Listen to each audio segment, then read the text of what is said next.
and of Green Gables. By L. M. Montgomery. Chapter 1.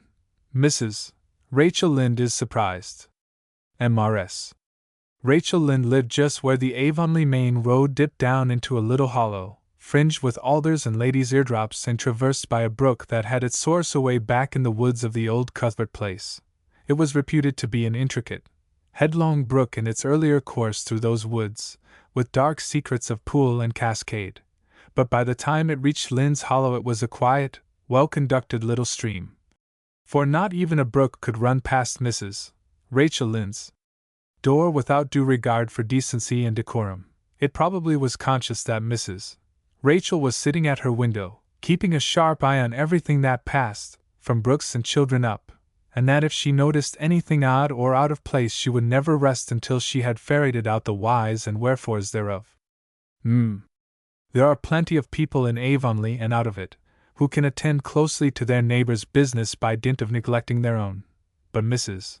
Rachel Lynde was one of those capable creatures who can manage their own concerns and those of other folks into the bargain. She was a notable housewife. Her work was always done and well done. She ran the sewing circle, helped run the Sunday school, and was the strongest prop of the Church Aid Society and Foreign Missions Auxiliary. Yet with all this Mrs. Rachel found abundant time to sit for hours at her kitchen window, knitting, cotton warp, quilts. She had knitted 16 of them, as Avonlea housekeepers were wont to tell in awed voices, and keeping a sharp eye on the main road that crossed the hollow and wound up the steep red hill beyond. Since Avonlea occupied a little triangular peninsula jutting out into the Gulf of St. Lawrence with water on two sides of it, anybody who went out of it or into it had to pass over that hill road and so run the unseen gauntlet of Mrs. Rachel's all-seeing eye. She was sitting there one afternoon in early June. The sun was coming in at the window warm and bright. The orchard on the slope below the house was in a bridal flush of pinky-white bloom, hummed over by a myriad of bees. Thomas Lynde, a meek little man whom Avonlea people called Rachel Lynde's husband, was sowing his late turnip seed on the hill field beyond the barn, and Matthew Cuthbert ought to have been sowing his on the big red brook field away over by Green Gables. Mrs. Rachel knew that he ought because she had heard him tell Peter Morrison the evening before in William J. Blair's store over at Carmody that he meant to sow his turnip seed the next afternoon. Peter had asked him, of course, for Matthew Cuthbert had never been known to volunteer information about anything in his whole life. And yet here was Matthew Cuthbert, at 3:30 on the afternoon of a busy day, placidly driving over the hollow and up the hill. Moreover, he wore a white collar and his best suit of clothes, which was plain proof that he was going out of Avonlea, and he had the buggy and the sorrel mare, which betokened that he was going a considerable distance. Now, where was Matthew Cuthbert going, and why was he going there? Had it been any other man in Avonlea, Mrs. Rachel, deftly putting this and that together, might have given a pretty good guess as to both questions. But Matthew so rarely went from home that it must be something pressing and unusual which was taking him. He was the shyest man alive and hated to have to go among strangers or to any place where he might have to talk. Matthew, dressed up with a white collar and driving in a buggy, was something that didn't happen often. Mrs. Rachel, ponder as she might, could make nothing of it, and her afternoon's enjoyment was spoiled. "I'll just step over to Green Gables after tea and find out from Marilla where he's gone and why," the worthy woman finally concluded. "He doesn't generally go to town this time of year, and he never visits.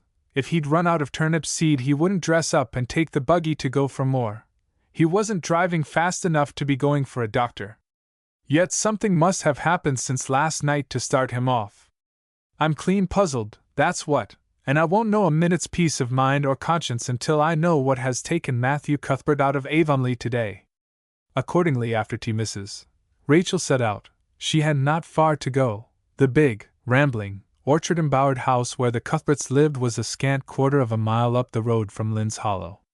To be sure, the long lane made it a good deal further. Matthew Cuthbert's father, as shy and silent as his son after him, had got as far away as he possibly could from his fellow men without actually retreating into the woods when he founded his homestead. Green Gables was built at the furthest edge of his cleared land, and there it was to this day, barely visible from the main road along which all the other Avonlea houses were so sociably situated. Mrs. Rachel Lynde did not call living in such a place living at all. "It's just staying, that's what," she said as she stepped along the deep-rutted, grassy lane bordered with wild rose bushes. "It's no wonder Matthew and Marilla are both a little odd, living away back here by themselves. Trees aren't much company, though dear knows if they were there'd be enough of them. I'd ruther look at people. To be sure, they seem contented enough, but then, I suppose, they're used to it. A body can get used to anything, even to being hanged, as the Irishman said." With this Mrs. Rachel stepped out of the lane into the backyard of Green Gables. Very green and neat and precise was that yard, set about on one side with great patriarchal willows and the other with prim Lombardies. Not a stray stick nor stone was to be seen, for Mrs. Rachel would have seen it if there had been. Privately she was of the opinion that Marilla Cuthbert swept that yard over as often as she swept her house. One could have eaten a meal off the ground without overbrimming the proverbial peck of dirt. Mrs. Rachel rapped smartly at the kitchen door and stepped in when bidden to do so. The kitchen at Green Gables was a cheerful apartment, or would have been cheerful if it had not been so painfully clean as to give it something of the appearance of an unused parlor. Its windows looked east and west. Through the west one, looking out on the backyard, came a flood of mellow June sunlight, but the east one, whence you got a glimpse of the bloom-white cherry trees in the left orchard and nodding, slender birches down in the hollow by the brook, was greened over by a tangle of vines. Here sat Marilla Cuthbert, when she sat at all, always slightly distrustful of sunshine, which seemed to her too dancing and irresponsible a thing for a world which was meant to be taken seriously. And here she sat now, knitting, and the table behind her was laid for supper. Mrs. Rachel, before she had fairly closed the door, had taken a mental note of everything that was on that table. There were 3 plates laid, so that Marilla must be expecting someone home with Matthew to tea. But the dishes were everyday dishes and there was only crab-apple preserves and one kind of cake, so that the expected company could not be any particular company. Yet what of Matthew's white collar and the sorrel mare? Mrs. Rachel was getting fairly dizzy with this unusual mystery about quiet, unmysterious Green Gables. "Good evening, Rachel," Marilla said briskly. "This is a real fine evening, isn't it? Won't you sit down? How are all your folks?" Something that for lack of any other name might be called friendship existed, and always had existed between Marilla Cuthbert and Mrs. Rachel, in spite of, or perhaps because of, their dissimilarity. Marilla was a tall, thin woman, with angles and without curves. Her dark hair showed some gray streaks and was always twisted up in a hard little knot behind with 2 wire hairpins stuck aggressively through it. She looked like a woman of narrow experience and rigid conscience, which she was, but there was a saving something about her mouth which, if it had been ever so slightly developed, might have been considered indicative of a sense of humor. "We're all pretty well," said Mrs. Rachel. "I was kind of afraid you weren't, though, when I saw Matthew starting off today. I thought maybe he was going to the doctor's." Marilla's lips twitched understandingly. She had expected Mrs. Rachel up. She had known that the sight of Matthew jaunting off so unaccountably would be too much for her neighbor's curiosity. "Oh, no, I'm quite well, although I had a bad headache yesterday," she said. "Matthew went to Bright River. We're getting a little boy from an orphan asylum in Nova Scotia, and he's coming on the train tonight." If Marilla had said that Matthew had gone to Bright River to meet a kangaroo from Australia, Mrs. Rachel could not have been more astonished. She was actually stricken dumb for 5 seconds. It was unsupposable that Marilla was making fun of her, but Mrs. Rachel was almost forced to suppose it.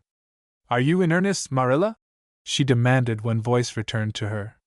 "Yes, of course," said Marilla, as if getting boys from orphan asylums in Nova Scotia were part of the usual spring work on any well-regulated Avonlea farm instead of being an unheard of innovation. Mrs. Rachel felt that she had received a severe mental jolt. She thought in exclamation points. A boy! Marilla and Matthew Cuthbert of all people adopting a boy! From an orphan asylum! Well, the world was certainly turning upside down. She would be surprised at nothing after this. Nothing. What on earth put such a notion into your head? She demanded disapprovingly. This had been done without her advice being asked, and must perforce be disapproved. Well, we've been thinking about it for some time, all winter in fact, returned Marilla. Mrs. Alexander Spencer was up here one day before Christmas, and she said she was going to get a little girl from the asylum over in Hopeton in the spring. Her cousin lives there, and Mrs. Spencer has visited here and knows all about it. So Matthew and I have talked it over off and on ever since. We thought we'd get a boy. Matthew is getting up in years, you know. He's 60, and he isn't so spry as he once was.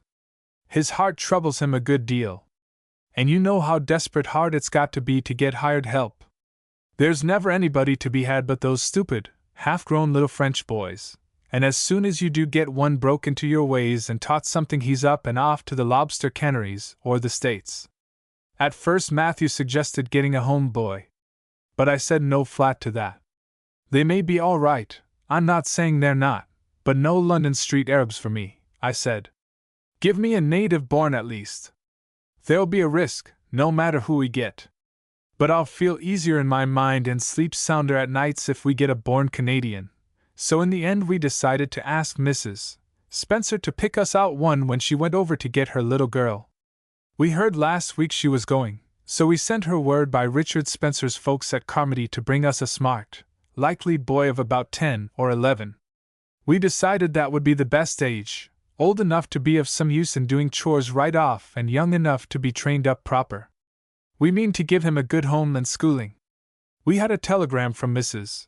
Alexander Spencer today. The mailman brought it from the station, saying they were coming on the 5:30 train tonight. So Matthew went to Bright River to meet him. Mrs. Spencer will drop him off there. Of course she goes on to White Sands Station herself. Mrs.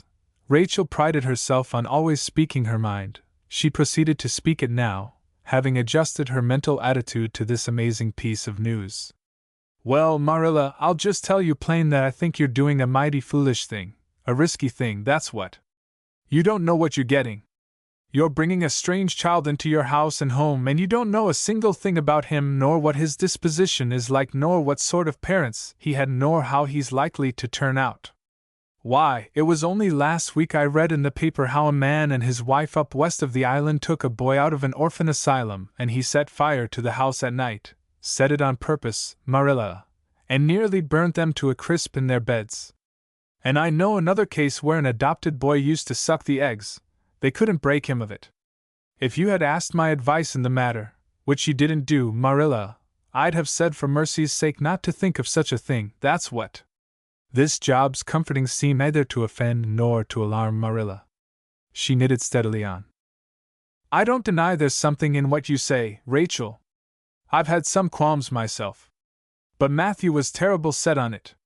I could see that, so I gave in. It's so seldom Matthew sets his mind on anything that when he does I always feel it's my duty to give in.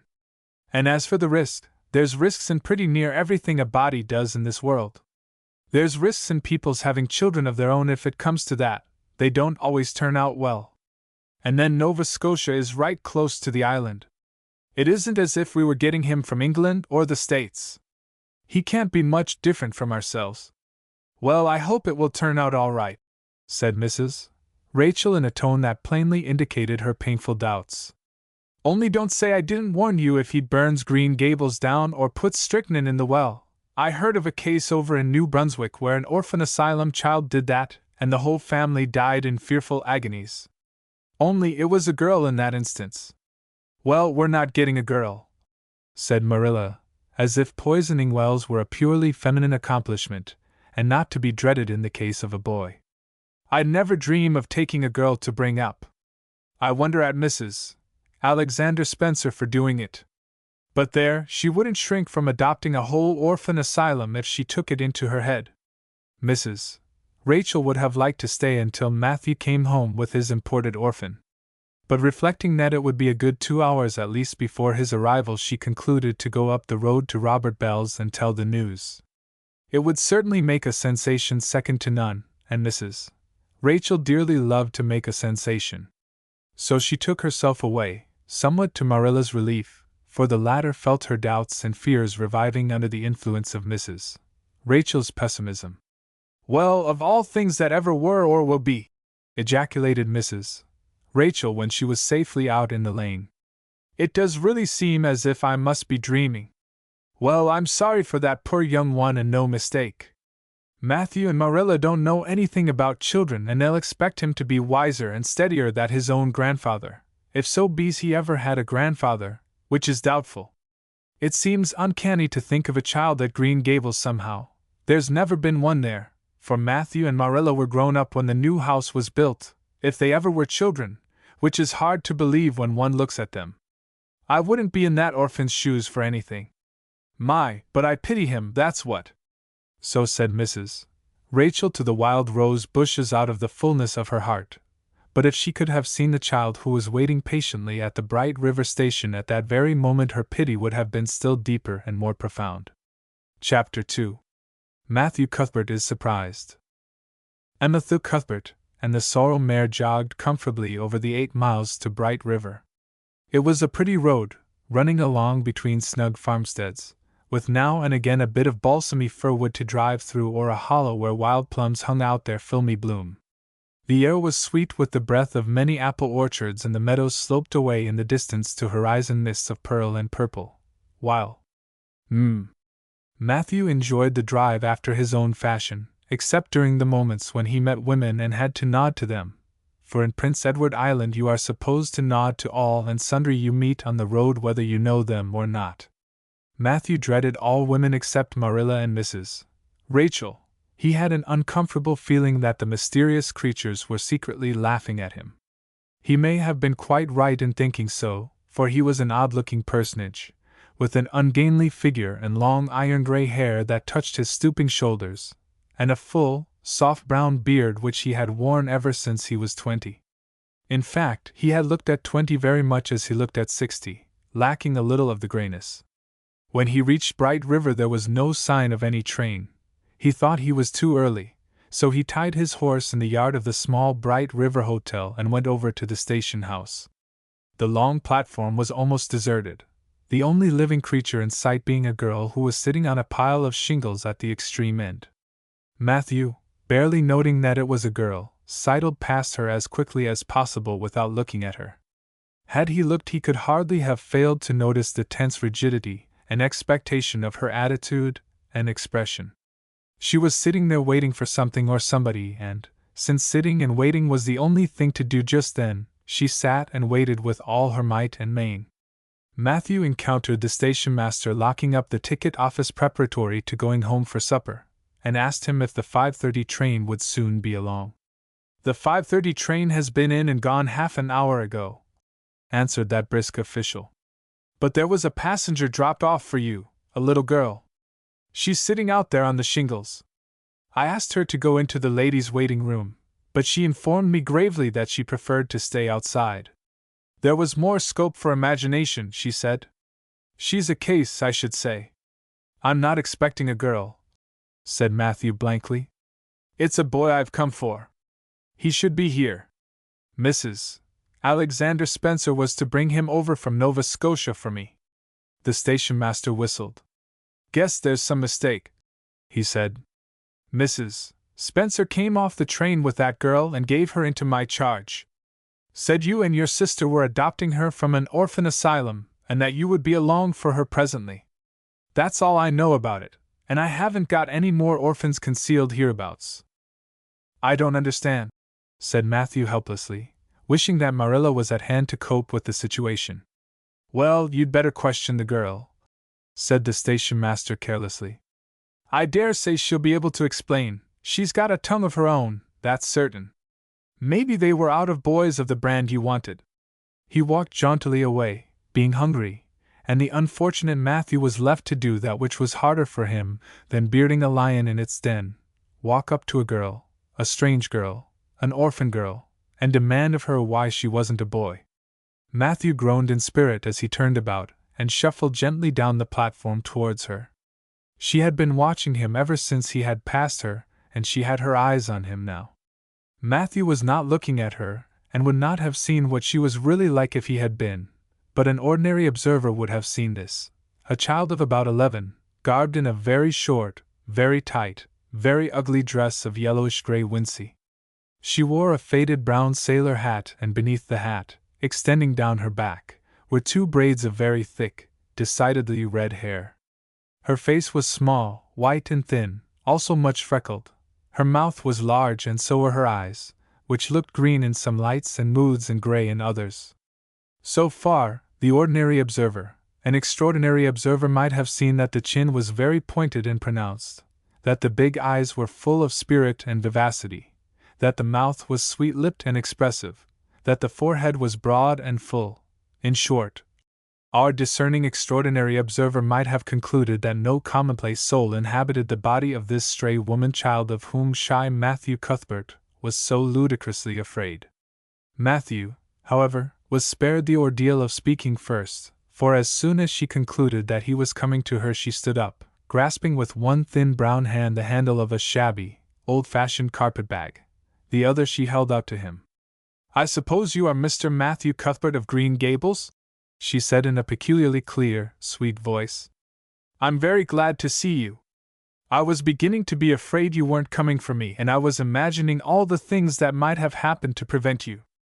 I had made up my mind that if you didn't come for me tonight I'd go down the track to that big wild cherry tree at the bend, and climb up into it to stay all night.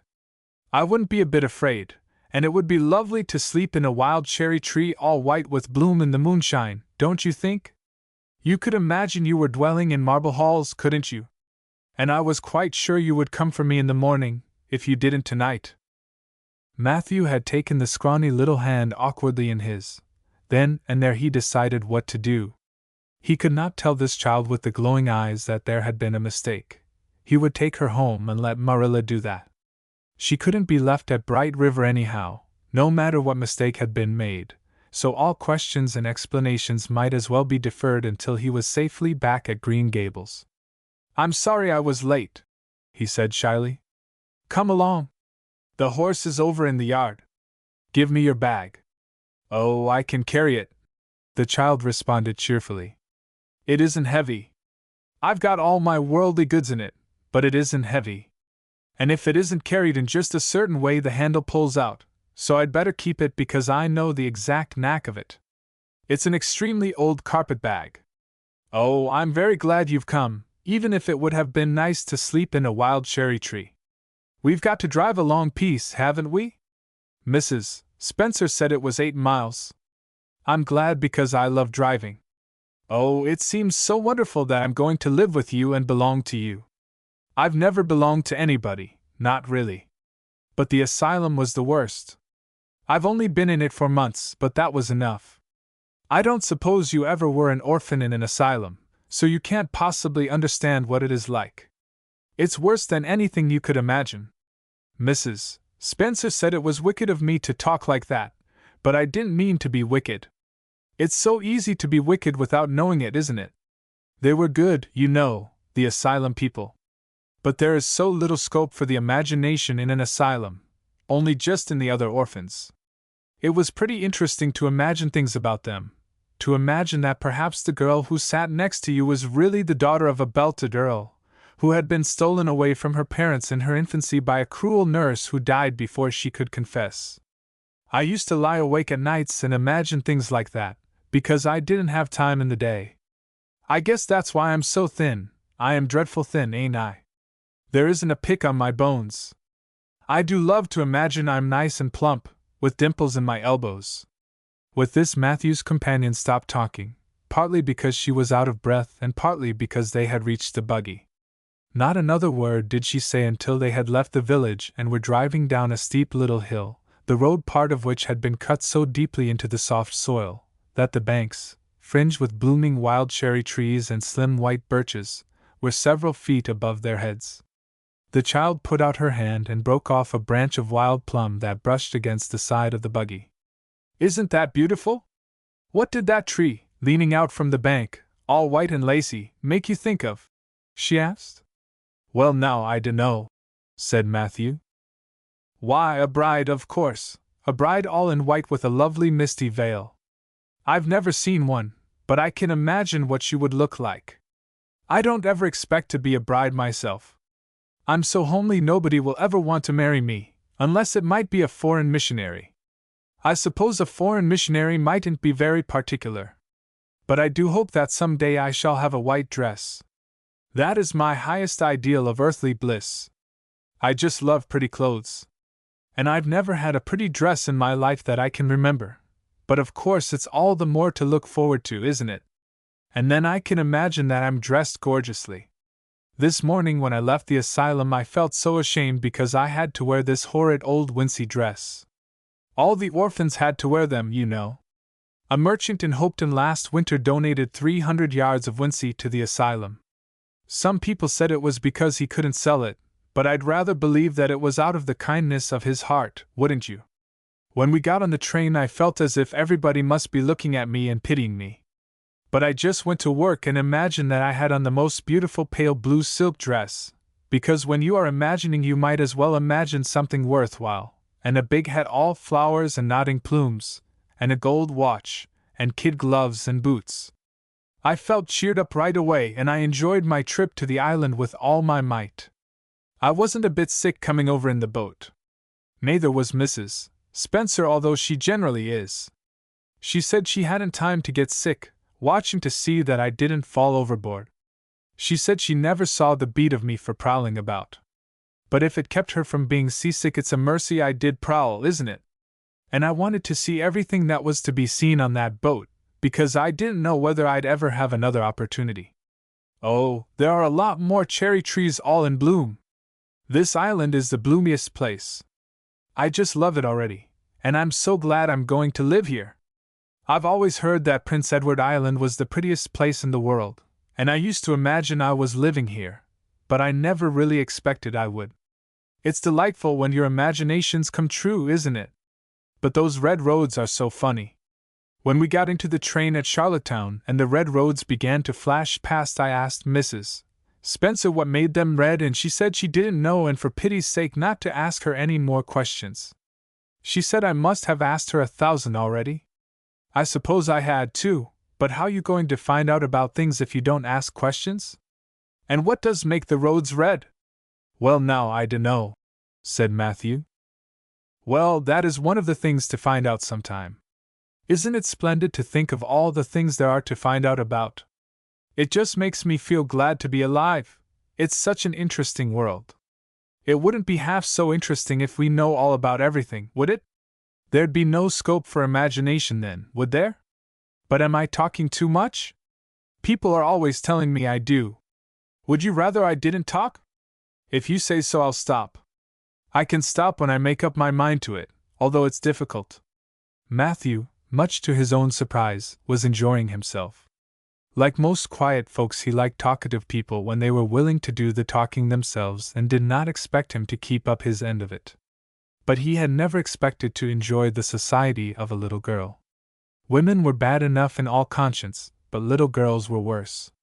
He detested the way they had of sidling past him timidly, with sidewise glances, as if they expected him to gobble them up at a mouthful if they ventured to say a word. That was the Avonlea type of well-bred little girl. But this freckled witch was very different, and although he found it rather difficult for his slower intelligence to keep up with her brisk mental processes, he thought that he kind of liked her chatter. So he said as shyly as usual, "Oh, you can talk as much as you like. I don't mind. Oh, I'm so glad. I know you and I are going to get along together fine. It's such a relief to talk when one wants to and not be told that children should be seen and not heard. I've had that said to me 1,000,000 times if I have once. And people laugh at me because I use big words. But if you have big ideas, you have to use big words to express them, haven't you?" "Well, now, that seems reasonable," said Matthew. "Mrs. Spencer said that my tongue must be hung in the middle. But it isn't, it's firmly fastened at one end. Mrs. Spencer said your place was named Green Gables. I asked her all about it. And she said there were trees all around it. I was gladder than ever. I just love trees. And there weren't any at all about the asylum, only a few poor weeny-teeny things out in front with little whitewashed cagey things about them. They just looked like orphans themselves, those trees did. It used to make me want to cry to look at them. I used to say to them, "Oh, you poor little things! If you were out in a great big woods with other trees all around you and little mosses and June bells growing over your roots and a brook not far away and birds singing in your branches, you could grow, couldn't you? But you can't where you are. I know just exactly how you feel, little trees. I felt sorry to leave them behind this morning. You do get so attached to things like that, don't you? Is there a brook anywhere near Green Gables? I forgot to ask Mrs. Spencer that. Well now, yes, there's one right below the house. Fancy. It's always been one of my dreams to live near a brook. I never expected I would, though. Dreams don't often come true, do they? Wouldn't it be nice if they did? But just now I feel pretty nearly perfectly happy. I can't feel exactly perfectly happy because, well, what color would you call this? She twitched one of her long glossy braids over her thin shoulder and held it up before Matthew's eyes. Matthew was not used to deciding on the tints of ladies' tresses, but in this case there couldn't be much doubt. It's red, ain't it? He said. The girl let the braid drop back with a sigh that seemed to come from her very toes and to exhale forth all the sorrows of the ages. Yes, it's red, she said resignedly. Now you see why I can't be perfectly happy. Nobody could who has red hair. I don't mind the other things so much, the freckles and the green eyes and my skinniness. I can imagine them away. I can imagine that I have a beautiful rose-leaf complexion and lovely starry violet eyes. But I cannot imagine that red hair away. I do my best. I think to myself, now my hair is a glorious black, black as the raven's wing, but all the time I know it is just plain red and it breaks my heart. It will be my lifelong sorrow. I read of a girl once in a novel who had a lifelong sorrow, but it wasn't red hair. Her hair was pure gold rippling back from her alabaster brow. What is an alabaster brow? I never could find out. Can you tell me? Well now, I'm afraid I can't, said Matthew, who was getting a little dizzy. He felt as he had once felt in his rash youth when another boy had enticed him on the merry-go-round at a picnic. Well, whatever it was, it must have been something nice because she was divinely beautiful. Have you ever imagined what it must feel like to be divinely beautiful? Well now, no, I haven't, confessed Matthew ingenuously. I have, often. Which would you rather be if you had the choice, divinely beautiful or dazzlingly clever or angelically good? Well now, I don't know exactly. Neither do I. I can never decide. But it doesn't make much real difference, for it isn't likely I'll ever be either. It's certain I'll never be angelically good. Mrs. Spencer says, "Oh, Mr. Cuthbert! Oh, Mr. Cuthbert! Oh, Mr. Cuthbert!" That was not what Mrs. Spencer had said. Either had the child tumbled out of the buggy, nor had Matthew done anything astonishing. They had simply rounded a curve in the road and found themselves in the avenue. The avenue, so called by the Newbridge people, was a stretch of road 400 or 500 yards long, completely arched over with huge, wide-spreading apple trees, planted years ago by an eccentric old farmer. Overhead was one long canopy of snowy fragrant bloom. Below the boughs the air was full of a purple twilight, and far ahead a glimpse of painted sunset sky shone like a great rose window at the end of a cathedral aisle. Its beauty seemed to strike the child dumb. She leaned back in the buggy, her thin hands clasped before her, her face lifted rapturously to the white splendor above. Even when they had passed out and were driving down the long slope to Newbridge, she never moved or spoke. Still with rapt face she gazed afar into the sunset west, with eyes that saw visions trooping splendidly across that glowing background. Through Newbridge, a bustling little village where dogs barked at them and small boys hooted and curious faces peered from the windows, they drove, still in silence. When 3 more miles had dropped away behind them, the child had not spoken. She could keep silence, it was evident, as energetically as she could talk. "I guess you're feeling pretty tired and hungry," Matthew ventured to say at last, accounting for her long visitation of dumbness with the only reason he could think of. "But we haven't very far to go now, only another mile." She came out of her reverie with a deep sigh and looked at him with the dreamy gaze of a soul that had been wandering afar, star-led. "Oh, Mr. Cuthbert," she whispered, That place we came through, that white place, what was it? Well, now, you must mean the avenue, said Matthew after a few moments' profound reflection. It is a kind of pretty place. Pretty? Oh, pretty doesn't seem the right word to use. Nor beautiful either. They don't go far enough. Oh, it was wonderful, wonderful. It's the first thing I ever saw that couldn't be improved upon by imagination. It just satisfies me here. She put one hand on her breast. It made a queer funny ache, and yet it was a pleasant ache. Did you ever have an ache like that, Mr. Cuthbert? Well now, I just can't recollect that I ever had. I have it lots of time, whenever I see anything royally beautiful. But they shouldn't call that lovely place the Avenue. There is no meaning in a name like that. They should call it, let me see, the White Way of Delight. Isn't that a nice imaginative name? When I don't like the name of a place or a person, I always imagine a new one and always think of them so. There was a girl at the asylum whose name was Hepzibah Jenkins, but I always imagined her as Rosalia de Vere. Other people may call that place the Avenue, but I shall always call it the White Way of Delight. Have we really only another mile to go before we get home? I'm glad and I'm sorry. I'm sorry because this drive has been so pleasant, and I'm always sorry when pleasant things end. Something still pleasanter may come after, but you can never be sure. And it's so often the case that it isn't pleasanter. That has been my experience anyhow. But I'm glad to think of getting home. You see, I've never had a real home since I can remember. It gives me that pleasant ache again just to think of coming to a really truly home. Oh, isn't that pretty? They had driven over the crest of a hill. Below them was a pond, looking almost like a river, so long and winding was it. A bridge spanned it midway, and from there to its lower end, where an ember-hued belt of sand-hills shut it in from the dark blue gulf beyond, the water was a glory of many shifting hues, the most spiritual shadings of crocus and rose and ethereal green, with other elusive tintings for which no name has ever been found. Above the bridge the pond ran up into fringing groves of fir and maple and lay all darkly translucent in their wavering shadows. Here and there a wild plum leaned out from the bank like a white-clad girl tiptoeing to her own reflection. From the marsh at the head of the pond came the clear, mournfully sweet chorus of the frogs. There was a little gray house peering around a white apple orchard on a slope beyond, and, although it was not yet quite dark, a light was shining from one of its windows. That's Barry's Pond, said Matthew. Oh, I don't like that name either. I shall call it, let me see, the Lake of Shining Waters. Yes, that is the right name for it. I know, because of the thrill. When I hit on a name that suits exactly, it gives me a thrill. Do things ever give you a thrill? Matthew ruminated. Well now, yes. It always kind of gives me a thrill to see them ugly white grubs that spade up in the cucumber beds.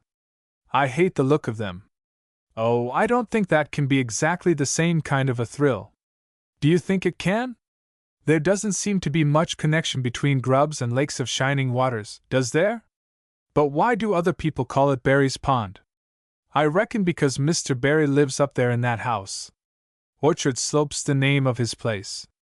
If it wasn't for that big bush behind it, you could see Green Gables from here. But we have to go over the bridge and round by the road, so it's near half a mile further. Has Mr. Barry any little girls?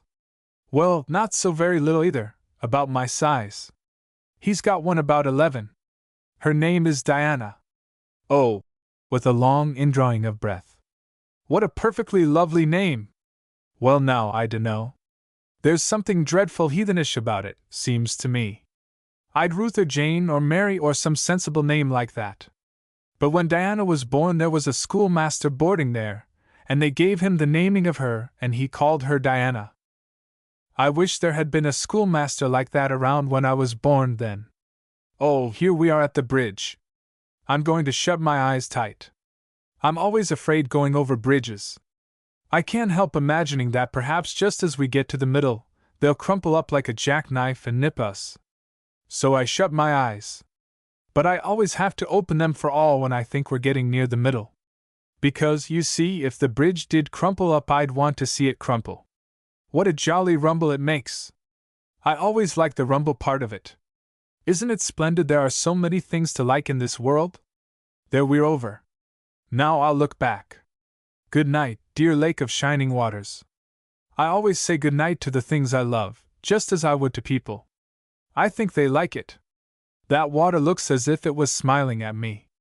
When they had driven up the further hill and around a corner, Matthew said, We're pretty near home now. That's Green Gables over. Oh, don't tell me, she interrupted breathlessly, catching at his partially raised arm and shutting her eyes that she might not see his gesture. Let me guess. I'm sure I'll guess right. She opened her eyes and looked about her. They were on the crest of a hill. The sun had set some time since, but the landscape was still clear in the mellow afterlight. To the west a dark church spire rose up against a marigold sky. Below was a little valley, and beyond a long, gently rising slope with snug farmsteads scattered along it. From one to another the child's eyes darted, eager and wistful. At last they lingered on one away to the left, far back from the road, dimly white with blossoming trees in the twilight of the surrounding woods. Over it, in the stainless southwest sky, a great crystal-white star was shining like a lamp of guidance and promise. That's it, isn't it? She said, pointing. Matthew slapped the reins on the sorrel's back delightedly. Well, now, you've guessed it. But I reckon Mrs. Spencer described it so's you could tell. No, she didn't, really she didn't. All she said might just as well have been about most of those other places. I hadn't any real idea what it looked like. But just as soon as I saw it I felt it was home. Oh, it seems as if I must be in a dream. Do you know, my arm must be black and blue from the elbow up, for I've pinched myself so many times today. Every little while a horrible sickening feeling would come over me and I'd be so afraid it was all a dream. Then I'd pinch myself to see if it was real, until suddenly I remembered that even supposing it was only a dream I'd better go on dreaming as long as I could, so I stopped pinching. But it is real and we're nearly home. With a sigh of rapture she relapsed into silence. Matthew stirred uneasily. He felt glad that it would be Marilla and not he who would have to tell this waif of the world that the home she longed for was not to be hers after all. They drove over Lynn's Hollow, where it was already quite dark, but not so dark that Mrs. Rachel could not see them from her window vantage, and up the hill and into the long lane of Green Gables. By the time they arrived at the house Matthew was shrinking from the approaching revelation with an energy he did not understand. It was not of Marilla or himself he was thinking, or of the trouble this mistake was probably going to make for them, but of the child's disappointment. When he thought of that rapt light being quenched in her eyes he had an uncomfortable feeling that he was going to assist at murdering something, much the same feeling that came over him when he had to kill a lamb or calf or any other innocent little creature. The yard was quite dark as they turned into it, and the poplar leaves were rustling silkily all round it.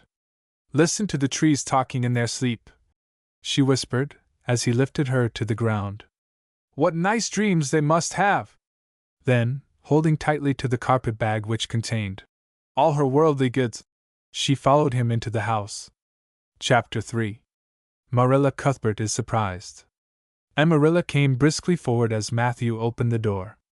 But when her eyes fell on the odd little figure in the stiff, ugly dress, with the long braids of red hair and the eager, luminous eyes, she stopped short in amazement. Matthew Cuthbert, who's that? She ejaculated. Where is the boy? There wasn't any boy, said Matthew wretchedly. There was only her. He nodded at the child, remembering that he had never even asked her name. No boy! But there must have been a boy, insisted Marilla. We sent word to Mrs. Spencer to bring a boy. Well, she didn't. She brought her. I asked the station master, and I had to bring her home. She couldn't be left there, no matter where the mistake had come in. Well, this is a pretty piece of business, ejaculated Marilla. During this dialogue the child had remained silent, her eyes roving from one to the other, all the animation fading out of her face. Suddenly she seemed to grasp the full meaning of what had been said. Dropping her precious carpet-bag she sprang forward a step and clasped her hands. You don't want me, she cried. You don't want me because I'm not a boy. I might have expected it. Nobody ever did want me. I might have known it was all too beautiful to last. I might have known nobody really did want me. Oh, what shall I do? I'm going to burst into tears. Burst into tears she did. Sitting down on a chair by the table, flinging her arms out upon it, and burying her face in them, she proceeded to cry stormily. Marilla and Matthew looked at each other deprecatingly across the stove. Neither of them knew what to say or do. Finally Marilla stepped lamely into the breach. Well, there's no need to cry so about it. Yes, there is need. The child raised her head quickly, revealing a tear-stained face and trembling lips. You would cry, too, if you were an orphan and had come to a place you thought was going to be home and found that they didn't want you because you weren't a boy. Oh, this is the most tragical thing that ever happened to me. Something like a reluctant smile, rather rusty from long disuse, mellowed Marilla's grim expression. Well, don't cry any more. We're not going to turn you out of doors tonight. You'll have to stay here until we investigate this affair. What's your name? The child hesitated for a moment. Will you please call me Cordelia? She said eagerly. Call you Cordelia? Is that your name? No, it's not exactly my name, but I would love to be called Cordelia. It's such a perfectly elegant name. I don't know what on earth you mean. If Cordelia isn't your name, what is? Anne Shirley. Reluctantly faltered forth the owner of that name. But oh, please do call me Cordelia. It can't matter much to you what you call me if I'm only going to be here a little while, can it? And Anne is such an unromantic name. Unromantic fiddlesticks, said the unsympathetic Marilla. Anne is a real good plain sensible name. You've no need to be ashamed of it. Oh, I'm not ashamed of it, explained Anne. Only I like Cordelia better. I've always imagined that my name was Cordelia, at least, I always have of late years. When I was young I used to imagine it was Geraldine, but I like Cordelia better now. But if you call me, and please call me and spelled with an E. What difference does it make how it's spelled? Asked Marilla with another rusty smile as she picked up the teapot. Oh, it makes such a difference. It looks so much nicer. When you hear a name pronounced, can't you always see it in your mind, just as if it was printed out? I can, and Anne looks dreadful, but Anne looks so much more distinguished. If you'll only call me and spelled with an E, I shall try to reconcile myself to not being called Cordelia. Very well, then, and spelled with an E, can you tell us how this mistake came to be made? We sent word to Mrs. Spencer to bring us a boy. Were there no boys at the asylum? Oh, yes, there was an abundance of them. But Mrs. Spencer said distinctly that you wanted a girl about 11 years old. And the matron said she thought I would do. You don't know how delighted I was. I couldn't sleep all last night for joy. Oh, she added reproachfully, turning to Matthew. Why didn't you tell me at the station that you didn't want me and leave me there? If I hadn't seen the White Way of Delight and the Lake of Shining Waters, it wouldn't be so hard. What on earth does she mean? Demanded Marilla, staring at Matthew. She's just referring to some conversation we had on the road, said Matthew hastily. I'm going out to put the mare in, Marilla. Have tea ready when I come back. Did Mrs. Spencer bring anybody over besides you? Continued Marilla when Matthew had gone out. She brought Lily Jones for herself. Lily is only 5 years old and she is very beautiful and had nut-brown hair. If I was very beautiful and had nut-brown hair, would you keep me? No, we want a boy to help Matthew on the farm. A girl would be of no use to us. Take off your hat. I'll lay it and your bag on the hall table. And took off her hat meekly. Matthew came back presently, and they sat down to supper. But Anne could not eat. In vain she nibbled at the bread and butter and pecked at the crabapple preserve out of the little scalloped glass dish by her plate. She did not really make any headway at all. You're not eating anything, said Marilla sharply, eyeing her as if it were a serious shortcoming, and sighed. I can't. I'm in the depths of despair. Can you eat when you are in the depths of despair? I've never been in the depths of despair, so I can't say, responded Marilla. Weren't you? Well, did you ever try to imagine you were in the depths of despair? No, I didn't. Then I don't think you can understand what it's like. It's a very uncomfortable feeling indeed. When you try to eat, a lump comes right up in your throat, and you can't swallow anything, not even if it was a chocolate caramel. I had one chocolate caramel once 2 years ago, and it was simply delicious. I've often dreamed since then that I had a lot of chocolate caramels, but I always wake up just when I'm going to eat them. I do hope you won't be offended because I can't eat. Everything is extremely nice, but still I cannot eat. I guess she's tired, said Matthew, who hadn't spoken since his return from the barn. Best put her to bed, Marilla. Marilla had been wondering where and should be put to bed. She had prepared a couch in the kitchen chamber for the desired and expected boy. But although it was neat and clean, it did not seem quite the thing to put a girl there somehow. But the spare room was out of the question for such a stray waif, so there remained only the east gable room. Marilla lighted a candle and told Anne to follow her, which Anne spiritlessly did, taking her hat and carpet bag from the hall table as she passed. The hall was fearsomely clean. The little gable chamber in which she presently found herself seemed still cleaner. Marilla set the candle on a three-legged, three-cornered table and turned down the bedclothes. I suppose you have a nightgown? She questioned. And nodded. Yes, I have too. The matron of the asylum made them for me. They're fearfully skimpy. There is never enough to go around in an asylum, so things are always skimpy, at least in a poor asylum like ours. I hate skimpy nightdresses. But one can dream just as well in them as in lovely trailing ones, with frills around the neck. That's one consolation. Well, undress as quick as you can and go to bed. I'll come back in a few minutes for the candle. I daren't trust you to put it out yourself. You'd likely set the place on fire. When Marilla had gone and looked around her wistfully, the whitewashed walls were so painfully bare and staring that she thought they must ache over their own bareness. The floor was bare, too, except for a round braided mat in the middle such as Anne had never seen before. In one corner was the bed, a high, old-fashioned one, with 4 dark, low-turned posts. In the other corner was the aforesaid three-corner table adorned with a fat, red velvet pincushion hard enough to turn the point of the most adventurous pin. Above it hung a little 6x8 mirror. Midway between table and bed was the window, with an icy white muslin frill over it, and opposite it was the washstand. The whole apartment was of a rigidity not to be described in words, but which sent a shiver to the very marrow of Anne's bones. With a sob she hastily discarded her garments, put on the skimpy nightgown, and sprang into bed, where she burrowed face downward into the pillow and pulled the clothes over her head. When Marilla came up for the light, various skimpy articles of raiment scattered most untidily over the floor and a certain tempestuous appearance of the bed were the only indications of any presence save her own.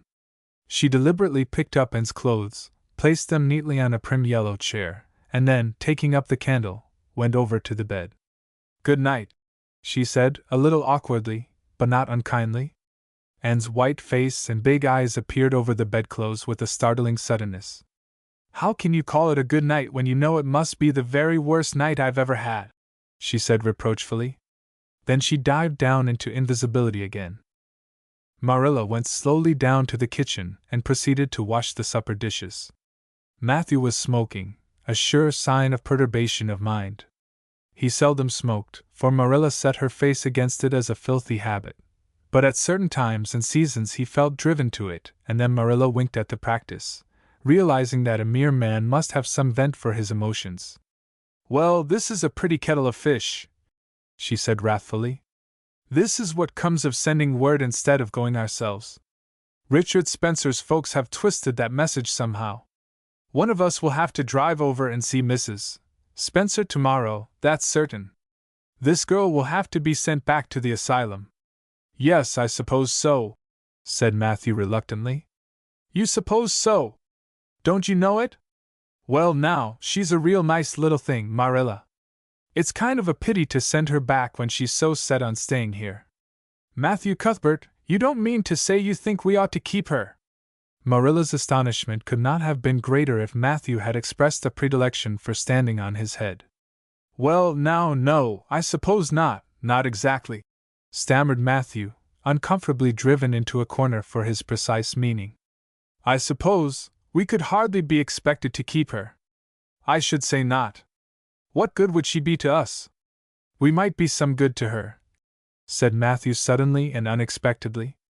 Matthew Cuthbert, I believe that child has bewitched you. I can see as plain that you want to keep her. Well now, she's a real interesting little thing, persisted Matthew. You should have heard her talk coming from the station. Oh, she can talk fast enough. I saw that at once. It's nothing in her favor either. I don't like children who have so much to say. I don't want an orphan girl, and if I did, she isn't the style I'd pick out. There's something I don't understand about her. No, she's got to be dispatched straightway back to where she came from. I could hire a French boy to help me, said Matthew, and she'd be company for you. I'm not suffering for company, said Marilla shortly. And I'm not going to keep her. Well now, it's just as you say, of course, Marilla, said Matthew, rising and putting his pipe away. I'm going to bed. To bed when Matthew. And to bed, when she had put her dishes away, went Marilla, frowning most resolutely. And upstairs, in the east gable, a lonely, heart-hungry, friendless child cried herself to sleep. Chapter 4. Morning at Green Gables. It was broad daylight when Anne awoke and sat up in bed, staring confusedly at the window through which a flood of cheery sunshine was pouring and outside of which something white and feathery waved across glimpses of blue sky. For a moment she could not remember where she was. First came a delightful thrill, as something very pleasant, then a horrible remembrance. This was Green Gables, and they didn't want her because she wasn't a boy. But it was morning, and yes, it was a cherry tree in full bloom outside of her window. With a bound she was out of bed and across the floor. She pushed up the sash. It went up stiffly and creakily, as if it hadn't been opened for a long time, which was the case, and it stuck so tight that nothing was needed to hold it up. And dropped on her knees and gazed out into the June morning, her eyes glistening with delight. Oh, wasn't it beautiful? Wasn't it a lovely place? Suppose she wasn't really going to stay here. She would imagine she was. There was scope for imagination here. A huge cherry tree grew outside, so close that its boughs tapped against the house, and it was so thickset with blossoms that hardly a leaf was to be seen. On both sides of the house was a big orchard, one of apple trees and one of cherry trees, also showered over with blossoms, and their grass was all sprinkled with dandelions. In the garden below were lilac trees purple with flowers, and their dizzily sweet fragrance drifted up to the window on the morning wind. Below the garden a green field lush with clover sloped down to the hollow where the brook ran and where scores of white birches grew, upspringing airily out of an undergrowth suggestive of delightful possibilities in ferns and mosses and woodsy things generally. Beyond it was a hill, green and feathery with spruce and fir. There was a gap in it where the gray gable end of the little house she had seen from the other side of the lake of shining waters was visible. Off to the left were the big barns, and beyond them, away down over green, low-sloping fields, was a sparkling blue glimpse of sea. Anne's beauty-loving eyes lingered on it all, taking everything greedily in. She had looked on so many unlovely places in her life, poor child, but this was as lovely as anything she had ever dreamed. She knelt there, lost to everything but the loveliness around her, until she was startled by a hand on her shoulder. Marilla had come in unheard by the small dreamer. "It's time you were dressed," she said curtly. Marilla really did not know how to talk to the child, and her uncomfortable ignorance made her crisp and curt when she did not mean to be. And stood up and drew a long breath. "Oh, isn't it wonderful?" she said, waving her hand comprehensively at the good world outside. "It's a big tree," said Marilla, "and it blooms great, but the fruit don't amount to much never, small and wormy." "Oh, I don't mean just the tree. Of course it's lovely, yes, it's radiantly lovely, it blooms as if it meant it, but I meant everything, the garden and the orchard and the brook and the woods, the whole big dear world. Don't you feel as if you just loved the world on a morning like this? And I can hear the brook laughing all the way up here. Have you ever noticed what cheerful things brooks are? They're always laughing. Even in wintertime I've heard them under the ice. I'm so glad there's a brook near Green Gables. Perhaps you think it doesn't make any difference to me when you're not going to keep me, but it does. I shall always like to remember that there is a brook at Green Gables even if I never see it again. If there wasn't a brook, I'd be haunted by the uncomfortable feeling that there ought to be one. I'm not in the depths of despair this morning. I never can be in the morning. Isn't it a splendid thing that there are mornings? But I feel very sad. I've just been imagining that it was really me you wanted after all and that I was to stay here forever and ever.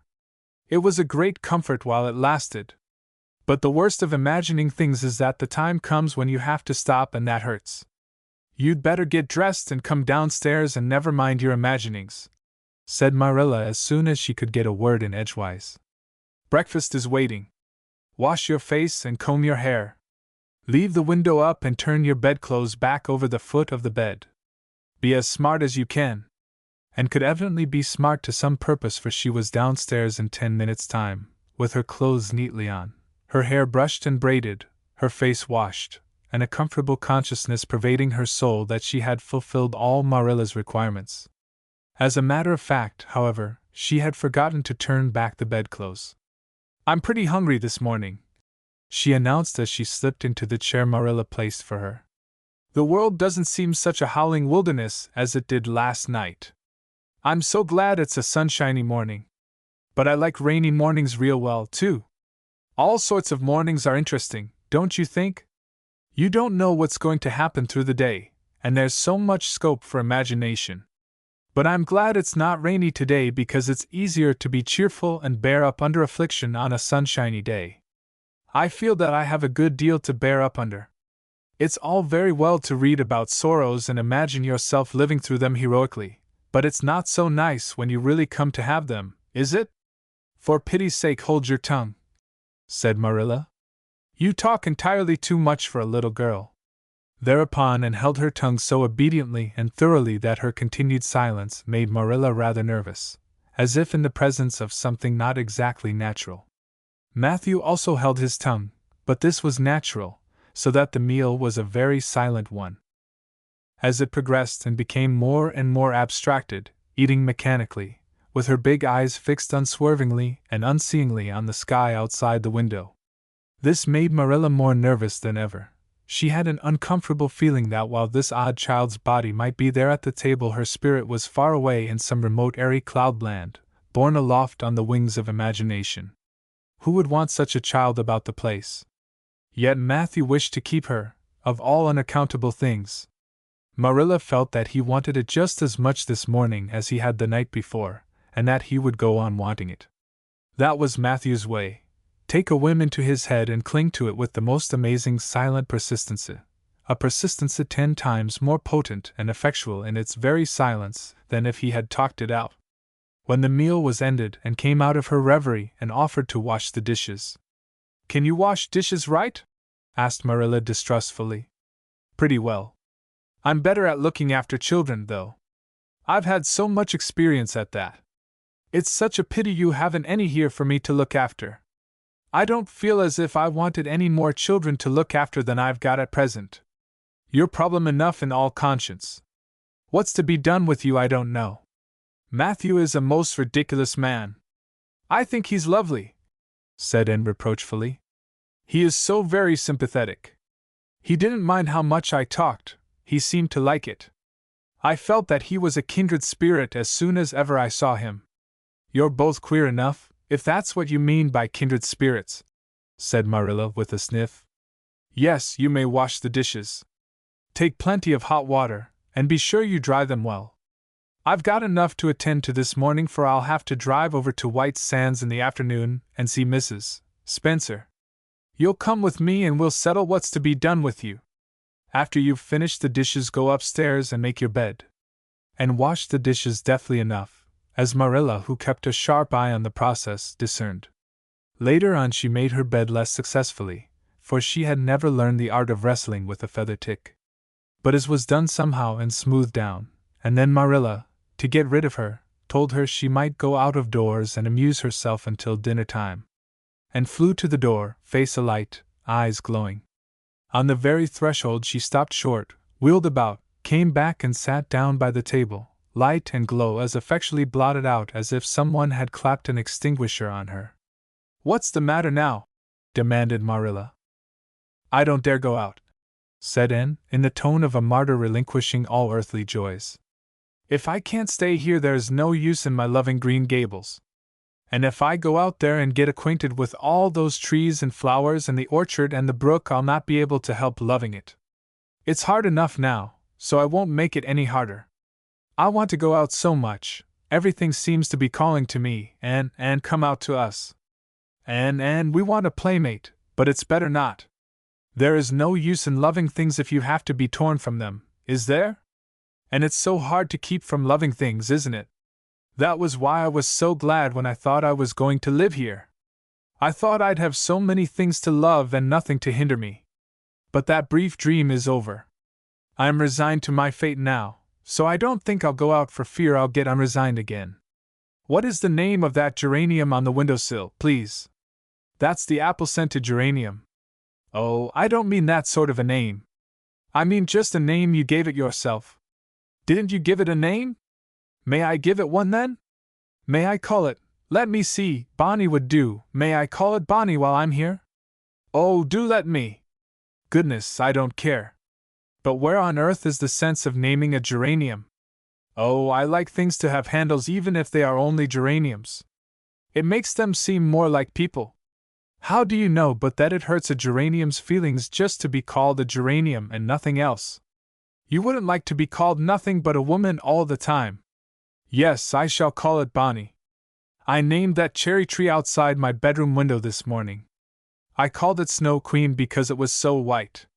Of course, it won't always be in blossom, but one can imagine that it is, can't one? I never in all my life saw or heard anything to equal her, muttered Marilla, beating a retreat down to the cellar after potatoes. She is kind of interesting, as Matthew says. I can feel already that I'm wondering what on earth she'll say next.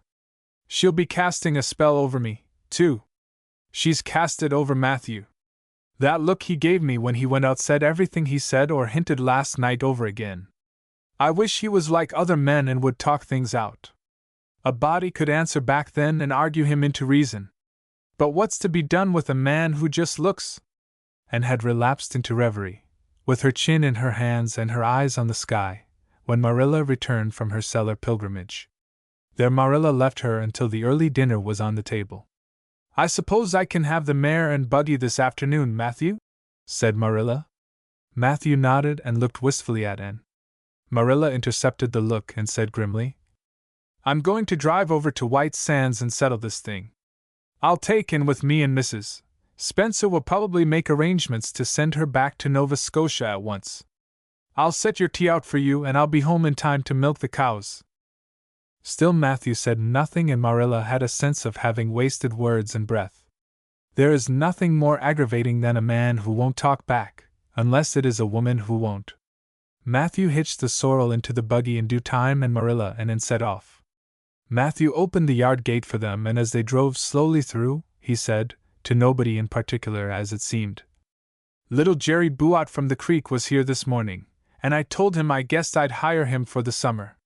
Marilla made no reply, but she hit the unlucky sorrel such a vicious clip with the whip that the fat mare, and used to such treatment, whizzed indignantly down the lane at an alarming pace. Marilla looked back once as the buggy bounced along and saw that aggravating Matthew leaning over the gate, looking wistfully after them. Chapter 5. Anne's History. "Do you know," said Anne confidentially, "I've made up my mind to enjoy this drive. It's been my experience that you can nearly always enjoy things if you make up your mind firmly that you will.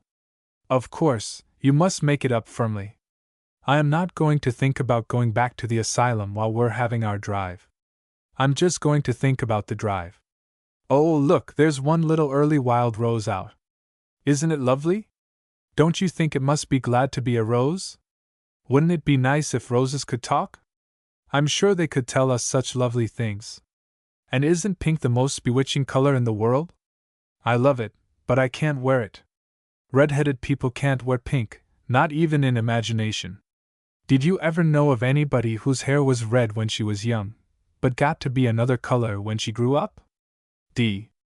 No, I don't know as I ever did," said Marilla mercilessly. "And I shouldn't think it likely to happen in your case either." And sighed. Well, that is another hope gone. My life is a perfect graveyard of buried hopes.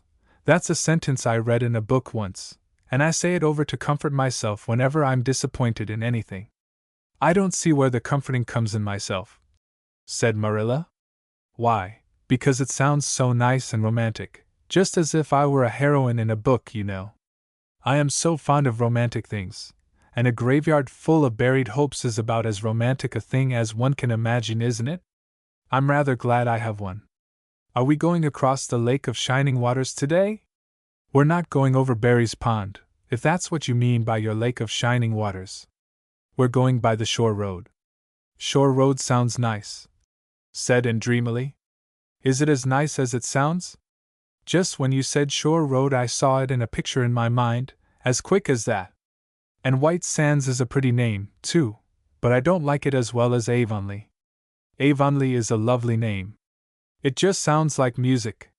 How far is it to White Sands? It's 5 miles. And as you're evidently bent on talking, you might as well talk to some purpose by telling me what you know about yourself. Oh, what I know about myself isn't really worth telling, said Anne eagerly. If you'll only let me tell you what I imagine about myself, you'll think it ever so much more interesting. No, I don't want any of your imaginings. Just you stick to bald facts. Begin at the beginning. Where were you born and how old are you? I was 11 last March, said Anne, resigning herself to bald facts with a little sigh. And I was born in Bolingbroke, Nova Scotia. My father's name was Walter Shirley, and he was a teacher in the Bolingbroke High School. My mother's name was Bertha Shirley. Aren't Walter and Bertha lovely names? I'm so glad my parents had nice names. It would be a real disgrace to have a father named, well, say Jedediah, wouldn't it? I guess it doesn't matter what a person's name is as long as he behaves himself, said Marilla, feeling herself called upon to inculcate a good and useful moral. Well, I don't know, and looked thoughtful. I read in a book once that a rose by any other name would smell as sweet, but I've never been able to believe it. I don't believe a rose would be as nice if it was called a thistle or a skunk cabbage.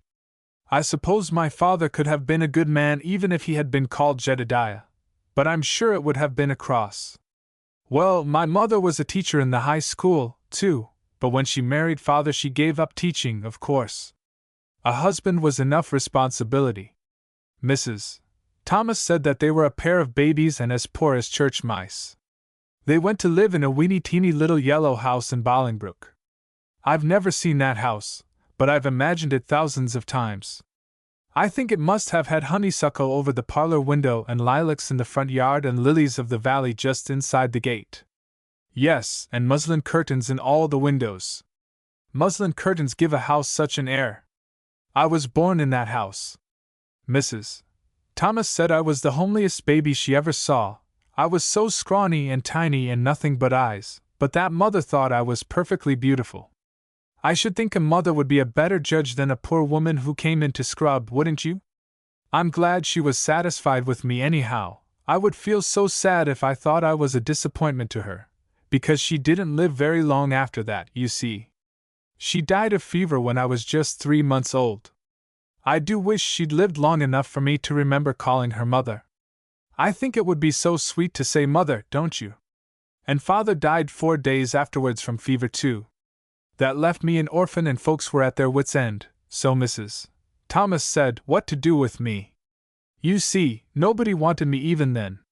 It seems to be my fate. Father and mother had both come from places far away, and it was well known they hadn't any relatives living. Finally Mrs. Thomas said she'd take me, though she was poor and had a drunken husband. She brought me up by hand. Do you know if there is anything in being brought up by hand that ought to make people who are brought up that way better than other people? Because whenever I was naughty, Mrs. Thomas would ask me how I could be such a bad girl when she had brought me up by hand, reproachful like. Mr. and Mrs. Thomas moved away from Bolingbroke to Marysville, and I lived with them until I was 8 years old. I helped look after the Thomas children. There were 4 of them younger than me, and I can tell you they took a lot of looking after. Then Mr. Thomas was killed falling under a train, and his mother offered to take Mrs.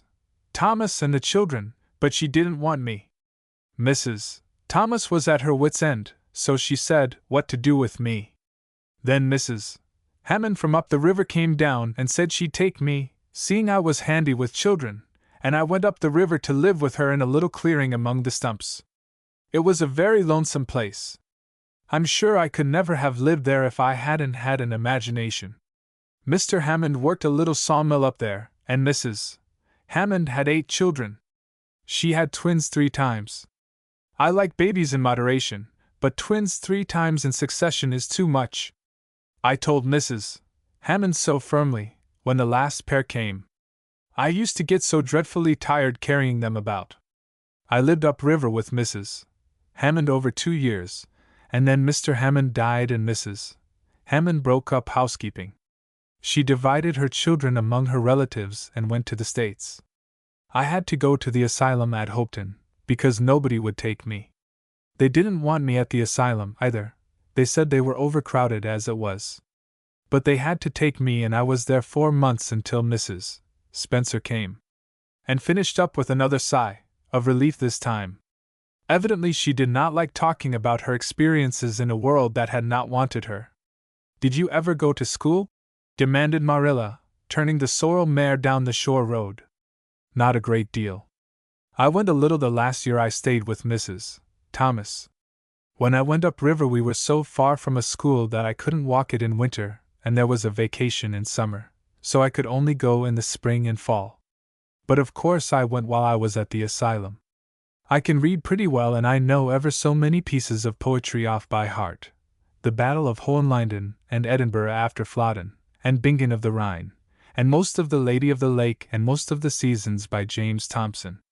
Don't you just love poetry that gives you a crinkly feeling up and down your back?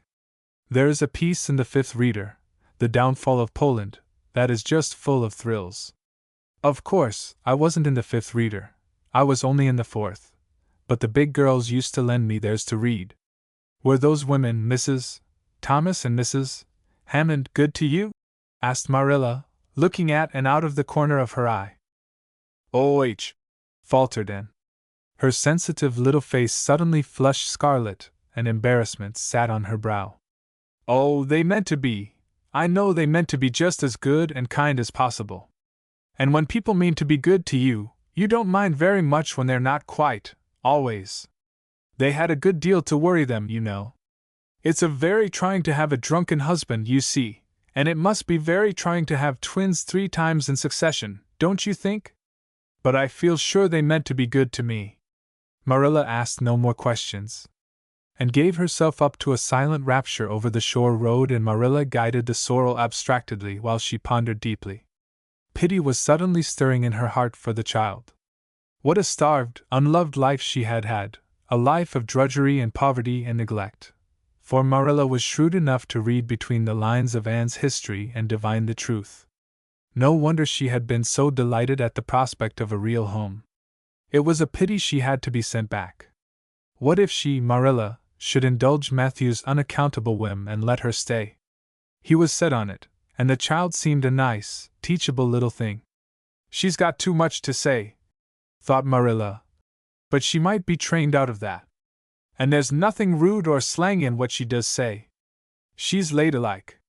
It's likely her people were nice folks. The shore road was woodsy and wild and lonesome. On the right hand, scrub firs, their spirits quite unbroken by long years of tussle with the Gulf winds, grew thickly.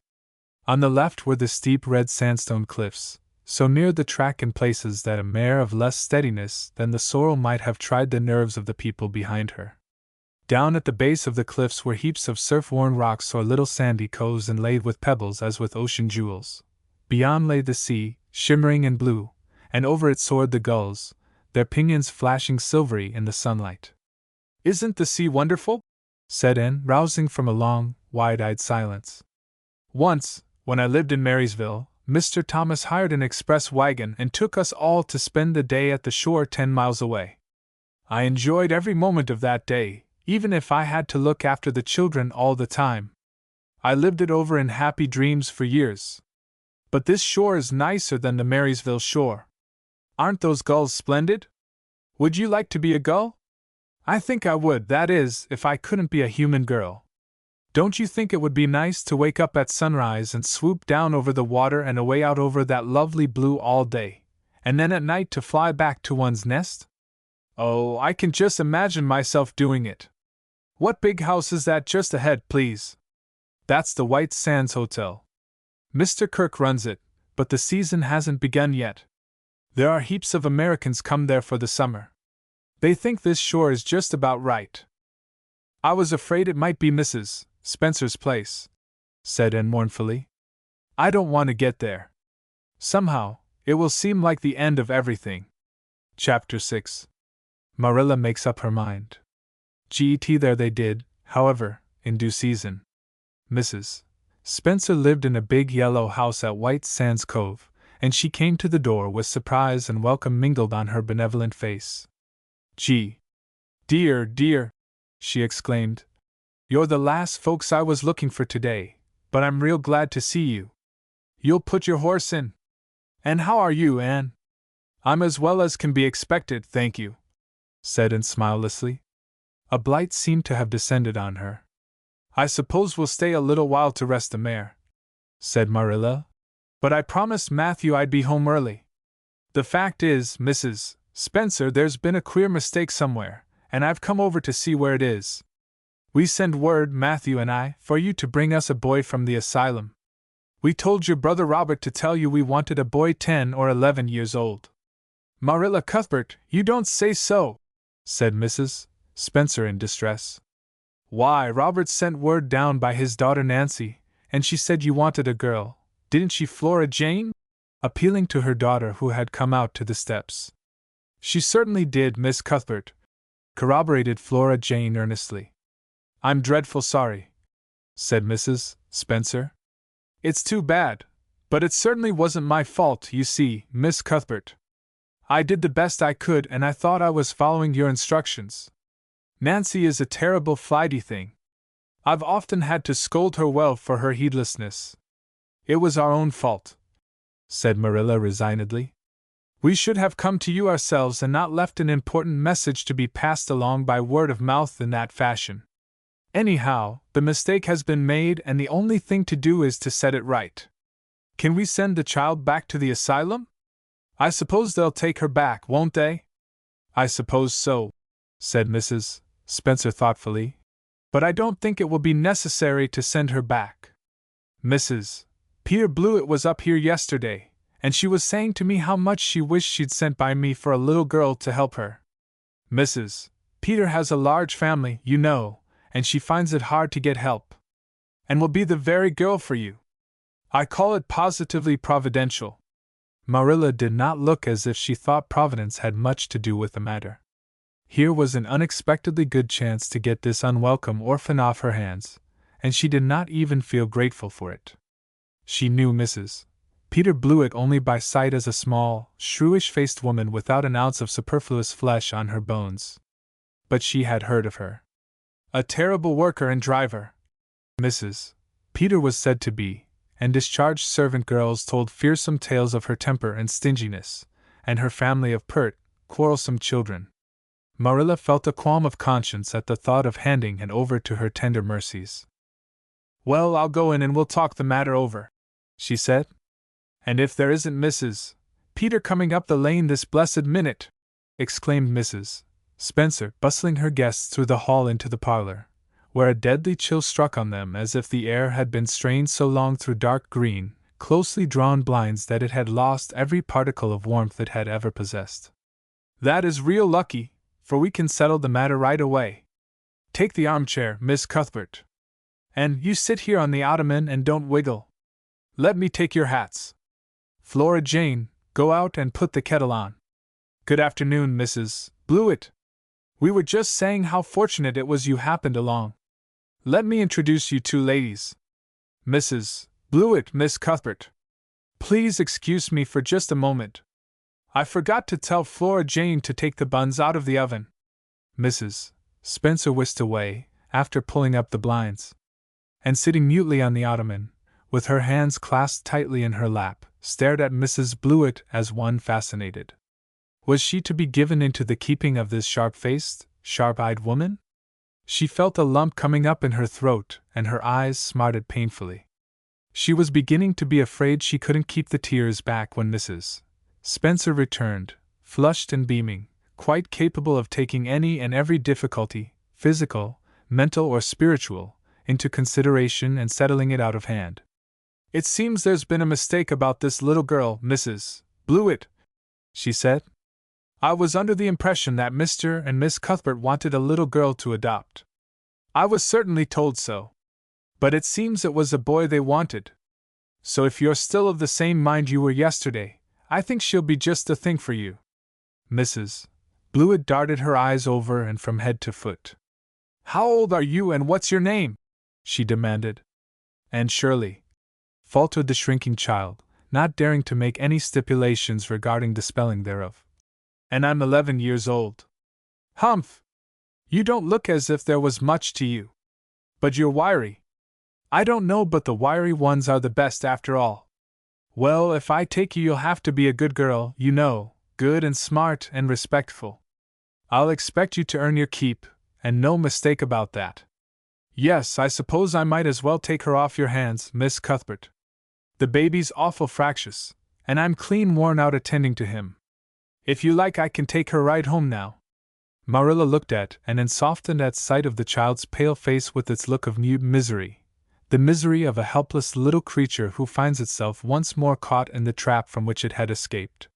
Marilla felt an uncomfortable conviction that, if she denied the appeal of that look, it would haunt her to her dying day. Moreover, she did not fancy Mrs. Blewett to hand a sensitive, high-strung child over to such a woman. No, she could not take the responsibility of doing that. "Well, I don't know," she said slowly. "I didn't say that Matthew and I had absolutely decided that we wouldn't keep her. In fact, I may say that Matthew is disposed to keep her. I just came over to find out how the mistake had occurred. I think I'd better take her home again and talk it over with Matthew. I feel that I oughtn't to decide on anything without consulting him. If we make up our mind not to keep her, we'll bring or send her over to you tomorrow night. If we don't, you may know that she is going to stay with us. Will that suit you, Mrs. Blewett?" "I suppose it'll have to," said Mrs. Blewett ungraciously. During Marilla's speech a sunrise had been dawning on Anne's face. First the look of despair faded out, then came a faint flush of hope. Her eyes grew deep and bright as morning stars. The child was quite transfigured, and a moment later, when Mrs. Spencer and Mrs. Blewett went out in quest of a recipe the latter had come to borrow, she sprang up and flew across the room to Marilla. "Oh, Miss Cuthbert, did you really say that perhaps you would let me stay at Green Gables?" she said in a breathless whisper, as if speaking aloud might shatter the glorious possibility. "Did you really say it? Or did I only imagine that you did? I think you'd better learn to control that imagination of yours, and if you can't distinguish between what is real and what isn't," said Marilla crossly. "Yes, you did hear me say just that and no more. It isn't decided yet, and perhaps we will conclude to let Mrs. Blewett take you after all. She certainly needs you much more than I do. I'd rather go back to the asylum than go to live with her," said Anne passionately. "She looks exactly like a gimlet." Marilla smothered a smile under the conviction that Anne must be reproved for such a speech. "A little girl like you should be ashamed of talking so about a lady and a stranger," she said severely. "Go back and sit down quietly and hold your tongue and behave as a good girl should. I'll try to do and be anything you want me, if you'll only keep me," said Anne, returning meekly to her ottoman. When they arrived back at Green Gables that evening, Matthew met them in the lane. Marilla from afar had noted him prowling along it, and guessed his motive. She was prepared for the relief she read in his face when he saw that she had at least brought back and back with her. But she said nothing to him relative to the affair, until they were both out in the yard behind the barn milking the cows. Then she briefly told him Anne's history and the result of the interview with Mrs. Spencer. "I wouldn't give a dog I like to that Blewett woman," said Matthew with unusual vim. "I don't fancy her style myself," admitted Marilla. "But it's that or keeping her ourselves, Matthew. And since you seem to want her, I suppose I'm willing, or have to be. I've been thinking over the idea until I've got kind of used to it. It seems a sort of duty. I've never brought up a child, especially a girl, and I dare say I'll make a terrible mess of it. But I'll do my best. So far as I'm concerned, Matthew, she may stay. Matthew's shy face was a glow of delight. Well, now, I reckoned you'd come to see it in that light, Marilla, he said. She's such an interesting little thing. It'd be more to the point if you could say she was a useful little thing, retorted Marilla. But I'll make it my business to see she's trained to be that. And mind, Matthew, you're not to go interfering with my methods. Perhaps an old maid doesn't know much about bringing up a child, but I guess she knows more than an old bachelor. So you just leave me to manage her. When I fail, it'll be time enough to put your oar in. There, Marilla, you can have your own way, said Matthew reassuringly. Only be as good and kind to her as you can without spoiling her. I kind of think she's one of the sort you can do anything with if you only get her to love you. Marilla sniffed, to express her contempt for Matthew's opinions concerning anything feminine, and walked off to the dairy with the pails. I won't tell her tonight that she can stay, she reflected, as she strained the milk into the creamers. She'd be so excited that she wouldn't sleep a wink. Marilla Cuthbert, you're fairly in for it. Did you ever suppose you'd see the day when you'd be adopting an orphan girl? It's surprising enough, but not so surprising as that Matthew should be at the bottom of it, him that always seemed to have such a mortal dread of little girls. Anyhow, we've decided on the experiment, and goodness only knows what will come of it. Chapter 7. And says her prayers. Hen Marilla took and up to bed that night, she said stiffly. Now, and I noticed last night that you threw your clothes all about the floor when you took them off. That is a very untidy habit, and I can't allow it at all. As soon as you take off any article of clothing, fold it neatly and place it on the chair. I haven't any use at all for little girls who aren't neat. I was so harrowed up in my mind last night that I didn't think about my clothes at all, said Anne. I'll fold them nicely tonight. They always made us do that at the asylum. Half the time, though, I'd forget. I'd be in such a hurry to get into bed nice and quiet and imagine things. You'll have to remember a little better if you stay here, admonished Marilla. There, that looks something like. Say your prayers now and get into bed. I never say any prayers, announced Anne. Marilla looked horrified astonishment. Why, Anne, what do you mean? Were you never taught to say your prayers? God always wants little girls to say their prayers. Don't you know who God is, Anne?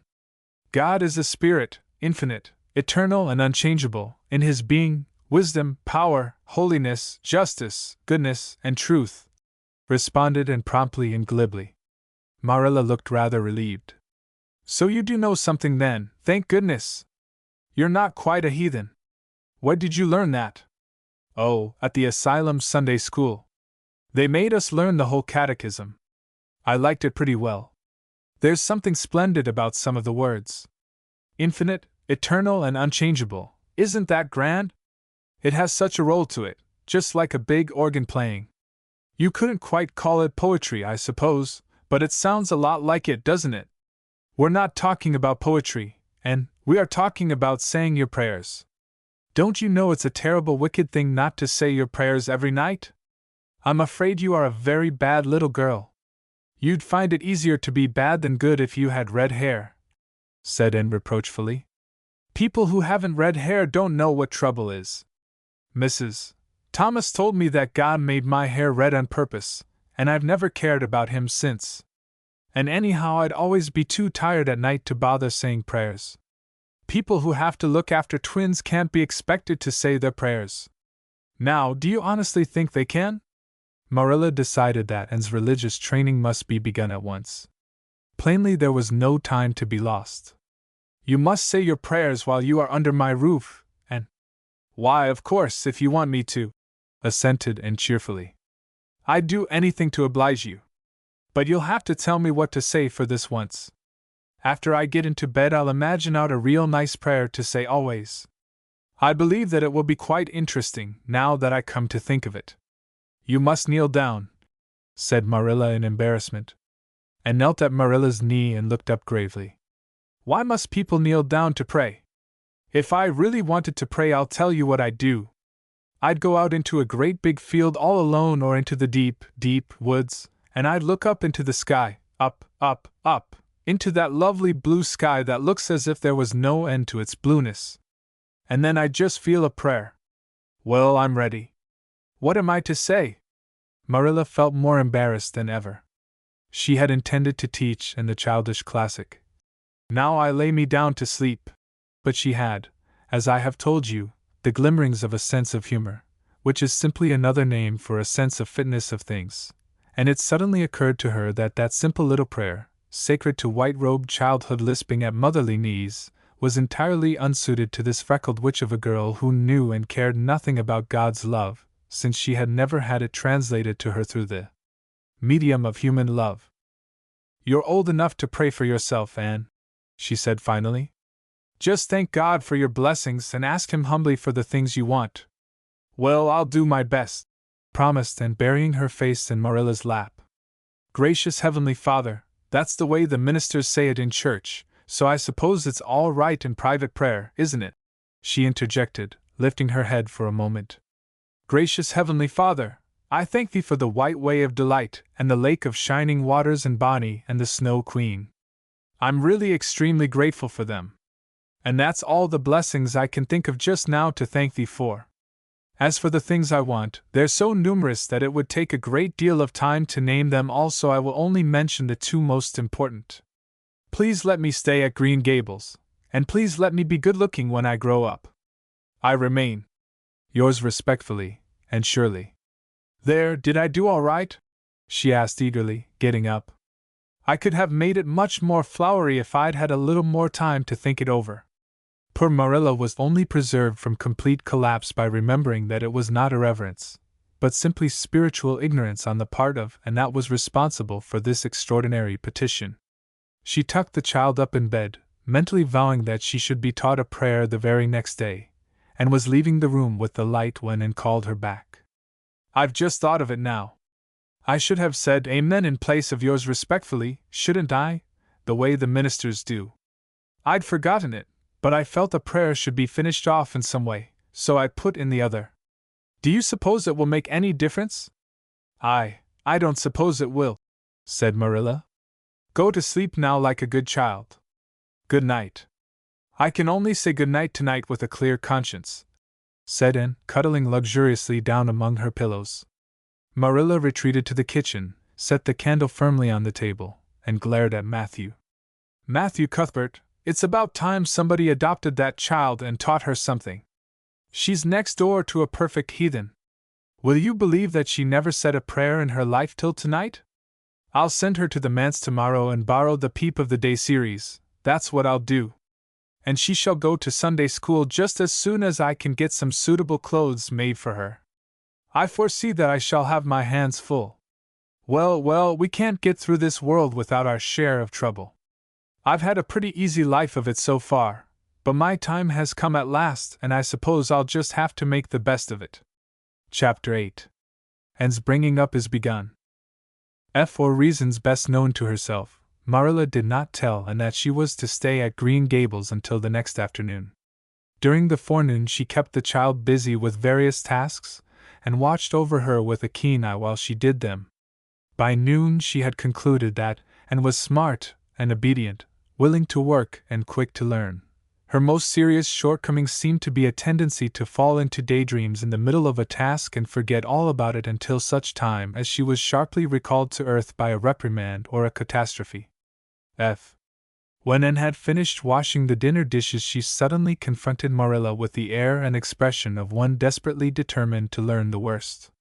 Her thin little body trembled from head to foot, her face flushed, and her eyes dilated until they were almost black. She clasped her hands tightly and said in an imploring voice, "Oh, please, Miss Cuthbert, won't you tell me if you are going to send me away or not?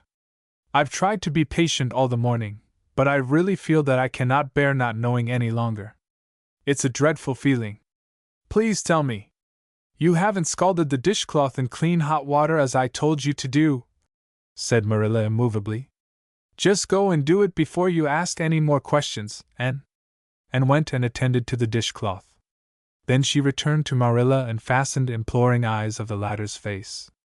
"Well," said Marilla, unable to find any excuse for deferring her explanation longer. "I suppose I might as well tell you. Matthew and I have decided to keep you, that is, if you will try to be a good little girl and show yourself grateful." "Why, child, whatever is the matter?" "I'm crying," said Anne in a tone of bewilderment. "I can't think why. I'm glad as glad can be." "Oh, glad doesn't seem the right word at all. I was glad about the White Way and the cherry blossoms, but this… oh, it's something more than glad. I'm so happy. I'll try to be so good. It will be uphill work, I expect, for Mrs. Thomas often told me I was desperately wicked. However, I'll do my very best. But can you tell me why I'm crying?" "I suppose it's because you're all excited and worked up," said Marilla disapprovingly. "Sit down on that chair and try to calm yourself. I'm afraid you both cry and laugh far too easily. Yes, you can stay here and we will try to do right by you. You must go to school, but it's only a fortnight till vacation, so it isn't worthwhile for you to start before it opens again in September." "What am I to call you?" asked Anne. "Shall I always say Miss Cuthbert? Can I call you Aunt Marilla?" "No, you'll call me just plain Marilla.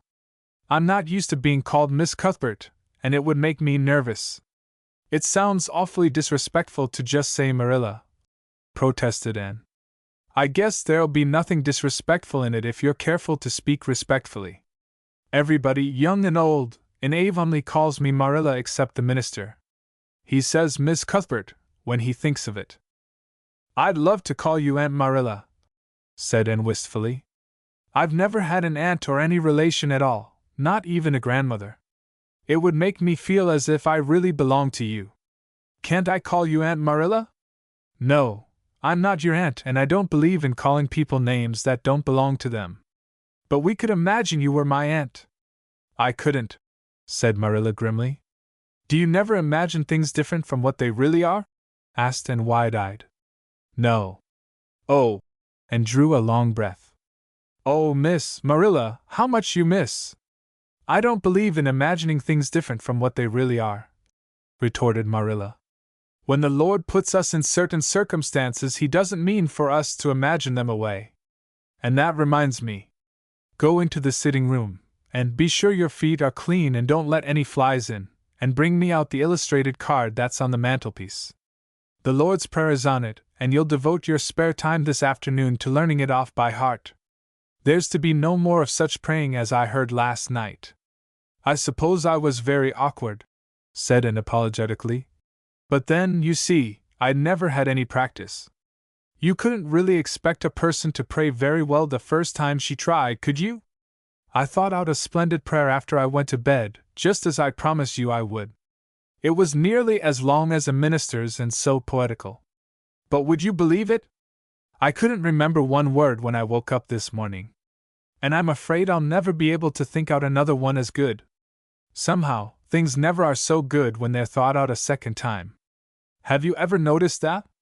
Here is something for you to notice, and when I tell you to do a thing, I want you to obey me at once and not stand stock still and discourse about it. Just you go and do as I bid you." And promptly departed for the sitting room across the hall. She failed to return. After waiting 10 minutes, Marilla laid down her knitting and marched after her with a grim expression. She found Anne standing motionless before a picture hanging on the wall between the two windows, with her eyes a-star with dreams. The white and green light strained through apple trees and clustering vines outside fell over the rapt little figure with a half-unearthly radiance. "And whatever are you thinking of?" demanded Marilla sharply, and came back to earth with a start.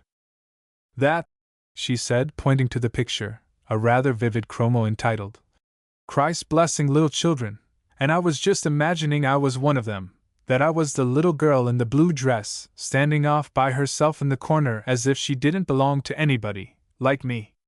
She looks lonely and sad, don't you think? I guess she hadn't any father or mother of her own. But she wanted to be blessed, too, so she just crept shyly up on the outside of the crowd, hoping nobody would notice her, except him. I'm sure I know just how she felt. Her heart must have beat, and her hands must have got cold, like mine did when I asked you if I could stay. She was afraid he mightn't notice her. But it's likely he did, don't you think? I've been trying to imagine it all out, her edging a little nearer all the time until she was quite close to him, and then he would look at her and put his hand on her hair, and oh, such a thrill of joy as would run over her. But I wish the artist hadn't painted him so sorrowful looking. All his pictures are like that, if you've noticed. But I don't believe he could really have looked so sad, or the children would have been afraid of him. And, said Marilla, wondering why she had not broken into this speech long before, you shouldn't talk that way. It's irreverent, positively irreverent. Anne's eyes marveled. Why, I felt just as reverent as could be. I'm sure I didn't mean to be irreverent. Well, I don't suppose you did, but it doesn't sound right to talk so familiarly about such things. And another thing, and when I send you after something, you're to bring it at once and not fall into mooning and imagining before pictures. Remember that. Take that card and come right to the kitchen. Now sit down in the corner and learn that prayer off by heart. And set the card up against the jugful of apple blossoms she had brought in to decorate the dinner table.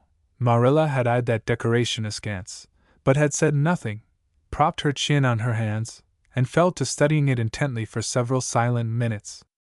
I like this, she announced at length. It's beautiful. I've heard it before. I heard the superintendent of the asylum Sunday school say it over once. But I didn't like it then. He had such a cracked voice and he prayed it so mournfully. I really felt sure he thought praying was a disagreeable duty. This isn't poetry, but it makes me feel just the same way poetry does. Our Father who art in heaven, hallowed be thy name. That is just like a line of music. Oh, I'm so glad you thought of making me learn this, Miss Marilla. Well, learn it and hold your tongue, said Marilla shortly, and tipped the vase of apple blossoms near enough to bestow a soft kiss on a pink-cupped bud, and then studied diligently for some moments longer. Marilla, she demanded presently, do you think that I shall ever have a bosom friend in Avonlea? What kind of friend? A bosom friend, an intimate friend, you know, a really kindred spirit to whom I can confide my inmost soul. I've dreamed of meeting her all my life. I never really supposed I would, but so many of my loveliest dreams have come true all at once that perhaps this one will, too. Do you think it's possible? Diana Barry lives over at Orchard Slope and she's about your age. She's a very nice little girl, and perhaps she will be a playmate for you when she comes home. She's visiting her aunt over at Carmody just now. You'll have to be careful how you behave yourself, though. Mrs. Barry is a very particular woman. She won't let Diana play with any little girl who isn't nice and good. And looked at Marilla through the apple blossoms, her eyes aglow with interest. What is Diana like? Her hair isn't red, is it? Oh, I hope not. It's bad enough to have red hair myself, but I positively couldn't endure it in a bosom friend.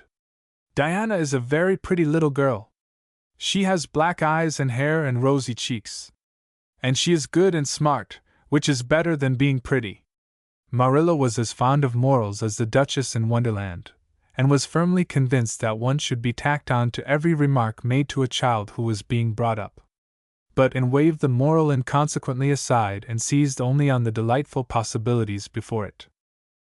Oh, I'm so glad she's pretty. Next to being beautiful oneself, and that's impossible in my case, it would be best to have a beautiful bosom friend. When I lived with Mrs. Thomas, she had a bookcase in her sitting room with glass doors. There weren't any books in it. Mrs. Thomas kept her best china and her preserves there, when she had any preserves to keep. One of the doors was broken. Mr. Thomas smashed it one night when he was slightly intoxicated. But the other was whole, and I used to pretend that my reflection in it was another little girl who lived in it. I called her Katie Maurice, and we were very intimate. I used to talk to her by the hour, especially on Sunday, and tell her everything. Katie was the comfort and consolation of my life. We used to pretend that the bookcase was enchanted and that if I only knew the spell I could open the door and step right into the room where Katie Maurice lived, instead of into Mrs. Thomas's shelves of preserves and china. And then Katie Maurice would have taken me by the hand and led me out into a wonderful place, all flowers and sunshine and fairies, and we would have lived there happy forever after. When I went to live with Mrs. Hammond, it just broke my heart to leave Katie Maurice. She felt it dreadfully, too, I know she did, for she was crying when she kissed me goodbye through the bookcase door. There was no bookcase at Mrs. Hammond's, but just up the river a little way from the house there was a long green little valley, and the loveliest echo lived there. It echoed back every word you said, even if you didn't talk a bit loud. So I imagine that it was a little girl called Violetta, and we were great friends, and I loved her almost as well as I loved Katie Maurice. Not quite, but almost, you know. The night before I went to the asylum I said goodbye to Violetta, and oh, her goodbye came back to me in such sad, sad tones. I had become so attached to her that I hadn't the heart to imagine a bosom friend at the asylum, even if there had been any scope for imagination there. I think it's just as well there wasn't, said Marilla drily. I don't approve of such goings-on. You seem to half believe your own imaginations. It will be well for you to have a real live friend to put such nonsense out of your head. But don't let Mrs. Barry hear you talking about your Katie Maurices and your Violettas, or she'll think you tell stories. Oh, I won't. I couldn't talk of them to everybody. Their memories are too sacred for that. But I thought I'd like to have you know about them. Oh, look, here's a big bee just tumbled out of an apple blossom. Just think what a lovely place to live, in an apple blossom. Fancy going to sleep in it when the wind was rocking it. If I wasn't a human girl, I think I'd like to be a bee and live among the flowers. Yesterday you wanted to be a seagull, sniffed Marilla. I think you are very fickle-minded. I told you to learn that prayer and not talk. But it seems impossible for you to stop talking if you've got anybody that will listen to you. So go up to your room and learn it. Oh, I know it pretty nearly all now, all but just the last line. Well, never mind, do as I tell you. Go to your room and finish learning it well, and stay there until I call you down to help me get tea. Can I take the apple blossoms with me for company? Pleaded Anne. No, you don't want your room cluttered up with flowers. You should have left them on the tree in the first place. I did feel a little that way, too, said Anne. I kind of felt I shouldn't shorten their lovely lives by picking them. I wouldn't want to be picked if I were an apple blossom. But the temptation was irresistible. What do you do when you meet with an irresistible temptation? And did you hear me tell you to go to your room? And sighed, retreated to the east gable, and sat down in a chair by the window. There, I know this prayer. I learned that last sentence coming upstairs. Now I'm going to imagine things into this room so that they'll always stay imagined. The floor is covered with a white velvet carpet with pink roses all over it, and there are pink silk curtains at the windows. The walls are hung with gold and silver brocade tapestry. The furniture is mahogany. I never saw any mahogany, but it does sound so luxurious. This is a couch all heaped with gorgeous silken cushions, pink and blue and crimson and gold, and I am reclining gracefully on it. I can see my reflection in that splendid big mirror hanging on the wall. I am tall and regal, clad in a gown of trailing white lace, with a pearl cross on my breast and pearls in my hair. My hair is of midnight darkness and my skin is a clear ivory pallor. My name is the Lady Cordelia Fitzgerald. No, it isn't. I can't make that seem real. She danced up to the little looking-glass and peered into it. Her pointed freckled face and solemn gray eyes peered back at her. You're only Anne of Green Gables, she said earnestly. And I see you, just as you are looking now, whenever I try to imagine I'm the Lady Cordelia. But it's a million times nicer to be Anne of Green Gables than Anne of Nowhere in particular, isn't it? She bent forward, kissed her reflection affectionately, and betook herself to the open window. Dear Snow Queen, good afternoon. And good afternoon, dear birches down in the hollow.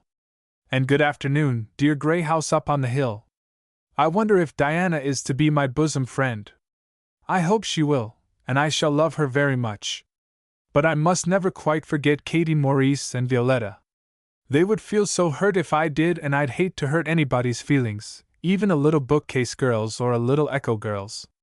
I must be careful to remember them and send them a kiss every day. and blew a couple of airy kisses from her fingertips past the cherry blossoms and then, with her chin in her hands, drifted luxuriously out on a sea of daydreams. Chapter 9. Mrs. Rachel Lynde is properly horrified. Anne had been a fortnight at Green Gables before Mrs. Lynde arrived to inspect her. Mrs. Rachel, to do her justice, was not to blame for this. A severe and unseasonable attack of grippe had confined that good lady to her house ever since the occasion of her last visit to Green Gables. Mrs. Rachel was not often sick and had a well-defined contempt for people who were.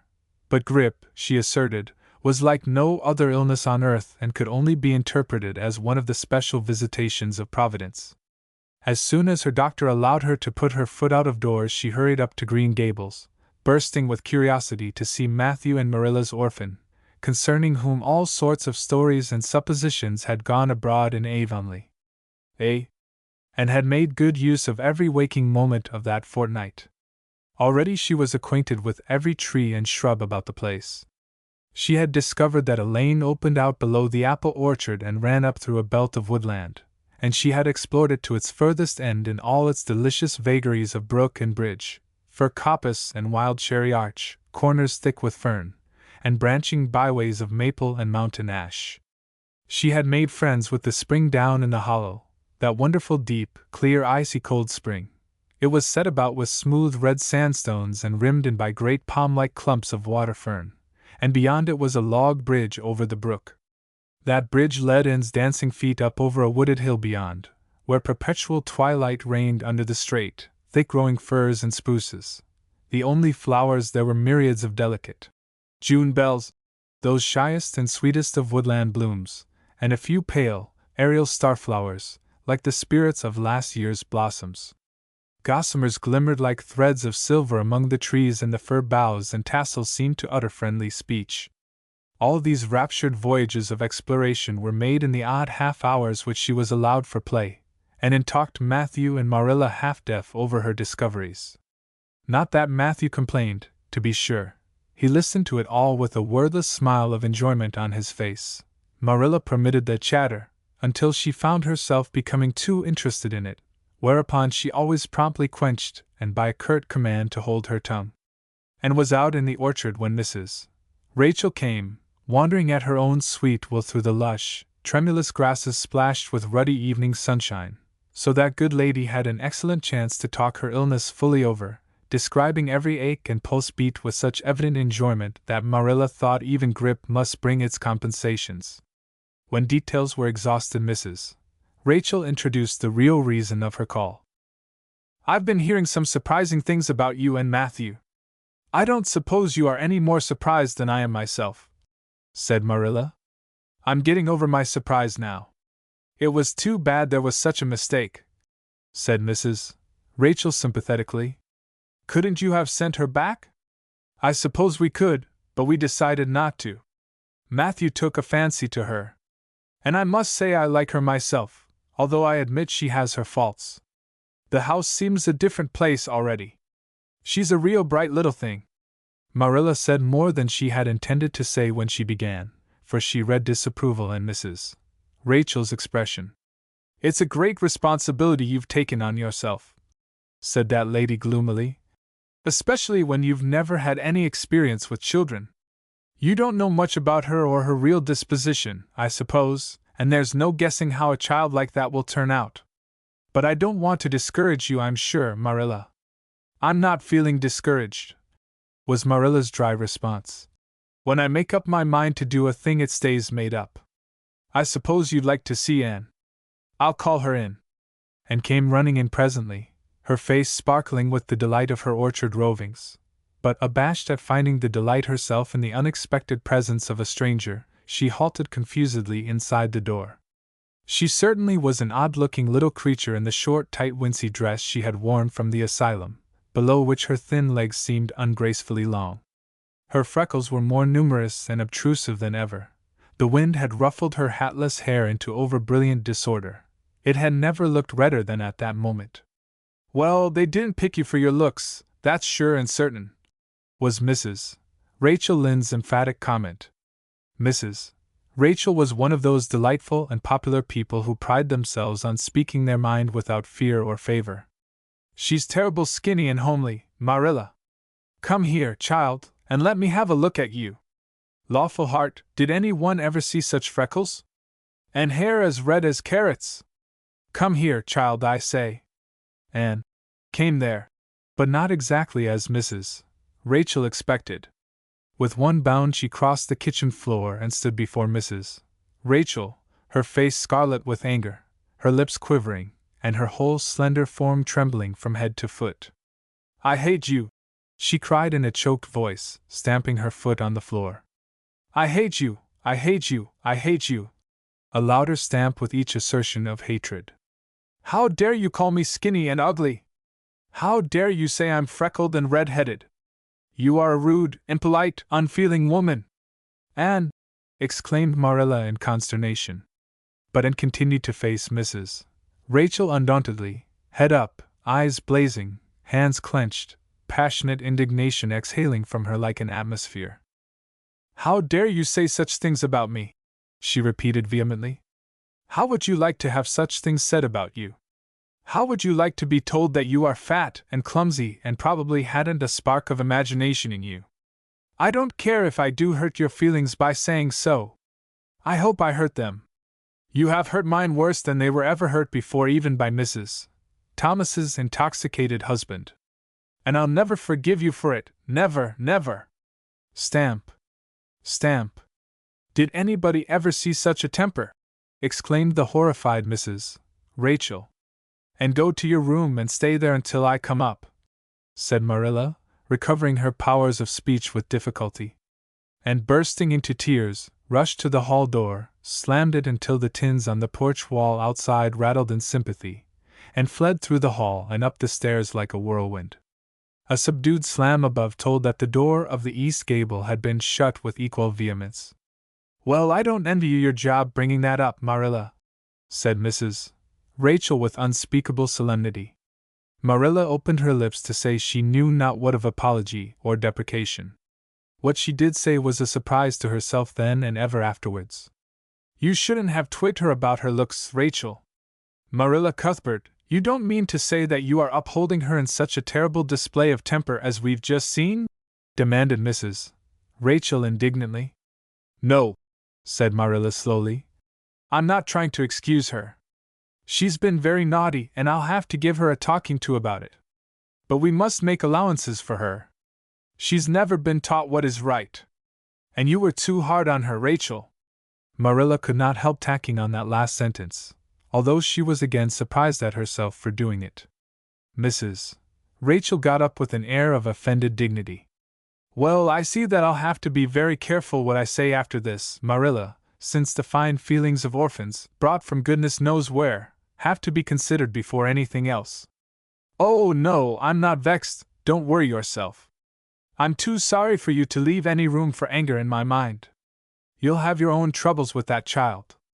But if you'll take my advice, which I suppose you won't do, although I brought up 10 children and buried 2, you'll do that talking to you mentioned with a fair-sized birch switch. I should think that would be the most effective language for that kind of a child. Her temper matches her hair, I guess. Well, good evening, Marilla. I hope you'll come down to see me often as usual. But you can't expect me to visit here again in a hurry, if I'm liable to be flown at and insulted in such a fashion. It's something new in my experience." Whereat Mrs. Rachel swept out and away, if a fat woman who always waddled could be said to sweep away, and Marilla with a very solemn face betook herself to the east gable. On the way upstairs she pondered uneasily as to what she ought to do. She felt no little dismay over the scene that had just been enacted. How unfortunate that Anne should have displayed such temper before Mrs. Rachel Lynde, of all people!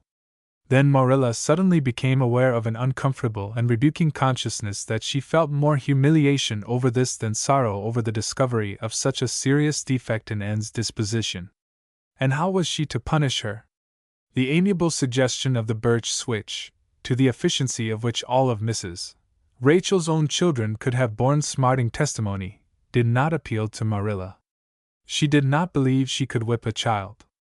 No, some other method of punishment must be found to bring into a proper realization of the enormity of her offense. Marilla found and faced downward on her bed, crying bitterly, quite oblivious of muddy boots on a clean counterpane. "Anne," she said not ungently. No answer. "Anne," with greater severity, "get off that bed this minute and listen to what I have to say to you." And squirmed off the bed and sat rigidly on a chair beside it, her face swollen and tear-stained and her eyes fixed stubbornly on the floor. "This is a nice way for you to behave. Anne, aren't you ashamed of yourself?" "She hadn't any right to call me ugly and red-headed," retorted Anne, evasive and defiant. "You hadn't any right to fly into such a fury and talk the way you did to her, Anne. I was ashamed of you, thoroughly ashamed of you. I wanted you to behave nicely to Mrs. Lynde, and instead of that you have disgraced me. I'm sure I don't know why you should lose your temper like that just because Mrs. Lynde said you were red-haired and homely. You say it yourself often enough." "Oh, but there's such a difference between saying a thing yourself and hearing other people say it," wailed Anne. "You may know a thing is so, but you can't help hoping other people don't quite think it is.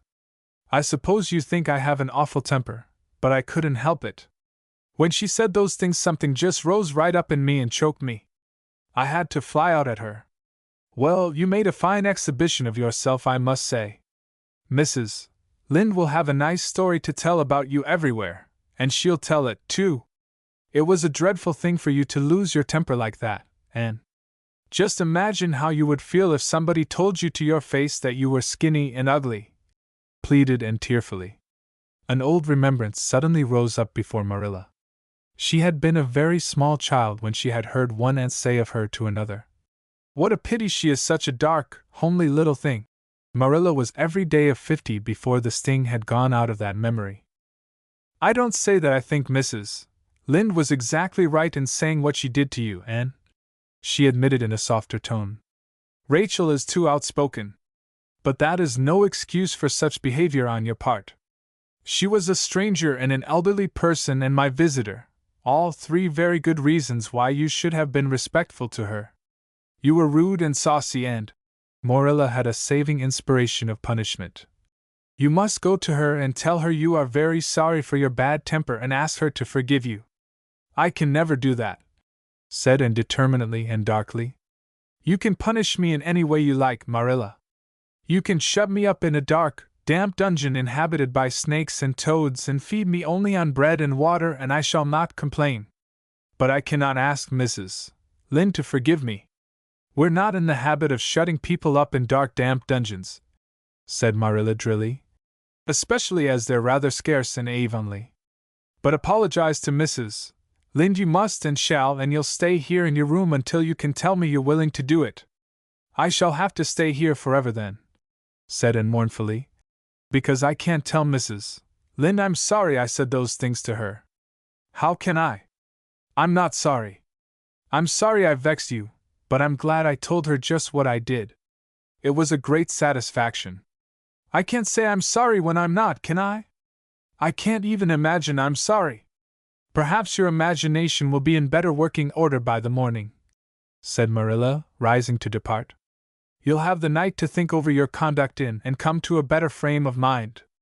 You said you would try to be a very good girl if we kept you at Green Gables, but I must say it hasn't seemed very much like it this evening." Leaving this Parthian shaft to rankle in Anne's stormy bosom, Marilla descended to the kitchen, grievously troubled in mind and vexed in soul. She was as angry with herself as with Anne because, whenever she recalled Mrs. Rachel's dumbfounded countenance, her lips twitched with amusement, and she felt a most reprehensible desire to laugh. Chapter 10. Anne's Apology. Marilla said nothing to Matthew about the affair that evening, but when Anne proved still refractory the next morning an explanation had to be made to account for her absence from the breakfast table. Marilla told Matthew the whole story, taking pains to impress him with a due sense of the enormity of Anne's behavior. It's a good thing Rachel Lynde got a calling down, she's a meddlesome old gossip," was Matthew's consolatory rejoinder. "Matthew Cuthbert, I'm astonished at you.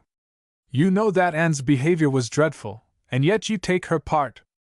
I suppose you'll be saying next thing that she oughtn't to be punished at all. Well now, no, not exactly, said Matthew uneasily. I reckon she ought to be punished a little.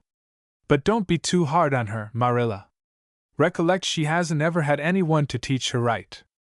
You're going to give her something to eat, aren't you? When did you ever hear of me starving people into good behavior? Demanded Marilla indignantly. She'll have her meals regular, and I'll carry them up to her myself. But she'll stay up there until she's willing to apologize to Mrs. Lynde, and that's final, Matthew. Breakfast, dinner, and supper were very silent meals, for Anne still remained obdurate. After each meal Marilla carried a well-filled tray to the east gable and brought it down later on not noticeably depleted. Matthew eyed its last descent with a troubled eye. Had Anne eaten anything at all? When Marilla went out that evening to bring the cows from the back pasture, Matthew, who had been hanging about the barns and watching, slipped into the house with the air of a burglar and crept upstairs. As a general thing Matthew gravitated between the kitchen and the little bedroom off the hall where he slept. Once in a while he ventured uncomfortably into the parlor or sitting room when the minister came to tea. But he had never been upstairs in his own house since the spring he helped Marilla paper the spare bedroom, and that was 4 years ago. He tiptoed along the hall and stood for several minutes outside the door of the east gable before he summoned courage to tap on it with his fingers and then opened the door to peep in. And was sitting on the yellow chair by the window gazing mournfully out into the garden. Very small and unhappy she looked, and Matthew's heart smote him. He softly closed the door and tiptoed over to her. "Anne," he whispered, as if afraid of being overheard. "How are you making it, Anne?" And smiled wanly. "Pretty well. I imagine a good deal, and that helps to pass the time. Of course, it's rather lonesome. But then I may as well get used to that." And smiled again, bravely facing the long years of solitary imprisonment before her. Matthew recollected that he must say what he had come to say without loss of time, lest Marilla return prematurely. "Well now, and don't you think you'd better do it and have it over with?" he whispered. "It'll have to be done sooner or later, you know, for Marilla's a dreadful determined woman, dreadful determined, and do it right off, I say, and have it over." "Do you mean apologize to Mrs. Lynde?" "Yes, apologize, that's the very word," said Matthew eagerly. "Just smooth it over, so to speak. That's what I was trying to get at." "I suppose I could do it to oblige you," said Anne thoughtfully. "It would be true enough to say I am sorry, because I am sorry now. I wasn't a bit sorry last night. I was mad clear through, and I stayed mad all night. I know I did because I woke up 3 times and I was just furious every time. But this morning it was over. I wasn't in a temper anymore, and it left a dreadful sort of goneness, too. I felt so ashamed of myself. But I just couldn't think of going and telling Mrs. Lynde so. It would be so humiliating. I made up my mind I'd stay shut up here forever rather than do that. But still, I'd do anything for you, if you really want me to." "Well now, of course I do. It's terrible lonesome downstairs without you. Just go and smooth things over, that's a good girl." "Very well," said Anne resignedly. "I'll tell Marilla as soon as she comes and I've repented." That's right, Anne. But don't tell Marilla I said anything about it. She might think I was putting my oar in, and I promised not to do that. Wild horses won't drag the secret from me," promised Anne solemnly. "How would wild horses drag a secret from a person anyhow?" But Matthew was gone, scared at his own success. He fled hastily to the remotest corner of the horse pasture lest Marilla should suspect what he had been up to.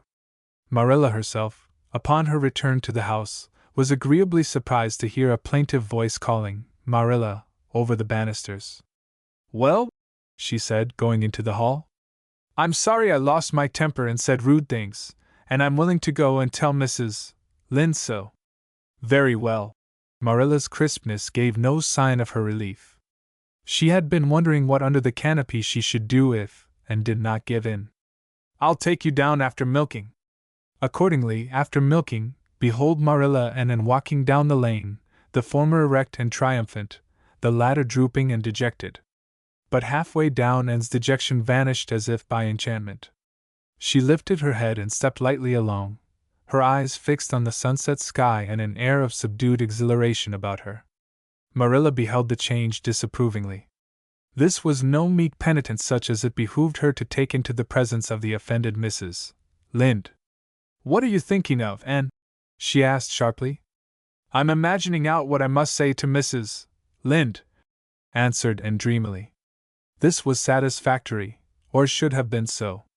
But Marilla could not rid herself of the notion that something in her scheme of punishment was going askew, and had no business to look so rapt and radiant.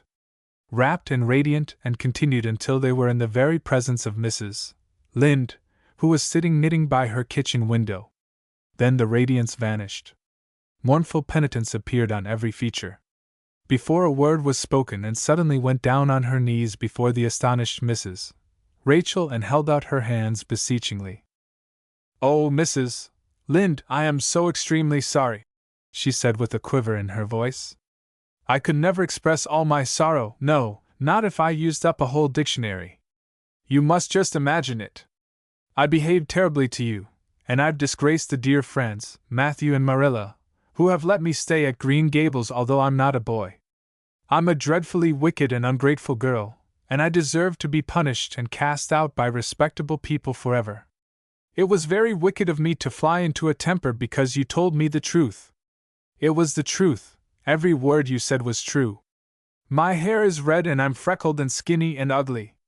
What I said to you was true too, but I shouldn't have said it. Oh, Mrs. Lynde, please, please forgive me.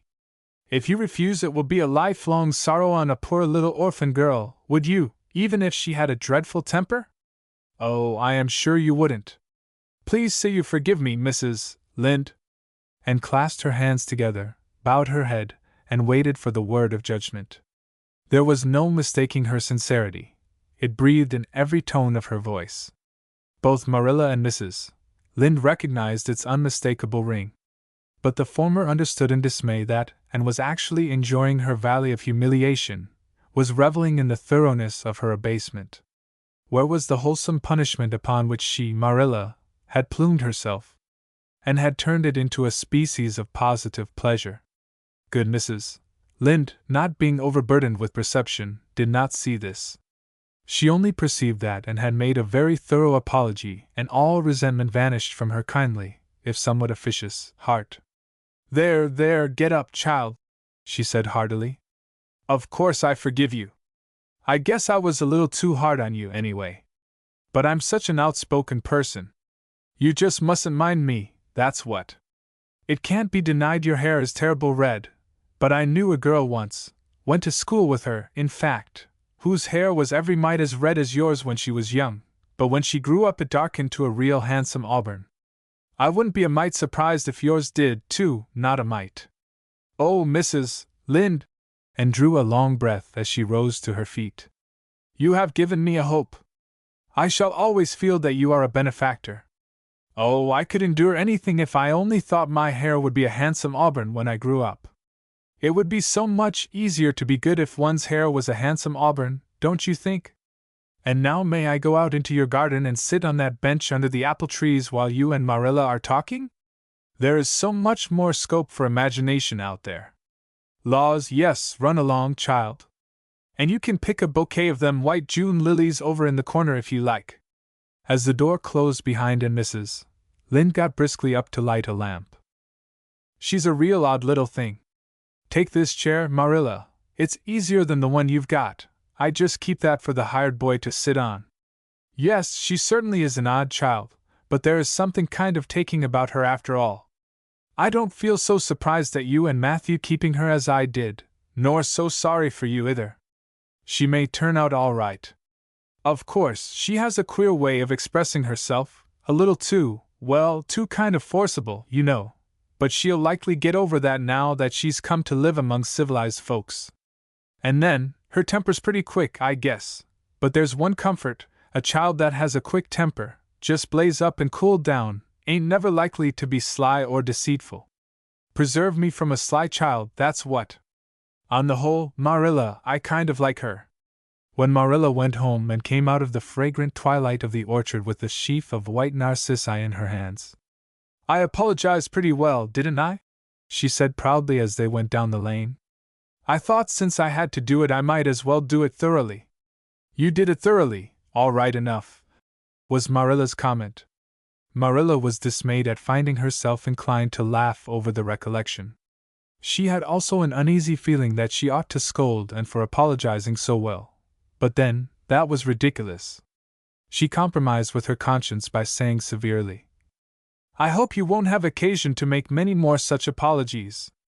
I hope you'll try to control your temper now, Anne. That wouldn't be so hard if people wouldn't twit me about my looks," said Anne with a sigh. "I don't get cross about other things, but I'm so tired of being twitted about my hair, and it just makes me boil right over. Do you suppose my hair will really be a handsome auburn when I grow up? You shouldn't think so much about your looks, Anne. I'm afraid you are a very vain little girl." "How can I be vain when I know I'm homely?" protested Anne. "I love pretty things, and I hate to look in the glass and see something that isn't pretty. It makes me feel so sorrowful, just as I feel when I look at any ugly thing. I pity it because it isn't beautiful." "Handsome is as handsome does," quoted Marilla. "I've had that said to me before, but I have my doubts about it," remarked skeptical Anne, sniffing at her narcissi. "Oh, aren't these flowers sweet? It was lovely of Mrs. Lynde to give them to me. I have no hard feelings against Mrs. Lynde now. It gives you a lovely, comfortable feeling to apologize and be forgiven, doesn't it? Aren't the stars bright tonight? If you could live in a star, which one would you pick? I'd like that lovely clear big one away over there above that dark hill." "And do hold your tongue," said Marilla, thoroughly worn out trying to follow the gyrations of Anne's thoughts. And said no more until they turned into their own lane. A little gypsy wind came down it to meet them, laden with the spicy perfume of young duet ferns. Far up in the shadows a cheerful light gleamed out through the trees from the kitchen at Green Gables. And suddenly came close to Marilla and slipped her hand into the older woman's hard palm. "It's lovely to be going home and know it's home," she said. "I love Green Gables already, and I never loved any place before. No place ever seemed like home. Oh, Marilla, I'm so happy. I could pray right now and not find it a bit hard." Something warm and pleasant welled up in Marilla's heart at touch of that thin little hand in her own, a throb of the maternity she had missed, perhaps. Its very unaccustomedness and sweetness disturbed her. She hastened to restore her sensations to their normal calm by inculcating a moral. "If you'll be a good girl, you'll always be happy, Anne. And you should never find it hard to say your prayers." "Saying one's prayers isn't exactly the same thing as praying," said Anne meditatively. "But I'm going to imagine that I'm the wind that is blowing up there in those tree tops. When I get tired of the trees, I'll imagine I'm gently waving down here in the ferns, and then I'll fly over to Mrs. Lynde's garden and set the flowers dancing, and then I'll go with one great swoop over the clover field, and then I'll blow over the lake of shining waters and ripple it all up into little sparkling waves. Oh, there's so much scope for imagination in a wind! So I'll not talk any more just now, Marilla. Thanks be to goodness for that," breathed Marilla in devout relief. Chapter 11. Anne's Impressions of Sunday School. "W.L., how do you like them?" said Marilla. Anne was standing in the gable room, looking solemnly at 3 new dresses spread out on the bed. One was of snuffy-colored gingham which Marilla had been tempted to buy from a peddler the preceding summer because it looked so serviceable. One was of black and white checkered sateen which she had picked up at a bargain counter in the winter, and one was a stiff print of an ugly blue shade which she had purchased that week at a Carmody store. She had made them up herself, and they were all made alike, plain skirts fulled tightly to plain waists, with sleeves as plain as waist and skirt and tight as sleeves could be. "I'll imagine that I like them," said Anne soberly. "I don't want you to imagine it," said Marilla, offended. "Oh, I can see you don't like the dresses. What is the matter with them? Aren't they neat and clean and new?" "Yes." "Then why don't you like them?" They're not pretty," said Anne reluctantly. "Pretty!" Marilla sniffed. "I didn't trouble my head about getting pretty dresses for you. I don't believe in pampering vanity, and I'll tell you that right off. Those dresses are good, sensible, serviceable dresses, without any frills or furbelows about them, and they're all you'll get this summer. The brown gingham and the blue print will do you for school when you begin to go. The sateen is for church and Sunday school. I'll expect you to keep them neat and clean and not to tear them. I should think you'd be grateful to get most anything after those skimpy, wincey things you've been wearing. Oh, I am grateful, protested Anne. But I'd be ever so much gratefuler if you'd made just one of them with puffed sleeves. Puffed sleeves are so fashionable now. It would give me such a thrill, Marilla, just to wear a dress with puffed sleeves. Well, you'll have to do without your thrill. I hadn't any material to waste on puffed sleeves. I think they are ridiculous-looking things anyhow. I prefer the plain, sensible ones. But I'd rather look ridiculous when everybody else does than plain and sensible all by myself. Persisted, and mournfully. Trust you for that. Well, hang those dresses carefully up in your closet, and then sit down and learn the Sunday school lesson. I got a quarterly from Mr. Bell for you, and you'll go to Sunday school tomorrow, said Marilla, disappearing downstairs in high dudgeon, and clasped her hands and looked at the dresses. I did hope there would be a white one with puffed sleeves, she whispered disconsolately. I prayed for one, but I didn't much expect it on that account. I didn't suppose God would have time to bother about a little orphan girl's dress. I knew I'd just have to depend on Marilla for it. Well, fortunately I can imagine that one of them is of snow-white muslin with lovely lace frills and 3 puffed sleeves. The next morning warnings of a sick headache prevented Marilla from going to Sunday school with Anne. You'll have to go down and call for Mrs. Lynde, Anne, she said. She'll see that you get into the right class. Now, mind you behave yourself properly. Stay to preaching afterwards and ask Mrs. Lynde to show you our pew. Here's a cent for collection. Don't stare at people and don't fidget. I shall expect you to tell me the text when you come home. And started off irreproachable, arrayed in the stiff black and white sateen, which, while decent as regards length and certainly not open to the charge of skimpiness, contrived to emphasize every corner and angle of her thin figure. Her hat was a little, flat, glossy, new sailor, the extreme plainness of which had likewise much disappointed Anne, who had permitted herself secret visions of ribbon and flowers. The latter, however, were supplied before and reached the main road, for being confronted halfway down the lane with a golden frenzy of wind-stirred buttercups and a glory of wild roses, and promptly and liberally garlanded her hat with a heavy wreath of them. Whatever other people might have thought of the result, it satisfied Anne, and she tripped gaily down the road, holding her ruddy head with its decoration of pink and yellow very proudly. When she had reached Mrs. Lynde's house, she found that lady gone. Nothing daunted, and proceeded onward to the church alone. In the porch she found a crowd of little girls, all more or less gaily attired in whites and blues and pinks, and all staring with curious eyes at this stranger in their midst, with her extraordinary head adornment. Avonlea little girls had already heard queer stories about Anne. Mrs. Lynde said she had an awful temper. Jerry Buat, the hired boy at Green Gables, said she talked all the time to herself or to the trees and flowers like a crazy girl. They looked at her and whispered to each other behind their quarterlies.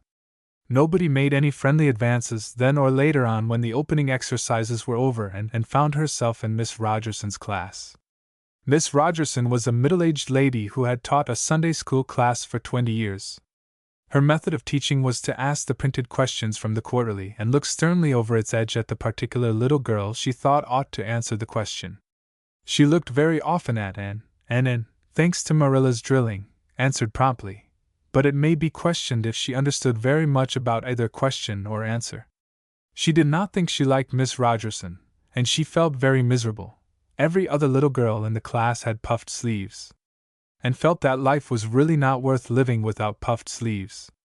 Well, how did you like Sunday school? Marilla wanted to know when Anne came home. Her wreath having faded, and had discarded it in the lane, so Marilla was spared the knowledge of that for a time. I didn't like it a bit. It was horrid. Anne Shirley, said Marilla rebukingly, and sat down on the rocker with a long sigh, kissed one of Bonnie's leaves, and waved her hand to a blossoming fuchsia. They might have been lonesome while I was away, she explained. And now about the Sunday school. I behaved well, just as you told me. Mrs. Lind was gone, but I went right on myself. I went into the church, with a lot of other little girls, and I sat in the corner of a pew by the window while the opening exercises went on. Mr. Bell made an awfully long prayer. I would have been dreadfully tired before he got through if I hadn't been sitting by that window. But it looked right out on the lake of shining waters, so I just gazed at that and imagined all sorts of splendid things. You shouldn't have done anything of the sort. You should have listened to Mr. Bell. But he wasn't talking to me, protested Anne. He was talking to God, and he didn't seem to be very much interested in it either. I think he thought God was too far off, though. There was a long row of white birches hanging over the lake, and the sunshine fell down through them, way down, deep into the water. Oh, Marilla, it was like a beautiful dream. It gave me a thrill, and I just said, "Thank you for it, God," 2 or 3 times. Not out loud, I hope, said Marilla anxiously. Oh, no, just under my breath. Well, Mr. Bell did get through at last, and they told me to go into the classroom with Miss Rogerson's class. There were 9 other girls in it. They all had puffed sleeves. I tried to imagine mine were puffed too, but I couldn't. Why couldn't I? It was as easy as could be to imagine they were puffed when I was alone in the east gable, but it was awfully hard there among the others who had really truly puffs. You shouldn't have been thinking about your sleeves in Sunday school. You should have been attending to the lesson. I hope you knew it. Oh, yes, and I answered a lot of questions. Miss Rogerson asked ever so many. I don't think it was fair for her to do all the asking. There were lots I wanted to ask her, but I didn't like to because I didn't think she was a kindred spirit. Then all the other little girls recited a paraphrase. She asked me if I knew any. I told her I didn't, but I could recite "The Dog at His Master's Grave" if she liked. That's in the Third Royal Reader. It isn't a really truly religious piece of poetry, but it's so sad and melancholy that it might as well be. She said it wouldn't do, and she told me to learn the 19th paraphrase for next Sunday. I read it over in church afterwards, and it's splendid. There are 2 lines in particular that just thrill me. I don't know what squadrons means nor Midian either, but it sounds so tragical. I can hardly wait until next Sunday to recite it. I'll practice it all the week. After Sunday school I asked Miss Rogerson, because Mrs. Lind was too far away, to show me your pew. I sat just as still as I could, and the text was Revelations, 3rd chapter, 2nd and 3rd verses. It was a very long text. If I was a minister, I'd pick the short, snappy ones. The sermon was awfully long, too. I suppose the minister had to match it to the text. I didn't think he was a bit interesting. The trouble with him seems to be that he hasn't enough imagination. I didn't listen to him very much. I just let my thoughts run, and I thought of the most surprising things. Marilla felt helplessly that all this should be sternly reproved, but she was hampered by the undeniable fact that some of the things Anne had said, especially about the minister's sermons and Mr. Bell's prayers, were what she herself had really thought deep down in her heart for years, but had never given expression to. It almost seemed to her that those secret, unuttered, critical thoughts had suddenly taken visible and accusing shape and form in the person of this outspoken morsel of neglected humanity. Chapter 12. A Solemn Vow and Promise. It was not until the next Friday that Marilla heard the story of the flower-wreathed hat. She came home from Mrs. Lind's and called Anne to account. And Mrs. Rachel says you went to church last Sunday with your hat rigged out ridiculous with roses and buttercups. What on earth put you up to such a caper? A pretty-looking object you must have been. Oh, I know pink and yellow aren't becoming to me, began Anne. Becoming fiddlesticks. It was putting flowers on your hat at all, no matter what color they were, that was ridiculous. You are the most aggravating child. I don't see why it's any more ridiculous to wear flowers on your hat than on your dress, protested Anne. Lots of little girls there had bouquets pinned on their dresses. What's the difference? Marilla was not to be drawn from the safe concrete into dubious paths of the abstract. Don't answer me back like that, Anne, It was very silly of you to do such a thing. Never let me catch you at such a trick again. Mrs. Rachel says she thought she would sink through the floor when she saw you come in all rigged out like that. She couldn't get near enough to tell you to take them off till it was too late. She says people talked about it something dreadful. Of course they would think I had no better sense than to let you go decked out like that. Oh, I'm so sorry, said Anne, tears welling into her eyes. I never thought you'd mind. The roses and buttercups were so sweet and pretty I thought they'd look lovely on my hat. Lots of the little girls had artificial flowers on their hats. I'm afraid I'm going to be a dreadful trial to you. Maybe you'd better send me back to the asylum. That would be terrible. I don't think I could endure it. Most likely I would go into consumption. I'm so thin as it is, you see. But that would be better than being a trial to you. Nonsense, said Marilla, vexed at herself for having made the child cry. I don't want to send you back to the asylum, I'm sure. All I want is that you should behave like other little girls and not make yourself ridiculous. Don't cry any more. I've got some news for you. Diana Barry came home this afternoon. I'm going up to see if I can borrow a skirt pattern from Mrs. Barry, and if you like you can come with me and get acquainted with Diana.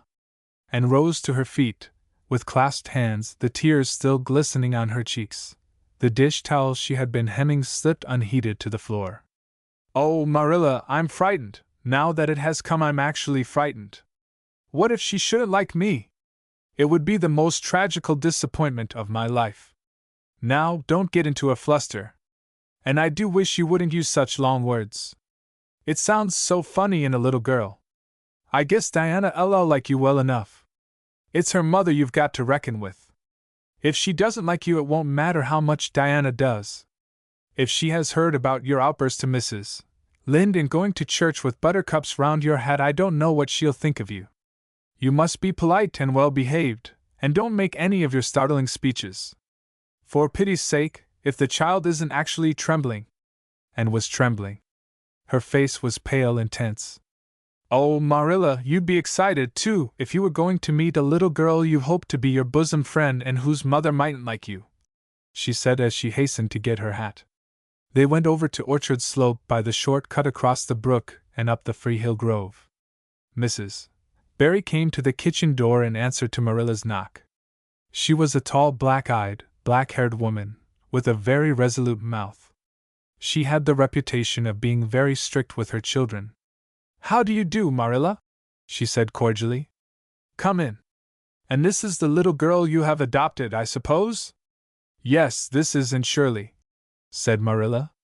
Spelled with an E, gasped Anne, who, tremulous and excited as she was determined there should be no misunderstanding on that important point.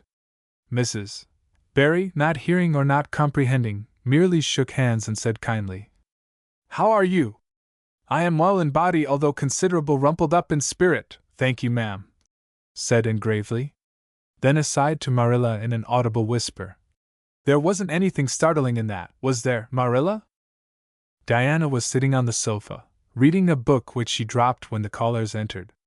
She was a very pretty little girl, with her mother's black eyes and hair, and rosy cheeks, and the merry expression which was her inheritance from her father.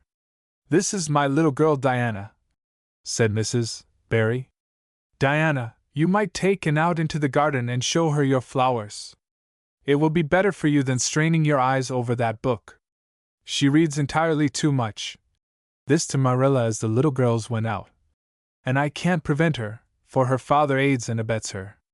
She's always poring over a book. I'm glad she has the prospect of a playmate. Perhaps it will take her more out of doors. Outside in the garden, which was full of mellow sunset light streaming through the dark old firs to the west of it, stood Anne and Diana, gazing bashfully at each other over a clump of gorgeous tiger lilies. The Barry garden was a bowery wilderness of flowers which would have delighted Anne's heart at any time less fraught with destiny. It was encircled by huge old willows and tall firs, beneath which flourished flowers that loved the shade. Prim, right-angled paths neatly bordered with clamshells intersected it like moist red ribbons, and in the beds between old-fashioned flowers ran riot.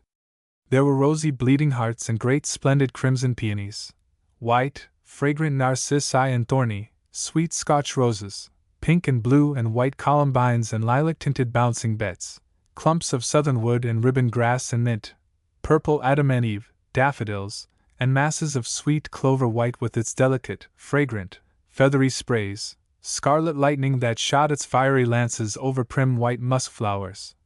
A garden it was where sunshine lingered and bees hummed, and winds, beguiled into loitering, purred and rustled. "Oh, Diana," said Anne at last, clasping her hands and speaking almost in a whisper. "Oh, do you think you can like me a little, enough to be my bosom friend?" Diana laughed. Diana always laughed before she spoke. "Why, I guess so," she said frankly. "I'm awfully glad you've come to live at Green Gables. It will be jolly to have somebody to play with. There isn't any other girl who lives near enough to play with, and I've no sisters big enough." "Will you swear to be my friend forever and ever?" demanded Anne eagerly. Diana looked shocked. "Why, it's dreadfully wicked to swear," she said rebukingly. "Oh no, not my kind of swearing. There are two kinds, you know." "I never heard of but one kind," said Diana doubtfully. "There really is another." "Oh, it isn't wicked at all. It just means vowing and promising solemnly." "Well, I don't mind doing that," agreed Diana, relieved. "How do you do it?" "We must join hands so," said Anne gravely. "It ought to be over running water. We'll just imagine this path is running water. I'll repeat the oath first. I solemnly swear to be faithful to my bosom friend, Diana Barry, as long as the sun and moon shall endure. Now you say it and put my name in." Diana repeated the oath, with a laugh fore and aft. Then she said, "You're a queer girl, Anne. I heard before that you were queer. But I believe I'm going to like you real well." When Marilla and Anne went home, Diana went with them as far as the log bridge. The two little girls walked with their arms about each other. At the brook they parted with many promises to spend the next afternoon together. "Well, did you find Diana a kindred spirit?" asked Marilla as they went up through the garden of Green Gables. "Oh, yes," sighed Anne, blissfully unconscious of any sarcasm on Marilla's part. "Oh, Marilla, I'm the happiest girl on Prince Edward Island this very moment. I assure you I'll say my prayers with a right goodwill tonight. Diana and I are going to build a playhouse in Mr. William Bell's birch grove tomorrow.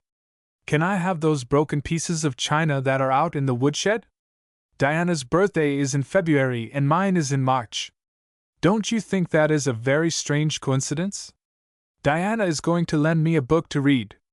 She says it's perfectly splendid and tremendously exciting. She's going to show me a place back in the woods where rice lilies grow. Don't you think Diana has got very soulful eyes? I wish I had soulful eyes. Diana is going to teach me to sing a song called Nellie in the Hazel Dell. She's going to give me a picture to put up in my room. It's a perfectly beautiful picture, she says, a lovely lady in a pale blue silk dress.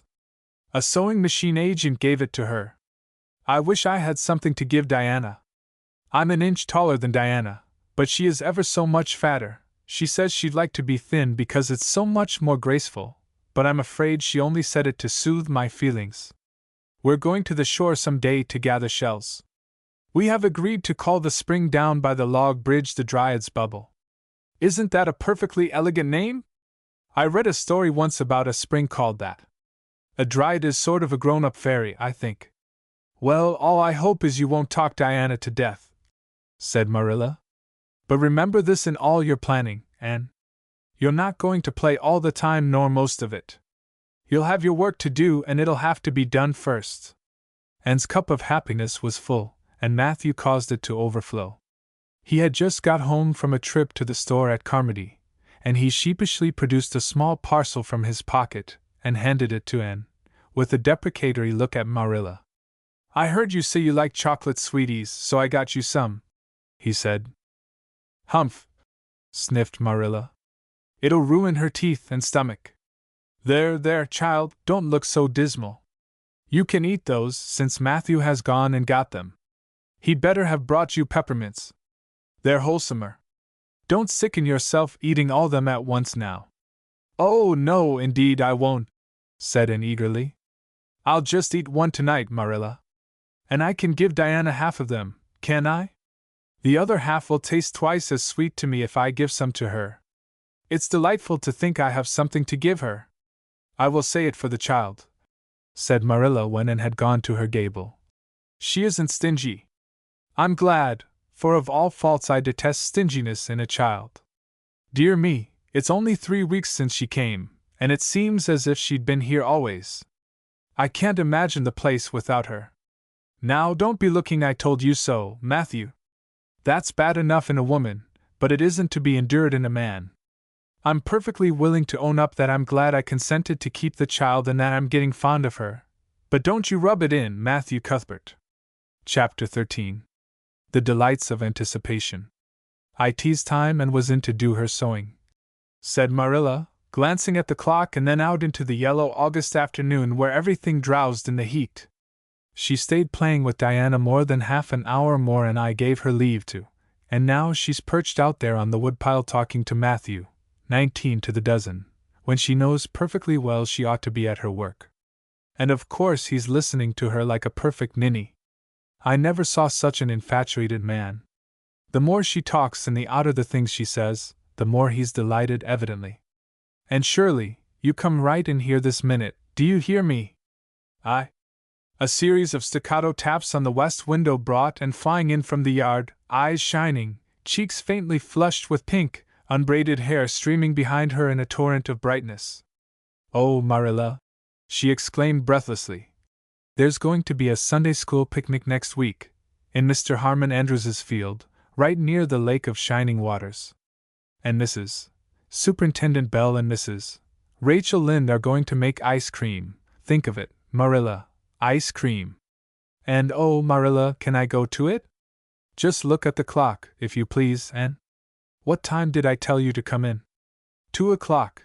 But isn't it splendid about the picnic, Marilla? Please, can I go? Oh, I've never been to a picnic.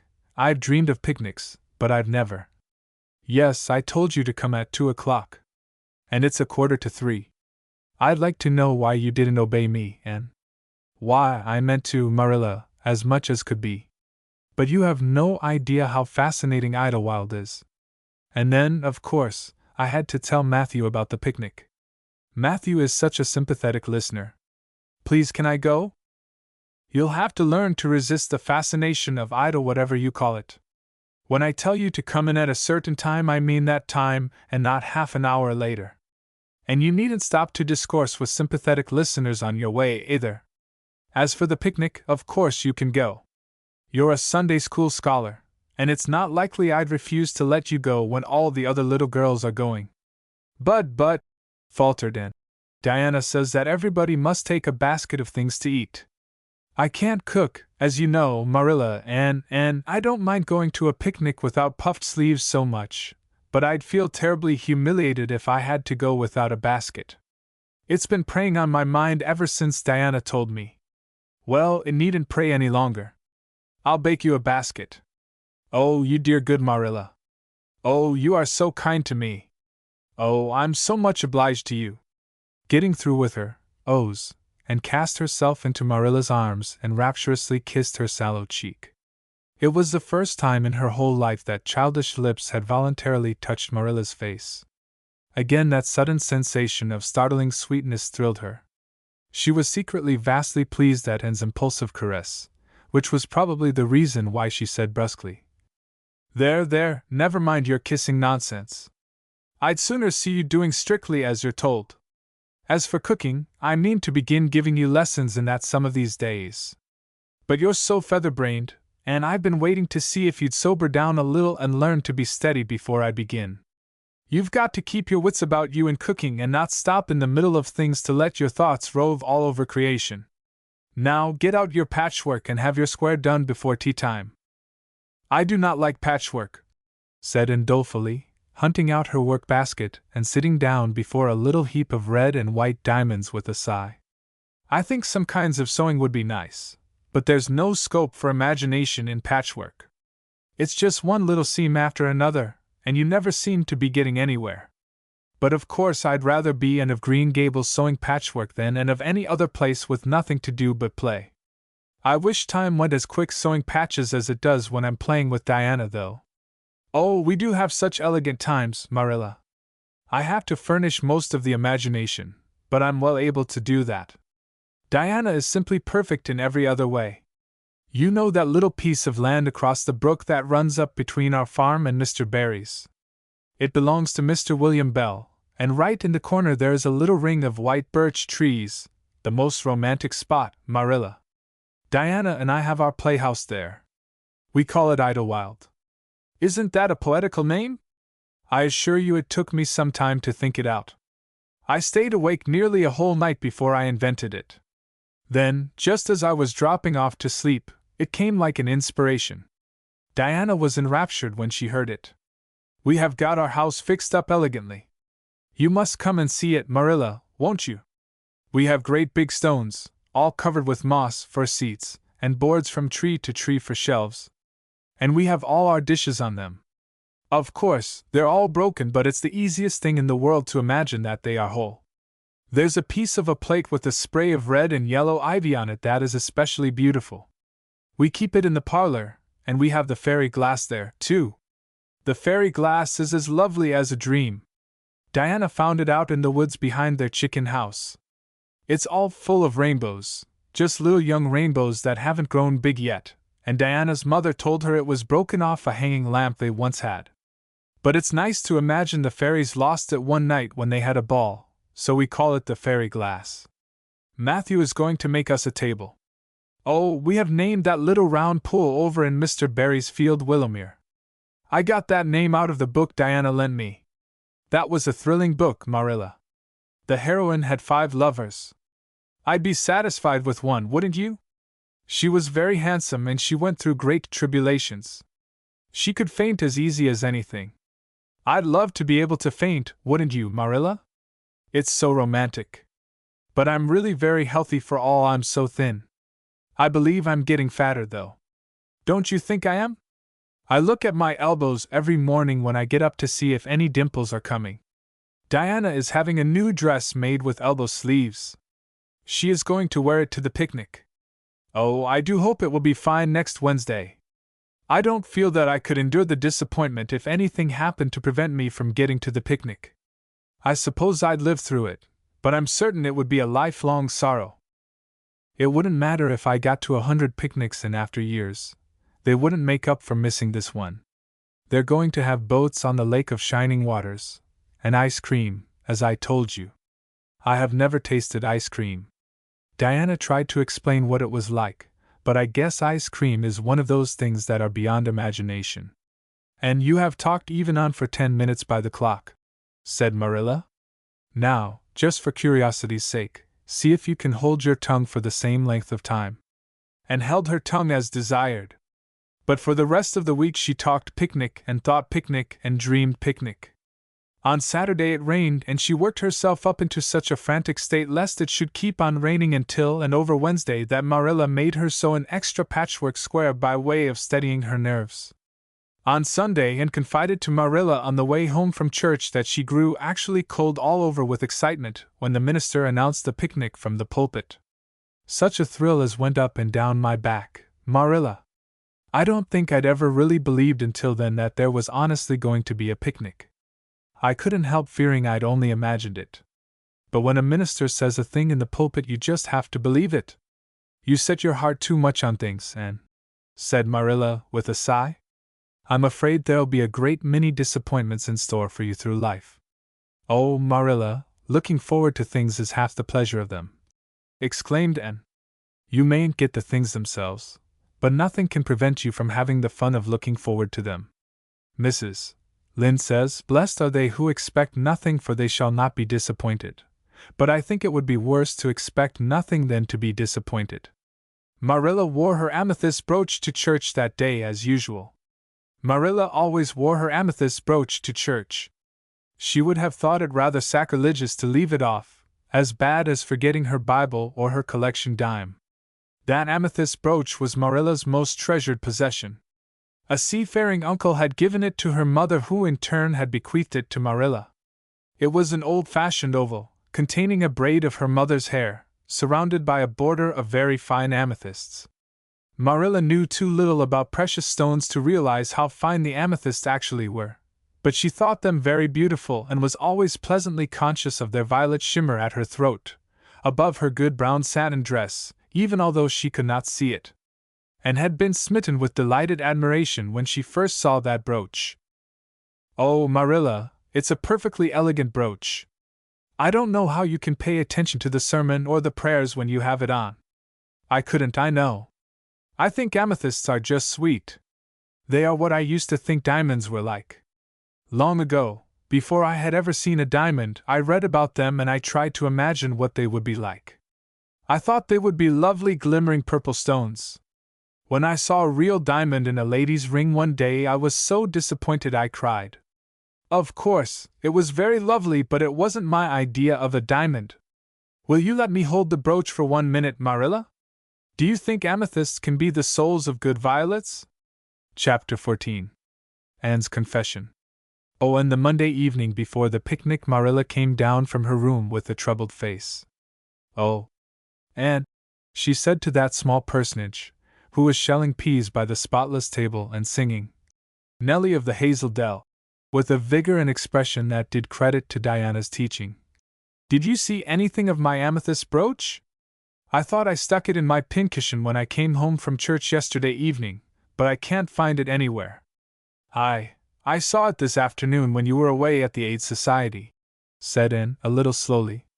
"I was passing your door when I saw it on the cushion, so I went in to look at it." "Did you touch it?" said Marilla sternly. "Why, yes," admitted Anne. "I took it up and I pinned it on my breast just to see how it would look. You had no business to do anything of the sort. It's very wrong in a little girl to meddle. You shouldn't have gone into my room in the first place, and you shouldn't have touched a brooch that didn't belong to you in the second. Where did you put it?" "Oh, I put it back on the bureau. I hadn't it on a minute. Truly, I didn't mean to meddle, Marilla. I didn't think about its being wrong to go in and try on the brooch, but I see now that it was, and I'll never do it again. That's one good thing about me. I never do the same naughty thing twice." "You didn't put it back," said Marilla. "That brooch isn't anywhere on the bureau. You've taken it out or something, Anne." "I did put it back," said Anne quickly, pertly, Marilla thought. "I don't just remember whether I stuck it on the pincushion or laid it in the china tray. But I'm perfectly certain I put it back." "I'll go and have another look," said Marilla, determining to be just. "If you put that brooch back, it's there still. If it isn't, I'll know you didn't, that's all." Marilla went to her room and made a thorough search, not only over the bureau but in every other place she thought the brooch might possibly be. It was not to be found, and she returned to the kitchen. "And the brooch is gone. By your own admission, you were the last person to handle it.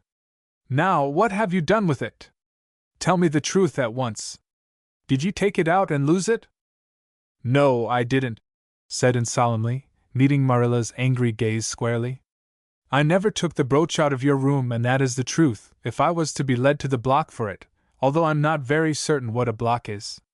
So there, Marilla."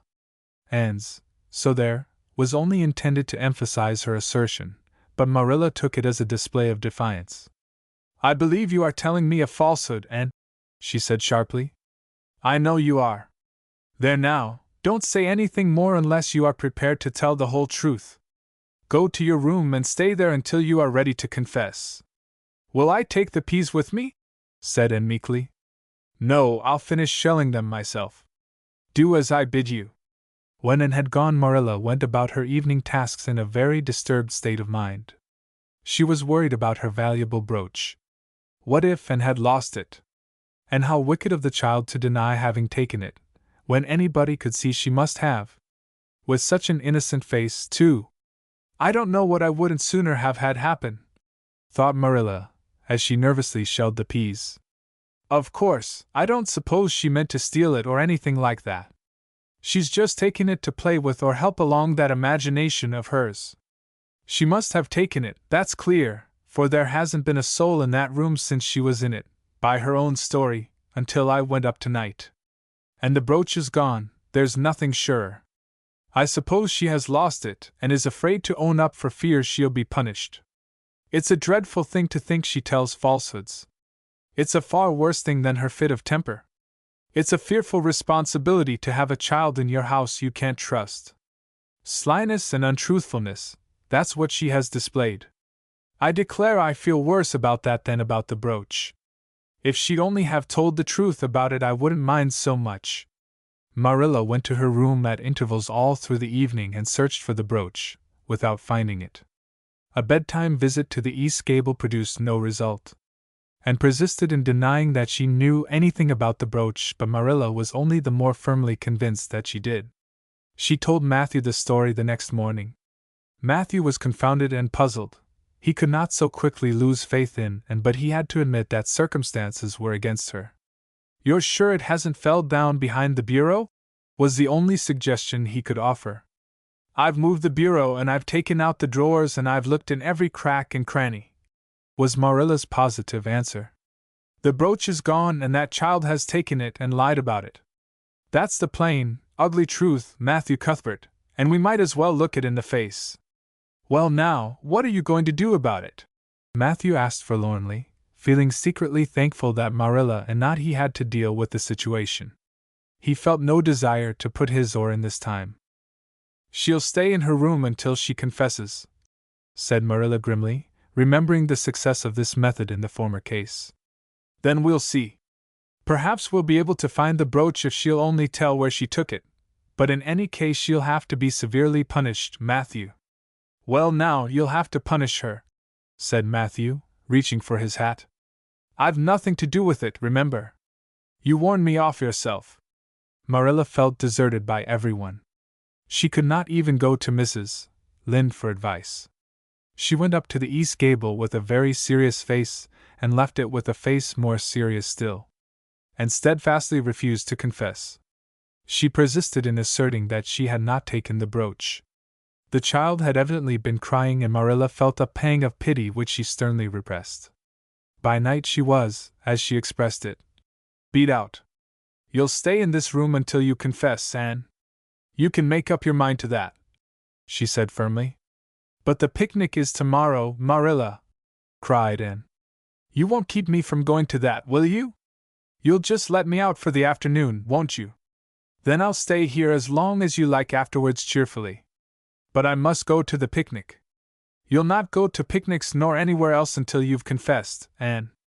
"Oh, Marilla," gasped Anne. But Marilla had gone out and shut the door. Wednesday morning dawned as bright and fair as if expressly made to order for the picnic. Birds sang around Green Gables. The Madonna lilies in the garden sent out whiffs of perfume that entered in on viewless winds at every door and window, and wandered through halls and rooms like spirits of benediction. The birches in the hollow waved joyful hands as if watching for Anne's usual morning greeting from the East Gable. But Anne was not at her window. When Marilla took her breakfast up to her, she found the child sitting primly on her bed, pale and resolute, with tight-shut lips and gleaming eyes. "Marilla, I'm ready to confess." "Ah!" Marilla laid down her tray. Once again her method had succeeded, but her success was very bitter to her. "Let me hear what you have to say then, Anne." "I took the amethyst brooch," said Anne, as if repeating a lesson she had learned. "I took it just as you said. I didn't mean to take it when I went in. But it did look so beautiful, Marilla, when I pinned it on my breast that I was overcome by an irresistible temptation. I imagined how perfectly thrilling it would be to take it to Idlewild and play I was the Lady Cordelia Fitzgerald. It would be so much easier to imagine I was the Lady Cordelia if I had a real amethyst brooch on. Diana and I make necklaces of roseberries, but what are roseberries compared to amethysts? So I took the brooch. I thought I could put it back before you came home. I went all the way around by the road to lengthen out the time. When I was going over the bridge across the lake of shining waters, I took the brooch off to have another look at it. Oh, how it did shine in the sunlight! And then, when I was leaning over the bridge, it just slipped through my fingers, so, and went down, down, down, all purply sparkling, and sank forevermore beneath the lake of shining waters. And that's the best I can do at confessing, Marilla." Marilla felt hot anger surge up into her heart again. This child had taken and lost her treasured amethyst brooch, and now sat there calmly reciting the details thereof without the least apparent compunction or repentance. "And this is terrible," she said, trying to speak calmly. "You are the very wickedest girl I ever heard of." "Yes, I suppose I am," agreed Anne tranquilly. "And I know I'll have to be punished. It'll be your duty to punish me, Marilla. Won't you please get it over right off, because I'd like to go to the picnic with nothing on my mind." "Picnic indeed! You'll go to no picnic today, Anne Shirley. That shall be your punishment. And it isn't half severe enough either for what you've done. Not go to the picnic!" And sprang to her feet and clutched Marilla's hand. "But you promised me I might." "Oh, Marilla, I must go to the picnic. That was why I confessed. Punish me any way you like but that. Oh, Marilla, please, please, let me go to the picnic. Think of the ice cream. For anything you know, I may never have a chance to taste ice cream again." Marilla disengaged Anne's clinging hand stonily. "You needn't plead, Anne. You are not going to the picnic, and that's final. No, not a word." Anne realized that Marilla was not to be moved. She clasped her hands together, gave a piercing shriek, and then flung herself face downward on the bed, crying and writhing in an utter abandonment of disappointment and despair. "For the land's sake!" gasped Marilla, hastening from the room. "I believe the child is crazy. No child in her senses would behave as she does. If she isn't, she's utterly bad. Oh dear, I'm afraid Rachel was right from the first. But I've put my hand to the plow and I won't look back." That was a dismal morning. Marilla worked fiercely, and scrubbed the porch floor and the dairy shelves when she could find nothing else to do. Neither the shelves nor the porch needed it, but Marilla did. Then she went out and raked the yard. When dinner was ready, she went to the stairs and called Anne. A tear-stained face appeared, looking tragically over the banisters. "Come down to your dinner, Anne." "I don't want any dinner, Marilla," said Anne sobbingly. "I couldn't eat anything. My heart is broken. You'll feel remorse of conscience someday, I expect, for breaking it, Marilla, but I forgive you. Remember when the time comes that I forgive you. But please don't ask me to eat anything, especially boiled pork and greens. Boiled pork and greens are so unromantic when one is in affliction." Exasperated, Marilla returned to the kitchen and poured out her tale of woe to Matthew, who, between his sense of justice and his unlawful sympathy with Anne, was a miserable man. "Well now, she shouldn't have taken the brooch, Marilla, or told stories about it," he admitted, mournfully surveying his plate full of unromantic pork and greens as if he, like Anne, thought it a food unsuited to crises of feeling. "But she's such a little thing, such an interesting little thing. Don't you think it's pretty rough not to let her go to the picnic when she's so set on it? Matthew Cuthbert, I'm amazed at you. I think I've let her off entirely too easy. And she doesn't appear to realize how wicked she's been at all. That's what worries me most. If she'd really felt sorry, it wouldn't be so bad. And you don't seem to realize it either. You're making excuses for her all the time to yourself. I can see that." "Well now, she's such a little thing," feebly reiterated Matthew. "And there should be allowances made, Marilla. You know she's never had any bringing up." "Well, she's having it now," retorted Marilla. The retort silenced Matthew if it did not convince him. That dinner was a very dismal meal. The only cheerful thing about it was Jerry Buote, the hired boy, and Marilla resented his cheerfulness as a personal insult. When her dishes were washed and her bread sponge set and her hens fed, Marilla remembered that she had noticed a small rent in her best black lace shawl when she had taken it off on Monday afternoon on returning from the Ladies' Aid. She would go and mend it. The shawl was in a box in her trunk. As Marilla lifted it out, the sunlight, falling through the vines that clustered thickly about the window, struck upon something caught in the shawl, something that glittered and sparkled in facets of violet light. Marilla snatched at it with a gasp. It was the amethyst brooch, hanging to a thread of the lace by its catch. "Dear life and heart," said Marilla blankly. "What does this mean? Here's my brooch safe and sound that I thought was at the bottom of Barry's pond. Whatever did that girl mean by saying she took it and lost it? I declare I believe Green Gables is bewitched. I remember now that when I took off my shawl Monday afternoon I laid it on the bureau for a minute. I suppose the brooch got caught in it somehow. Well, Marilla betook herself to the east gable, brooch in hand, and had cried herself out, and was sitting dejectedly by the window. Anne Shirley, said Marilla solemnly, I've just found my brooch hanging to my black lace shawl. Now I want to know what that ringroll you told me this morning meant. Why, you said you'd keep me here until I confessed, returned Anne wearily. And so I decided to confess because I was bound to get to the picnic. I thought out a confession last night after I went to bed and made it as interesting as I could. And I said it over and over so that I wouldn't forget it. But you wouldn't let me go to the picnic after all, so all my trouble was wasted. Marilla had to laugh in spite of herself. But her conscience pricked her. And you do beat all. But I was wrong, I see that now. I shouldn't have doubted your word when I'd never known you to tell a story. Of course, it wasn't right for you to confess to a thing you hadn't done, it was very wrong to do so. But I drove you to it. So if you'll forgive me, and I'll forgive you and we'll start square again. And now get yourself ready for the picnic. And flew up like a rocket. Oh, Marilla, isn't it too late? No, it's only 2 o'clock. They won't be more than well gathered yet, and it'll be an hour before they have tea.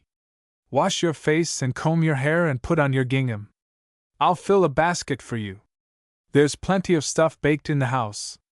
And I'll get Jerry to hitch up the sorrel and drive you down to the picnic ground. Oh, Marilla, exclaimed Anne, flying to the washstand. 5 minutes ago I was so miserable I was wishing I'd never been born, and now I wouldn't change places with an angel. That night, a thoroughly happy, completely tired out, and returned to Green Gables in a state of beatification impossible to describe.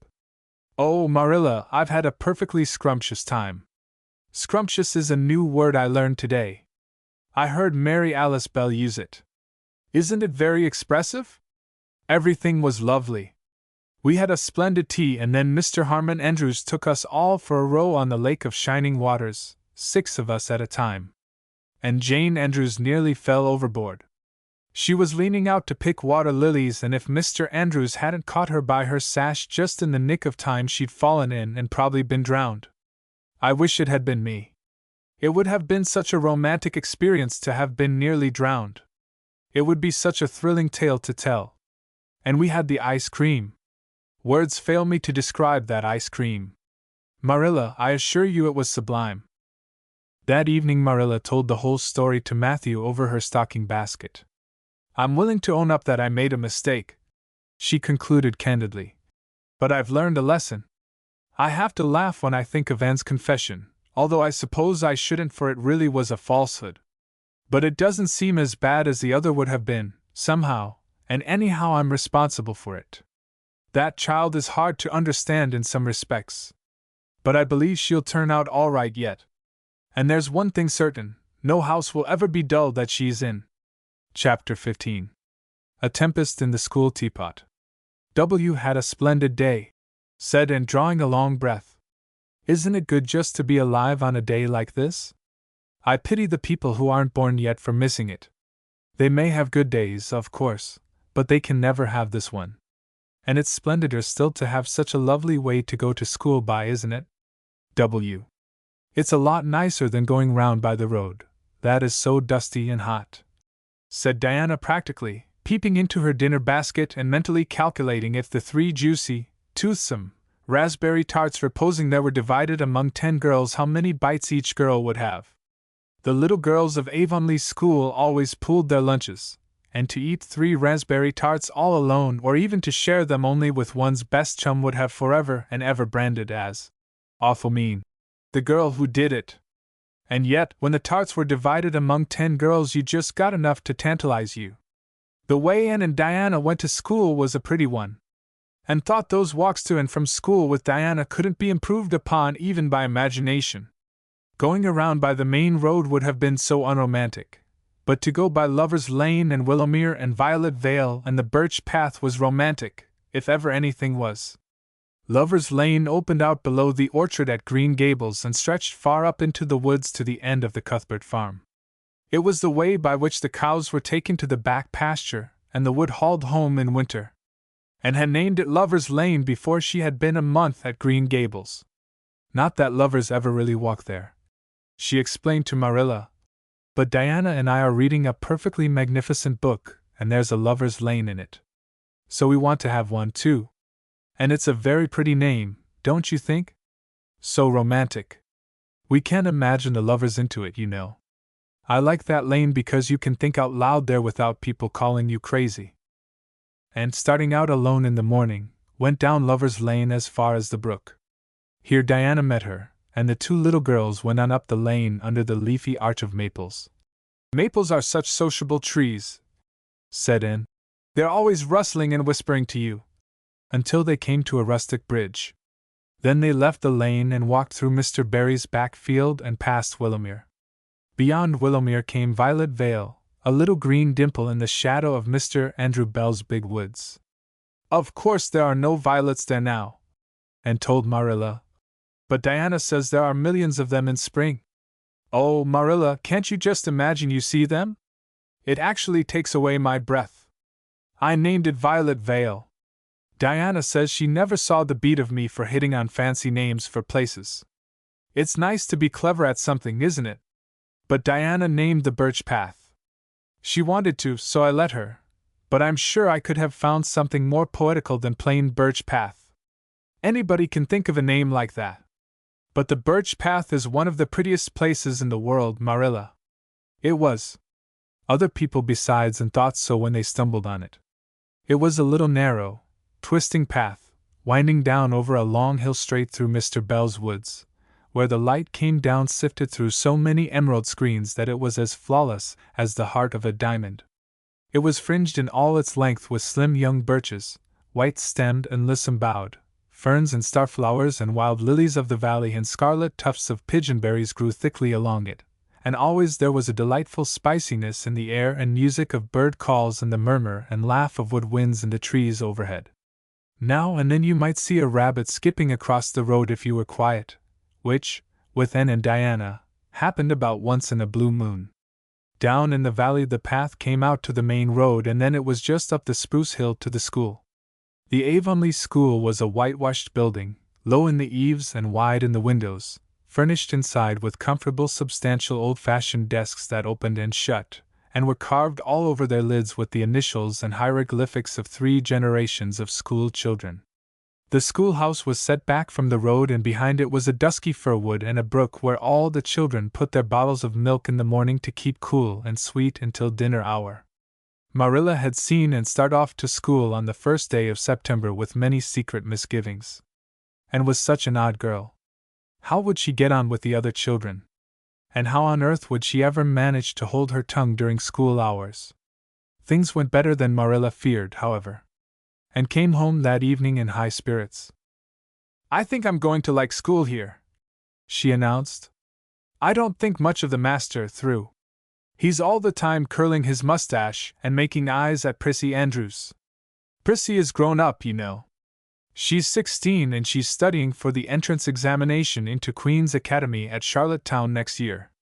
Tilly Boulter says the master is dead gone on her. She's got a beautiful complexion and curly brown hair, and she does it up so elegantly. She sits in the long seat at the back, and he sits there, too, most of the time, to explain her lessons, he says. But Ruby Gillis says she saw him writing something on her slate, and when Prissy read it she blushed as red as a beet and giggled, and Ruby Gillis says she doesn't believe it had anything to do with the lesson. And Shirley, don't let me hear you talking about your teacher in that way again," said Marilla sharply. "You don't go to school to criticize the master. I guess he can teach you something, and it's your business to learn. And I want you to understand right off that you are not to come home telling tales about him. That is something I won't encourage. I hope you were a good girl." "Indeed I was," said Anne comfortably. "It wasn't so hard as you might imagine either. I sit with Diana. Our seat is right by the window, and we can look down to the lake of shining waters. There are a lot of nice girls in school, and we had scrumptious fun playing at dinner time. It's so nice to have a lot of little girls to play with. But of course I like Diana best and always will. I adore Diana. I'm dreadfully far behind the others. They're all in the 5th book and I'm only in the 4th. I feel that it's kind of a disgrace. But there's not one of them has such an imagination as I have, and I soon found that out. We had reading and geography and Canadian history and dictation today. Mr. Phillips said my spelling was disgraceful, and he held up my slate so that everybody could see it, all marked over. I felt so mortified, Marilla.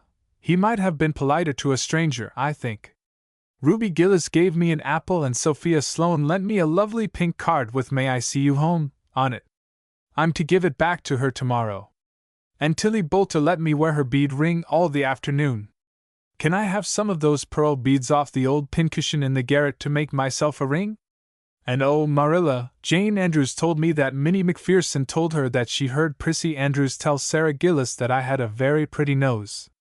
Marilla, that is the first compliment I have ever had in my life, and you can't imagine what a strange feeling it gave me. Marilla, have I really a pretty nose? I know you'll tell me the truth. Your nose is well enough, said Marilla shortly. Secretly she thought Anne's nose was a remarkable pretty one, but she had no intention of telling her so. That was 3 weeks ago, and all had gone smoothly so far. And now, this crisp September morning, Anne and Diana were tripping blithely down the birch path, 2 of the happiest little girls in Avonlea. I guess Gilbert Blythe will be in school today, said Diana. He's been visiting his cousins over in New Brunswick all summer, and he only came home Saturday night. He's awfully handsome, and he teases the girls something terrible. He just torments our lives out. Diana's voice indicated that she rather liked having her life tormented out than not. Gilbert Blythe, said Anne. Isn't his name that's written up on the porch wall with Julia bells and a big "Take Notice" over them? Yes, said Diana, tossing her head. But I'm sure he doesn't like Julia Bell so very much. I've heard him say he studied the multiplication table by her freckles. Oh, don't speak about freckles to me, implored Anne. It isn't delicate when I've got so many. But I do think that writing "Take Notices" up on the wall about the boys and girls is the silliest ever. I should just like to see anybody dare to write my name up with the boys. Not, of course, she hastened to add, that anybody would. And sighed. She didn't want her name written up. But it was a little humiliating to know that there was no danger of it. Nonsense, said Diana, whose black eyes and glossy tresses had played such havoc with the hearts of Avonlea schoolboys that her name figured on the porch walls in half a dozen take notices. It's only meant as a joke. And don't you be too sure your name won't ever be written up. Charlie Sloane is dead gone on you. He told his mother, mind you, that you were the smartest girl in school. That's better than being good-looking. No, it isn't, said Anne, feminine to the core. I'd rather be pretty than clever. And I hate Charlie Sloane. I can't bear a boy with goggle eyes. If anyone wrote my name up with his I'd never get over it, Diana Barry. But it is nice to keep head of your class. You'll have Gilbert in your class after this, said Diana. And he's used to being head of his class, I can tell you. He's only in the 4th book, although he's nearly 14. 4 years ago his father was sick and had to go out to Alberta for his health, and Gilbert went with him. They were there 3 years and Gil didn't go to school hardly any until they came back. You won't find it so easy to keep head after this, Anne. I'm glad, said Anne quickly. I couldn't really feel proud of keeping head of little boys and girls of just 9 or 10. I got up yesterday spelling abolition. Josie Pye was head, and mind you, she peeped in her book. Mr. Phillips didn't see her. He was looking at Prissy Andrews, but I did. I just swept her a look of freezing scorn, and she got as red as a beet and spelled it wrong after all. Those Pye girls are cheats all round, said Diana indignantly, as they climbed the fence of the main road. Gertie Pye actually went and put her milk bottle in my place in the brook yesterday. Did you ever? I don't speak to her now. When Mr. Phillips was in the back of the room hearing Prissy Andrews's Latin, Diana whispered to Anne, That's Gilbert Blythe sitting right across the aisle from you, Anne. Just look at him and see if you don't think he's handsome. And looked accordingly. She had a good chance to do so, for the said Gilbert Blythe was absorbed in stealthily pinning the long yellow braid of Ruby Gillis, who sat in front of him, to the back of her seat. He was a tall boy, with curly brown hair, roguish hazel eyes, and a mouth twisted into a teasing smile. Presently Ruby Gillis started up to take a sum to the master. She fell back into her seat with a little shriek, believing that her hair was pulled out by the roots. Everybody looked at her and Mr. Phillips glared so sternly that Ruby began to cry. Gilbert had whisked the pin out of sight and was studying his history with the soberest face in the world, but when the commotion subsided he looked at Anne and winked with inexpressible drollery. "I think your Gilbert Blythe is handsome," confided Anne to Diana, "but I think he's very bold. It isn't good manners to wink at a strange girl." But it was not until the afternoon that things really began to happen. Mr. Phillips was back in the corner explaining a problem in algebra to Prissy Andrews, and the rest of the scholars were doing pretty much as they pleased, eating green apples, whispering, drawing pictures on their slates, and driving crickets harnessed to strings, up and down aisle.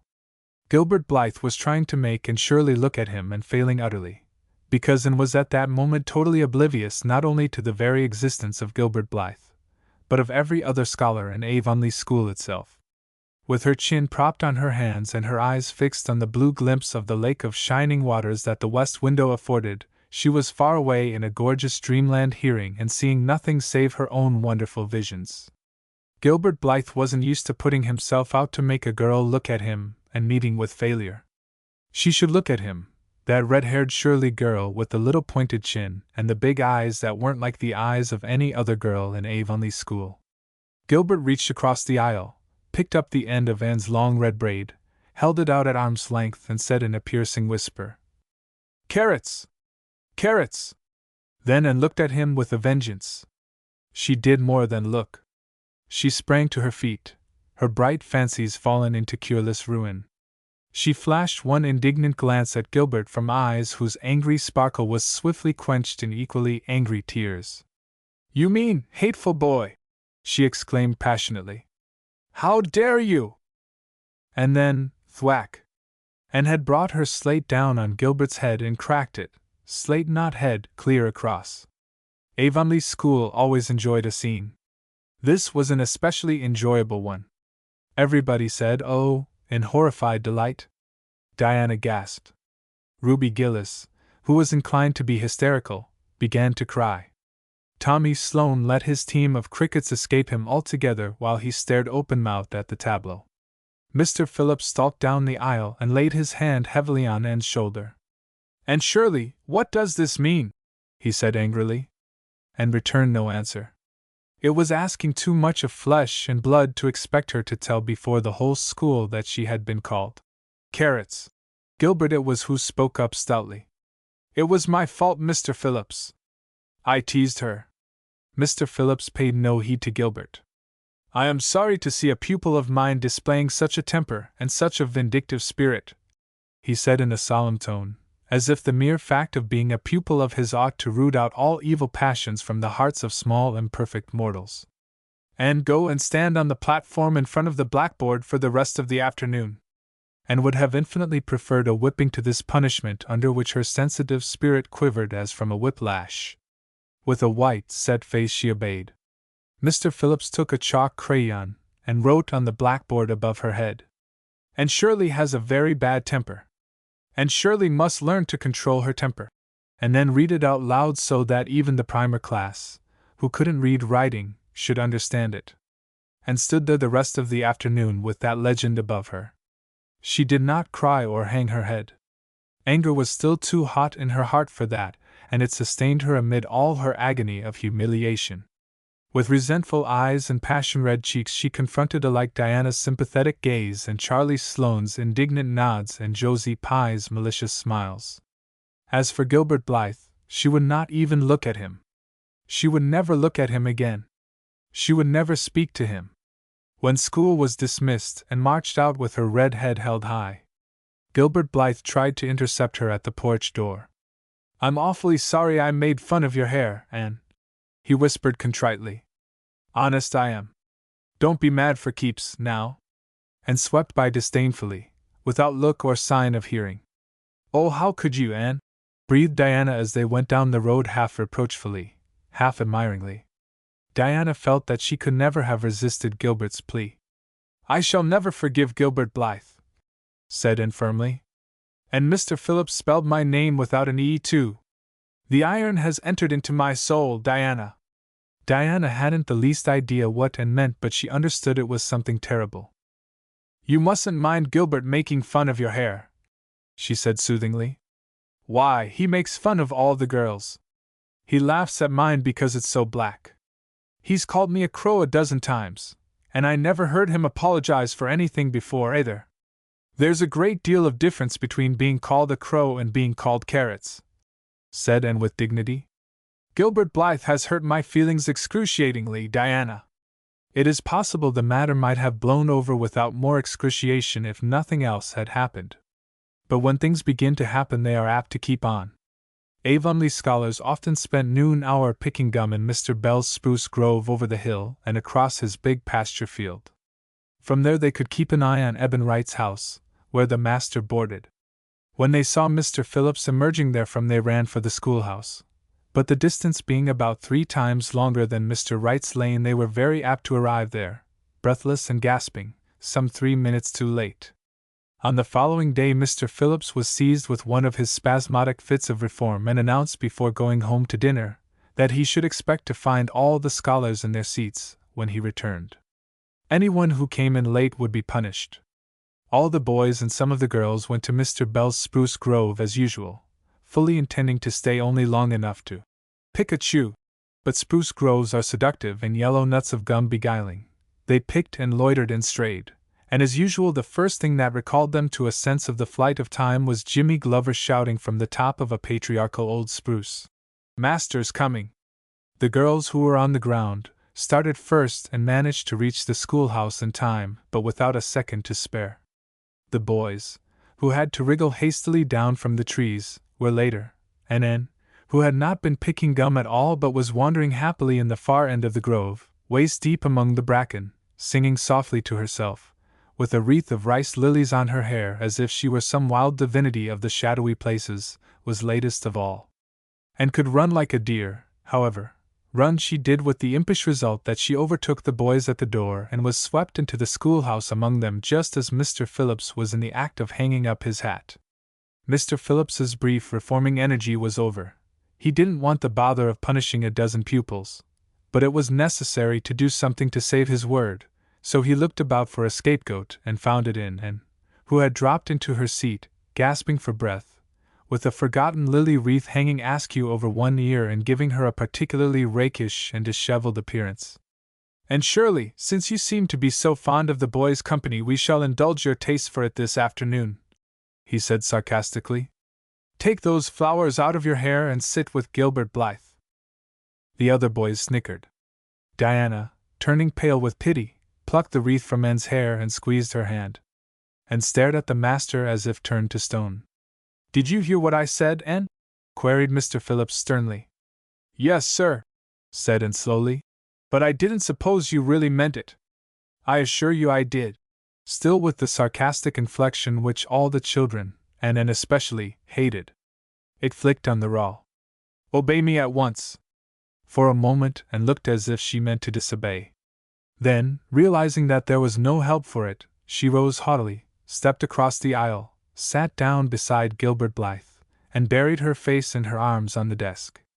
Ruby Gillis, who got a glimpse of it as it went down, told the others going home from school that she'd actually never seen anything like it. It was so white, with awful little red spots in it. To Anne, this was as the end of all things. It was bad enough to be singled out for punishment from among a dozen equally guilty ones.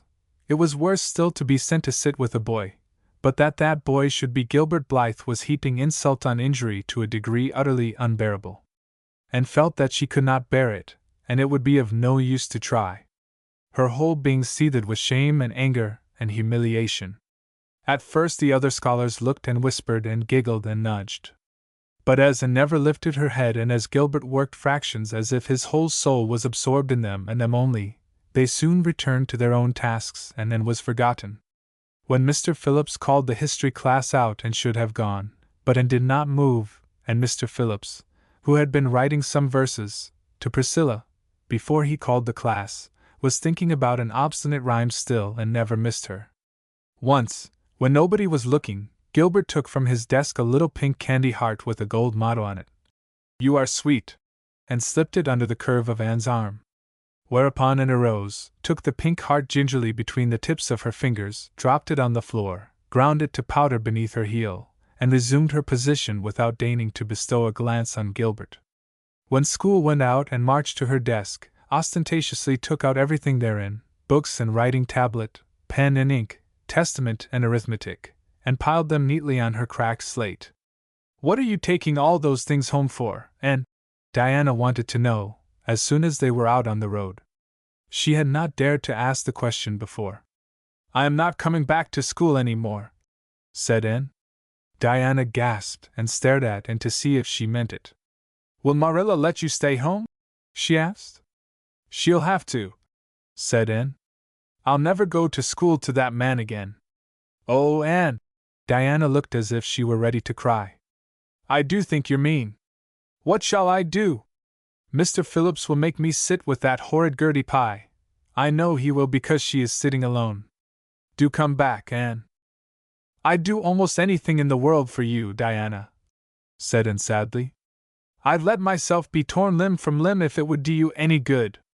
But I can't do this, so please don't ask it. You harrow up my very soul. Just think of all the fun you will miss," mourned Diana. "We are going to build the loveliest new house down by the brook, and we'll be playing ball next week, and you've never played ball, Anne. It's tremendously exciting. And we're going to learn a new song.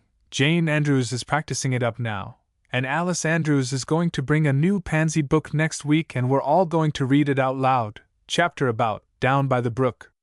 And you know you are so fond of reading out loud, Anne." Nothing moved Anne in the least. Her mind was made up. She would not go to school to Mr. Phillips again. She told Marilla so when she got home. "Nonsense," said Marilla. "It isn't nonsense at all," said Anne, gazing at Marilla with solemn, reproachful eyes. "Don't you understand, Marilla? I've been insulted."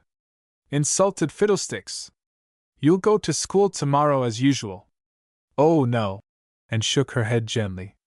"I'm not going back, Marilla. I'll learn my lessons at home, and I'll be as good as I can be and hold my tongue all the time if it's possible at all. But I will not go back to school, I assure you." Marilla saw something remarkably like unyielding stubbornness looking out of Anne's small face.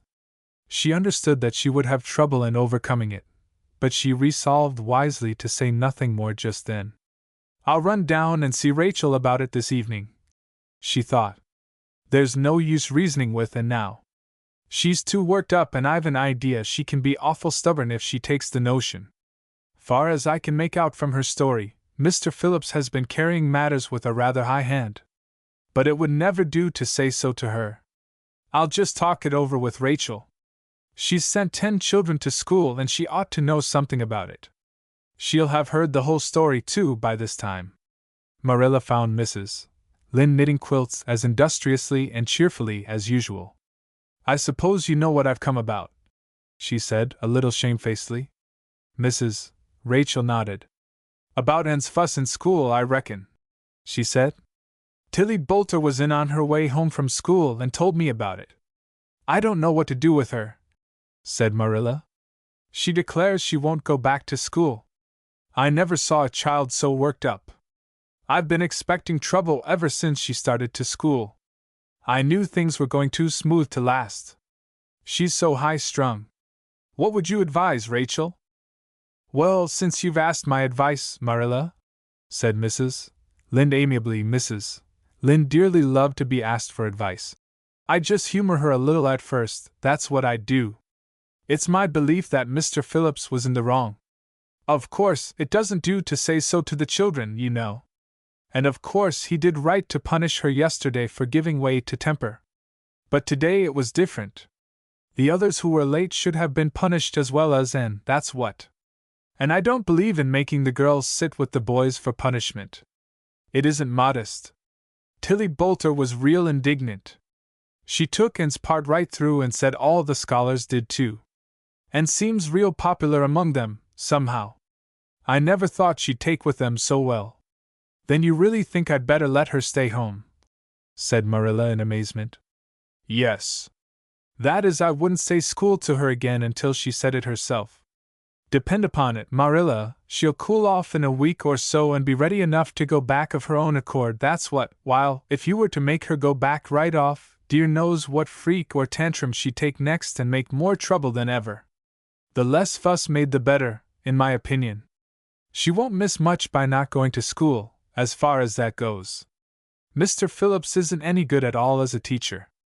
The order he keeps is scandalous, that's what, and he neglects the young fry and puts all his time on those big scholars he's getting ready for Queen's. He'd never have got the school for another year if his uncle hadn't been the trustee, for he just leads the other two around by the nose, that's what. I declare, I don't know what education in this island is coming to. Mrs. Rachel shook her head, as much as to say if she were only at the head of the educational system of the province things would be much better managed. Marilla took Mrs. Rachel's advice, and not another word was said to and about going back to school. She learned her lessons at home, did her chores, and played with Diana in the chilly purple autumn twilights. But when she met Gilbert Blythe on the road or encountered him in Sunday school, she passed him by with an icy contempt that was no whit thawed by his evident desire to appease her. Even Diana's efforts as a peacemaker were of no avail, and had evidently made up her mind to hate Gilbert Blythe to the end of life. As much as she hated Gilbert, however, did she love Diana, with all the love of her passionate little heart, equally intense in its likes and dislikes. One evening Marilla, coming in from the orchard with a basket of apples, found Anne sitting along by the east window in the twilight, crying bitterly. "Whatever's the matter now, Anne?" she asked. "It's about Diana," sobbed Anne luxuriously. "I love Diana so, Marilla. I cannot ever live without her. But I know very well when we grow up that Diana will get married and go away and leave me. And oh, what shall I do? I hate her husband, I just hate him furiously. I've been imagining it all out, the wedding and everything, Diana dressed in snowy garments, with a veil, and looking as beautiful and regal as a queen, and me the bridesmaid, with a lovely dress too, and puffed sleeves, but with a breaking heart hid beneath my smiling face. And then bidding Diana goodbye." Here Anne broke down entirely and wept with increasing bitterness. Marilla turned quickly away to hide her twitching face, but it was no use. She collapsed on the nearest chair and burst into such a hearty and unusual peal of laughter that Matthew, crossing the yard outside, halted in amazement. When had he heard Marilla laugh like that before? "Well, Anne Shirley," said Marilla as soon as she could speak, "if you must borrow trouble, for pity's sake borrow it handier home. I should think you had an imagination, sure enough." Chapter 16. Diana is invited to tea with tragic results. October was a beautiful month at Green Gables, when the birches in the hollow turned as golden as sunshine and the maples behind the orchard were royal crimson and the wild cherry trees along the lane put on the loveliest shades of dark red and bronzy green, while the fields sunned themselves in aftermaths. Oh! And reveled in the world of color about her. "Oh, Marilla!" she exclaimed one Saturday morning, coming dancing in with her arms full of gorgeous boughs. "I'm so glad I live in a world where there are Octobers. It would be terrible if we just skipped from September to November, wouldn't it? Look at these maple branches. Don't they give you a thrill, several thrills? I'm going to decorate my room with them."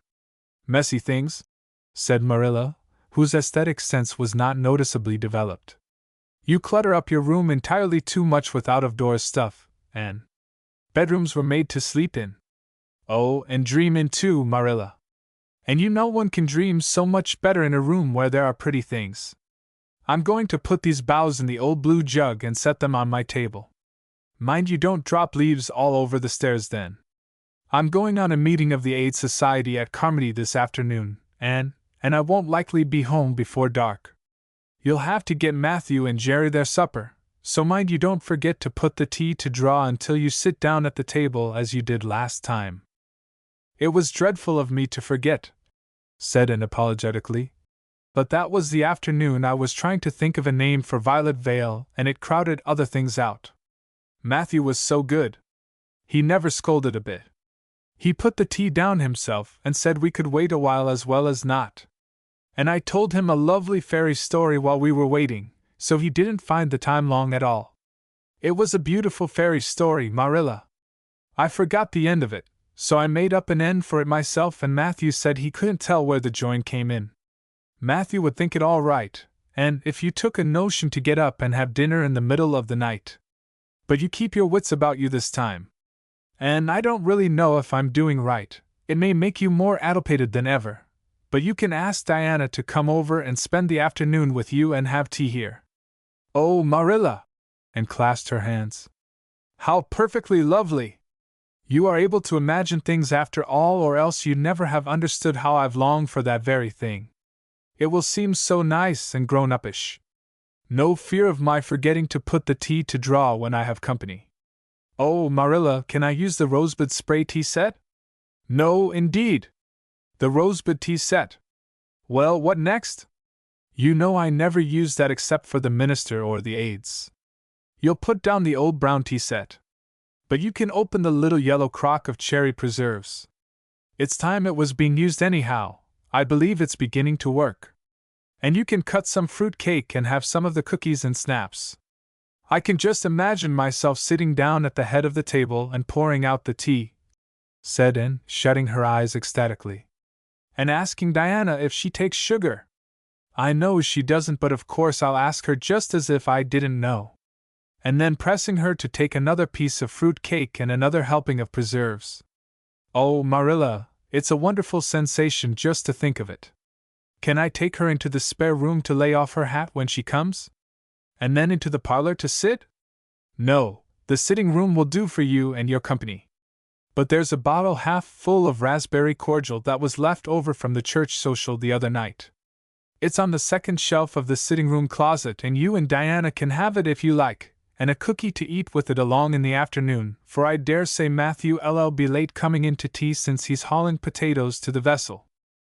And flew down to the hollow, past the Dryad's Bubble and up the spruce path to Orchard Slope, to ask Diana to tea.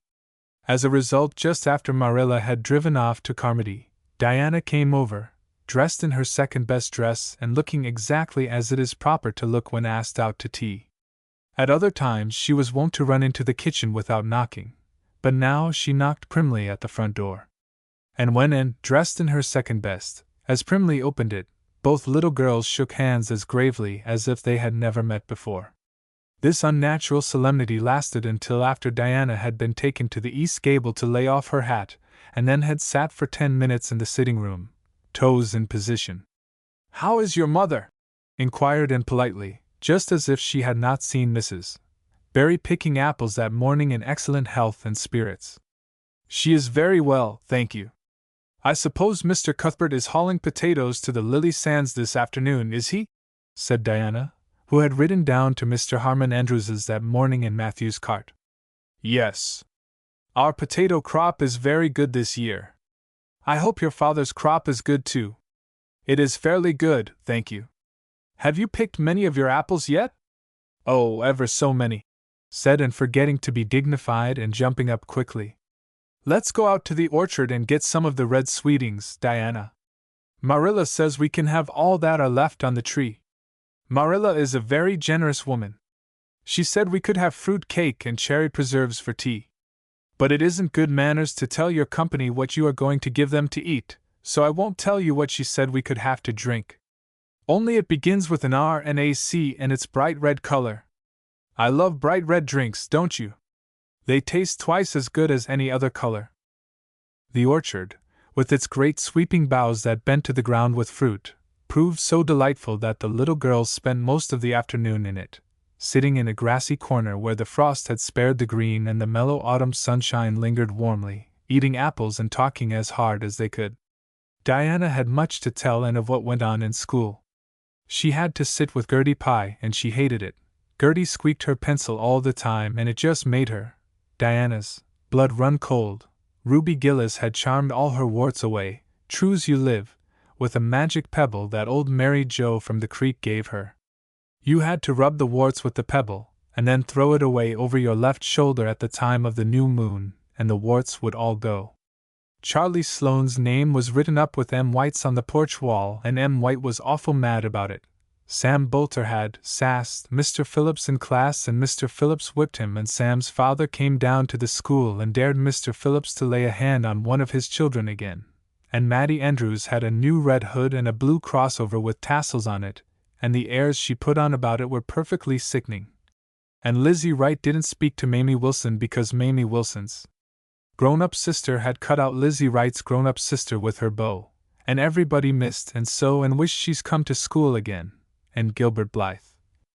But Anne didn't want to hear about Gilbert Blythe. She jumped up hurriedly and said suppose they go in and have some raspberry cordial. And looked on the second shelf of the room pantry, but there was no bottle of raspberry cordial there. Search revealed it away back on the top shelf, and put it on a tray and set it on the table with a tumbler. Now please help yourself, Diana, she said politely. I don't believe I'll have any just now. I don't feel as if I wanted any after all those apples. Diana poured herself out a tumblerful, looked at its bright red hue admiringly, and then sipped it daintily. That's awfully nice raspberry cordial, Anne, she said. I didn't know raspberry cordial was so nice.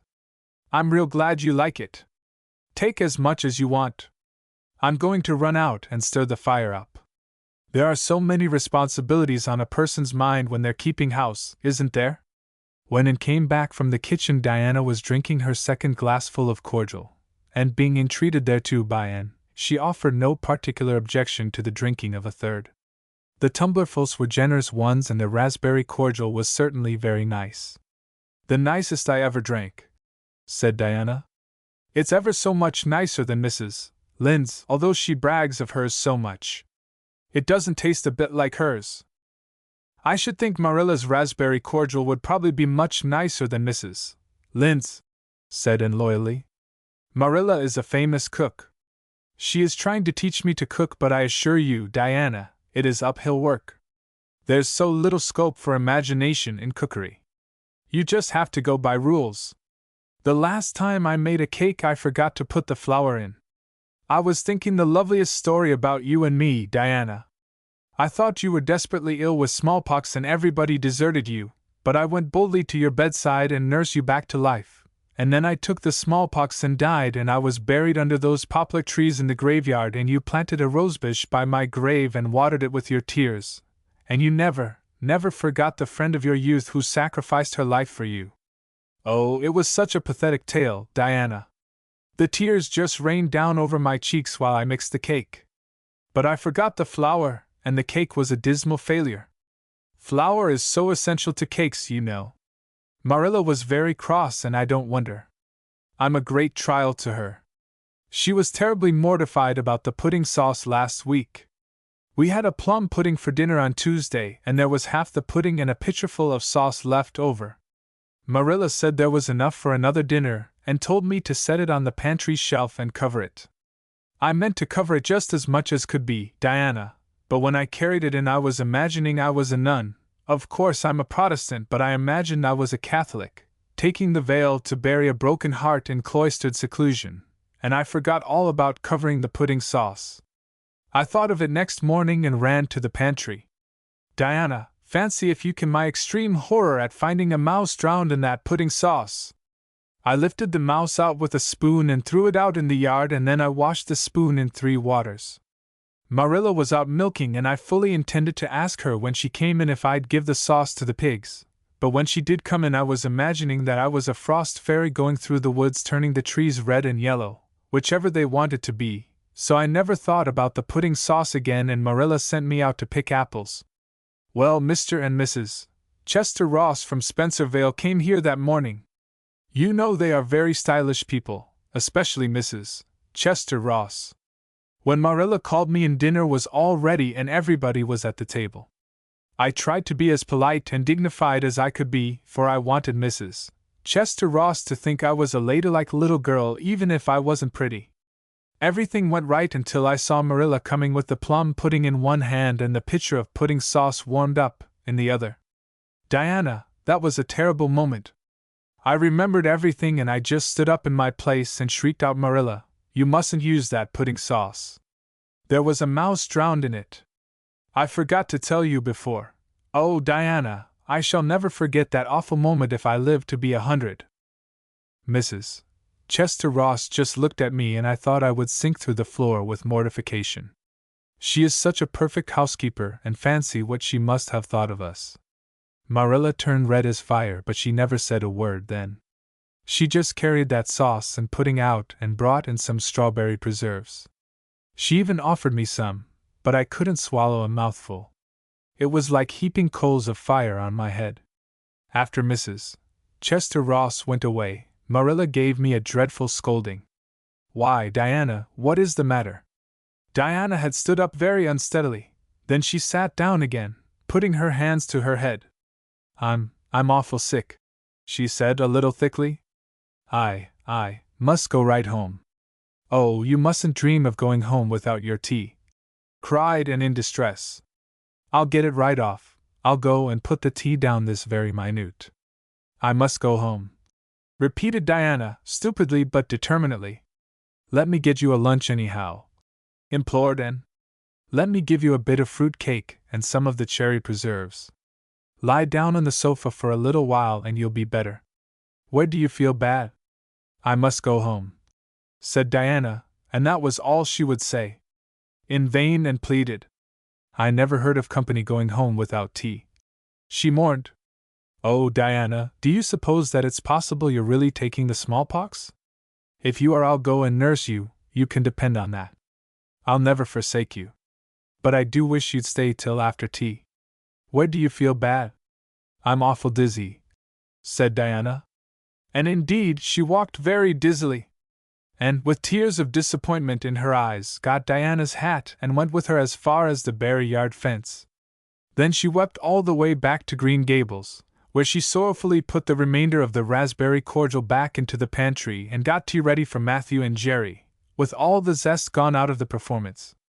The next day was Sunday, and as the rain poured down in torrents from dawn till dusk and did not stir abroad from Green Gables, Monday afternoon Marilla sent her down to Mrs. Lynde's on an errand. In a very short space of time, and came flying back up the lane with tears rolling down her cheeks. Into the kitchen she dashed and flung herself face downward on the sofa in an agony. Whatever has gone wrong now, Anne? Queried Marilla in doubt and dismay. I do hope you haven't gone and been saucy to Mrs. Lynde again. No answer from Anne save more tears and stormier sobs. Anne Shirley, when I ask you a question I want to be answered. Sit right up this very minute, and tell me what you are crying about. Anne sat up, tragedy personified. Mrs. Lynde was up to see Mrs. Barry today, and Mrs. Barry was in an awful state. She wailed. She says that I set Diana drunk Saturday and sent her home in a disgraceful condition. And she says I must be a thoroughly bad, wicked little girl, and she's never going to let Diana play with me again. Oh, Marilla, I'm just overcome with woe. Marilla stared in blank amazement.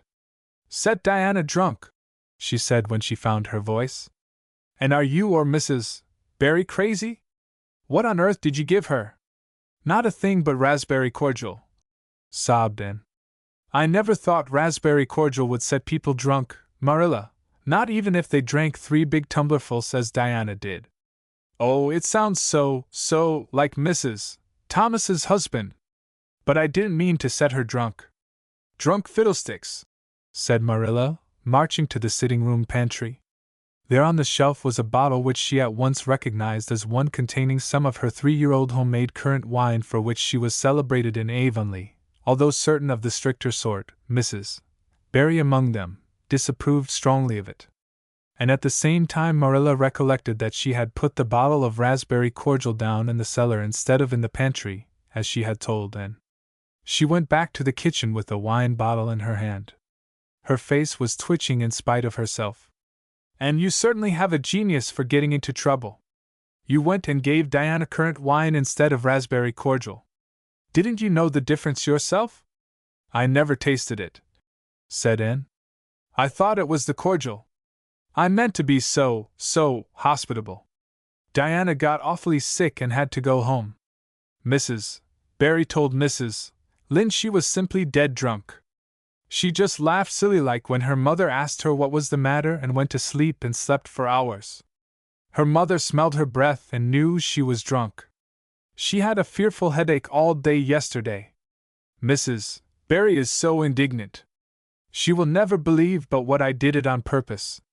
I should think she would better punish Diana for being so greedy as to drink 3 glassfuls of anything," said Marilla shortly. "Why, 3 of those big glasses would have made her sick even if it had only been cordial.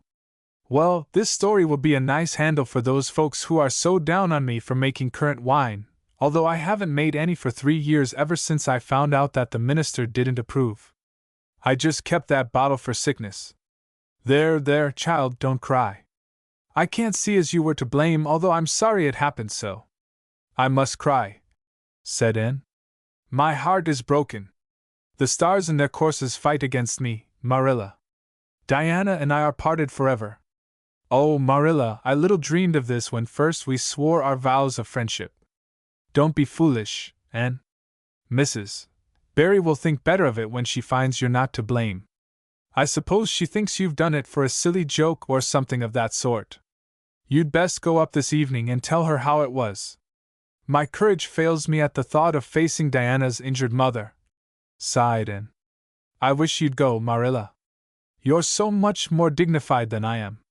Likely she'd listen to you quicker than to me." "Well, I will," said Marilla, reflecting that it would probably be the wiser course. "Don't cry any more, Anne. It will be all right." Marilla had changed her mind about it being all right by the time she got back from Orchard Slope, and was watching for her coming and flew to the porch door to meet her. "Oh, Marilla, I know by your face that it's been no use," she said sorrowfully. "Mrs.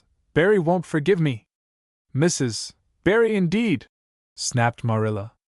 "Of all the unreasonable women I ever saw, she's the worst. I told her it was all a mistake and you weren't to blame, but she just simply didn't believe me. And she rubbed it well in about my currant wine and how I'd always said it couldn't have the least effect on anybody. I just told her plainly that currant wine wasn't meant to be drunk 3 tumblerfuls at a time, and that if a child I had to do with was so greedy I'd sober her up with a right good spanking." Marilla whisked into the kitchen, grievously disturbed, leaving a very much distracted little soul in the porch behind her. Presently Anne stepped out bareheaded into the chill autumn dusk.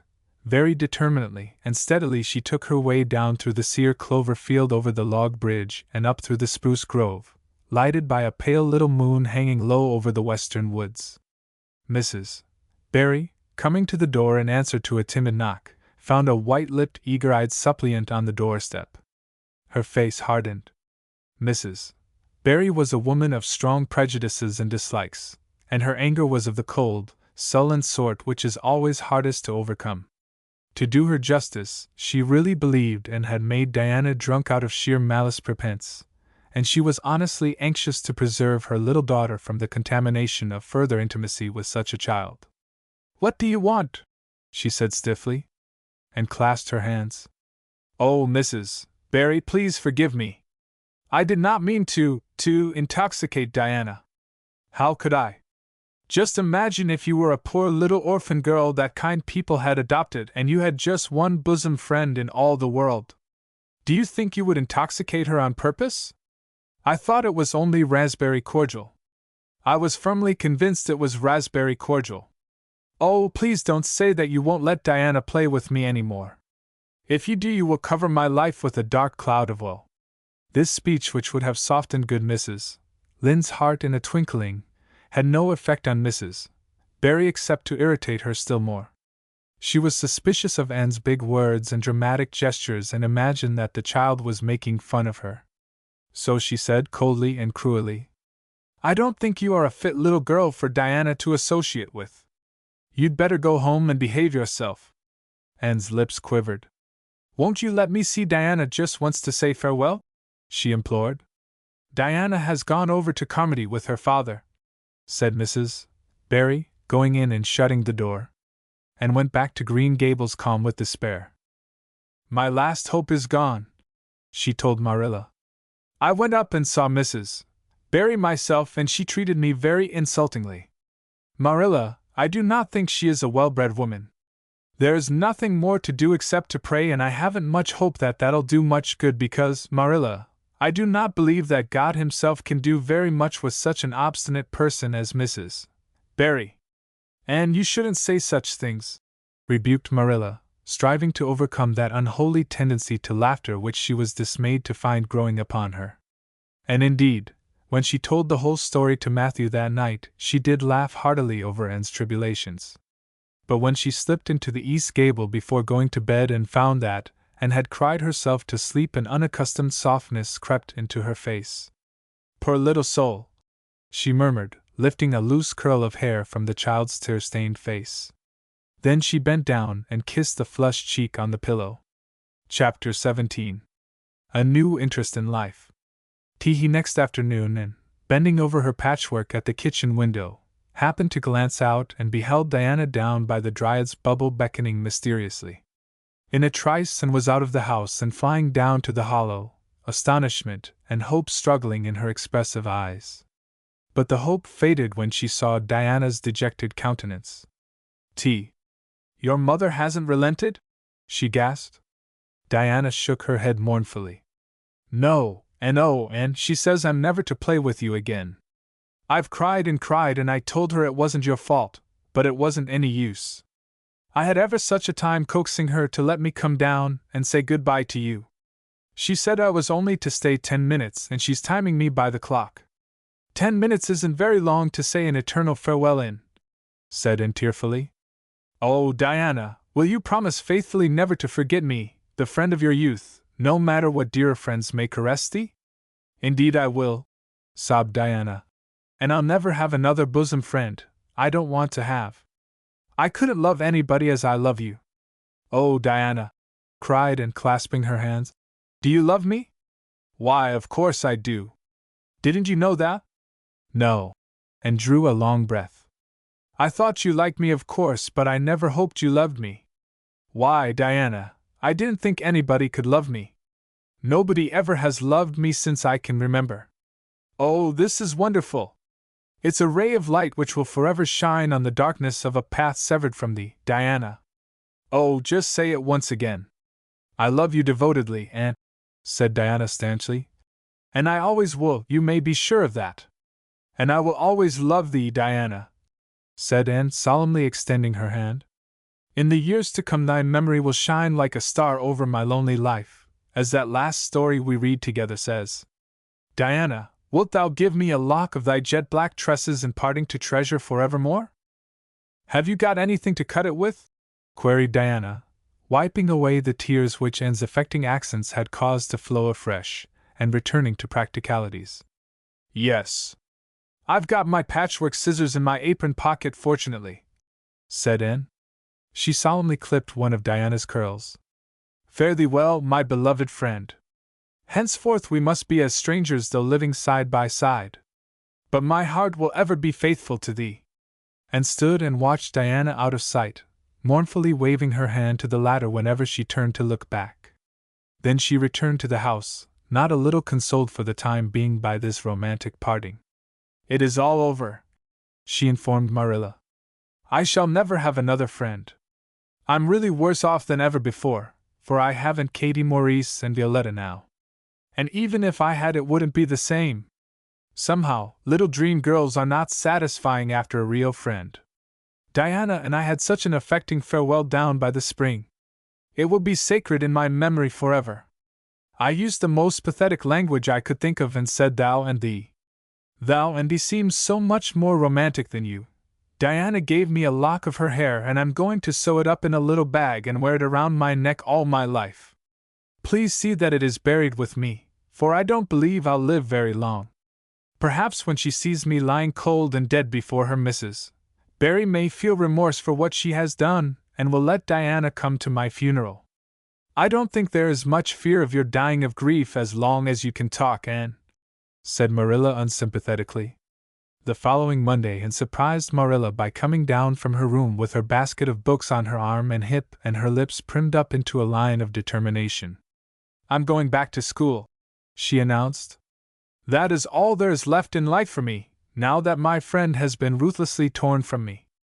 In school I can look at her and muse over days departed. You'd better muse over your lessons and sums, said Marilla, concealing her delight at this development of the situation. If you're going back to school, I hope we'll hear no more of breaking slates over people's heads and such carryings on. Behave yourself and do just what your teacher tells you. I'll try to be a model pupil, agreed Anne dolefully. There won't be much fun in it, I expect. Mr. Phillips said Minnie Andrews was a model pupil and there isn't a spark of imagination or life in her. She is just dull and poky and never seems to have a good time. But I feel so depressed that perhaps it will come easy to me now. I'm going round by the road. I couldn't bear to go by the birch path all alone. I should weep bitter tears if I did. And was welcomed back to school with open arms. Her imagination had been sorely missed in games, her voice in the singing and her dramatic ability in the perusal aloud of books at dinner hour. Ruby Gillis smuggled 3 blue plums over to her during Testament reading. Ella Mae McPherson gave her an enormous yellow pansy cut from the covers of a floral catalogue, a species of desk decoration much prized in Avonlea school. Sophia Sloane offered to teach her a perfectly elegant new pattern of knit lace, so nice for trimming aprons. Katie Boulter gave her a perfume bottle to keep slate water in, and Julia Bell copied carefully on a piece of pale pink paper scalloped on the edges the following effusion. "It's so nice to be appreciated," sighed Anne rapturously to Marilla that night. The girls were not the only scholars who appreciated her. When Anne went to her seat after dinner hour, she had been told by Mr. Phillips to sit with the model Minnie Andrews. She found on her desk a big luscious strawberry apple, and caught it up all ready to take a bite when she remembered that the only place in Avonlea where strawberry apples grew was in the old Blythe orchard on the other side of the Lake of Shining Waters. And dropped the apple as if it were a red-hot coal and ostentatiously wiped her fingers on her handkerchief. The apple lay untouched on her desk until the next morning, when little Timothy Andrews, who swept the school and kindled the fire, annexed it as one of his perquisites. Charlie Sloane's slate pencil, gorgeously bedizened with striped red and yellow paper, costing 2 cents where ordinary pencils cost only 1, which he sent up to her after dinner hour, met with a more favorable reception, and was graciously pleased to accept it, and rewarded the donor with a smile which exalted that infatuated youth straightway into the 7th heaven of delight, and caused him to make such fearful errors in his dictation that Mr. Phillips kept him in after school to rewrite it. But so the marked absence of any tribute or recognition from Diana Barry, who was sitting with Gertie Pye, embittered Anne's little triumph. "Diana might just have smiled at me once, I think," she mourned to Marilla that night. But the next morning a note most fearfully and wonderfully twisted and folded, and a small parcel were passed across to Anne. "Dear Anne," ran the former, "Mother says I'm not to play with you or talk to you even in school. It isn't my fault, and don't be cross at me, because I love you as much as ever. I miss you awfully to tell all my secrets to, and I don't like Gertie Pye one bit. I made you one of the new bookmarkers out of red tissue paper. They are awfully fashionable now, and only 3 girls in school know how to make them. When you look at it, remember your true friend, Diana Barry." And read the note, kissed the bookmark, and dispatched a prompt reply back to the other side of the school. "My own darling Diana, of course I am not cross at you because you have to obey your mother. Our spirits can commune. I shall keep your lovely present forever. Minnie Andrews is a very nice little girl, although she has no imagination, but after having been Diana's bosom friend I cannot be Minnie's. Please excuse mistakes because my spelling isn't very good yet, although much improved. Yours until death us do part, and or Cordelia Shirley. P.S. I shall sleep with your letter under my pillow tonight. A. or C.S." Marilla pessimistically expected more trouble since, and had again begun to go to school. But none developed. Perhaps Anne caught something of the model spirit from Minnie Andrews. At least she got on very well with Mr. Phillips thenceforth. She flung herself into her studies heart and soul, determined not to be outdone in any class by Gilbert Blythe.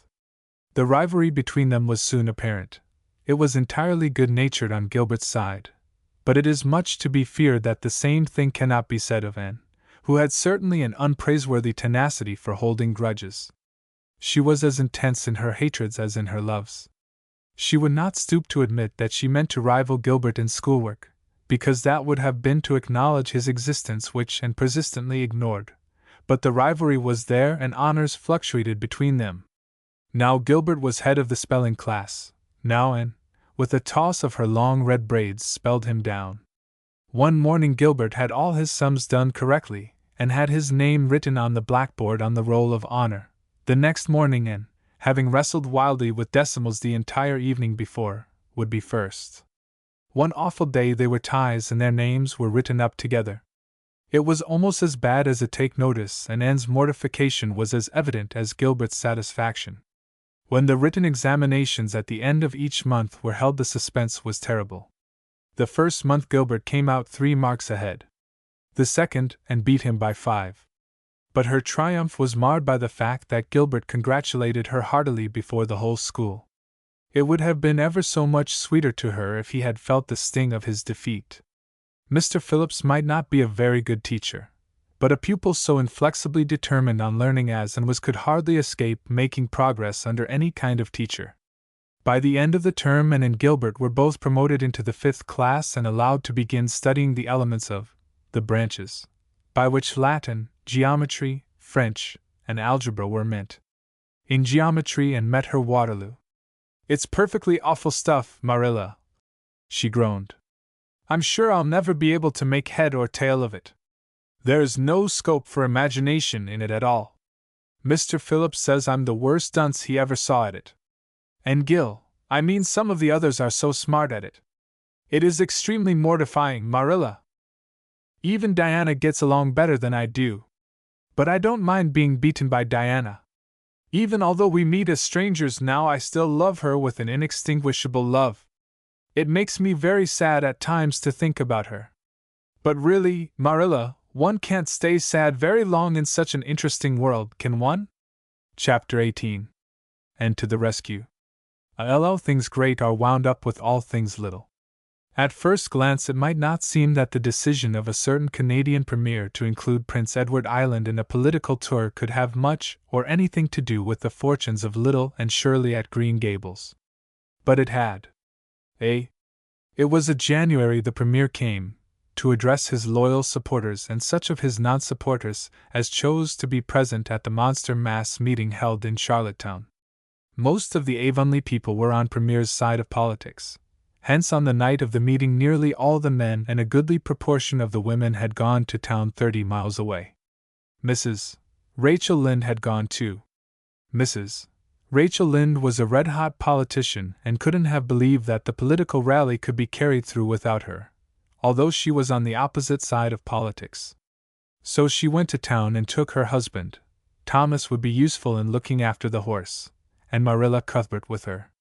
Marilla had a sneaking interest in politics herself, and as she thought it might be her only chance to see a real live premier, she promptly took it, leaving Anne and Matthew to keep house until her return the following day. Hence, while Marilla and Mrs. Rachel were enjoying themselves hugely at the mass meeting, Anne and Matthew had the cheerful kitchen at Green Gables all to themselves. A bright fire was glowing in the old-fashioned Waterloo stove and blue-white frost crystals were shining on the window panes. Matthew nodded over a Farmer's Advocate on the sofa and at the table studied her lessons with grim determination, despite sundry wistful glances at the clock shelf, where lay a new book that Jane Andrews had lent her that day. Jane had assured her that it was warranted to produce any number of thrills, or words to that effect, and Anne's fingers tingled to reach out for it. But that would mean Gilbert Blythe's triumph on the morrow. Anne turned her back on the clock shelf and tried to imagine it wasn't there. "Matthew, did you ever study geometry when you went to school?" "Well, now, no, I didn't," said Matthew, coming out of his doze with a start. "I wish you had," sighed Anne, "because then you'd be able to sympathize with me. You can't sympathize properly if you've never studied it. It is casting a cloud over my whole life. I'm such a dunce at it, Matthew." "Well, now, I dunno," said Matthew soothingly. "I guess you're all right at anything. Mr. Phillips told me last week in Blair's store at Carmody that you was the smartest scholar in school and was making rapid progress. Rapid progress was his very words. There's them as runs down Teddy Phillips and says he ain't much of a teacher, but I guess he's all right. Matthew would have thought anyone who praised and was all right. I'm sure I'd get on better with geometry if only he wouldn't change the letters, complained Anne. I learned the proposition off by heart, and then he draws it on the blackboard and puts different letters from what are in the book, and I get all mixed up. I don't think a teacher should take such a mean advantage, do you? We're studying agriculture now, and I've found out at last what makes the roads red. It's a great comfort. I wonder how Marilla and Mrs. Lynde are enjoying themselves. Mrs. Lynde says Canada is going to the dogs the way things are being run at Ottawa, and that it's an awful warning to the electors. She says if women were allowed to vote, we would soon see a blessed change. What way do you vote, Matthew? Conservative, said Matthew promptly. To vote Conservative was part of Matthew's religion. Then I'm Conservative too, said Anne decidedly. I'm glad because some of the boys in school are grits. I guess Mr. Phillips is a grit too because Prissy Andrews's father is one, and Ruby Gillis says that when a man is courting he always has to agree with the girl's mother in religion and her father in politics. Is that true, Matthew? Well, now I dunno, said Matthew. Did you ever go courting, Matthew? Well, now, no, I dunno's I ever did, said Matthew, who had certainly never thought of such a thing in his whole existence, and reflected with her chin in her hands. It must be rather interesting, don't you think, Matthew? Ruby Gillis says when she grows up she's going to have ever so many bows on the string and have them all crazy about her, but I think that would be too exciting. I'd rather have just one in his right mind. But Ruby Gillis knows a great deal about such matters because she has so many big sisters, and Mrs. Lynde says the Gillis girls have gone off like hot cakes. Mr. Phillips goes up to see Prissy Andrews nearly every evening. He says it is to help her with her lessons, but Miranda Sloane is studying for Queen's too, and I should think she needed help a lot more than Prissy because she's ever so much stupider, but he never goes to help her in the evenings at all. There are a great many things in this world that I can't understand very well, Matthew. Well, now, I dunno as I comprehend them all myself, acknowledged Matthew. Well, I suppose I must finish up my lessons. I won't allow myself to open that new book Jane lent me until I'm through. But it's a terrible temptation, Matthew. Even when I turn my back on it I can see it there just as plain. Jane said she cried herself sick over it. I love a book that makes me cry. But I think I'll carry that book into the sitting room and lock it in the jam closet and give you the key. And you must not give it to me, Matthew, until my lessons are done, not even if I implore you on my bended knees. It's all very well to say resist temptation, but it's ever so much easier to resist it if you can't get the key. And then shall I run down the cellar and get some russets, Matthew? Wouldn't you like some russets? Well, now, I dunno but what I would, said Matthew, who never ate russets but knew Anne's weakness for them. Just as Anne emerged triumphantly from the cellar with her plate full of russets came the sound of flying footsteps on the icy boardwalk outside, and the next moment the kitchen door was flung open and in rushed Diana Barry, white-faced and breathless, with a shawl wrapped hastily around her head. And promptly let go of her candle and plate in her surprise, and plate, candle, and apples crashed together down the cellar ladder and were found at the bottom embedded in melted grease, the next day, by Marilla, who gathered them up and thanked mercy the house hadn't been set on fire. Whatever is the matter, Diana? Cried Anne. Has your mother relented at last? Oh, Anne, do come quick, implored Diana nervously. Minnie May is awful sick, she's got croup. Young Mary Joe says, and father and mother are away to town, and there's nobody to go for the doctor. Minnie May is awful bad and young Mary Joe doesn't know what to do, and oh, and I'm so scared. Matthew, without a word, reached out for cap and coat, slipped past Diana and away into the darkness of the yard. He's gone to harness the sorrel mare to go to Carmody for the doctor, said Anne, who was hurrying on hood and jacket. I know it as well as if he'd said so. Matthew and I are such kindred spirits I can read his thoughts without words at all. I don't believe he'll find the doctor at Carmody, sobbed Diana. I know that Dr. Blair went to town and I guess Dr. Spencer would go too. Young Mary Joe never saw anybody with croup and Mrs. Lynde is away. Oh, Anne! Don't cry, Dee. said Anne Shirley. I know exactly what to do for croup. You forget that Mrs. Hammond had twins 3 times. When you look after 3 pairs of twins, you naturally get a lot of experience. They all had croup regularly. Just wait till I get the ipecac bottle. You mayn't have any at your house. Come on now. The 2 little girls hastened out hand in hand and hurried through Lover's Lane and across the crusted field beyond, for the snow was too deep to go by the shorter wood way.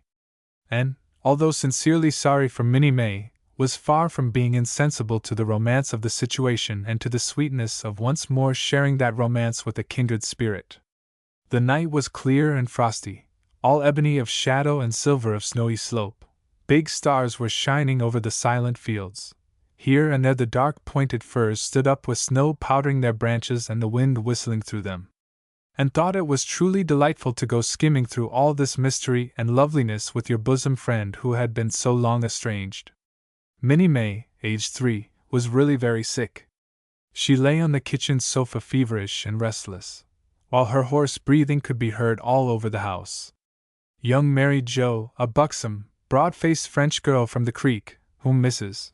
Barry had engaged to stay with the children during her absence, was helpless and bewildered, quite incapable of thinking what to do, or doing it if she thought of it, and went to work with skill and promptness.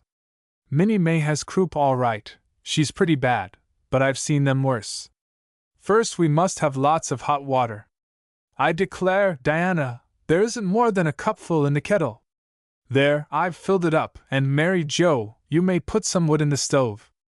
I don't want to hurt your feelings, but it seems to me you might have thought of this before if you'd any imagination. Now I'll undress Minnie May and put her to bed, and you try to find some soft flannel cloths, Diana. I'm going to give her a dose of ipecac first of all. Minnie May did not take kindly to the ipecac, and had not brought up 3 pairs of twins for nothing.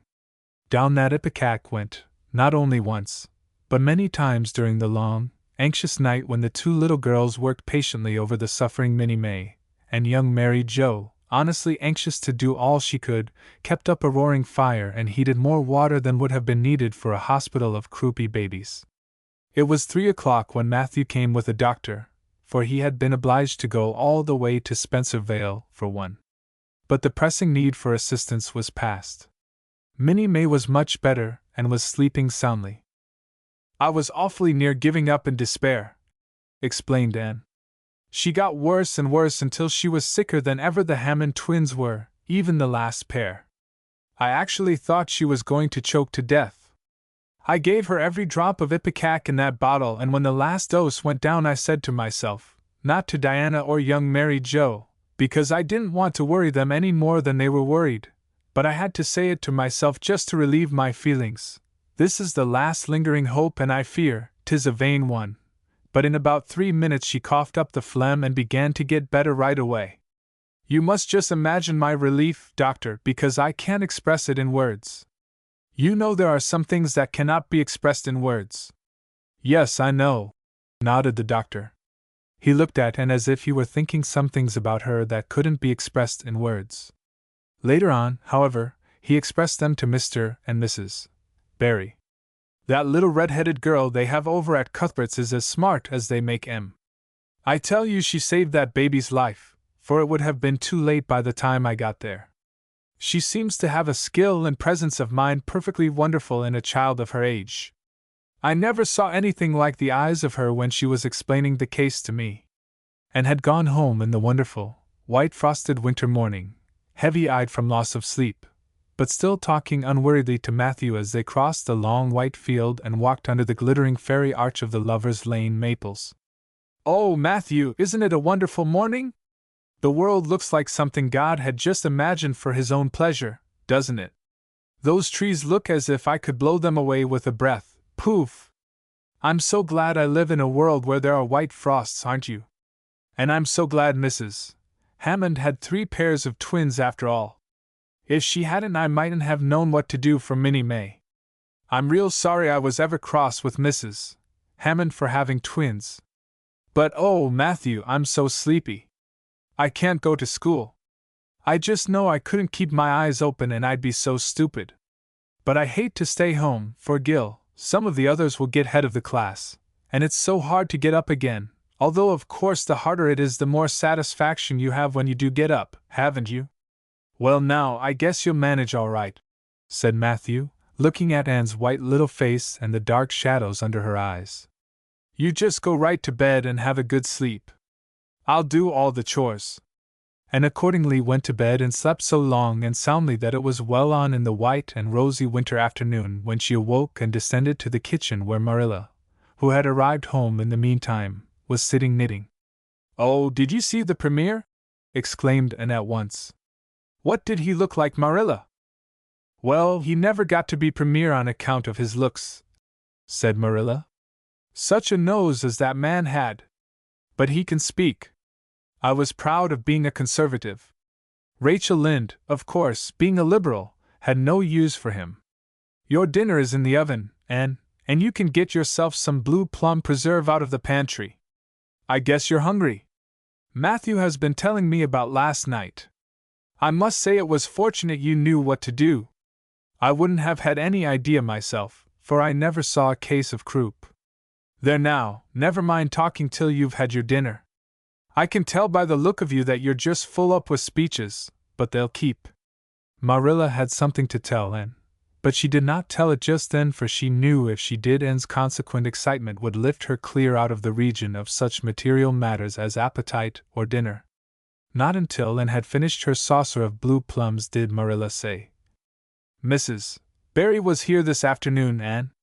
She wanted to see you, but I wouldn't wake you up. She says you saved Minnie May's life, and she is very sorry she acted as she did in that affair of the currant wine. She says she knows now you didn't mean to set Diana drunk, and she hopes you'll forgive her and be good friends with Diana again. You're to go over this evening if you like, for Diana can't stir outside the door on account of a bad cold she caught last night. Now, Anne Shirley, for pity's sake don't fly up into the air. The warning seemed not unnecessary, so uplifted and aerial was Anne's expression and attitude as she sprang to her feet, her face irradiated with the flame of her spirit. Oh, Marilla, can I go right now, without washing my dishes?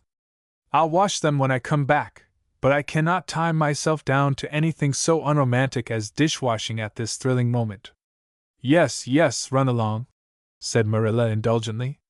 And Shirley, are you crazy? Come back this instant and put something on you. I might as well call to the wind. She's gone without a cap or wrap. Look at her tearing through the orchard with her hair streaming. It'll be a mercy if she doesn't catch her death of cold. And came dancing home in the purple winter twilight across the snowy places. Afar in the southwest was the great shimmering, pearl-like sparkle of an evening star in a sky that was pale golden and ethereal rose over gleaming white spaces and dark glens of spruce. The tinkles of sleigh bells among the snowy hills came like elfin chimes through the frosty air, but their music was not sweeter than the song in Anne's heart and on her lips. You see before you a perfectly happy person, Marilla, she announced. I'm perfectly happy, yes, in spite of my red hair. Just at present I have a soul above red hair. Mrs. Barry kissed me and cried and said she was so sorry and she could never repay me. I felt fearfully embarrassed, Marilla, but I just said as politely as I could, I have no hard feelings for you, Mrs. Barry. I assure you once for all that I did not mean to intoxicate Diana, and henceforth I shall cover the past with the mantle of oblivion. That was a pretty dignified way of speaking, wasn't it, Marilla? I felt that I was heaping coals of fire on Mrs. Barry's head. And Diana and I had a lovely afternoon. Diana showed me a new fancy crochet stitch her aunt over at Carmody taught her. Not a soul in Avonlea knows it but us, and we pledged a solemn vow never to reveal it to anyone else. Diana gave me a beautiful card with a wreath of roses on it and a verse of poetry. And that is true, Marilla. We're going to ask Mr. Phillips to let us sit together in school again, and Gertie Pye can go with Minnie Andrews. We had an elegant tea. Mrs. Barry had the very best china set out, Marilla, just as if I was real company. I can't tell you what a thrill it gave me. Nobody ever used their very best china on my account before. And we had fruit cake and pound cake and doughnuts and 2 kinds of preserves, Marilla. And Mrs. Barry asked me if I took tea and said, Pa, why don't you pass the biscuits to Anne? It must be lovely to be grown up, Marilla, when just being treated as if you were is so nice. I don't know about that, said Marilla, with a brief sigh. Well, anyway, when I am grown up, said Anne decidedly, I'm always going to talk to little girls as if they were two, and I'll never laugh when they use big words. I know from sorrowful experience how that hurts one's feelings. After tea, Diana and I made taffy. The taffy wasn't very good, I suppose because neither Diana nor I had ever made any before. Diana left me to stir it while she buttered the plates, and I forgot and let it burn. And then when we set it out on the platform to cool, the cat walked over one plate, and that had to be thrown away. But the making of it was splendid fun. Then when I came home, Mrs. Barry asked me to come over as often as I could, and Diana stood at the window and threw kisses to me all the way down to Lover's Lane. I assure you, Marilla, that I feel like praying tonight, and I'm going to think out a special brand new prayer in honor of the occasion. Chapter 19. A Concert, a Catastrophe, and a Confession. And Marilla, can I go over to see Diana just for a minute? Asked Anne, running breathlessly down from the East Gable one February evening. I don't see what you want to be traipsing about after dark for, said Marilla shortly. You and Diana walked home from school together and then stood down there in the snow for half an hour more, your tongues going the whole blessed time, clickety-clack. So I don't think you're very badly off to see her again. But she wants to see me, pleaded Anne. She has something very important to tell me. How do you know she has? Because she just signaled to me from her window. We have arranged a way to signal with our candles and cardboard.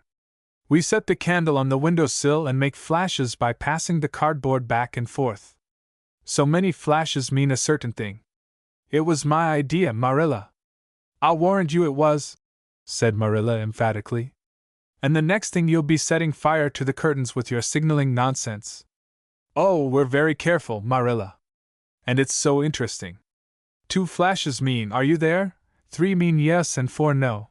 5 mean, come over as soon as possible, because I have something important to reveal. Diana has just signaled 5 flashes, and I'm really suffering to know what it is.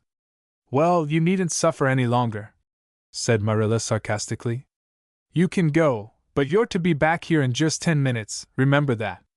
And did remember it, and was back in the stipulated time, although probably no mortal will ever know just what it cost her to confine the discussion of Diana's important communication within the limits of 10 minutes. But at least she had made good use of them. Oh, Marilla, what do you think? You know tomorrow is Diana's birthday. Well, her mother told her she could ask me to go home with her from school and stay all night with her. And her cousins are coming over from Newbridge in a big pung sleigh to go to the debating club concert at the hall tomorrow night. And they are going to take Diana and me to the concert, if you'll let me go, that is. You will, won't you, Marilla?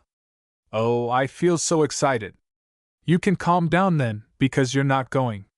You're better at home in your own bed, and as for that club concert, it's all nonsense, and little girls should not be allowed to go out to such places at all. I'm sure the debating club is a most respectable affair, pleaded Anne. I'm not saying it isn't. But you're not going to begin gadding about to concerts and staying out all hours of the night. Pretty doings for children. I'm surprised at Mrs. Barry's letting Diana go. But it's such a very special occasion, mourned Anne, on the verge of tears.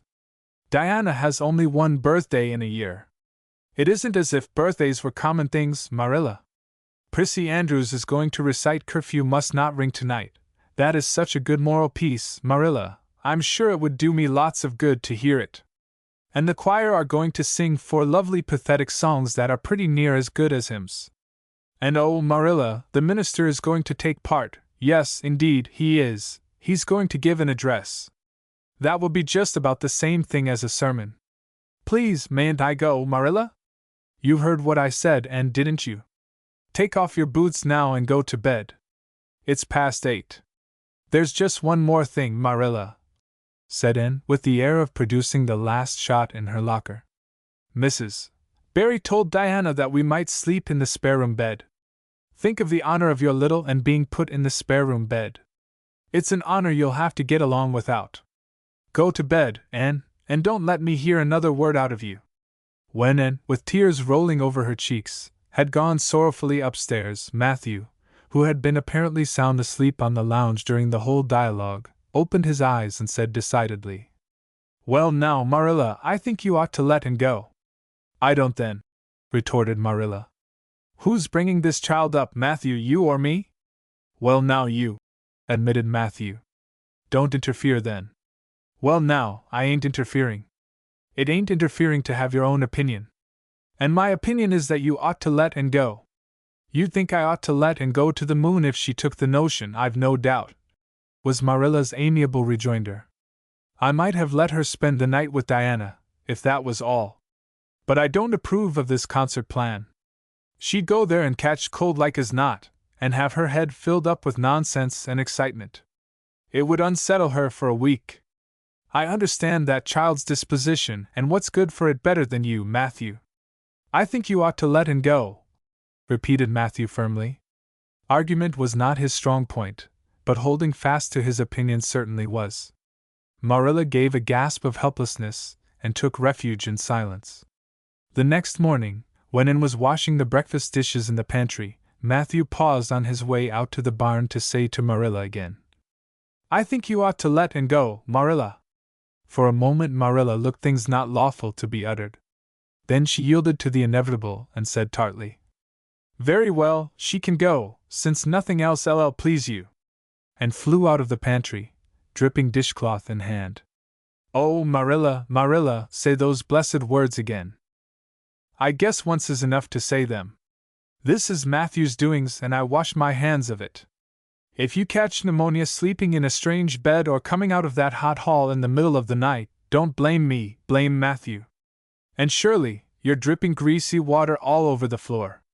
I never saw such a careless child."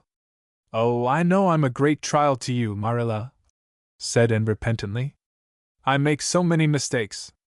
But then just think of all the mistakes I don't make, although I might. I'll get some sand and scrub up the spots before I go to school. Oh, Marilla, my heart was just set on going to that concert. I never was to a concert in my life, and when the other girls talk about them in school I feel so out of it. You didn't know just how I felt about it, but you see Matthew did. Matthew understands me, and it's so nice to be understood, Marilla." And was too excited to do herself justice as to lessons that morning in school.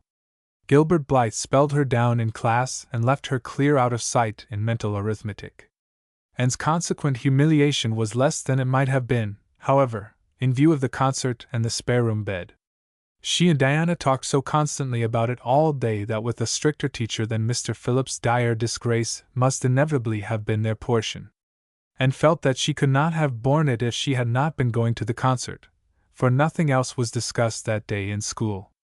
The Avonlea Debating Club, which met fortnightly all winter, had had several smaller free entertainments, but this was to be a big affair, admission 10 cents, in aid of the library.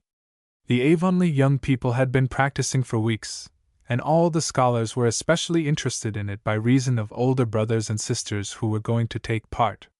Everybody in school over 9 years of age expected to go, except Carrie Sloane, whose father shared Marilla's opinions about small girls going out to night concerts.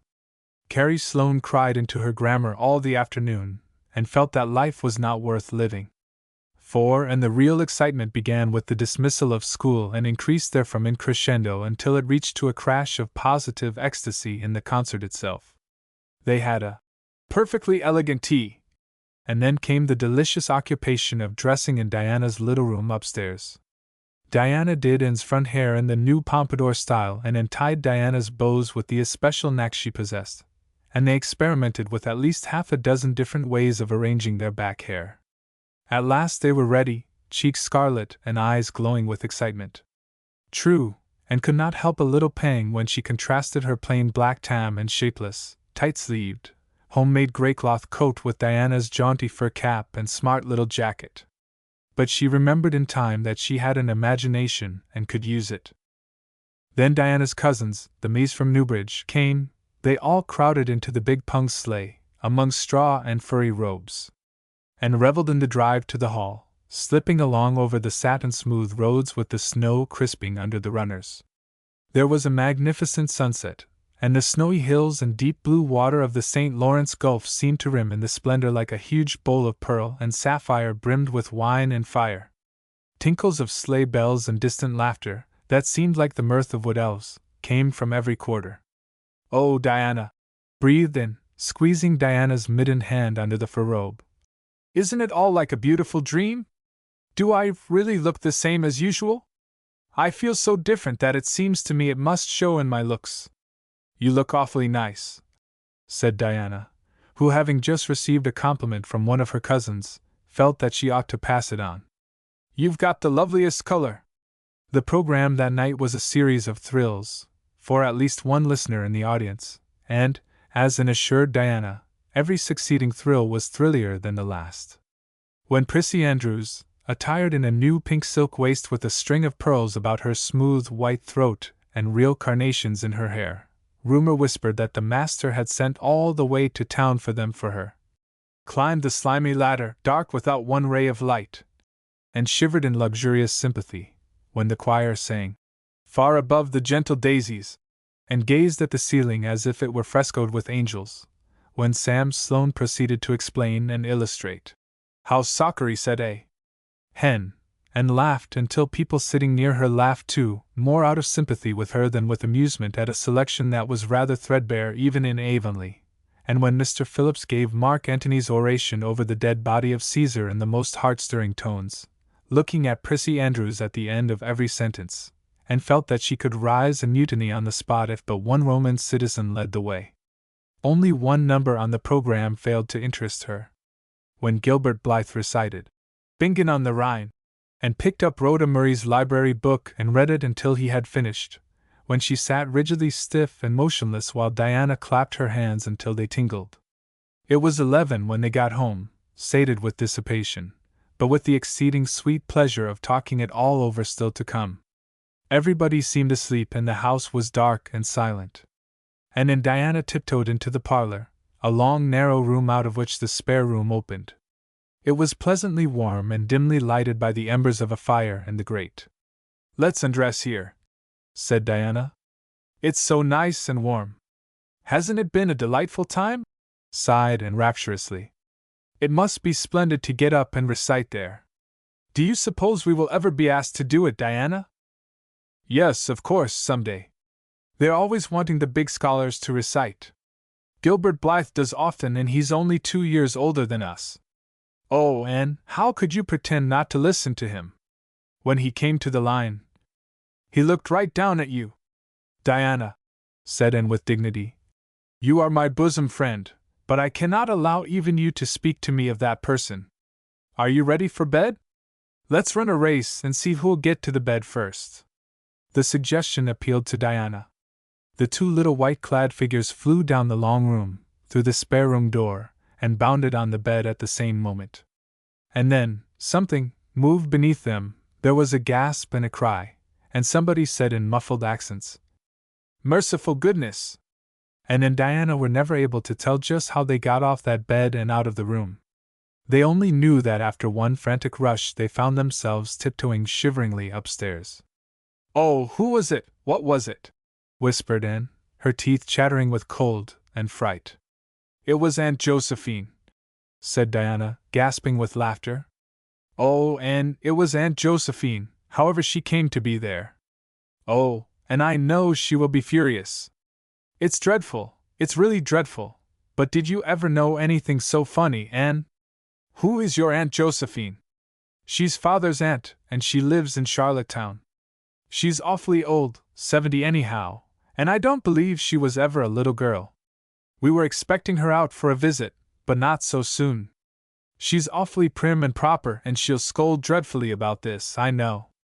Well, we'll have to sleep with Minnie May, and you can't think how she kicks." Miss Josephine Barry did not appear at the early breakfast the next morning. Mrs. Barry smiled kindly at the 2 little girls. "Did you have a good time last night? I tried to stay awake until you came home, for I wanted to tell you Aunt Josephine had come and that you would have to go upstairs after all, but I was so tired I fell asleep." I hope you didn't disturb your Aunt Diana. Diana preserved a discreet silence, but she and exchanged furtive smiles of guilty amusement across the table, and hurried home after breakfast, and so remained in blissful ignorance of the disturbance which presently resulted in the Barry household until the late afternoon, when she went down to Mrs. Lynde's on an errand for Marilla.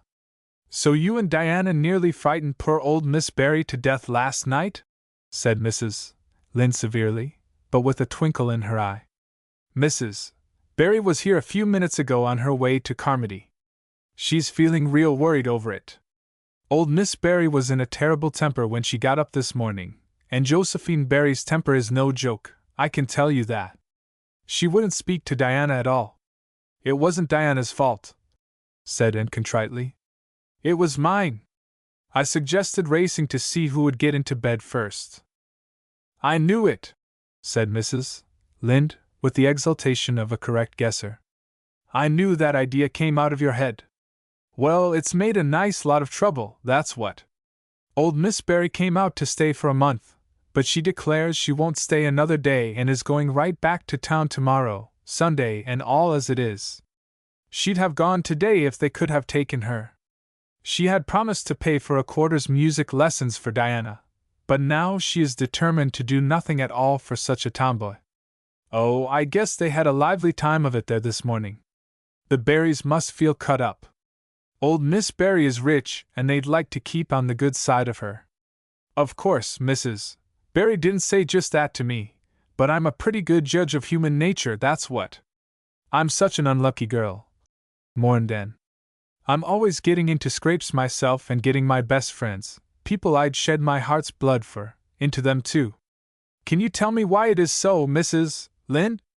It's because you're too heedless and impulsive, child, that's what. You never stop to think. Whatever comes into your head to say or do it without a moment's reflection." "Oh, but that's the best of it," protested Anne. "Something just flashes into your mind, so exciting, and you must out with it. If you stop to think it over, you spoil it all. Haven't you never felt that yourself, Mrs. Lynde?" No, Mrs. Lynde had not. She shook her head sagely. "You must learn to think a little, and that's what. The proverb you need to go by is look before you leap, especially into spare-room beds." Mrs. Lynde laughed comfortably over her mild joke, but Anne remained pensive. She saw nothing to laugh at in the situation, which to her eyes appeared very serious. When she left Mrs. Lynde, she took her way across the crusted fields to Orchard Slope. Diana met her at the kitchen door. "Your Aunt Josephine was very cross about it, wasn't she?" whispered Anne. "Yes," answered Diana, stifling a giggle with an apprehensive glance over her shoulder at the closed sitting-room door. "She was fairly dancing with rage, and oh, how she scolded! She said I was the worst-behaved girl she ever saw and that my parents ought to be ashamed of the way they had brought me up. She says she won't stay, and I'm sure I don't care. But Father and Mother do." "Why didn't you tell them it was my fault?" demanded Anne. "It's likely I'd do such a thing, isn't it?" said Diana with just scorn. "I'm no telltale, Anne Shirley, and anyhow I was just as much to blame as you." "Well, I'm going in to tell her myself," said Anne resolutely. Diana stared. "Anne Shirley, you'd never—" "Why, she'll eat you alive!" "Don't frighten me any more than I am frightened," implored Anne. "I'd rather walk up to a cannon's mouth. But I've got to do it, Diana. It was my fault, and I've got to confess. I've had practice in confessing, fortunately." "Well, she's in the room," said Diana. "You can go in if you want to. I wouldn't dare. And I don't believe you'll do a bit of good." With this encouragement, Anne bearded the lion in its den, that is to say, walked resolutely up to the sitting-room door and knocked faintly. A sharp come-in followed. Miss Josephine Barry, thin, prim, and rigid, was knitting fiercely by the fire, her wrath quite unappeased and her eyes snapping through her gold-rimmed glasses. She wheeled around in her chair, expecting to see Diana, and beheld a white-faced girl whose great eyes were brimmed up with a mixture of desperate courage and shrinking terror. "Who are you?" demanded Miss Josephine Barry, without ceremony. "I'm Anne of Green Gables," said the small visitor tremulously, clasping her hands with her characteristic gesture. "And I've come to confess, if you please." "Confess what?" "That it was all my fault about jumping into bed on you last night. I suggested it. Diana would never have thought of such a thing, I am sure. Diana is a very ladylike girl, Miss Barry. So you must see how unjust it is to blame her." "Oh, I must, hey? I rather think Diana did her share of the jumping at least. Such carryings on in a respectable house." "But we were only in fun," persisted Anne. "I think you ought to forgive us, Miss Barry, now that we've apologized. And anyhow, please forgive Diana and let her have her music lessons. Diana's heart is set on her music lessons, Miss Barry, and I know too well what it is to set your heart on a thing and not get it. If you must be cross with anyone, be cross with me. I've been so used in my early days to having people cross at me that I can endure it much better than Diana can." Much of the snap had gone out of the old lady's eyes by this time, and was replaced by a twinkle of amused interest. But she still said severely, "I don't think it is any excuse for you that you were only in fun. Little girls never indulged in that kind of fun when I was young. You don't know what it is to be awakened out of a sound sleep, after a long and arduous journey, by two great girls coming bounce down on you." "I don't know, but I can imagine," said Anne eagerly. "I'm sure it must have been very disturbing. But then, there is our side of it too. Have you any imagination, Miss Barry? If you have, just put yourself in our place. We didn't know there was anybody in that bed and you nearly scared us to death. It was simply awful the way we felt. And then we couldn't sleep in the spare room after being promised. I suppose you are used to sleeping in spare rooms. But just imagine what you would feel like if you were a little orphan girl who had never had such an honor." All the snap had gone by this time. Miss Barry actually laughed, a sound which caused Diana, waiting in speechless anxiety in the kitchen outside, to give a great gasp of relief. "I'm afraid my imagination is a little rusty, it's so long since I used it," she said. "I dare say your claim to sympathy is just as strong as mine. It all depends on the way we look at it.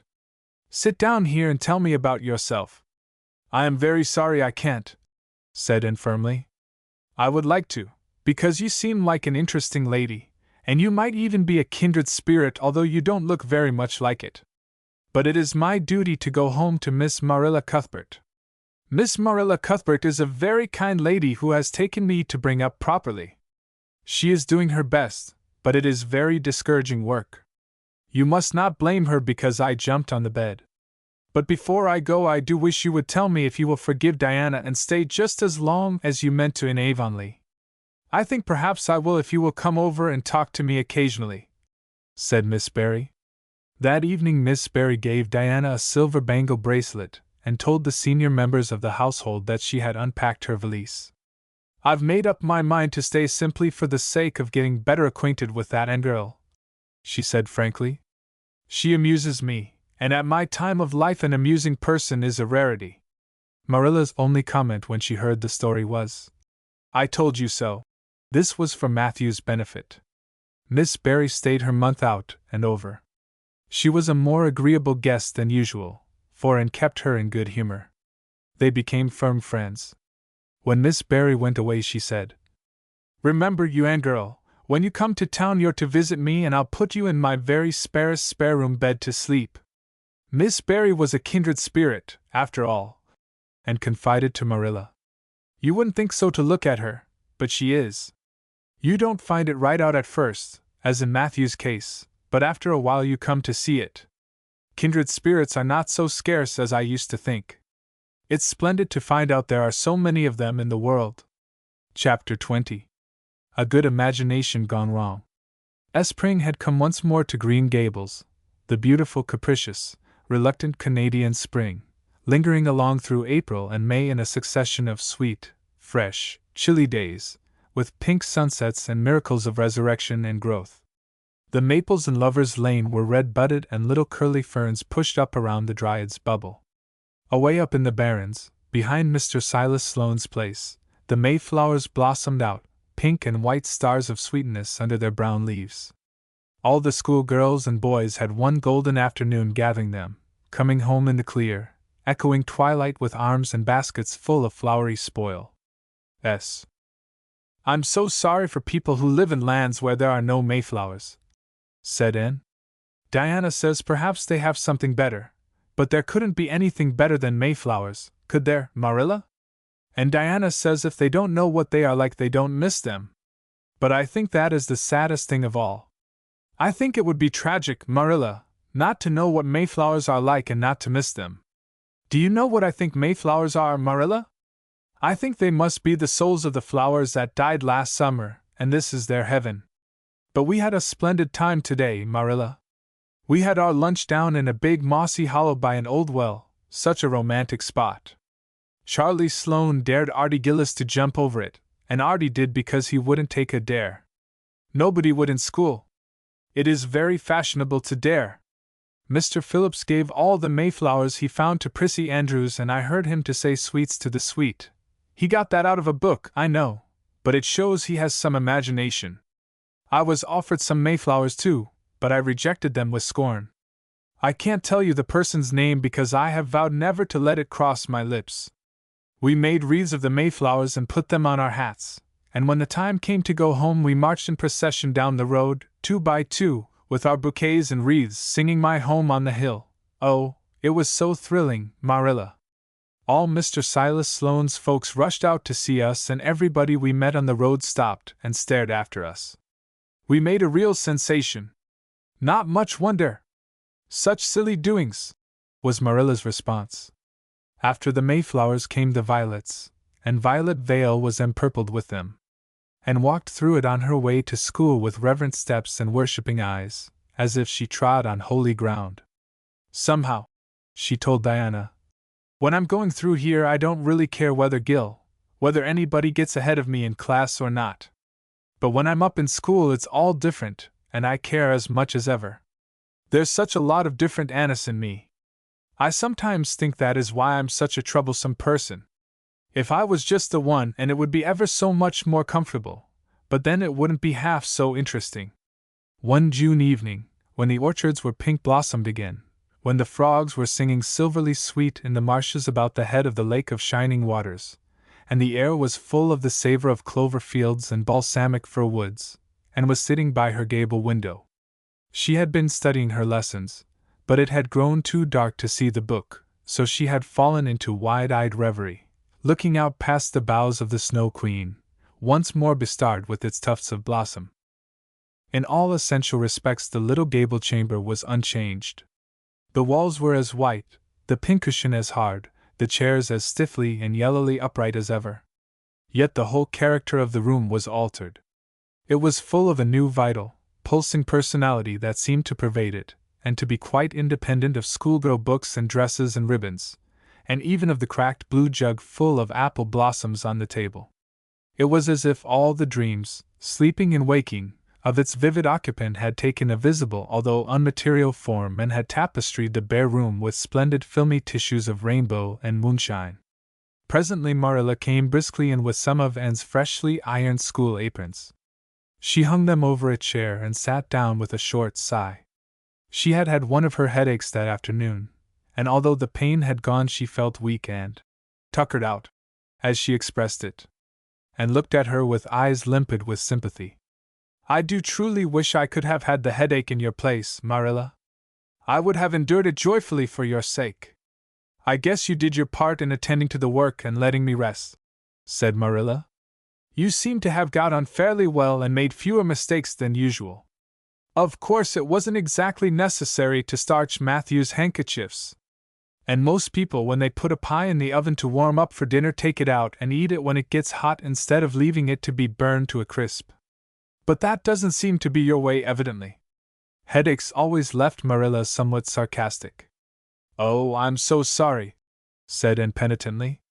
I never thought about that pie from the moment I put it in the oven till now, although I felt instinctively that there was something missing on the dinner table. I was firmly resolved, when you left me in charge this morning, not to imagine anything, but keep my thoughts on facts. I did pretty well until I put the pie in, and then an irresistible temptation came to me to imagine I was an enchanted princess shut up in a lonely tower with a handsome knight riding to my rescue on a coal-black steed. So that is how I came to forget the pie. I didn't know I starched the handkerchiefs. All the time I was ironing I was trying to think of a name for a new island Diana and I have discovered up the brook. It's the most ravishing spot, Marilla. There are 2 maple trees on it, and the brook flows right around it. At last it struck me that it would be splendid to call it Victoria Island because we found it on the Queen's birthday. Both Diana and I are very loyal. But I'm sorry about that pie and the handkerchiefs. I wanted to be extra good today because it's an anniversary. Do you remember what happened this day last year, Marilla? No, I can't think of anything special. Oh, Marilla, it was the day I came to Green Gables. I shall never forget it. It was the turning point in my life. Of course it wouldn't seem so important to you. I've been here for a year and I've been so happy. Of course I've had my troubles, but one can live down troubles. Are you sorry you kept me, Marilla? No, I can't say I'm sorry, said Marilla, who sometimes wondered how she could have lived before and came to Green Gables. No, not exactly sorry. If you've finished your lessons, and I want you to run over and ask Mrs. Barry if she'll lend me Diana's apron pattern. Oh, it's too dark, cried Anne. Too dark? Why, it's only twilight. And goodness knows you've gone over often enough after dark. I'll go over early in the morning, said Anne eagerly. I'll get up at sunrise and go over, Marilla. What has got into your head now, Anne Shirley? I want that pattern to cut out your new apron this evening. Go at once and be smart too. I'll have to go around by the road then, said Anne, taking up her hat reluctantly. Go by the road and waste half an hour. I'd like to catch you. I can't go through the haunted wood, Marilla, cried Anne desperately. Marilla stared. The haunted wood? Are you crazy? What under the canopy is the haunted wood? The spruce wood over the brook, said Anne in a whisper. Fiddlesticks! There is no such thing as a haunted wood anywhere. Who has been telling you such stuff? Nobody, confessed Anne. Diana and I just imagined the wood was haunted. All the places around here are so commonplace. We just got this up for our own amusement. We began it in April. A haunted wood is so very romantic, Marilla. We chose the spruce grove because it's so gloomy. Oh, we have imagined the most harrowing things. There's a white lady walks along the brook just about this time of the night and wrings her hands and utters wailing cries. She appears when there is to be a death in the family. And the ghost of a little murdered child haunts the corner up by Idlewild. It creeps up behind you and lays its cold fingers on your hand, so. Oh, Marilla, it gives me a shudder to think of it. And there's a headless man stalks up and down the path and skeletons glower at you between the boughs. Oh, Marilla, I wouldn't go through the haunted wood after dark now for anything. I'd be sure that white things would reach out from behind the trees and grab me. Did ever anyone hear the like? Ejaculated Marilla, who had listened in dumb amazement. And Shirley, do you mean to tell me you believe all that wicked nonsense of your own imagination? Not believe exactly, faltered Anne. At least, I don't believe it in daylight. But after dark, Marilla, it's different. That is when ghosts walk. There are no such things as ghosts, Anne. Oh, but there are, Marilla, cried Anne eagerly. I know people who have seen them. And they are respectable people. Charlie Sloane says that his grandmother saw his grandfather driving home the cows one night after he'd been buried for a year. You know Charlie Sloane's grandmother wouldn't tell a story for anything. She's a very religious woman. And Mrs. Thomas's father was pursued home one night by a lamb of fire with its head cut off hanging by a strip of skin. He said he knew it was the spirit of his brother, and that it was a warning he would die within 9 days. He didn't, but he died 2 years after, so you see it was really true. And Ruby Gillis says. Anne Shirley, interrupted Marilla firmly, I never want to hear you talking in this fashion again.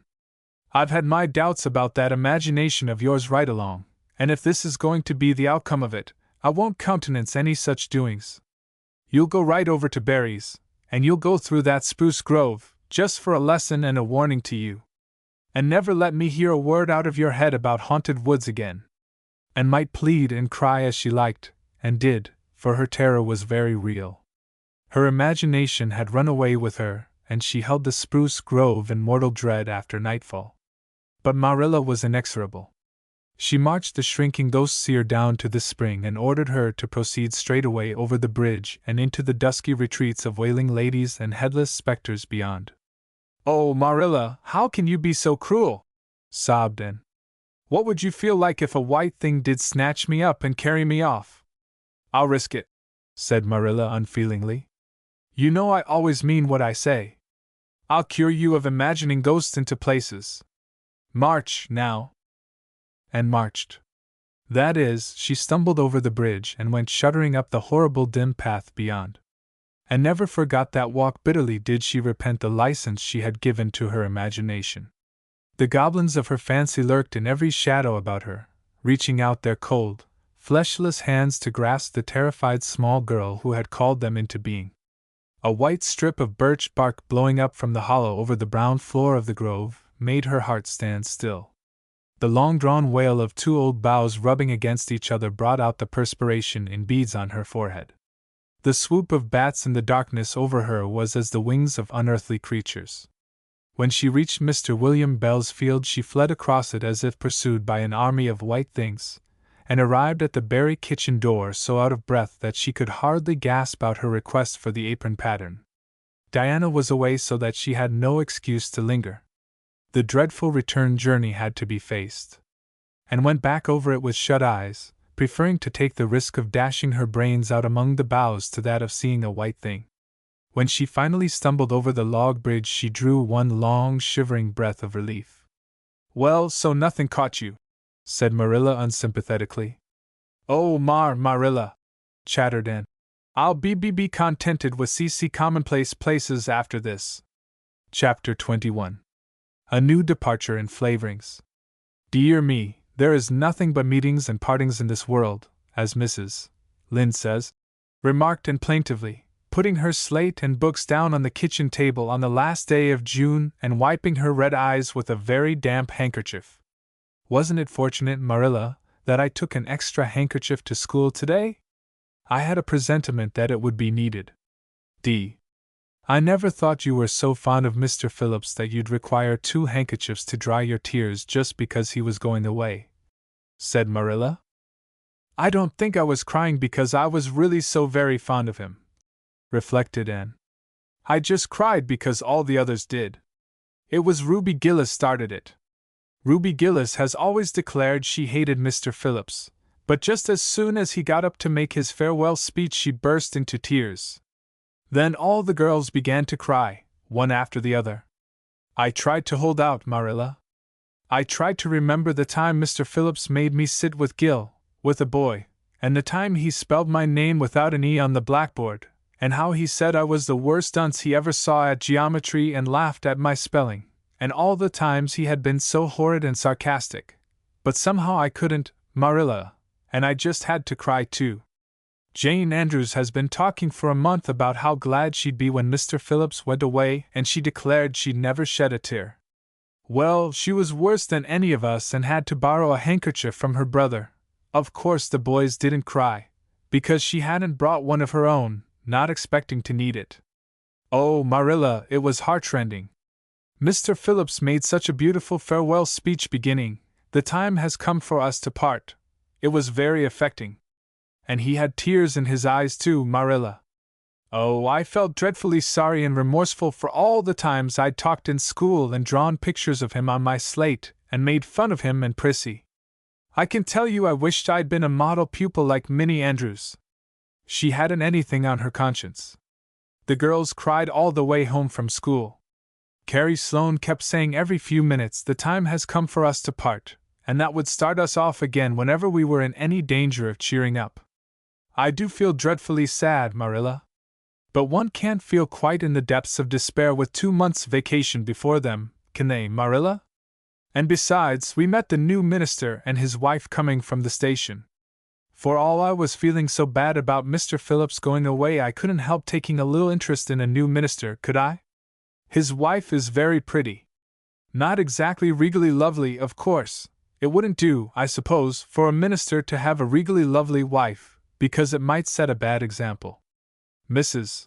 Lynde says the minister's wife over at Newbridge sets a very bad example because she dresses so fashionably. Our new minister's wife was dressed in blue muslin with lovely puffed sleeves and a hat trimmed with roses. Jane Andrews said she thought puffed sleeves were too worldly for a minister's wife, but I didn't make any such uncharitable remark, Marilla, because I know what it is to long for puffed sleeves. Besides, she's only been a minister's wife for a little while, so one should make allowances, shouldn't they? They are going to board with Mrs. Lynde until the manse is ready. If Marilla, in going down to Mrs. Lynde's that evening, was actuated by any motive save her avowed one of returning the quilting frames she had borrowed the preceding winter, it was an amiable weakness shared by most of the Avonlea people. Many a thing Mrs. Lynde had lent, sometimes never expecting to see it again, came home that night in charge of the borrowers thereof. A new minister, and moreover a minister with a wife, was a lawful object of curiosity in a quiet little country settlement where sensations were few and far between. Old Mr. Bentley, the minister whom Anne had found lacking in imagination, had been pastor of Avonlea for 18 years. He was a widower when he came, and a widower he remained, despite the fact that gossip regularly married him to this, that, or the other one, every year of his sojourn. In the preceding February he had resigned his charge and departed amid the regrets of his people, most of whom had the affection born of long intercourse for their good old minister in spite of his shortcomings as an orator. Since then the Avonlea church had enjoyed a variety of religious dissipation in listening to the many and various candidates, and supplies, who came Sunday after Sunday to preach on trial. These stood or fell by the judgment of the fathers and mothers in Israel, but a certain small, red-haired girl who sat meekly in the corner of the old Cuthbert pew also had her opinions about them and discussed the same in full with Matthew, Marilla always declining from principle to criticize ministers in any shape or form. "I don't think Mr. Smith would have done, Matthew," was Anne's final summing up. "Mrs. Lynde says his delivery was so poor, but I think his worst fault was just like Mr. Bentley's, he had no imagination. And Mr. Terry had too much. He let it run away with him just as I did mine in the matter of the haunted wood. Besides, Mrs. Lynde says his theology wasn't sound. Mr. Gresham was a very good man and a very religious man, but he told too many funny stories and made the people laugh in church. He was undignified, and you must have some dignity about a minister, mustn't you, Matthew? I thought Mr. Marshall was decidedly attractive, but Mrs. Lynde says he isn't married, or even engaged, because she made special inquiries about him, and she says it would never do to have a young unmarried minister in Avonlea, because he might marry in the congregation and that would make trouble. Mrs. Lynde is a very far-seeing woman, isn't she, Matthew? I'm very glad they've called Mr. Allen. I liked him because his sermon was interesting and he prayed as if he meant it, and not just as if he did it because he was in the habit of it. Mrs.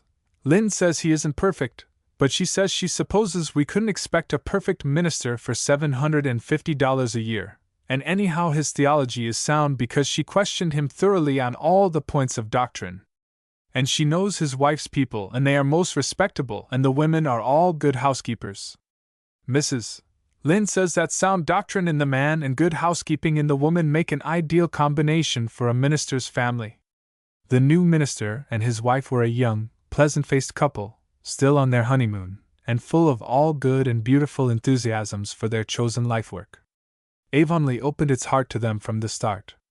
Old and young like the frank, cheerful young man with his high ideals, and the bright, gentle little lady who assumed the mistressship of the manse. With Mrs. Allen and fell promptly and wholeheartedly in love. She had discovered another kindred spirit. "Mrs. Allen is perfectly lovely," she announced one Sunday afternoon. "She's taken our class and she's a splendid teacher. She said right away she didn't think it was fair for the teacher to ask all the questions, and you know, Marilla, that is exactly what I've always thought. She said we could ask her any question we liked, and I asked ever so many. I'm good at asking questions, Marilla." "I believe you," was Marilla's emphatic comment. Nobody else asked any except Ruby Gillis, and she asked if there was to be a Sunday school picnic this summer. I didn't think that was a very proper question to ask because it hadn't any connection with the lesson. The lesson was about Daniel in the lion's den. But Mrs. Allen just smiled and said she thought there would be. Mrs. Allen has a lovely smile. She has such exquisite dimples in her cheeks. I wish I had dimples in my cheeks, Marilla. I'm not half so skinny as I was when I came here, but I have no dimples yet. If I had, perhaps I could influence people for good. Mrs. Allen said we ought always to try to influence other people for good. She talked so nice about everything. I never knew before that religion was such a cheerful thing. I always thought it was kind of melancholy, but Mrs. Allen's isn't, and I'd like to be a Christian if I could be one like her. I wouldn't want to be one like Mr. Superintendent Bell. It's very naughty of you to speak so about Mr. Bell, said Marilla severely. Mr. Bell is a real good man. Oh, of course he's good, agreed Anne. But he doesn't seem to get any comfort out of it. If I could be good, I'd dance and sing all day because I was glad of it. I suppose Mrs. Allen is too old to dance and sing, and of course it wouldn't be dignified in a minister's wife. But I can just feel she's glad she's a Christian and that she'd be one even if she could get to heaven without it. I suppose we must have Mr. and Mrs. Allen up to tea someday soon, said Marilla reflectively. They've been most everywhere but here. Let me see. Next Wednesday would be a good time to have them.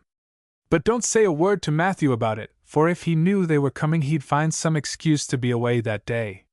He'd got so used to Mr. Bentley he didn't mind him, but he's going to find it hard to get acquainted with a new minister, and a new minister's wife will frighten him to death. I'll be as secret as the dead, assured Anne. But oh, Marilla, will you let me make a cake for the occasion? I'd love to do something for Mrs. Allen, and you know I can make a pretty good cake by this time. You can make a layer cake, promised Marilla. Monday and Tuesday great preparations went on at Green Gables. Having the minister and his wife to tea was a serious and important undertaking, and Marilla was determined not to be eclipsed by any of the Avonlea housekeepers, and was wild with excitement and delight. She talked it all over with Diana Tuesday night in the twilight, as they sat on the big red stones by the Dryad's Bubble and made rainbows in the water with little twigs dipped in fir balsam. Everything is ready, Diana, except my cake which I'm to make in the morning, and the baking powder biscuits which Marilla will make just before tea time. I assure you, Diana, that Marilla and I have had a busy 2 days of it. It's such a responsibility having a minister's family to tea. I never went through such an experience before. You should just see our pantry. It's a sight to behold. We're going to have jellied chicken and cold tongue. We're to have 2 kinds of jelly, red and yellow, and whipped cream and lemon pie, and cherry pie, and 3 kinds of cookies, and fruit cake, and Marilla's famous yellow plum preserves that she keeps especially for ministers, and pound cake and layer cake, and biscuits as aforesaid, and new bread and old both, in case the minister is dyspeptic and can't eat new. Mrs. Lynde says ministers are dyspeptic, but I don't think Mr. Allen has been a minister long enough for it to have had a bad effect on him. I just grow cold when I think of my layer cake. Oh, Diana, what if it shouldn't be good? I dreamed last night that I was chased all around by a fearful goblin with a big layer cake for a head. It'll be good, all right, assured Diana, who was a very comfortable sort of friend. I'm sure that piece of the one you made that we had for lunch in Idlewild 2 weeks ago was perfectly elegant. Yes, but cakes have such a terrible habit of turning out bad just when you especially want them to be good, sighed Anne, setting a particularly well-balsamed twig afloat. However, I suppose I shall just have to trust to Providence and be careful to put in the flour. Oh, look, Diana, what a lovely rainbow! Do you suppose the Dryad will come out after we go away and take it for a scarf?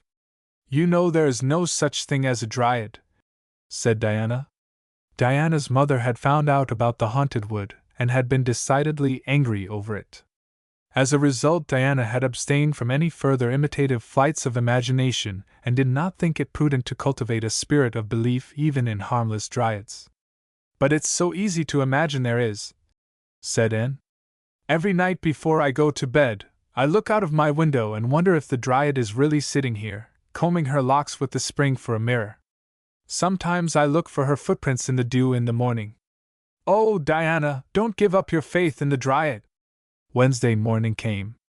Anne got up at sunrise because she was too excited to sleep. She had caught a severe cold in the head by reason of her dabbling in the spring on the preceding evening, but nothing short of absolute pneumonia could have quenched her interest in culinary matters that morning. After breakfast she proceeded to make her cake. When she finally shut the oven door upon it she drew a long breath. I'm sure I haven't forgotten anything this time, Marilla. But do you think it will rise? Just suppose perhaps the baking powder isn't good? I used it out of the new can. And Mrs. Lynde says you can never be sure of getting good baking powder nowadays when everything is so adulterated. Mrs. Lynde says the government ought to take the matter up, but she says we'll never see the day when a Tory government will do it. Marilla, what if that cake doesn't rise? We'll have plenty without it, was Marilla's unimpassioned way of looking at the subject. The cake did rise, however, and came out of the oven as light and feathery as golden foam. And, flushed with delight, clapped it together with layers of ruby jelly and, in imagination, saw Mrs. Allen eating it and possibly asking for another piece. You'll be using the best tea set, of course, Marilla, she said. Can I fix the table with ferns and wild roses? I think that's all nonsense, sniffed Marilla. In my opinion, it's the eatables that matter and not flummery decorations. Mrs. Barry had her table decorated, said Anne, who was not entirely guiltless of the wisdom of the serpent. And the minister paid her an elegant compliment. He said it was a feast for the eye as well as the palate. Well, do as you like, said Marilla, who was quite determined not to be surpassed by Mrs. Barry or anybody else. Only mind you leave enough room for the dishes and the food. And laid herself out to decorate in a manner and after a fashion that should leave Mrs. Barry's nowhere. Having abundance of roses and ferns and a very artistic taste of her own, she made that tea table such a thing of beauty that when the minister and his wife sat down to it they exclaimed in chorus over its loveliness. It's Anne's doings, said Marilla, grimly just, and Anne felt that Mrs. Allen's approving smile was almost too much happiness for this world. Matthew was there, having been inveigled into the party only goodness and Anne knew how. He had been in such a state of shyness and nervousness that Marilla had given him up in despair, but Anne took him in hand so successfully that he now sat at the table in his best clothes and white collar and talked to the minister not uninterestingly. He never said a word to Mrs. Allen, but that perhaps was not to be expected. All went merry as a marriage bell until Anne's layer cake was passed. Mrs. Allen, having already been helped to a bewildering variety, declined it. But Marilla, seeing the disappointment on Anne's face, said smilingly, "Oh, you must take a piece of this, Mrs. Allen. And made it on purpose for you. In that case I must sample it," laughed Mrs. Allen, helping herself to a plump triangle, as did also the minister and Marilla. Mrs. Allen took a mouthful of hers and a most peculiar expression crossed her face. Not a word did she say, however, but steadily ate away at it. Marilla saw the expression and hastened to taste the cake. "Anne Shirley!" she exclaimed. "What on earth did you put into that cake?" "Nothing but what the recipe said," Marilla cried, and with a look of anguish. "Oh, isn't it all right?" "All right. It's simply horrible. Mr. Allen, don't try to eat it. And taste it yourself. What flavoring did you use?" "Vanilla," said Anne, her face scarlet with mortification after tasting the cake. "Only vanilla. Oh, Marilla, it must have been the baking powder. I had my suspicions of that Bach. Baking powder fiddlesticks! Go and bring me the bottle of vanilla you used." And fled to the pantry and returned with a small bottle partially filled with a brown liquid and labeled yellowly, "Best vanilla." Marilla took it, uncorked it, smelled it. "Mercy on us, and you've flavored that cake with anodyne liniment. I broke the liniment bottle last week and poured what was left into an old empty vanilla bottle. I suppose it's partly my fault. I should have warned you, but for pity's sake why couldn't you have smelled it?" And dissolved into tears under this double disgrace. "I couldn't, I had such a cold." And with this she fairly fled to the gable chamber, where she cast herself on the bed and wept as one who refuses to be comforted. Presently a light step sounded on the stairs and somebody entered the room. "Oh, Marilla," sobbed Anne without looking up. "I'm disgraced forever. I shall never be able to live this down. It will get out, things always do get out in Avonlea.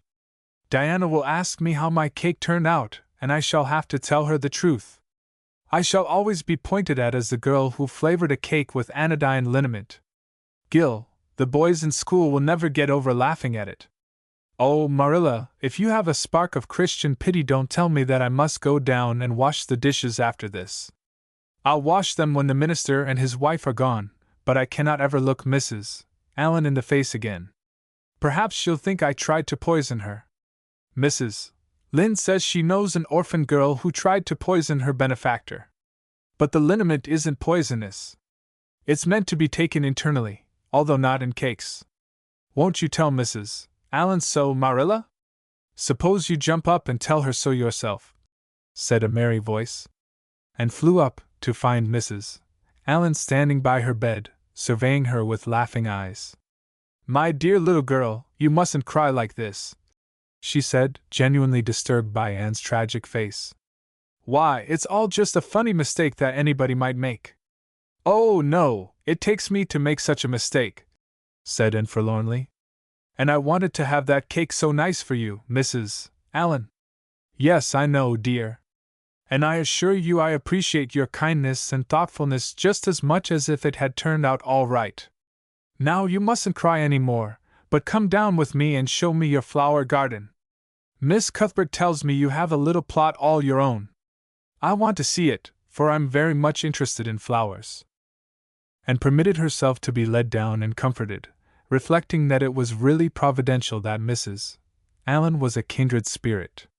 Nothing more was said about the liniment cake, and when the guests went away and found that she had enjoyed the evening more than could have been expected, considering that terrible incident. Nevertheless, she sighed deeply.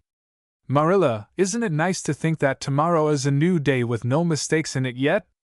I'll warrant you'll make plenty in it," said Marilla. "I never saw your beat for making mistakes, Anne." "Yes, and well I know it," admitted Anne mournfully.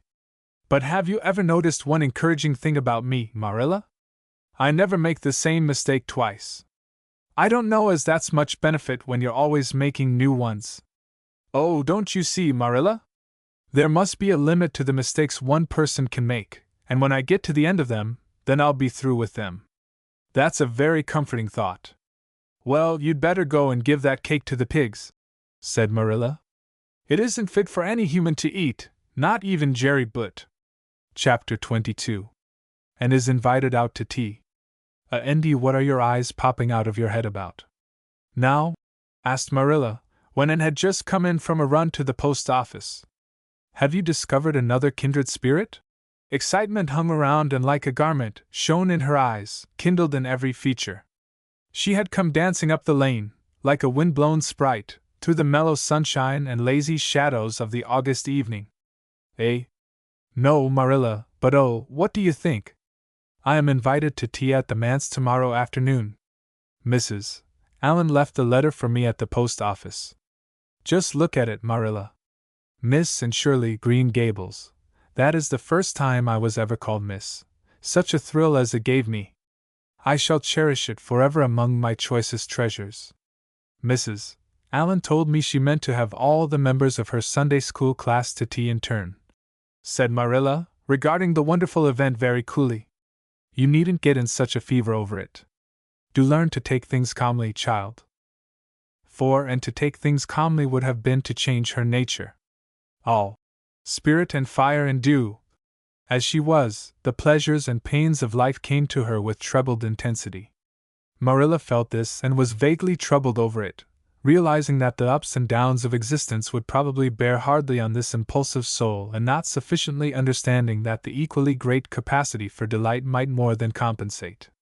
Therefore Marilla conceived it to be her duty to drill Anne into a tranquil uniformity of disposition as impossible and alien to her as to a dancing sunbeam in one of the brook's shallows. She did not make much headway, as she sorrowfully admitted to herself. The downfall of some dear hope or plan plunged and into deeps of affliction. The fulfillment thereof exalted her to dizzy realms of delight. Marilla had almost begun to despair of ever fashioning this waif of the world into her model little girl of demure manners and prim deportment. Neither would she have believed that she really liked and much better as she was. And went to bed that night speechless with misery because Matthew had said the wind was round northeast, and he feared it would be a rainy day tomorrow. The rustle of the poplar leaves about the house worried her, it sounded so like pattering raindrops, and the full, faraway roar of the gulf, to which she listened delightedly at other times, loving its strange, sonorous, haunting rhythm, now seemed like a prophecy of storm and disaster to a small maiden who particularly wanted a fine day, and thought that the morning would never come. But all things have an end, even nights before the day on which you are invited to take tea at the manse. The morning, in spite of Matthew's predictions, was fine and Anne's spirits soared to their highest. "Oh, Marilla, there is something in me today that makes me just love everybody I see," she exclaimed as she washed the breakfast dishes. "You don't know how good I feel. Wouldn't it be nice if it could last? I believe I could be a model child if I were just invited out to tea every day. But oh, Marilla, it's a solemn occasion too. I feel so anxious. What if I shouldn't behave properly? You know I never had tea at a manse before, and I'm not sure that I know all the rules of etiquette, although I've been studying the rules given in the etiquette department of the Family Herald ever since I came here. I'm so afraid I'll do something silly or forget to do something I should do. Would it be good manners to take a second helping of anything if you wanted to very much? The trouble with you, Anne, is that you're thinking too much about yourself. You should just think of Mrs. Allen and what would be nicest and most agreeable to her," said Marilla, hitting for once in her life on a very sound and pithy piece of advice. And instantly realized this. "You are right, Marilla. I'll try not to think about myself at all." And evidently got through her visit without any serious breach of etiquette, for she came home through the twilight, under a great, high-sprung sky glorid over with trails of saffron and rosy cloud, in a beatified state of mind, and told Marilla all about it happily, sitting on the big red sandstone slab at the kitchen door with her tired curly head in Marilla's gingham lap. A cool wind was blowing down over the long harvest fields from the rims of furry western hills and whistling through the poplars. One clear star hung over the orchard, and the fireflies were flitting over in Lover's Lane, in and out among the ferns and rustling boughs. And watched them as she talked, and somehow felt that wind and stars and fireflies were all tangled up together into something unutterably sweet and enchanting. "Oh, Marilla, I've had a most fascinating time. I feel that I have not lived in vain, and I shall always feel like that even if I should never be invited to tea at a manse again." When I got there, Mrs. Allen met me at the door. She was dressed in the sweetest dress of pale pink organdy, with dozens of frills and elbow sleeves, and she looked just like a seraph. "I really think I'd like to be a minister's wife when I grow up, Marilla. A minister mightn't mind my red hair because he wouldn't be thinking of such worldly things. But then, of course, one would have to be naturally good, and I'll never be that, so I suppose there's no use in thinking about it. Some people are naturally good, you know, and others are not. I'm one of the others. Mrs. Lynde says I'm full of original sin. No matter how hard I try to be good, I can never make such a success of it as those who are naturally good. It's a good deal like geometry, I expect. But don't you think the trying so hard ought to count for something? Mrs. Allen is one of the naturally good people. I love her passionately. You know there are some people, like Matthew and Mrs. Allen, that you can love right off without any trouble. And there are others, like Mrs. Lynde, that you have to try very hard to love. You know you ought to love them because they know so much and are such active workers in the church, but you have to keep reminding yourself of it all the time or else you forget. There was another little girl at the manse to tea, from the White Sands Sunday School. Her name was Laurette Bradley, and she was a very nice little girl. Not exactly a kindred spirit, you know, but still very nice. We had an elegant tea, and I think I kept all the rules of etiquette pretty well. After tea, Mrs. Allen played and sang, and she got Loretta and me to sing too. Mrs. Alan says I have a good voice and she says I must sing in the Sunday school choir after this. You can't think how I was thrilled at the mere thought. I've longed so to sing in the Sunday school choir, as Diana does, but I feared it was an honor I could never aspire to. Loretta had to go home early because there is a big concert in the White Sands Hotel tonight, and her sister is to recite at it. Loretta says that the Americans at the hotel give a concert every fortnight in aid of the Charlottetown Hospital, and they ask lots of the White Sands people to recite. Loretta said she expected to be asked herself someday. I just gazed at her in awe. After she had gone, Mrs. Allen and I had a heart-to-heart talk. I told her everything, about Mrs. Thomas and the twins and Katie Maurice and Violetta and coming to Green Gables and my troubles over geometry. And would you believe it, Marilla? Mrs. Allen told me she was a dunce at geometry too. You don't know how that encouraged me. Mrs. Lynde came to the manse just before I left, and what do you think, Marilla? The trustees have hired a new teacher, and it's a lady. Her name is Miss Muriel Stacy. Isn't that a romantic name? Mrs. Lynde says they've never had a female teacher in Avonlea before, and she thinks it is a dangerous innovation. But I think it will be splendid to have a lady teacher, and I really don't see how I'm going to live through the 2 weeks before school begins. I'm so impatient to see her. Chapter 23. And comes to grief in an affair of honor. And then he had to live through more than 2 weeks, as it happened. Almost a month having elapsed since the liniment cake episode, it was high time for her to get into fresh trouble of some sort, little mistakes, such as absent-mindedly emptying a pan of skim milk into a basket of yarn balls in the pantry instead of into the pig's bucket, and walking clean over the edge of the log bridge into the brook while wrapped in imaginative reverie, not really being worth counting. A week after the tea at the manse, Diana Barry gave a party. Small and select. And assured Marilla. Just the girls in our class. They had a very good time and nothing untoward happened until after tea, when they found themselves in the Barry garden, a little tired of all their games and ripe for any enticing form of mischief which might present itself. This presently took the form of daring. Daring was the fashionable amusement among the Avonlea small fry just then. It had begun among the boys, but soon spread to the girls, and all the silly things that were done in Avonlea that summer because the doers thereof were dared. To do them would fill a book by themselves. First of all, Carrie Sloane dared Ruby Gillis to climb to a certain point in the huge old willow tree before the front door, which Ruby Gillis, albeit in mortal dread of the fat green caterpillars with which said tree was infested and with the fear of her mother before her eyes if she should tear her new muslin dress, nimbly did, to the discomfiture of the aforesaid Carrie Sloane. Then Josie Pye dared Jane Andrews to hop on her left leg around the garden without stopping once or putting her right foot to the ground, which Jane Andrews gamely tried to do, but gave out at the third corner and had to confess herself defeated. Josie's triumph being rather more pronounced than good taste permitted, and Shirley dared her to walk along the top of the board fence which bounded the garden to the east. Now, to walk board fences requires more skill and steadiness of head and heel than one might suppose who has never tried it. But Josie Pye, if deficient in some qualities that make for popularity, had at least a natural and inborn gift, duly cultivated, for walking board fences. Josie walked the Barry fence with an airy unconcern which seemed to imply that a little thing like that wasn't worth a dare. Reluctant admiration greeted her exploit, for most of the other girls could appreciate it, having suffered many things themselves in their efforts to walk fences.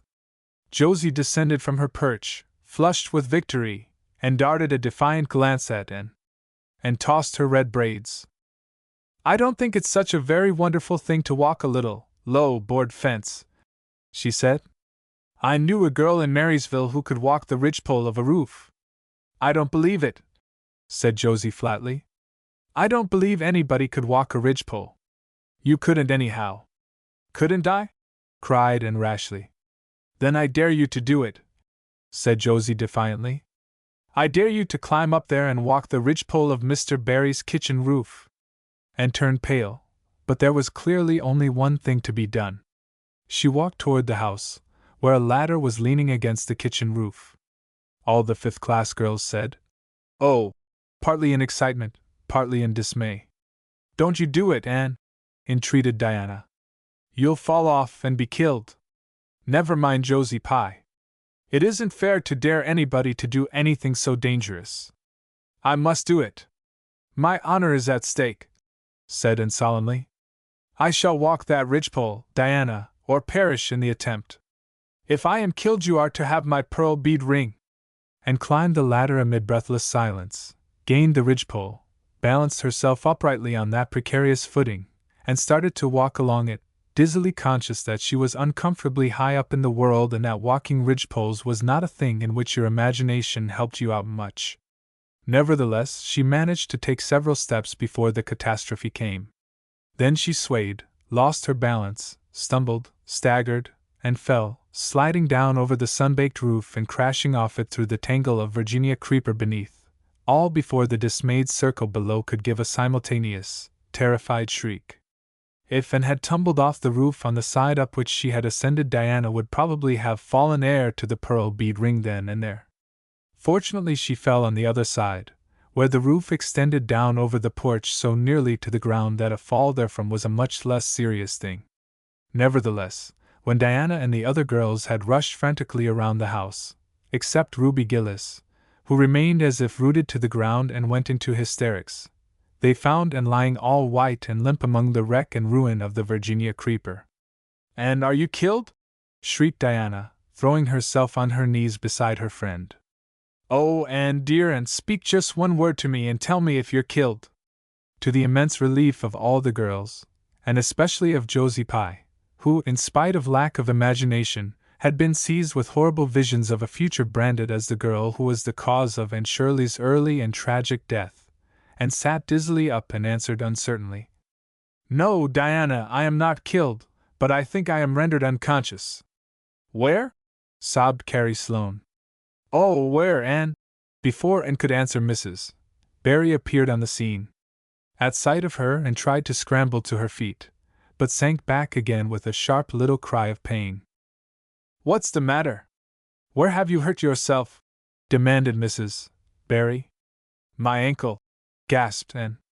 "Oh, Diana, please find your father and ask him to take me home. I know I can never walk there. And I'm sure I couldn't hop so far on one foot when Jane couldn't even hop around the garden." Marilla was out in the orchard picking a handful of summer apples when she saw Mr. Barry coming over the log bridge and up the slope, with Mrs. Barry beside him and a whole procession of little girls trailing after him. In his arms he carried Anne, whose head lay limply against his shoulder. At that moment Marilla had a revelation. In the sudden stab of fear that pierced her very heart, she realized what Anne had come to mean to her. She would have admitted that she liked Anne, nay, that she was very fond of Anne. But now she knew as she hurried wildly down the slope that Anne was dearer to her than anything else on earth. "Mr. Barry, what has happened to her?" she gasped, more white and shaken than the self-contained, sensible Marilla had been for many years. Anne herself answered, lifting her head. "Don't be very frightened, Marilla. I was walking the ridgepole and I fell off. I expect I have sprained my ankle. But, Marilla, I might have broken my neck. Let us look on the bright side of things. I might have known you'd go and do something of the sort when I let you go to that party," said Marilla, sharp and shrewish in her very relief. "Bring her in here, Mr. Barry, and lay her on the sofa."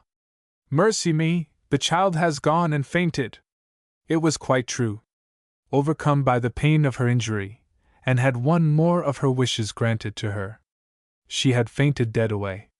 Matthew, hastily summoned from the harvest field, was straightway dispatched for the doctor, who in due time came, to discover that the injury was more serious than they had supposed. Anne's ankle was broken. That night, when Marilla went up to the east gable, where a white-faced girl was lying, a plaintive voice greeted her from the bed.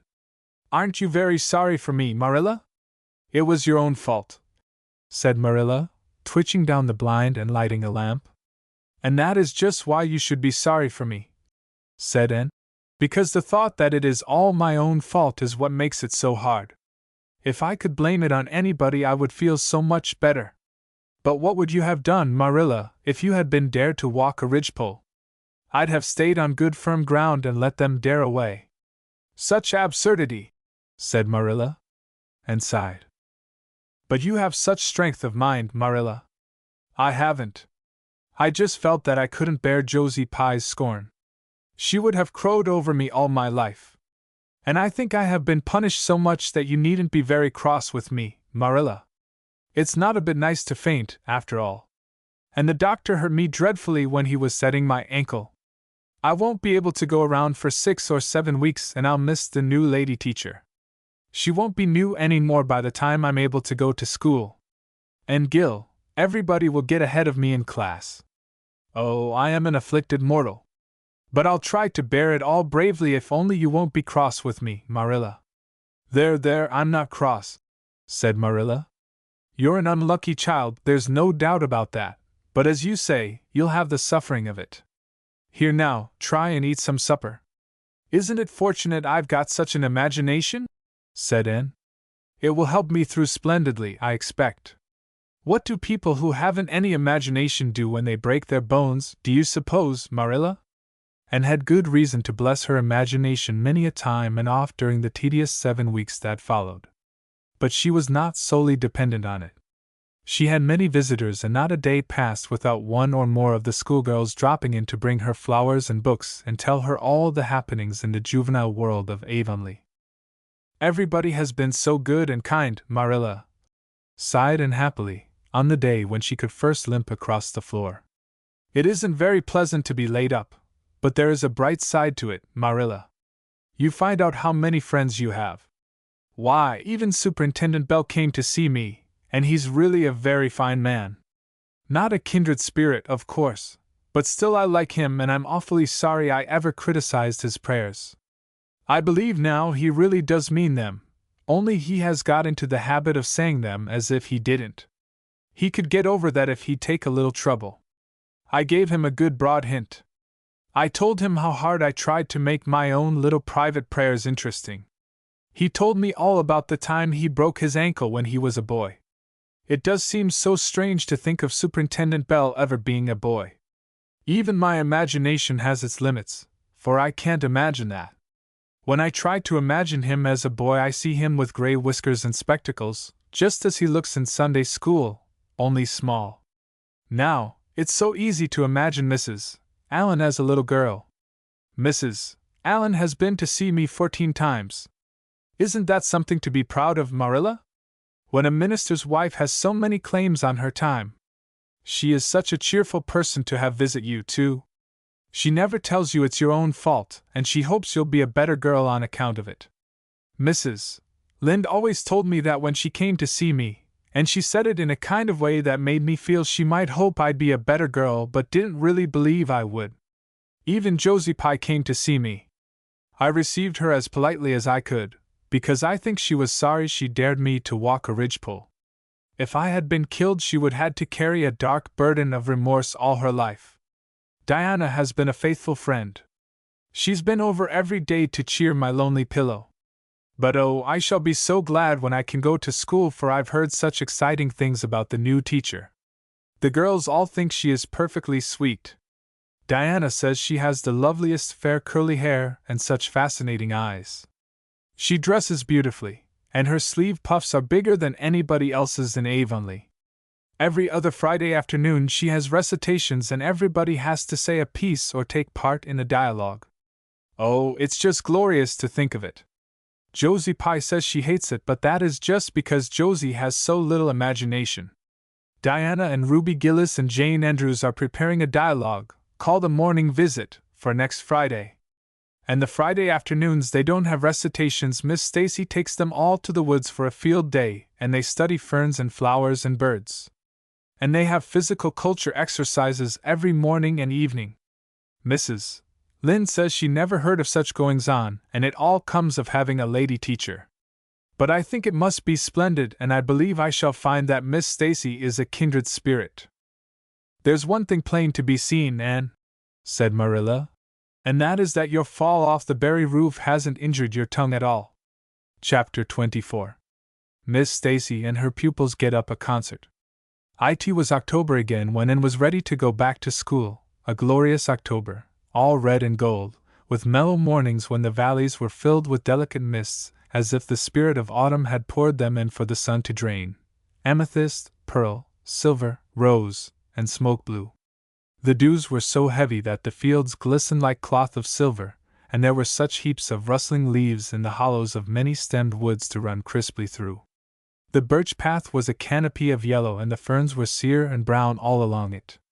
There was a tang in the very air that inspired the hearts of small maidens tripping, unlike snails, swiftly and willingly to school, and it was jolly to be back again at the little brown desk beside Diana, with Ruby Gillis nodding across the aisle and Carrie Sloane sending up notes, and Julia Bell passing a chew of gum down from the back seat, and drew a long breath of happiness as she sharpened her pencil and arranged her picture cards in her desk. Life was certainly very interesting. In the new teacher she found another true and helpful friend. Miss Stacy was a bright, sympathetic young woman with the happy gift of winning and holding the affections of her pupils and bringing out the best that was in them mentally and morally, and expanded like a flower under this wholesome influence, and carried home to the admiring Matthew and the critical Marilla glowing accounts of schoolwork and aims. I love Miss Stacy with my whole heart, Marilla. She is so ladylike and she has such a sweet voice. When she pronounces my name, I feel instinctively that she's spelling it with an E. We had recitations this afternoon. I just wish you could have been there to hear me recite Mary, Queen of Scots. I just put my whole soul into it. Ruby Gillis told me coming home that the way I said the line, "Now for my father's arm," she said, "my woman's heart farewell," just made her blood run cold. Well now, you might recite it for me some of these days out in the barn, suggested Matthew. Of course I will, said Anne meditatively, but I won't be able to do it so well, I know. It won't be so exciting as it is when you have a whole schoolful before you hanging breathlessly on your words. I know I won't be able to make your blood run cold. Mrs. Lynde says it made her blood run cold to see the boys climbing to the very tops of those big trees on Bell's Hill after crows' nests last Friday, said Marilla. I wonder at Miss Stacy for encouraging it. But we wanted a crow's nest for nature study, explained Anne. That was on our field afternoon. Field afternoons are splendid, Marilla. And Miss Stacy explains everything so beautifully. We have to write compositions on our field afternoons, and I write the best ones. It's very vain of you to say so then. You'd better let your teacher say it. But she did say it, Marilla. And indeed I'm not vain about it. How can I be, when I'm such a dunce at geometry? Although I'm really beginning to see through it a little, too. Miss Stacy makes it so clear. Still, I'll never be good at it, and I assure you it is a humbling reflection. But I love writing compositions. Mostly Miss Stacy lets us choose our own subjects, but next week we are to write a composition on some remarkable person. It's hard to choose among so many remarkable people who have lived. Mustn't it be splendid to be remarkable and have compositions written about you after you're dead? Oh, I would dearly love to be remarkable. I think when I grow up I'll be a trained nurse and go with the Red Crosses to the field of battle as a messenger of mercy. That is, if I don't go out as a foreign missionary. That would be very romantic, but one would have to be very good to be a missionary, and that would be a stumbling block. We have physical culture exercises every day, too. They make you graceful and promote digestion. Promote fiddlesticks, said Marilla, who honestly thought it was all nonsense. But all the field afternoons and recitation Fridays and physical culture contortions paled before a project which Miss Stacy brought forward in November. This was that the scholars of Avonlea schools should get up a concert and hold it in the hall on Christmas night, for the laudable purpose of helping to pay for a schoolhouse flag. The pupils one and all taking graciously to this plan, the preparations for a program were begun at once. And of all the excited performers-elect none was so excited as Anne Shirley, who threw herself into the undertaking heart and soul, hampered as she was by Marilla's disapproval. Marilla thought it all rank foolishness. It's just filling your heads up with nonsense, and taking time that ought to be put on your lessons, she grumbled. I don't approve of children's getting up concerts and racing about to practices. It makes them vain and forward and fond of gaddying. But think of the worthy object, pleaded Anne. A flag will cultivate a spirit of patriotism, Marilla. Fudge! There's precious little patriotism in the thoughts of any of you. All you want is a good time. Well, when you can combine patriotism and fun, isn't it all right? Of course it's real nice to be getting up a concert. We're going to have 6 choruses and Diana is to sing a solo. I'm in 2 dialogues, the Society for the Suppression of Gossip and the Fairy Queen. The boys are going to have a dialogue too. And I'm to have 2 recitations, Marilla. I just tremble when I think of it, but it's a nice, thrilly kind of tremble. And we're to have a tableau at the last, Faith, Hope, and Charity. Diana and Ruby and I are to be in it, all draped in white with flowing hair. I'm to be Hope, with my hands clasped, so, and my eyes uplifted. I'm going to practice my recitations in the garret. Don't be alarmed if you hear me groaning. I have to groan heartrendingly in one of them, and it's really hard to get up a good artistic groan, Marilla. Josie Pye is sulky because she didn't get the part she wanted in the dialogue. She wanted to be the Fairy Queen. That would have been ridiculous, for who ever heard of a Fairy Queen as fat as Josie? Fairy Queens must be slender. Jane Andrews is to be the Queen and I am to be one of her maids of honor. Josie says she thinks a red-haired fairy is just as ridiculous as a fat one, but I do not let myself mind what Josie says. I'm to have a wreath of white roses on my hair and Ruby Gillis is going to lend me her slippers because I haven't any of my own. It's necessary for fairies to have slippers, you know. You couldn't imagine a fairy wearing boots, could you? Especially with copper toes? We are going to decorate the hall with creeping spruce and fermatos with pink tissue paper roses in them. And we are all to march in 2 by 2 after the audience is seated, while Emma White plays a march on the organ. Oh, Marilla, I know you are not so enthusiastic about it as I am, but don't you hope you're little and will distinguish herself? All I hope is that you'll behave yourself. I'll be heartily glad when all this fuss is over and you'll be able to settle down. You are simply good for nothing just now with your head stuffed full of dialogues and groans and tableaux. As for your tongue, it's a marvel it's not clean worn out. And sighed and betook herself to the backyard, over which a young new moon was shining through the leafless poplar boughs from an apple-green western sky, and where Matthew was splitting wood. And perched herself on a block and talked the concert over with him, sure of an appreciative and sympathetic listener in this instance at least. Well now, I reckon it's going to be a pretty good concert. And I expect you'll do your part fine, he said, smiling down into her eager, vivacious little face. And smiled back at him. Those 2 were the best of friends and Matthew thanked his stars many a time and oft that he had nothing to do with bringing her up. That was Marilla's exclusive duty. If it had been his he would have been worried over frequent conflicts between inclination and said duty. As it was, he was free to spoil and Marilla's phrasing, as much as he liked. But it was not such a bad arrangement after all. A little appreciation sometimes does quite as much good as all the conscientious bringing up in the world. Chapter 25. Matthew insists on puffed sleeves. Emma was having a bad 10 minutes of it. He had come into the kitchen, in the twilight of a cold, gray December evening, and had sat down in the woodbox corner to take off his heavy boots, unconscious of the fact that Anne and a bevy of her schoolmates were having a practice of the Fairy Queen in the sitting room. Presently they came trooping through the hall and out into the kitchen, laughing and chattering gaily.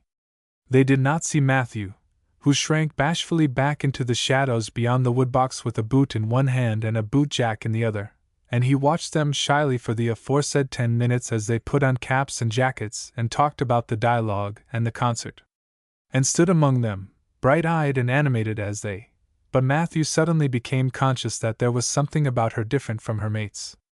And what worried Matthew was that the difference impressed him as being something that should not exist. And had a brighter face, and bigger, starrier eyes, and more delicate features than the other. Even shy, unobservant Matthew had learned to take note of these things, but the difference that disturbed him did not consist in any of these respects. Then in what did it consist? Matthew was haunted by this question long after the girls had gone, arm in arm, down the long, hard-frozen lane and had bade Ken herself to her books. He could not refer it to Marilla, who, he felt, would be quite sure to sniff scornfully and remark that the only difference she saw between Anne and the other girls was that they sometimes kept their tongues quiet while Anne never did. This, Matthew felt, would be no great help. He had recourse to his pipe that evening to help him study it out, much to Marilla's disgust. After 2 hours of smoking and hard reflection, Matthew arrived at a solution of his problem. And was not dressed like the other girls. The more Matthew thought about the matter, the more he was convinced that Anne never had been dressed like the other girls, never since she had come to Green Gables. Marilla kept her clothed in plain, dark dresses, all made after the same unvarying pattern. If Matthew knew there was such a thing as fashion in dress, it was as much as he did, but he was quite sure that Anne's sleeves did not look at all like the sleeves the other girls wore. He recalled the cluster of little girls he had seen around her that evening, all gay in waists of red and blue and pink and white, and he wondered why Marilla always kept her so plainly and soberly gowned. Of course, it must be all right. Marilla knew best, and Marilla was bringing her up. Probably some wise, inscrutable motive was to be served thereby. But surely it would do no harm to let the child have one pretty dress, something like Diana Barry always wore. Matthew decided that he would give her one. That surely could not be objected to as an unwarranted putting in of his oar. Christmas was only a fortnight off. A nice new dress would be the very thing for a present. Matthew, with a sigh of satisfaction, put away his pipe and went to bed, while Marilla opened all the doors and aired the house. The very next evening Matthew betook himself to Carmody to buy the dress, determined to get the worst over and have done with it. It would be, he felt assured, no trifling ordeal. There were some things Matthew could buy and prove himself no mean bargainer, but he knew he would be at the mercy of shopkeepers when it came to buying a girl's dress. After much cogitation, Matthew resolved to go to Samuel Lawson's store instead of William Blair's. To be sure, the Cuthberts always had gone to William Blair's. It was almost as much a matter of conscience with them as to attend the Presbyterian church and vote Conservative. But William Blair's 2 daughters frequently waited on customers there, and Matthew held them in absolute dread. He could contrive to deal with them when he knew exactly what he wanted and could point it out. But in such a matter as this, requiring explanation and consultation, Matthew felt that he must be sure of a man behind the counter. So he would go to Lawson's, where Samuel or his son would wait on him. Alas!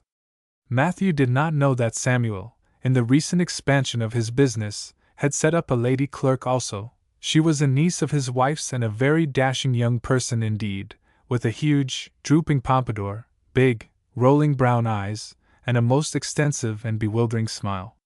She was dressed with exceeding smartness, and wore several bangle bracelets that glittered and rattled and tinkled with every movement of her hands. Matthew was covered with confusion at finding her there at all, and those bangles completely wrecked his wits at one fell swoop. "What can I do for you this evening, Mr. Cuthbert?" Miss Lucilla Harris inquired, briskly and ingratiatingly, tapping the counter with both hands. "Have you any, well now, say any garden rakes?" stammered Matthew. Miss Harris looked somewhat surprised, as well she might, to hear a man inquiring for garden rakes in the middle of December. "I believe we have 1 or 2 left over," she said, "but they're upstairs in the lumber room. I'll go and see." During her absence Matthew collected his scattered senses for another effort. When Miss Harris returned with the rake and cheerfully inquired, "Anything else tonight, Mr. Cuthbert?"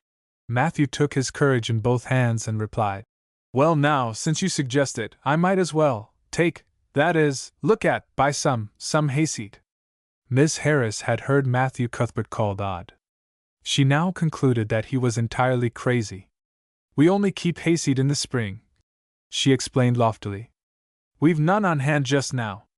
"Oh, certainly, just as you say," stammered unhappy Matthew, seizing the rake and making for the door.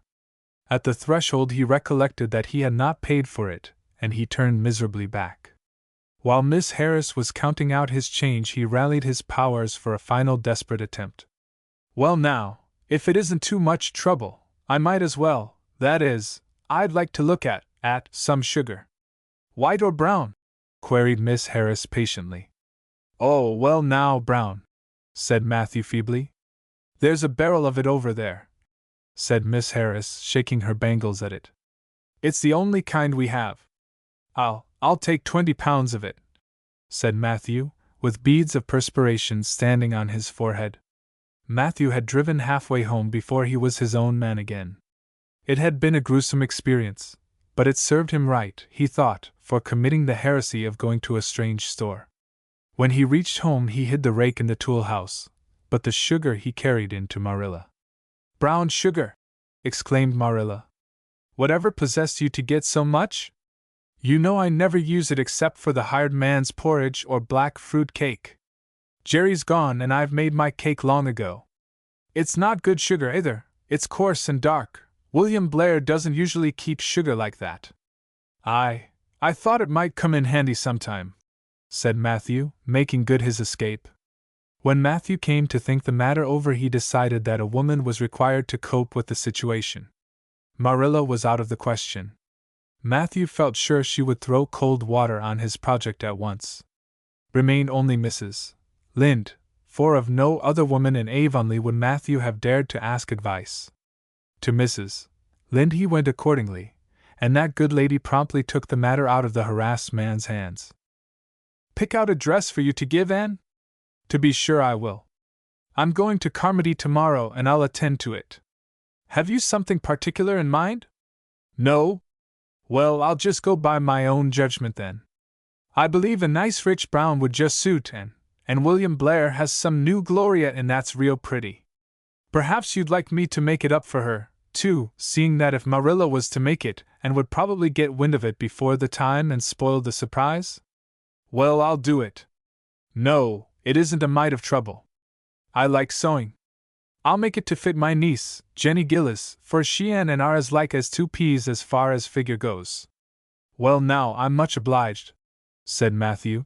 "Anne, I dunno, but I think they make the sleeves different nowadays to what they used to be.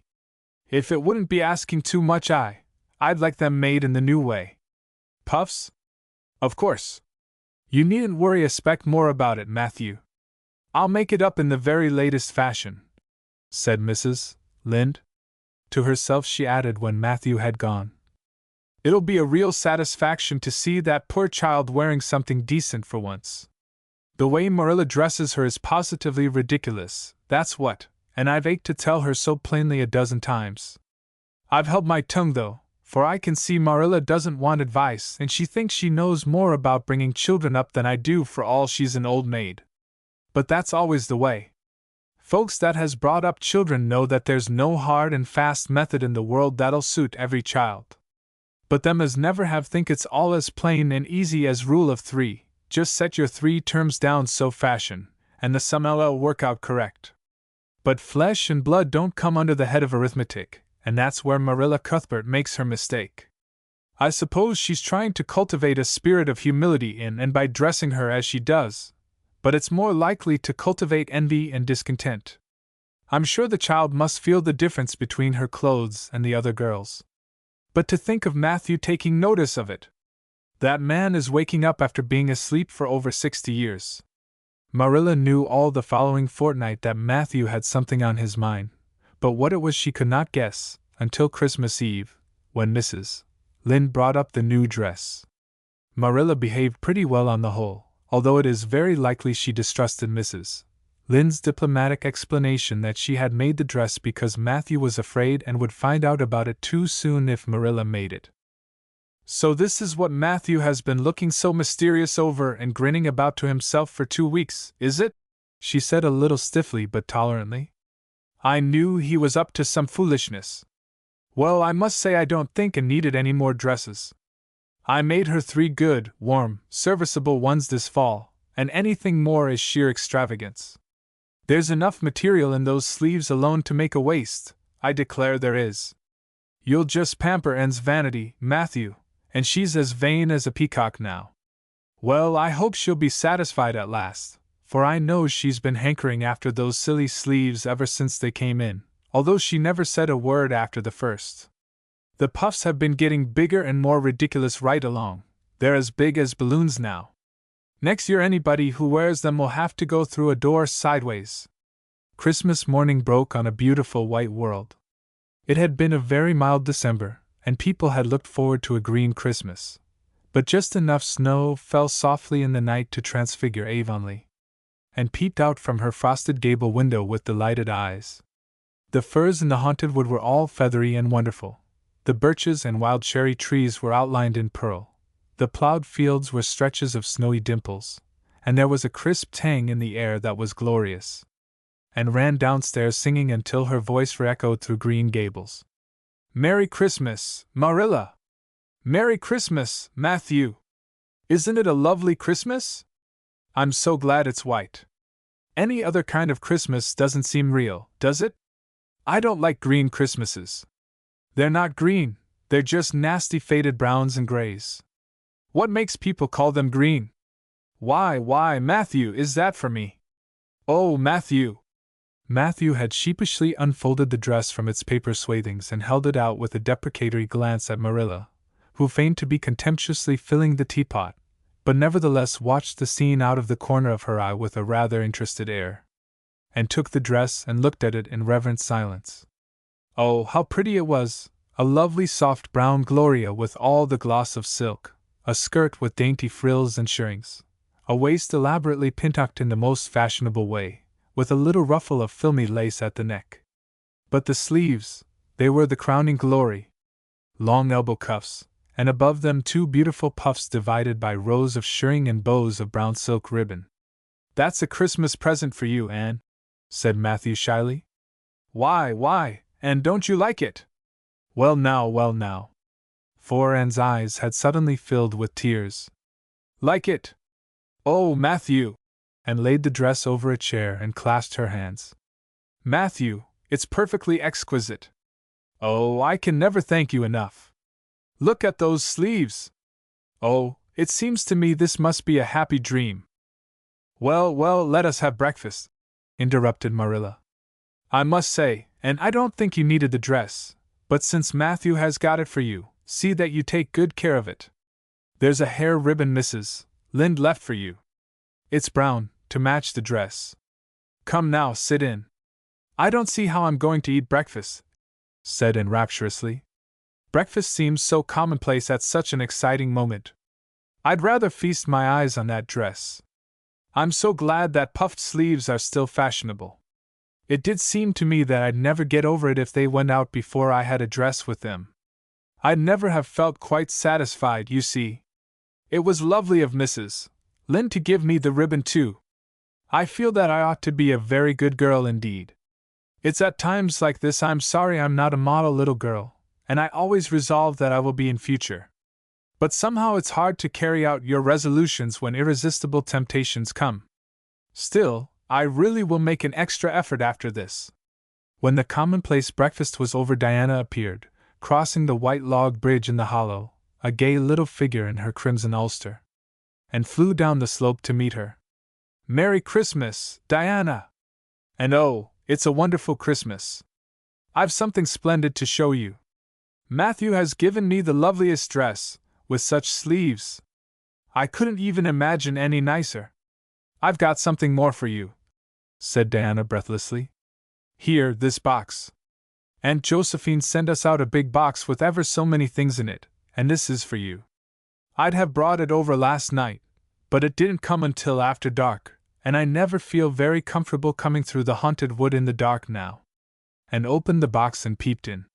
First a card with, "For the Anne girl and Merry Christmas," written on it, and then a pair of the daintiest little kid slippers, with beaded toes and satin bows and glistening buckles.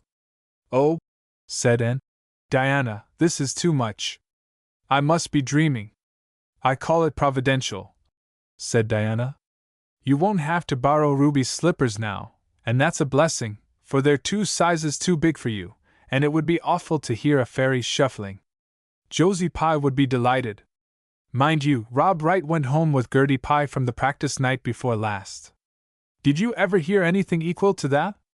All the Avonlea scholars were in a fever of excitement that day, for the hall had to be decorated and a last grand rehearsal held. The concert came off in the evening and was a pronounced success. The little hall was crowded. All the performers did excellently well, but Anne was the bright particular star of the occasion, as even envy, in the shape of Josie Pye, dared not deny. "Oh, hasn't it been a brilliant evening?" sighed Anne, when it was all over and she and Diana were walking home together under a dark, starry sky. "Everything went off very well," said Diana practically. "I guess we must have made as much as $10. Mind you, Mr. Allen is going to send an account of it to the Charlottetown papers. Oh, Diana, will we really see our names in print? It makes me thrilled to think of it. Your solo was perfectly elegant, Diana. I felt prouder than you did when it was encored. I just said to myself, it is my dear bosom friend who is so honored. Well, your recitations just brought down the house, Anne.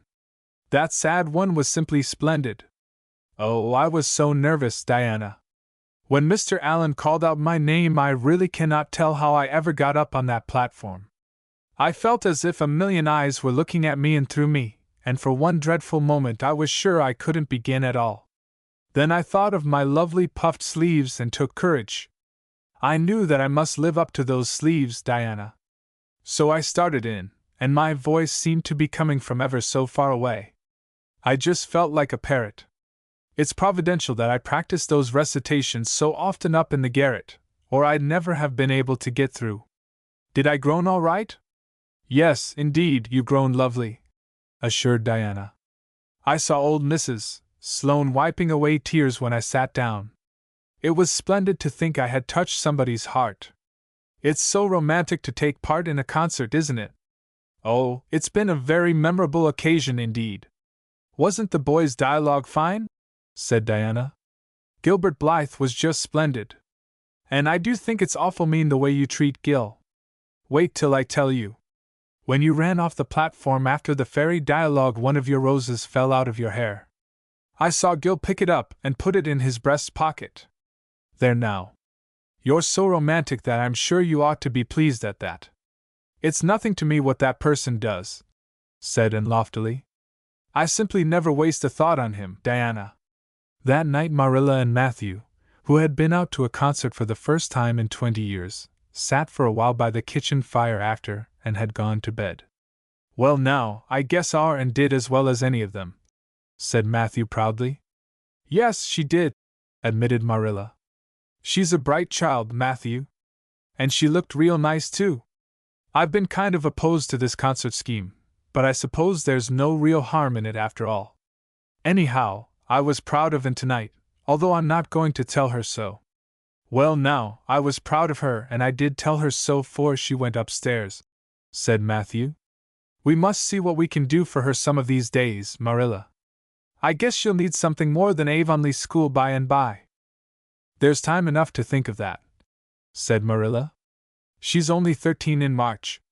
Though tonight it struck me she was growing quite a big girl. Mrs. Lynde made that dress a mite too long, and it makes Anne look so tall. She's quick to learn, and I guess the best thing we can do for her will be to send her to Queen's after a spell. But nothing need be said about that for a year or two yet. Well now, it'll do no harm to be thinking it over off and on, said Matthew. Things like that are all the better for lots of thinking over. Chapter 26. The Story Club is formed. J. Junior Avonlea found it hard to settle down to humdrum existence again. To Anne in particular things seemed fearfully flat, stale, and unprofitable after the goblet of excitement she had been sipping for weeks. Could she go back to the former quiet pleasures of those faraway days before the concert? At first, as she told Diana, she did not really think she could. I'm positively certain, Diana, that life can never be quite the same again as it was in those olden days, she said mournfully, as if referring to a period of at least 50 years back. Perhaps after a while I'll get used to it, but I'm afraid concerts spoil people for everyday life. I suppose that is why Marilla disapproves of them. Marilla is such a sensible woman. It must be a great deal better to be sensible, but still, I don't believe I'd really want to be a sensible person, because they are so unromantic. Mrs. Lynde says there is no danger of my ever being one, but you can never tell. I feel just now that I may grow up to be sensible yet. But perhaps that is only because I'm tired. I simply couldn't sleep last night for ever so long. I just lay awake and imagined the concert over and over again. That's one splendid thing about such affairs. It's so lovely to look back to them. Eventually, however, Avonlea School slipped back into its old groove and took up its old interests. To be sure, the concert left traces. Ruby Gillis and Emma White, who had quarreled over a point of precedence in their platform seats, no longer sat at the same desk, and a promising friendship of 3 years was broken up. Josie Pye and Julia Bell did not speak for 3 months, because Josie Pye had told Bessie Wright that Julia Bell's bow when she got up to recite made her think of a chicken jerking its head, and Bessie told Julia. None of the Sloanes would have any dealings with the Bells, because the Bells had declared that the Sloanes had too much to do in the program, and the Sloanes had retorted that the Bells were not capable of doing the little they had to do properly. Finally, Charlie Sloane fought Moody Spurgeon McPherson, because Moody Spurgeon had said that Anne Shirley put on airs about her recitations, and Moody Spurgeon was licked. Consequently, Moody Spurgeon's sister, Ella May, would not speak to Anne Shirley all the rest of the winter. With the exception of these trifling frictions, work in Miss Stacy's little kingdom went on with regularity and smoothness. The winter weeks slipped by. It was an unusually mild winter, with so little snow that Anne and Diana could go to school nearly every day by way of the birch path. On Anne's birthday they were tripping lightly down it, keeping eyes and ears alert amid all their chatter, for Miss Stacy had told them that they must soon write a composition on a winter's walk in the woods, and it behooved them to be observant. "Just think, Diana, I'm 13 years old today," remarked Anne in an awed voice. "I can scarcely realize that I'm in my teens. When I woke this morning it seemed to me that everything must be different. You've been 13 for a month, so I suppose it doesn't seem such a novelty to you as it does to me. It makes life seem so much more interesting. In 2 more years I'll be really grown up. It's a great comfort to think that I'll be able to use big words then without being laughed at. Ruby Gillis says she means to have a beau as soon as she's 15, said Diana. Ruby Gillis thinks of nothing but beaux, said Anne disdainfully. She's actually delighted when anyone writes her name up in a take notice for all she pretends to be so mad. But I'm afraid that is an uncharitable speech. Mrs. Allen says we should never make uncharitable speeches, but they do slip out so often before you think, don't they? I simply can't talk about Josie Pye without making an uncharitable speech, so I never mention her at all. You may have noticed that. I'm trying to be as much like Mrs. Allen as I possibly can, for I think she's perfect. Mr. Allen thinks so too. Mrs. Lynn says he just worships the ground she treads on, and she doesn't really think it right for a minister to set his affections so much on a mortal being. But then, Diana, even ministers are human and have their besetting sins just like everybody else. I had such an interesting talk with Mrs. Allen about besetting sins last Sunday afternoon.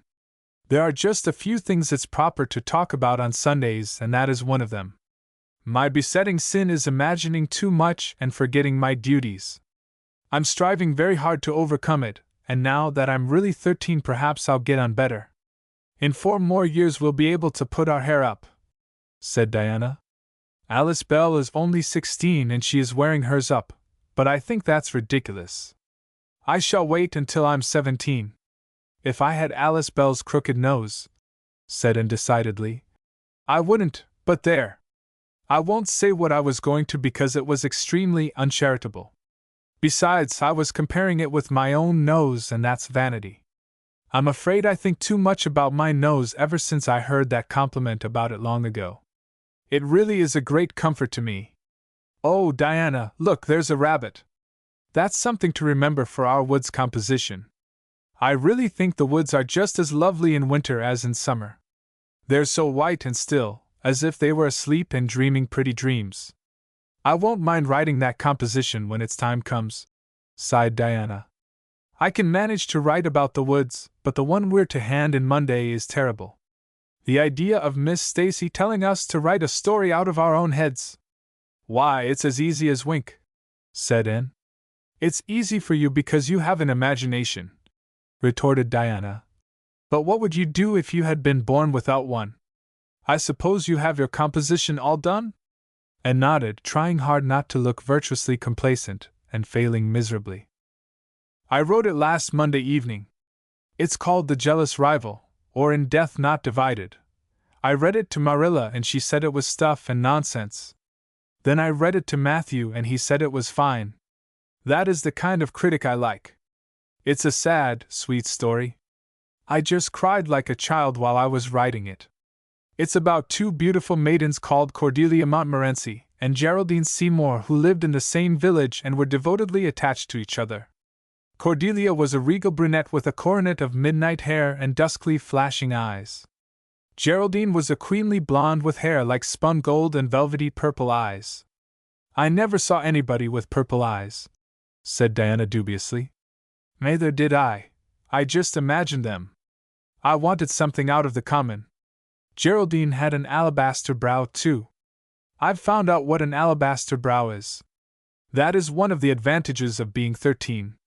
You know so much more than you did when you were only 12. Well, what became of Cordelia and Geraldine? Asked Diana, who was beginning to feel rather interested in their fate. They grew in beauty side by side until they were 16. Then Bertram Devereux came to their native village and fell in love with the fair Geraldine. He saved her life when her horse ran away with her in a carriage, and she fainted in his arms and he carried her home 3 miles. Because, you understand, the carriage was all smashed up. I found it rather hard to imagine the proposal because I had no experience to go by.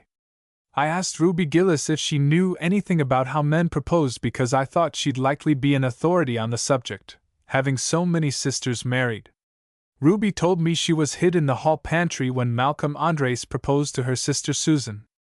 She said Malcolm told Susan that his dad had given him the farm in his own name and then said, "What do you say, darling pet, if we get hitched this fall?" And Susan said yes, no, I don't know, let me see, and there they were, engaged as quick as that. But I didn't think that sort of a proposal was a very romantic one, so in the end I had to imagine it out as well as I could. I made it very flowery and poetical and Bertram went on his knees, although Ruby Gillis says it isn't done nowadays. Geraldine accepted him in a speech a page long. I can tell you I took a lot of trouble with that speech. I rewrote it 5 times and I look upon it as my masterpiece. Bertram gave her a diamond ring and a ruby necklace and told her they would go to Europe for a wedding tour, for he was immensely wealthy.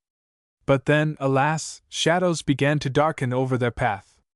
Cordelia was secretly in love with Bertram herself, and when Geraldine told her about the engagement she was simply furious, especially when she saw the necklace and the diamond ring. All her affection for Geraldine turned to bitter hate, and she vowed that she should never marry Bertram. But she pretended to be Geraldine's friend the same as ever.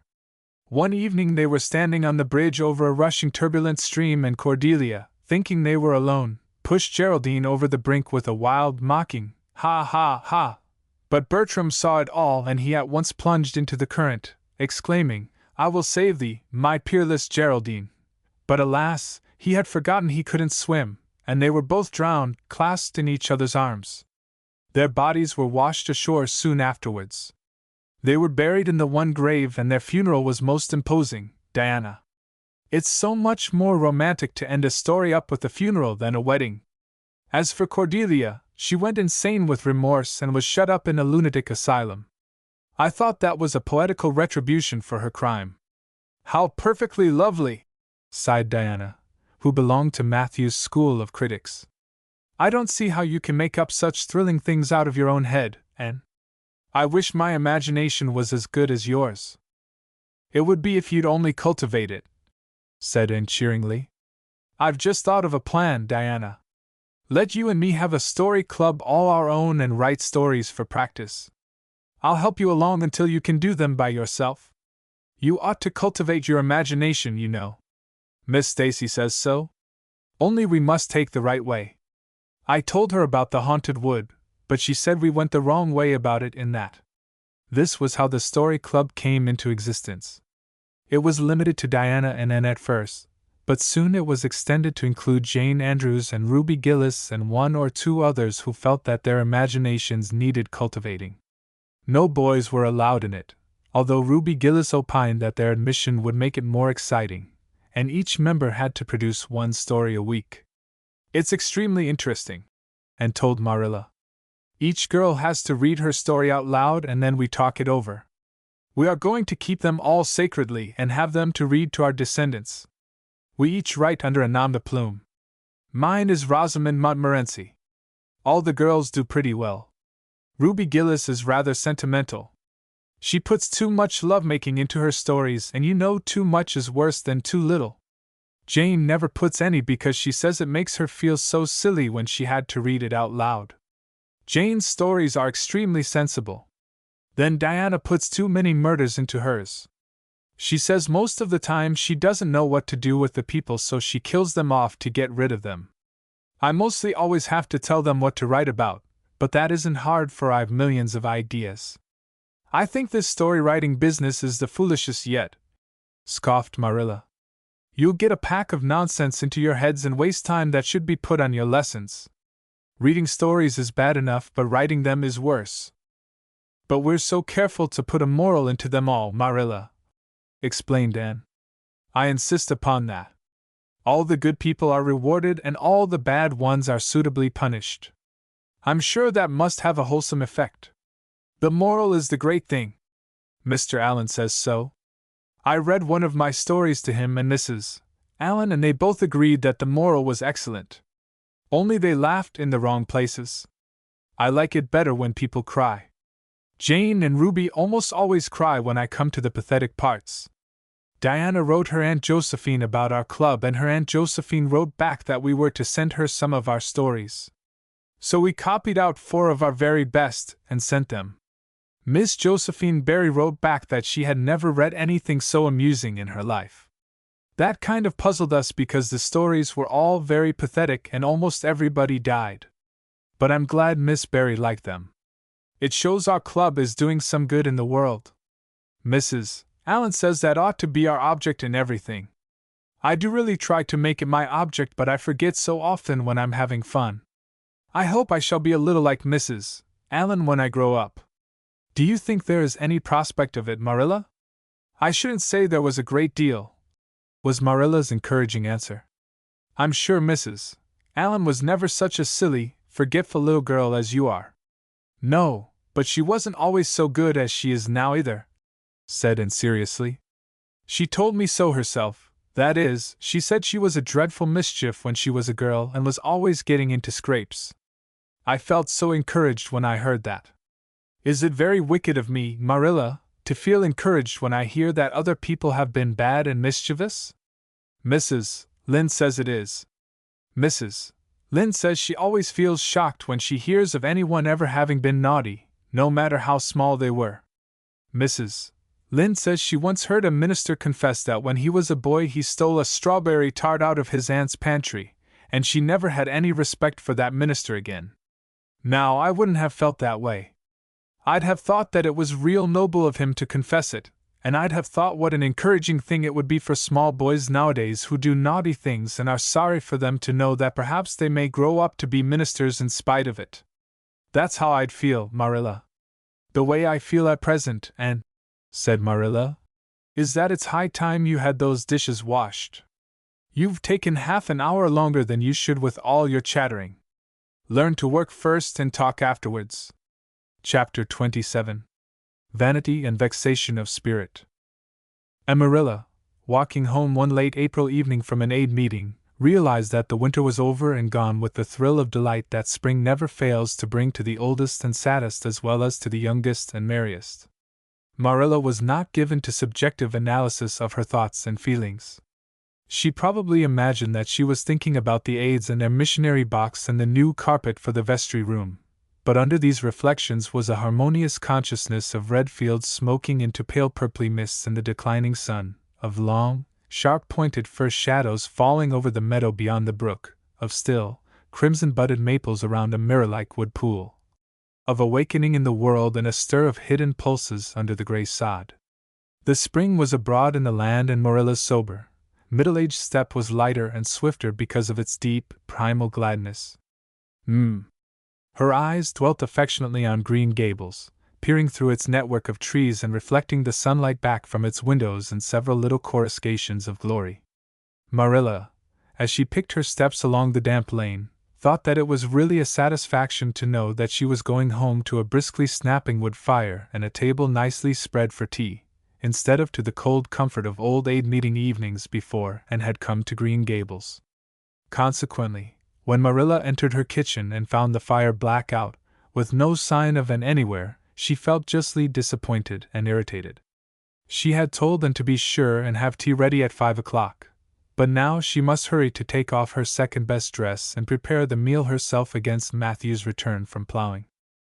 "I'll settle Miss Anne when she comes home," said Marilla grimly, as she shaved up kindlings with a carving knife and with more vim than was strictly necessary.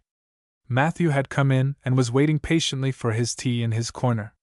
"She's gadding off somewhere with Diana, writing stories or practicing dialogues or some such tomfoolery, and never thinking once about the time or her duties. She's just got to be pulled up short and sudden on this sort of thing. I don't care if Mrs. Allen does say she's the brightest and sweetest child she ever knew. She may be bright and sweet enough, but her head is full of nonsense, and there's never any knowing what shape it'll break out in next. Just as soon as she grows out of one freak she takes up with another. But there! Here I am saying the very thing I was so riled with Rachel Lynde for saying at the aid today. I was real glad when Mrs. Allen spoke up for Anne, for if she hadn't I know I'd have said something too sharp to Rachel before everybody. Anne's got plenty of faults, goodness knows, and far be it from me to deny it. But I'm bringing her up and not Rachel Lynde, who'd pick faults in the angel Gabriel himself if he lived in Avonlea. Just the same, Anne has no business to leave the house like this when I told her she was to stay home this afternoon and look after things. I must say, with all her faults, I never found her disobedient or untrustworthy before, and I'm real sorry to find her so now." "Well, now, I dunno," said Matthew, who, being patient and wise and, above all, hungry, had deemed it best to let Marilla talk her wrath out unhindered, having learned by experience that she got through with whatever work was on hand much quicker if not delayed by untimely argument. "Perhaps you're judging her too hasty, Marilla. Don't call her untrustworthy until you're sure she has disobeyed you. Mebbe it can all be explained, and's a great hand at explaining." "She's not here when I told her to stay," retorted Marilla. "I reckon she'll find it hard to explain that to my satisfaction. Of course I knew you'd take her part, Matthew. But I'm bringing her up, not you." It was dark when supper was ready, and still no sign of Anne, coming hurriedly over the log bridge or up Lover's Lane, breathless and repentant with a sense of neglected duties. Marilla washed and put away the dishes grimly. Then, wanting a candle to light her way down the cellar, she went up to the east gable for the one that generally stood on Anne's table. Lighting it, she turned around to see Anne herself lying on the bed, face downward among the pillows. "Mercy on us," said astonished Marilla. "Have you been asleep, Anne?" "No," was the muffled reply. "Are you sick then?" demanded Marilla anxiously, going over to the bed. And cowered deeper into her pillows as if desirous of hiding herself forever from mortal eyes. "No, but please, Marilla, go away and don't look at me. I'm in the depths of despair, and I don't care who gets head in class or writes the best composition or sings in the Sunday school choir any more. Little things like that are of no importance now because I don't suppose I'll ever be able to go anywhere again. My career is closed. Please, Marilla, go away and don't look at me. Did anyone ever hear the like?" the mystified Marilla wanted to know. "And Shirley, whatever is the matter with you? What have you done? Get right up this minute and tell me. This minute, I say. There now, what is it?" And had slid to the floor in despairing obedience. "Look at my hair, Marilla," she whispered. Accordingly, Marilla lifted her candle and looked scrutinizingly at Anne's hair, flowing in heavy masses down her back. It certainly had a very strange appearance. "And Shirley, what have you done to your hair?" "Why, it's green." Green it might be called, if it were any earthly color, a queer, dull, bronzy green, with streaks here and there of the original red to heighten the ghastly effect. Never in all her life had Marilla seen anything so grotesque as Anne's hair at that moment. "Yes, it's green," moaned Anne. "I thought nothing could be as bad as red hair. But now I know it's 10 times worse to have green hair." Oh, Marilla, you little know how utterly wretched I am. I little know how you got into this fix, but I mean to find out," said Marilla. "Come right down to the kitchen, it's too cold up here, and tell me just what you've done. I've been expecting something queer for some time. You haven't got into any scrape for over 2 months, and I was sure another one was due. Now then, what did you do to your hair?" "I dyed it." "Dyed it? Dyed your hair? And Shirley, didn't you know it was a wicked thing to do?" "Yes, I knew it was a little wicked," admitted Anne. "But I thought it was worthwhile to be a little wicked to get rid of red hair. I counted the cost, Marilla. Besides, I meant to be extra good in other ways to make up for it." "Well," said Marilla sarcastically, "if I'd decided it was worthwhile to dye my hair, I'd have dyed it a decent color at least. I wouldn't have dyed it green." "But I didn't mean to dye it green, Marilla," protested Anne dejectedly. "If I was wicked, I meant to be wicked to some purpose. He said it would turn my hair a beautiful raven black. He positively assured me that it would. How could I doubt his word, Marilla? I know what it feels like to have your word doubted. And Mrs. Allen says we should never suspect anyone of not telling us the truth unless we have proof that they're not. I have proof now. Green hair is proof enough for anybody. But I hadn't then, and I believed every word he said implicitly." "Who said? Who are you talking about?" "The peddler that was here this afternoon. I bought the dye from him." "And Shirley, how often have I told you never to let one of those Italians in the house? I don't believe in encouraging them to come around at all." "Oh, I didn't let him in the house. I remembered what you told me, and I went out, carefully shut the door, and looked at his things on the step. Besides, he wasn't an Italian, he was a German Jew. He had a big box full of very interesting things, and he told me he was working hard to make enough money to bring his wife and children out from Germany. He spoke so feelingly about them that it touched my heart. I wanted to buy something from him to help him in such a worthy object. Then all at once I saw the bottle of hair dye. The peddler said it was warranted to dye any hair a beautiful raven black and wouldn't wash off. In a trice I saw myself with beautiful raven black hair, and the temptation was irresistible. But the price of the bottle was 75 cents, and I had only 50 cents left out of my chicken money. I think the peddler had a very kind heart, for he said that, seeing it was me, he'd sell it for 50 cents, and that was just giving it away. So I bought it, and as soon as he had gone I came up here and applied it with an old hairbrush as the directions said. I used up the whole bottle, and oh, Marilla, when I saw the dreadful color it turned my hair, I repented of being wicked, I can tell you. And I've been repenting ever since." "Well, I hope you'll repent to good purpose," said Marilla severely, "and that you've got your eyes open to where your vanity has led you, Anne. Goodness knows what's to be done. I suppose the first thing is to give your hair a good washing and see if that will do any good." Accordingly, Anne washed her hair, scrubbing it vigorously with soap and water, but for all the difference it made she might as well have been scouring its original red. The peddler had certainly spoken the truth when he declared that the dye wouldn't wash off, however his veracity might be impeached in other respects. "Oh, Marilla, what shall I do?" questioned Anne in tears. "I can never live this down. People have pretty well forgotten my other mistakes, the liniment cake and setting Diana drunk and flying into a temper with Mrs. Lynde. But they'll never forget this. They will think I am not respectable. Oh, Marilla, what a tangled web we weave when first we practice to deceive. That is poetry, but it is true. And oh, how Josie Pye will laugh! Marilla, I cannot face Josie Pye. I am the unhappiest girl in Prince Edward Island." Anne's unhappiness continued for a week. During that time she went nowhere and shampooed her hair every day. Diana alone of outsiders knew the fatal secret, but she promised solemnly never to tell, and it may be stated here and now that she kept her word. At the end of the week Marilla said decidedly, "It's no use, Anne. That is fast dye if ever there was any. Your hair must be cut off, there is no other way. You can't go out with it looking like that." Anne's lips quivered, but she realized the bitter truth of Marilla's remarks. With a dismal sigh she went for the scissors. "Please cut it off at once, Marilla, and have it over." Oh, I feel that my heart is broken. This is such an unromantic affliction. The girls in books lose their hair in fevers or sell it to get money for some good deed, and I'm sure I wouldn't mind losing my hair in some such fashion half so much. But there is nothing comforting in having your hair cut off because you've dyed it a dreadful color, is there? I'm going to weep all the time you're cutting it off, if it won't interfere. It seems such a tragic thing. And wept then, but later on, when she went upstairs and looked in the glass, she was calm with despair. Marilla had done her work thoroughly, and it had been necessary to shingle the hair as closely as possible. The result was not becoming, to state the case as mildly as may be, and promptly turned her glass to the wall.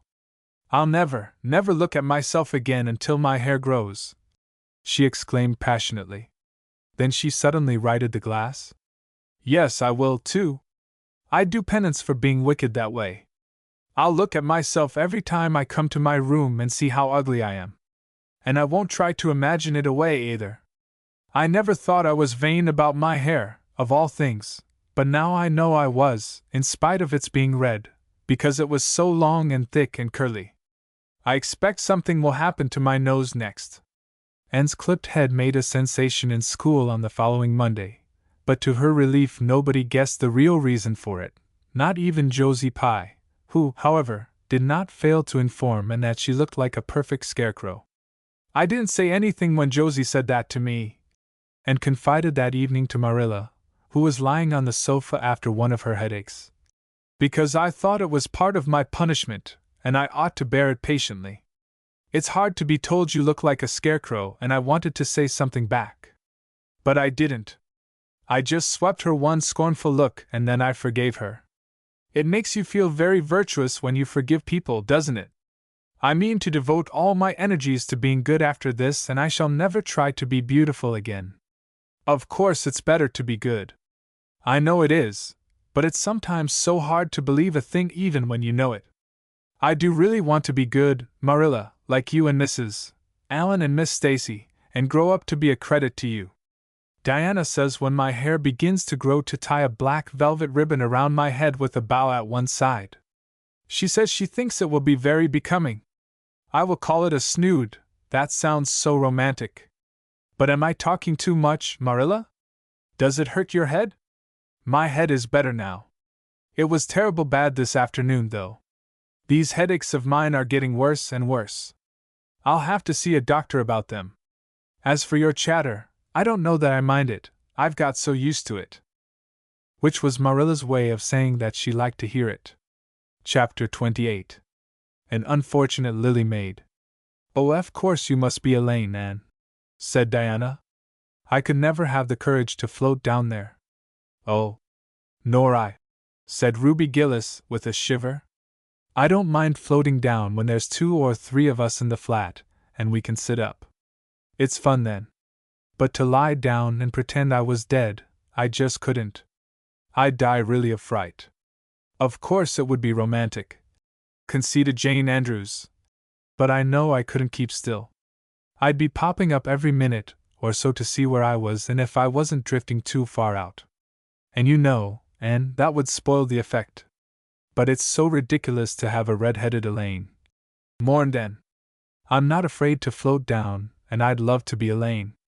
But it's ridiculous just the same. Ruby ought to be Elaine because she is so fair and has such lovely long golden hair. Elaine had all her bright hair streaming down, you know. And Elaine was the lily maid. Now, a red-haired person cannot be a lily maid.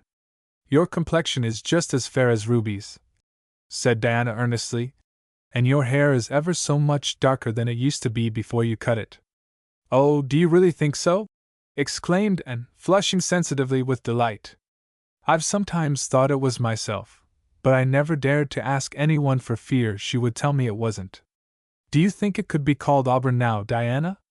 Yes, and I think it is real pretty, said Diana, looking admiringly at the short, silky curls that clustered over Anne's head and were held in place by a very jaunty black velvet ribbon and bow. They were standing on the bank of the pond, below Orchard Slope, where a little headland fringed with birches ran out from the bank. At its tip was a small wooden platform built out into the water for the convenience of fishermen and duck hunters. Ruby and Jane were spending the midsummer afternoon with Diana, and Anne had come over to play with them. Anne and Diana had spent most of their playtime that summer on and about the pond. Idlewild was a thing of the past, Mr. Bell having ruthlessly cut down the little circle of trees in his back pasture in the spring. Anne had sat among the stumps and wept, not without an eye to the romance of it. But she was speedily consoled, for, after all, as she and Diana said, big girls of 13, going on 14, were too old for such childish amusements as playhouses, and there were more fascinating sports to be found about the pond. It was splendid to fish for trout over the bridge, and the two girls learned to row themselves about in the little flat-bottomed dory Mr. Barry kept for duck shooting. It was Anne's idea that they dramatize Elaine.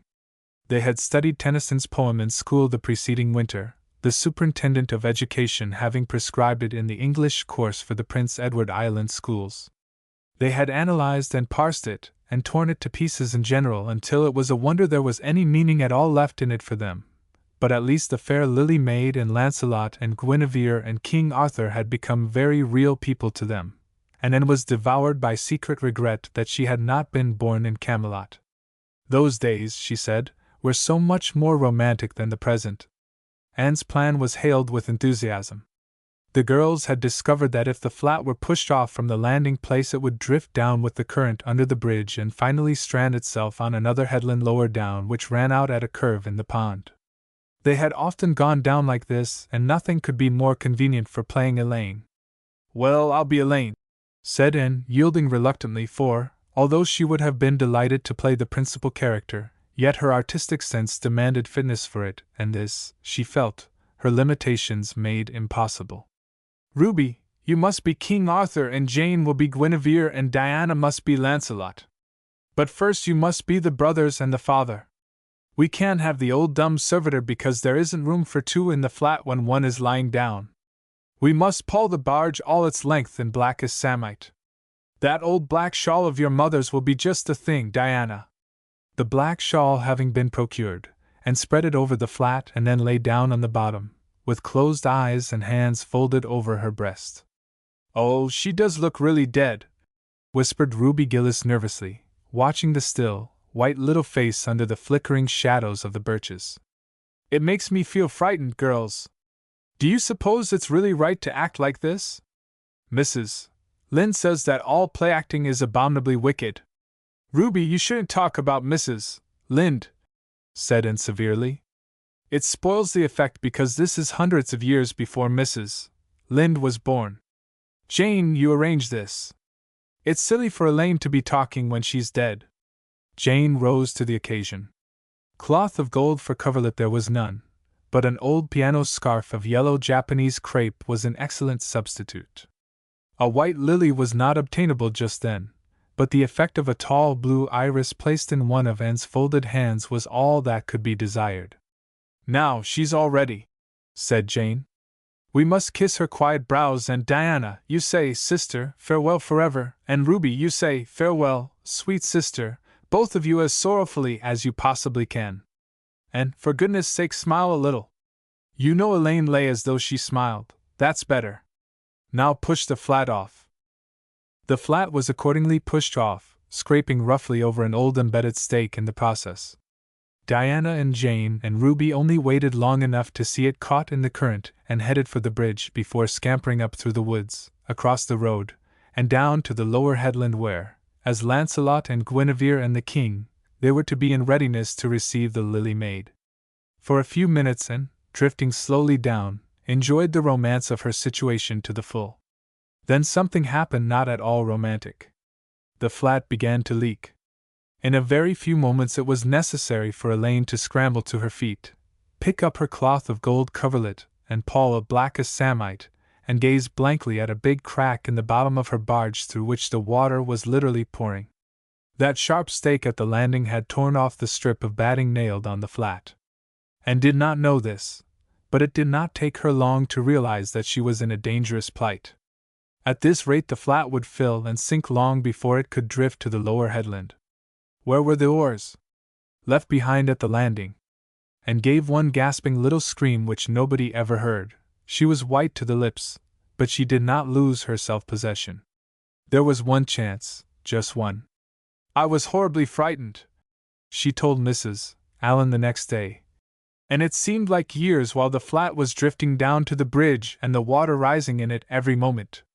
I prayed, Mrs. Allen, most earnestly, but I didn't shut my eyes to pray, for I knew the only way God could save me was to let the flat float close enough to one of the bridge piles for me to climb up on it. You know the piles are just old tree trunks and there are lots of knots and old branch stubs on them. It was proper to pray, but I had to do my part by watching out, and right well I knew it. I just said, Dear God, please take the flat close to a pile and I'll do the rest, over and over again. Under such circumstances you don't think much about making a flowery prayer. But mine was answered, for the flat bumped right into a pile for a minute, and I flung the scarf and the shawl over my shoulder and scrambled up on a big providential stub. And there I was, Mrs. Allen, clinging to that slippery old pile with no way of getting up or down. It was a very unromantic position, but I didn't think about that at the time. You don't think much about romance when you have just escaped from a watery grave. I said a grateful prayer at once, and then I gave all my attention to holding on tight, for I knew I should probably have to depend on human aid to get back to dry land. The flat drifted under the bridge, and then promptly sank in midstream. Ruby, Jane, and Diana, already awaiting it on the lower headland, saw it disappear before their very eyes and had not a doubt but that and had gone down with it. For a moment they stood still, white as sheets, frozen with horror at the tragedy. Then, shrieking at the tops of their voices, they started on a frantic run up through the woods, never pausing as they crossed the main road to glance the way of the bridge. And, clinging desperately to her precarious foothold, saw their flying forms and heard their shrieks. Help would soon come, but meanwhile her position was a very uncomfortable one. The minutes passed by, each seeming an hour to the unfortunate Lily maid. Why didn't somebody come? Where had the girls gone? Suppose they had fainted, one and all? Suppose nobody ever came? Suppose she grew so tired and cramped that she could hold on no longer, and looked at the wicked green depths below her, wavering with long, oily shadows, and shivered. Her imagination began to suggest all manner of gruesome possibilities to her. Then, just as she thought she really could not endure the ache in her arms and wrists another moment, Gilbert Blythe came rowing under the bridge in Harmon Andrews's dory. Gilbert glanced up and, much to his amazement, beheld a little white scornful face looking down upon him with big, frightened but also scornful gray eyes. "Anne Shirley! How on earth did you get there?" he exclaimed. Without waiting for an answer he pulled close to the pile and extended his hand. There was no help for it, and, clinging to Gilbert Blythe's hand, scrambled down into the dory, where she sat, drabbled and furious, in the stern with her arms full of dripping shawl and wet crape. It was certainly extremely difficult to be dignified under the circumstances. "What has happened, Anne?" asked Gilbert, taking up his oars. "We were playing Elaine," explained Anne frigidly, without even looking at her rescuer. "And I had to drift down to Camelot in the barge, I mean the flat. The flat began to leak and I climbed out on the pile. The girls went for help. Will you be kind enough to row me to the landing?" Gilbert obligingly rowed to the landing and Anne, disdaining assistance, sprang nimbly on shore. "I'm very much obliged to you," she said haughtily as she turned away.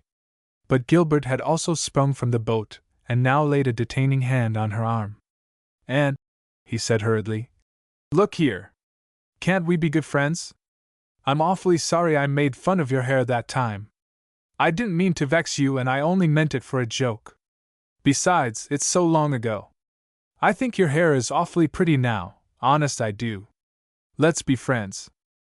For a moment Anne hesitated.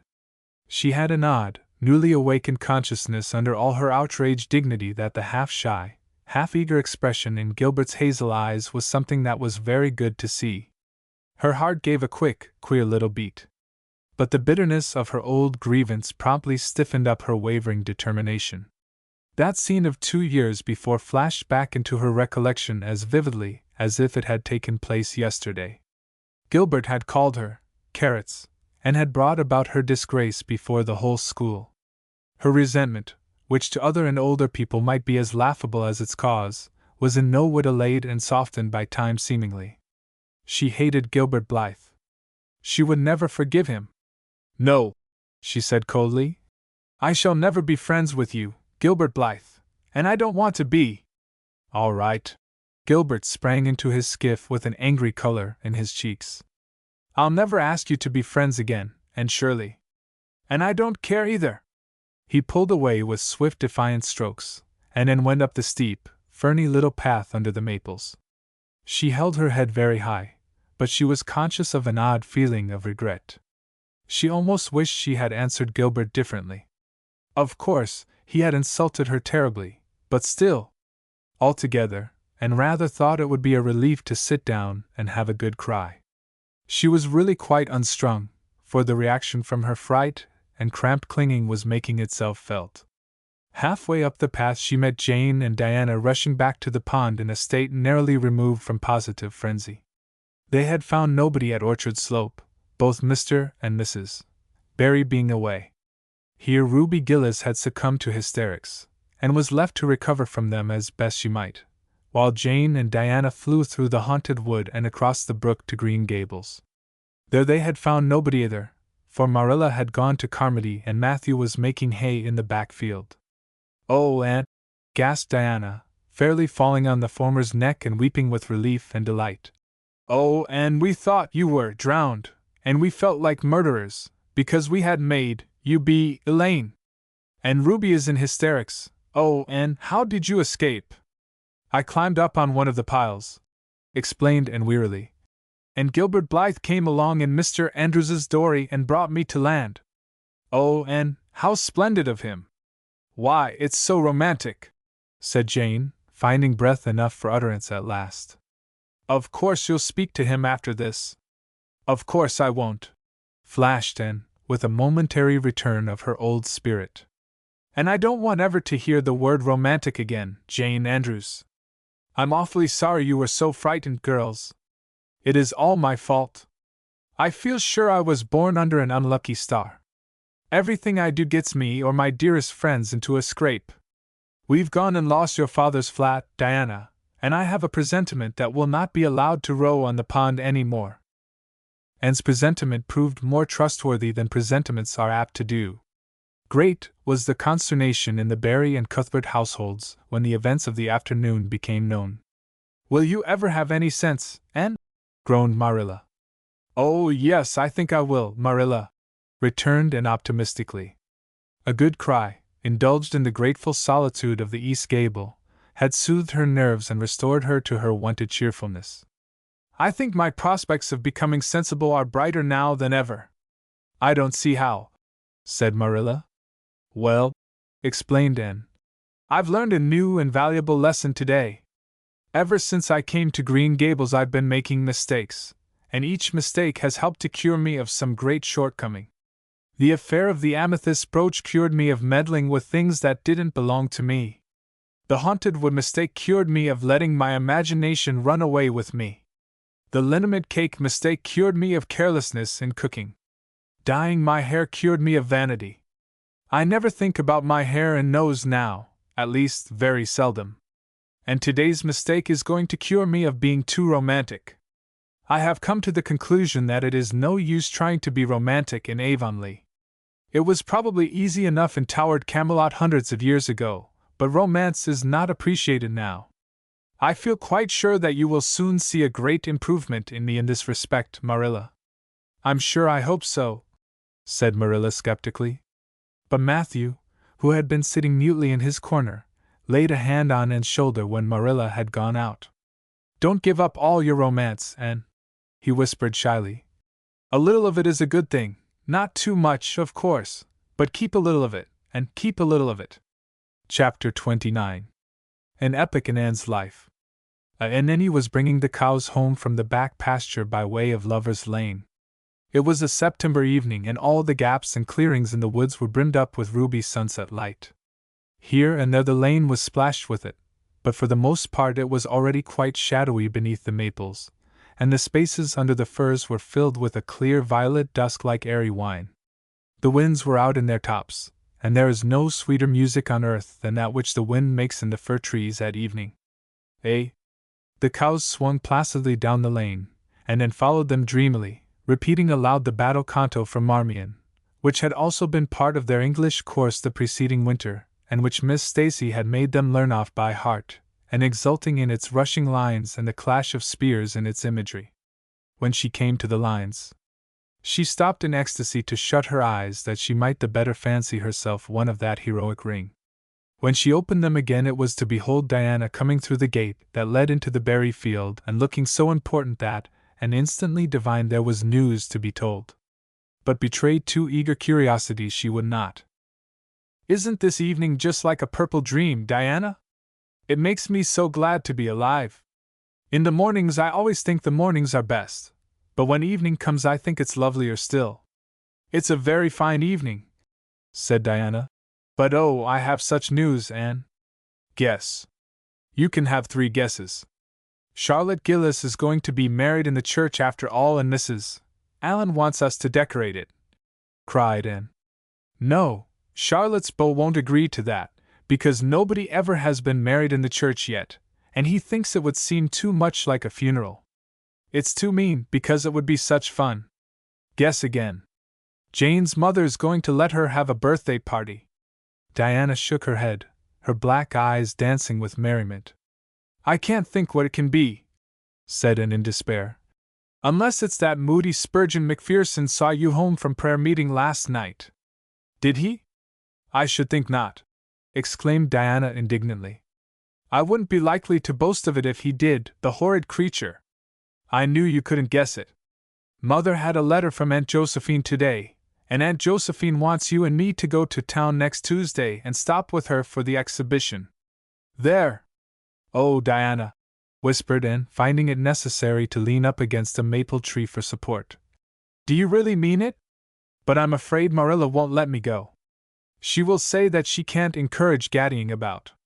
That was what she said last week when Jane invited me to go with them in their double-seated buggy to the American concert at the White Sands Hotel. I wanted to go, but Marilla said I'd be better at home learning my lessons, and so would Jane. I was bitterly disappointed, Diana. I felt so heartbroken that I wouldn't say my prayers when I went to bed. But I repented of that and got up in the middle of the night and said them." "I'll tell you," said Diana. "We'll get Mother to ask Marilla. She'll be more likely to let you go then, and if she does we'll have the time of our lives, and I've never been to an exhibition, and it's so aggravating to hear the other girls talking about their trips. Jane and Ruby have been twice, and they're going this year again. I'm not going to think about it at all until I know whether I can go or not," said Anne resolutely. "If I did and then was disappointed, it would be more than I could bear. But in case I do go, I'm very glad my new coat will be ready by that time. Marilla didn't think I needed a new coat. She said my old one would do very well for another winter, and that I ought to be satisfied with having a new dress. The dress is very pretty, Diana, navy blue and made so fashionably. Marilla always makes my dresses fashionably now, because she says she doesn't intend to have Matthew going to Mrs. Lynde to make them. I'm so glad. It is ever so much easier to be good if your clothes are fashionable. At least, it is easier for me. I suppose it doesn't make such a difference to naturally good people. But Matthew said I must have a new coat, so Marilla bought a lovely piece of blue broadcloth, and it's being made by a real dressmaker over at Carmody. It's to be done Saturday night, and I'm trying not to imagine myself walking up the church aisle on Sunday in my new suit and cap, because I'm afraid it isn't right to imagine such things. But it just slips into my mind in spite of me. My cap is so pretty. Matthew bought it for me the day we were over at Carmody. It is one of those little blue velvet ones that are all the rage, with gold cord and tassels.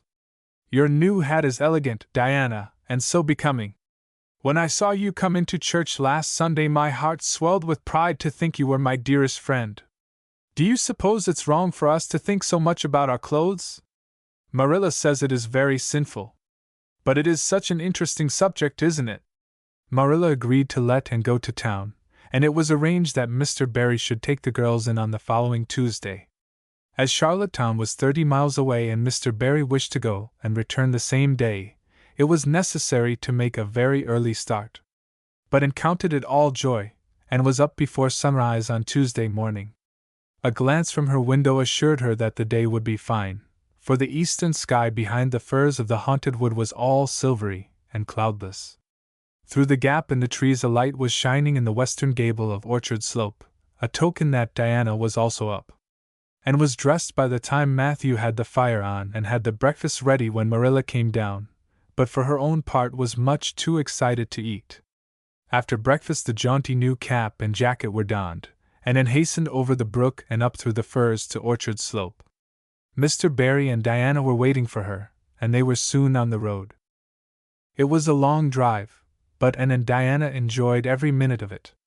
It was delightful to rattle along over the moist roads in the early red sunlight that was creeping across the shorn harvest fields.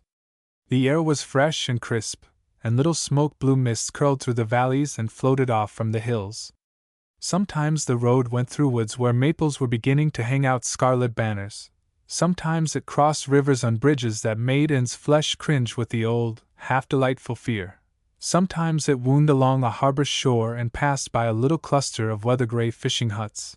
Again it mounted to hills whence a far sweep of curving upland or misty blue sky could be seen. But wherever it went there was much of interest to discuss. It was almost noon when they reached town and found their way to Beechwood. It was quite a fine old mansion, set back from the street in a seclusion of green elms and branching beeches. Miss Barry met them at the door with a twinkle in her sharp black eyes. "So you've come to see me at last, you Anne girl," she said. "Mercy, child, how you have grown! You're taller than I am, I declare. And you're ever so much better looking than you used to be, too. But I dare say you know that without being told." "Indeed I didn't," said Anne radiantly. "I know I'm not so freckled as I used to be, so I've much to be thankful for, but I really hadn't dared to hope there was any other improvement."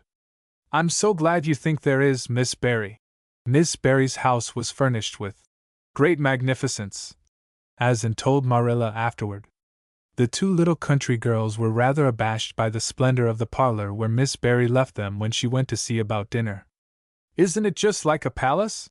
whispered Diana. "I never was in Aunt Josephine's house before, and I'd no idea it was so grand.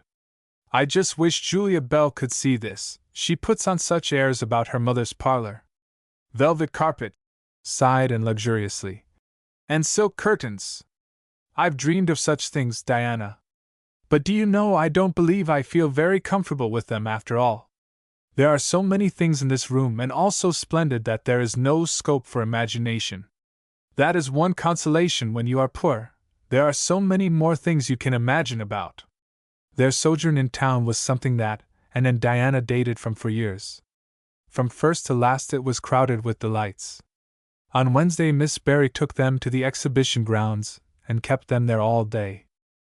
It was splendid, and related to Marilla later on. "I never imagined anything so interesting. I don't really know which department was the most interesting. I think I liked the horses and the flowers and the fancy work best. Josie Pye took first prize for knitted lace. I was real glad she did. And I was glad that I felt glad, for it shows I'm improving, don't you think, Marilla, when I can rejoice in Josie's success? Mr. Harmon Andrews took second prize for Gravenstein apples and Mr. Bell took first prize for a pig. Diana said she thought it was ridiculous for a Sunday school superintendent to take a prize in pigs, but I don't see why. Do you? She said she would always think of it after this when he was praying so solemnly. Clara Louise McPherson took a prize for painting, and Mrs. Lynde got first prize for homemade butter and cheese. So Avonlea was pretty well represented, wasn't it? Mrs. Lynde was there that day, and I never knew how much I really liked her until I saw her familiar face among all those strangers. There were thousands of people there, Marilla. It made me feel dreadfully insignificant. And Miss Barry took us up to the grandstand to see the horse races. Mrs. Lynde wouldn't go. She said horse racing was an abomination, and she, being a church member, thought it her bounden duty to set a good example by staying away. But there were so many there I don't believe Mrs. Lynde's absence would ever be noticed. I don't think, though, that I ought to go very often to horse races, because they are awfully fascinating. Diana got so excited that she offered to bet me 10 cents that the red horse would win. I didn't believe he would, but I refused to bet, because I wanted to tell Mrs. Allen all about everything, and I felt sure it wouldn't do to tell her that. It's always wrong to do anything you can't tell the minister's wife. It's as good as an extra conscience to have a minister's wife for your friend. And I was very glad I didn't bet, because the red horse did win, and I would have lost 10 cents. So you see that virtue was its own reward. We saw a man go up in a balloon. I'd love to go up in a balloon, Marilla. It would be simply thrilling. And we saw a man selling fortunes. You paid him 10 cents and a little bird picked out your fortune for you. Miss Barry gave Diana and me 10 cents each to have our fortunes told. Mine was that I would marry a dark-complected man who was very wealthy, and I would go across water to live. I looked carefully at all the dark men I saw after that, but I didn't care much for any of them, and anyhow I suppose it's too early to be looking out for him yet. Oh, it was a never-to-be-forgotten day, Marilla. I was so tired I couldn't sleep at night. Miss Barry put us in the spare room, according to promise. It was an elegant room, Marilla, but somehow sleeping in a spare room isn't what I used to think it was. That's the worst of growing up, and I'm beginning to realize it. The things you wanted so much when you were a child don't seem half so wonderful to you when you get them. Thursday the girls had a drive in the park, and in the evening Miss Barry took them to a concert in the Academy of Music, where a noted prima donna was to sing. And the evening was a glittering vision of delight. Oh, Marilla, it was beyond description. I was so excited I couldn't even talk, so you may know what it was like. I just sat in enraptured silence. Madame Selitsky was perfectly beautiful, and wore white satin and diamonds. But when she began to sing I never thought about anything else. Oh, I can't tell you how I felt. But it seemed to me that it could never be hard to be good any more. I felt like I do when I look up to the stars. Tears came into my eyes, but oh, they were such happy tears. I was so sorry when it was all over, and I told Miss Barry I didn't see how I was ever to return to common life again. She said she thought if we went over to the restaurant across the street and had an ice cream it might help me. That sounded so prosaic, but to my surprise I found it true. The ice cream was delicious, Marilla, and it was so lovely and dissipated to be sitting there eating it at 11 o'clock at night. Diana said she believed she was born for city life. Miss Barry asked me what my opinion was, but I said I would have to think it over very seriously before I could tell her what I really thought. So I thought it over after I went to bed. That is the best time to think things out. And I came to the conclusion, Marilla, that I wasn't born for city life and that I was glad of it. It's nice to be eating ice cream at brilliant restaurants at 11 o'clock at night once in a while, but as a regular thing I'd rather be in the East Gable at 11, sound asleep, but kind of knowing even in my sleep that the stars were shining outside and that the wind was blowing in the firs across the brook. I told Miss Barry so at breakfast the next morning and she laughed. Miss Barry generally laughed at anything I said, even when I said the most solemn things. I don't think I liked it, Marilla, because I wasn't trying to be funny. But she is a most hospitable lady and treated us royally. Friday brought going home time, and Mr. Barry drove in for the girls. Well, I hope you've enjoyed yourselves, said Miss Barry, as she bade them goodbye. Indeed we have, said Diana. And you, Anne girl? I've enjoyed every minute of the time, said Anne, throwing her arms impulsively about the old woman's neck and kissing her wrinkled cheek. Diana would never have dared to do such a thing and felt rather aghast at Anne's freedom. But Miss Barry was pleased, and she stood on her veranda and watched the buggy out of sight. Then she went back into her big house with a sigh. It seemed very lonely, lacking those fresh young lives. Miss Barry was a rather selfish old lady, if the truth must be told, and had never cared much for anybody but herself. She valued people only as they were of service to her or amused her. And had amused her, and consequently stood high in the old lady's good graces. But Miss Barry found herself thinking less about Anne's quaint speeches than of her fresh enthusiasms, her transparent emotions, her little winning ways, and the sweetness of her eyes and lips. I thought Marilla Cuthbert was an old fool when I heard she'd adopted a girl out of an orphan asylum, she said to herself. But I guess she didn't make much of a mistake after all.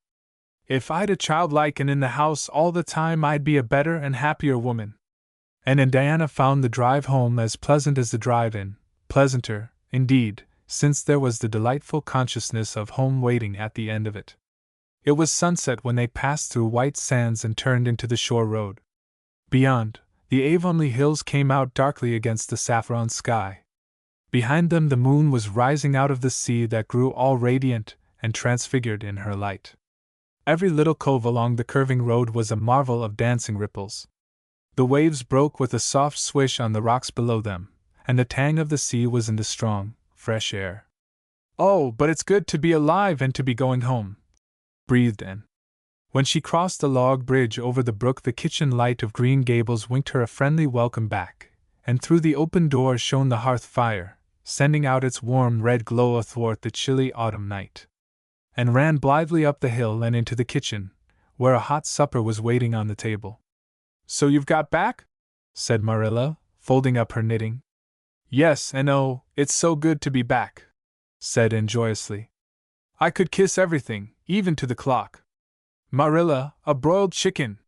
You don't mean to say you cooked that for me?" "Yes, I did," said Marilla. "I thought you'd be hungry after such a drive and need something real appetizing. Hurry and take off your things, and we'll have supper as soon as Matthew comes in. I'm glad you've got back, I must say. It's been fearful lonesome here without you, and I never put in 4 longer days." After supper Anne sat before the fire between Matthew and Marilla, and gave them a full account of her visit. "I've had a splendid time," she concluded happily, "and I feel that it marks an epoch in my life. But the best of it all was the coming home." Chapter 30. The Queen's Class is Organized. And Marilla laid her knitting on her lap and leaned back in her chair. Her eyes were tired, and she thought vaguely that she must see about having her glasses changed the next time she went to town, for her eyes had grown tired very often of late. It was nearly dark, for the full November twilight had fallen around Green Gables, and the only light in the kitchen came from the dancing red flames in the stove. And was curled up Turk fashion on the hearthrug, gazing into that joyous glow where the sunshine of 100 summers was being distilled from the maple cordwood. She had been reading, but her book had slipped to the floor, and now she was dreaming, with a smile on her parted lips. Glittering castles in Spain were shaping themselves out of the mists and rainbows of her lively fancy. Adventures wonderful and enthralling were happening to her in Cloudland, adventures that always turned out triumphantly and never involved her in scrapes like those of actual life. Marilla looked at her with a tenderness that would never have been suffered to reveal itself in any clearer light than that soft mingling of fire shine and shadow. The lesson of a love that should display itself easily in spoken word and open look was one Marilla could never learn. But she had learned to love this slim, gray-eyed girl with an affection all the deeper and stronger from its very undemonstrativeness. Her love made her afraid of being unduly indulgent, indeed. She had an uneasy feeling that it was rather sinful to set one's heart so intensely on any human creature as she had set hers on, and perhaps she performed a sort of unconscious penance for this by being stricter and more critical than if the girl had been less dear to her. Certainly Anne herself had no idea how Marilla loved her. She sometimes thought wistfully that Marilla was very hard to please and distinctly lacking in sympathy and understanding. But she always checked the thought reproachfully, remembering what she owed to Marilla. "Anne," said Marilla abruptly, "Miss Stacy was here this afternoon when you were out with Diana," and came back from her other world with a start and a sigh. "Was she? Oh, I'm so sorry I wasn't in. Why didn't you call me, Marilla? Diana and I were only over in the haunted wood. It's lovely in the woods now. All the little wood things, the ferns and the satin leaves and the crackerberries, have gone to sleep, just as if somebody had tucked them away until spring under a blanket of leaves. I think it was a little gray fairy with a rainbow scarf that came tiptoeing along the last moonlight night and did it. Diana wouldn't say much about that, though. Diana has never forgotten the scolding her mother gave her about imagining ghosts into the haunted wood. It had a very bad effect on Diana's imagination. It blighted it. Mrs. Lynde says Myrtle Bell is a blighted being. I asked Ruby Gillis why Myrtle was blighted, and Ruby said she guessed it was because her young man had gone back on her. Ruby Gillis thinks of nothing but young men, and the older she gets the worse she is. Young men are all very well in their place, but it doesn't do to drag them into everything, does it? Diana and I are thinking seriously of promising each other that we will never marry but be nice old maids and live together forever. Diana hasn't quite made up her mind though, because she thinks perhaps it would be nobler to marry some wild, dashing, wicked young man and reform him. Diana and I talk a great deal about serious subjects now, you know. We feel that we are so much older than we used to be that it isn't becoming to talk of childish matters. It's such a solemn thing to be almost 14, Marilla. Miss Stacy took all us girls who are in our teens down to the brook last Wednesday, and talked to us about it. She said we couldn't be too careful what habits we formed and what ideals we acquired in our teens, because by the time we were 20 our characters would be developed and the foundation laid for our whole future life. And she said if the foundation was shaky we could never build anything really worthwhile on it. Diana and I talked the matter over coming home from school. We felt extremely solemn, Marilla. And we decided that we would try to be very careful indeed and form respectable habits and learn all we could and be as sensible as possible, so that by the time we were 20 our characters would be properly developed. It's perfectly appalling to think of being 20, Marilla. It sounds so fearfully old and grown up. But why was Miss Stacy here this afternoon? That is what I want to tell you, and if you'll ever give me a chance to get a word in edgewise. She was talking about you. About me? And looked rather scared. Then she flushed and exclaimed, "Oh, I know what she was saying. I meant to tell you, Marilla, honestly I did, but I forgot. Miss Stacy caught me reading Ben-Hur in school yesterday afternoon when I should have been studying my Canadian history. Jane Andrews lent it to me. I was reading it at dinner hour, and I had just got to the chariot race when school went in. I was simply wild to know how it turned out, although I felt sure Ben-Hur must win, because it wouldn't be poetical justice if he didn't, so I spread the history open on my desk lid and then tucked Ben-Hur between the desk and my knee. I just looked as if I were studying Canadian history, you know, while all the while I was reveling in Ben-Hur. I was so interested in it that I never noticed Miss Stacy coming down the aisle until all at once I just looked up and there she was looking down at me, so reproachful-like. I can't tell you how ashamed I felt, Marilla, especially when I heard Josie Pye giggling. Miss Stacy took Ben-Hur away, but she never said a word then. She kept me in at recess and talked to me. She said I had done very wrong in 2 respects. First, I was wasting the time I ought to have put on my studies, and secondly, I was deceiving my teacher in trying to make it appear I was reading a history when it was a storybook instead. I had never realized until that moment, Marilla, that what I was doing was deceitful. I was shocked. I cried bitterly, and asked Miss Stacy to forgive me and I'd never do such a thing again, and I offered to do penance by never so much as looking at Ben-Hur for a whole week, not even to see how the chariot race turned out. But Miss Stacy said she wouldn't require that, and she forgave me freely. So I think it wasn't very kind of her to come up here to you about it after all. Miss Stacy never mentioned such a thing to me, and it's only your guilty conscience that's the matter with you. You have no business to be taking storybooks to school. You read too many novels anyhow. When I was a girl I wasn't so much as allowed to look at a novel." "Oh, how can you call Ben-Hur a novel when it's really such a religious book?" protested Anne. "Of course it's a little too exciting to be proper reading for Sunday, and I only read it on weekdays. And I never read any book now unless either Miss Stacy or Mrs. Allen thinks it is a proper book for a girl 13 3/4 to read. Miss Stacy made me promise that. She found me reading a book one day called The Lurid Mystery of the Haunted Hall. It was one Ruby Gillis had lent me, and oh, Marilla, it was so fascinating and creepy. It just curdled the blood in my veins. But Miss Stacy said it was a very silly, unwholesome book, and she asked me not to read any more of it or any like it.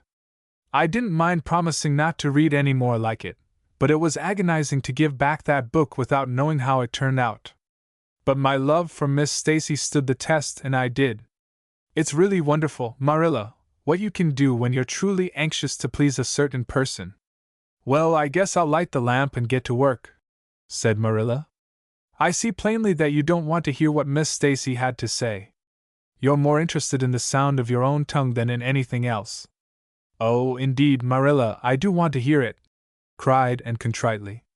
I won't say another word, not one.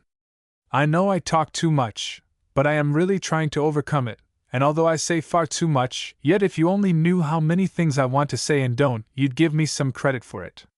Please tell me, Marilla. Well, Miss Stacy wants to organize a class among her advanced students who mean to study for the entrance examination into Queen's. She intends to give them extra lessons for an hour after school. And she came to ask Matthew and me if we would like to have you join it. What do you think about it yourself, Anne? Would you like to go to Queen's and pass for a teacher? Oh, Marilla! Anne straightened to her knees and clasped her hands. It's been the dream of my life, that is, for the last 6 months, ever since Ruby and Jane began to talk of studying for the entrance.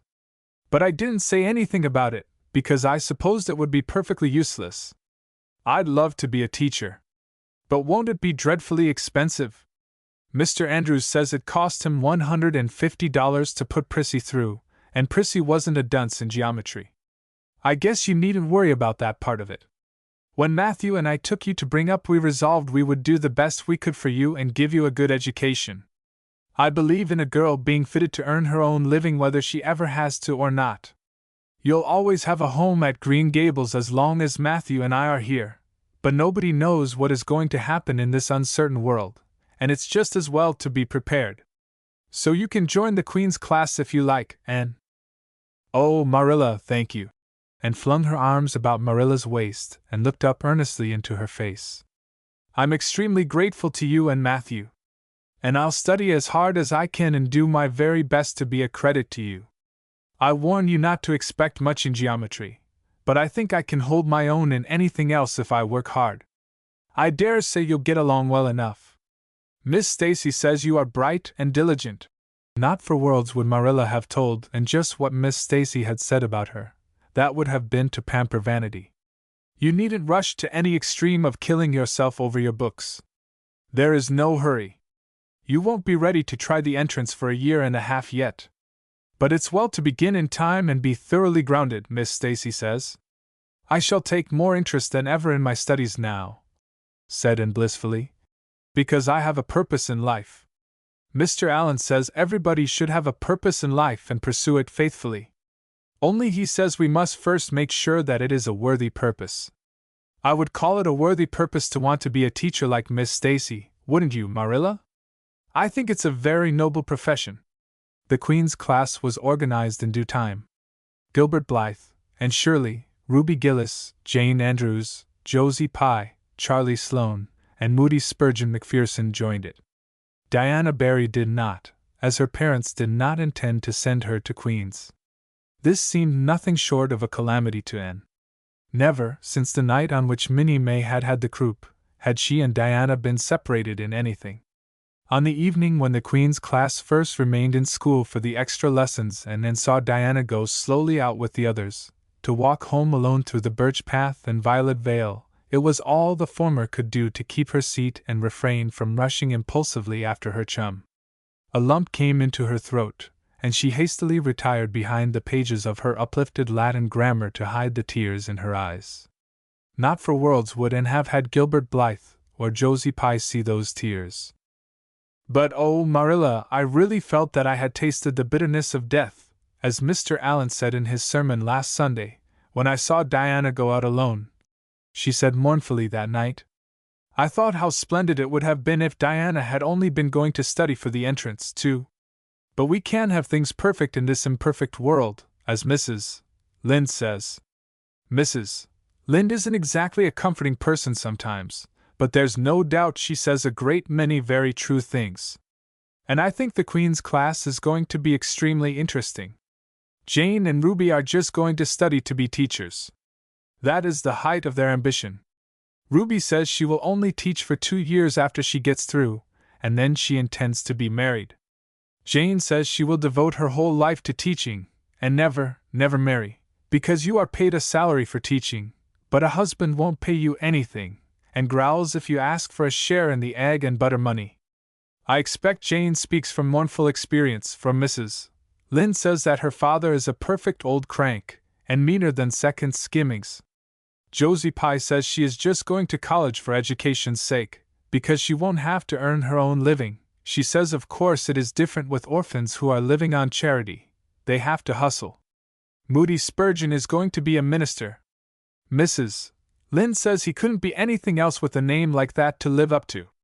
I hope it isn't wicked of me, Marilla, but really the thought of Moody Spurgeon being a minister makes me laugh.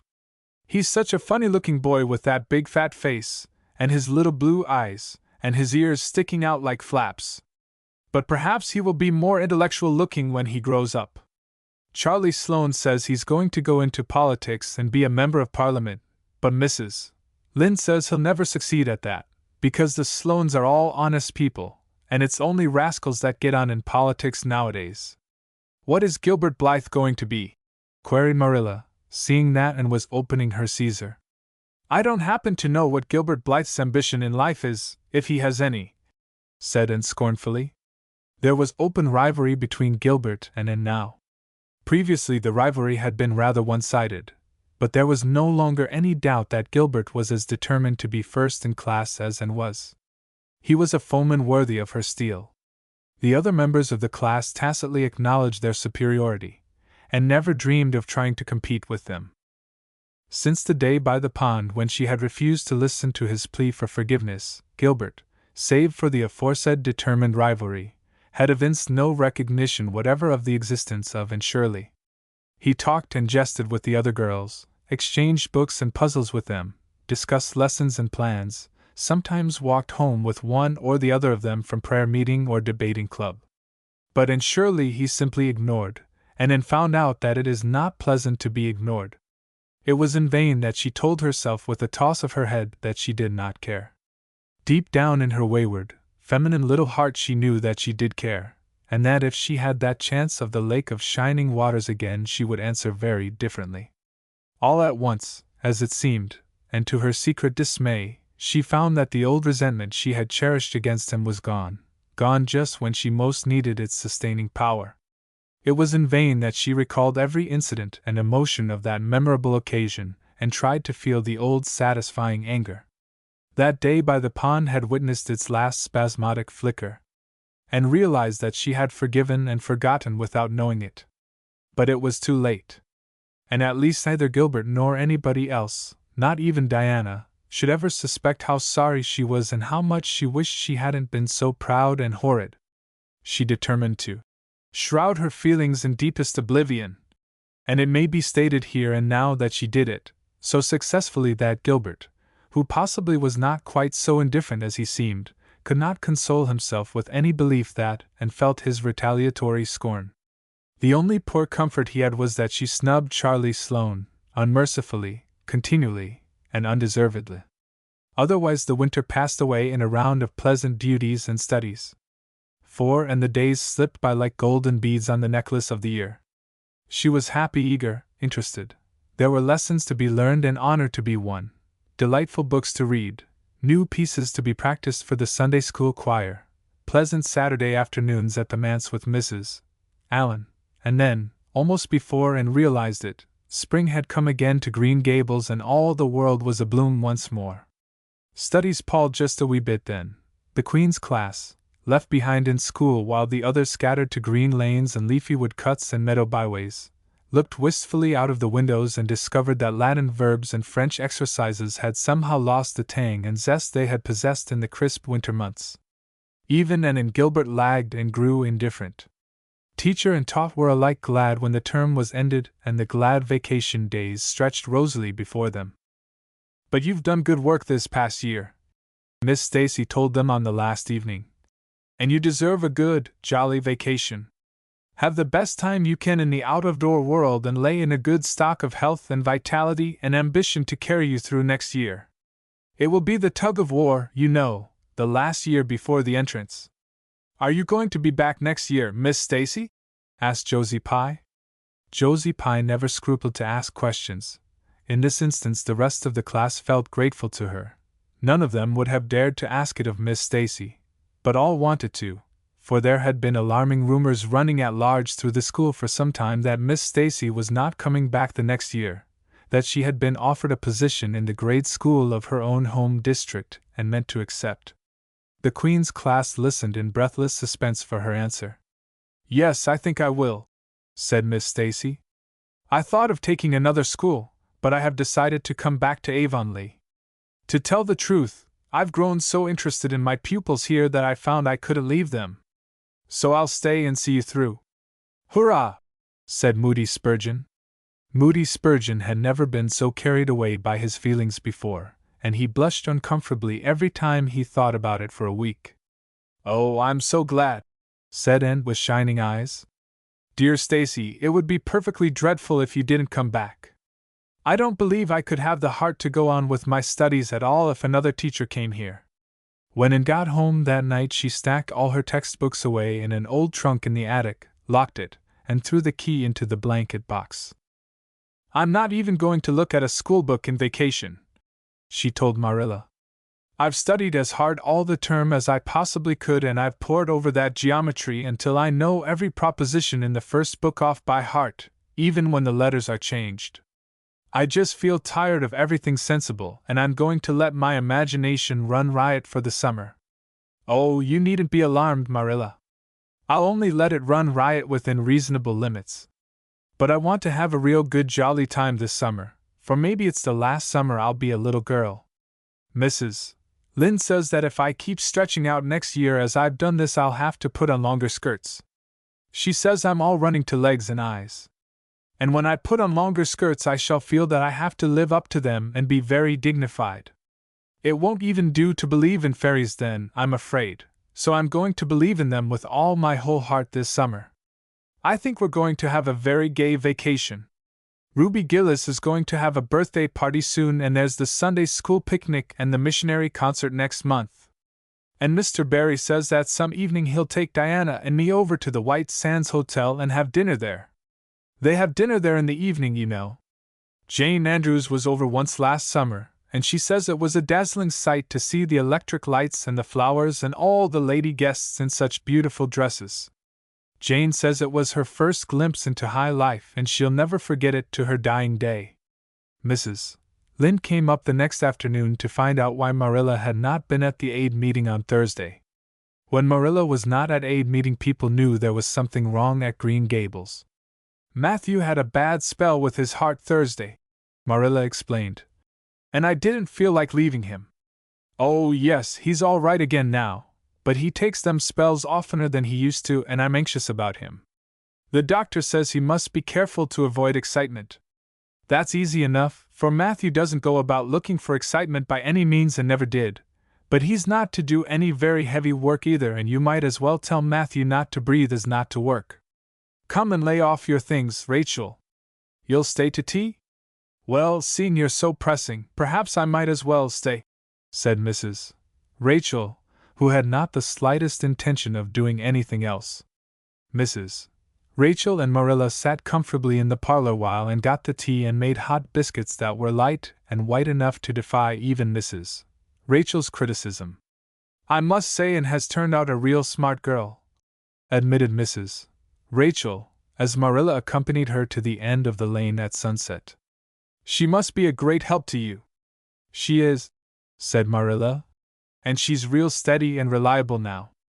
I used to be afraid she'd never get over her feather-brained ways, but she has, and I wouldn't be afraid to trust her in anything now. I never would have thought she'd have turned out so well that first day I was here 3 years ago," said Mrs. Rachel. "Lawful heart, shall I ever forget that tantrum of hers? When I went home that night I says to Thomas, says I, mark my words, Thomas, Marilla Cuthbert LL lived to rue the steps she's took, but I was mistaken and I'm real glad of it. I ain't one of those kind of people, Marilla, as can never be brought to own up that they've made a mistake. No, that never was my way, thank goodness. I did make a mistake in judging Anne, but it weren't no wonder, for an odder, unexpecteder witch of a child there never was in this world, that's what. There was no ciphering her out by the rules that worked with other children. It's nothing short of wonderful how she's improved these 3 years, but especially in looks. She's a real pretty girl, got to be, though I can't say I'm overly partial to that pale, big-eyed style myself. I like more snap and color, like Diana Barry has or Ruby Gillis.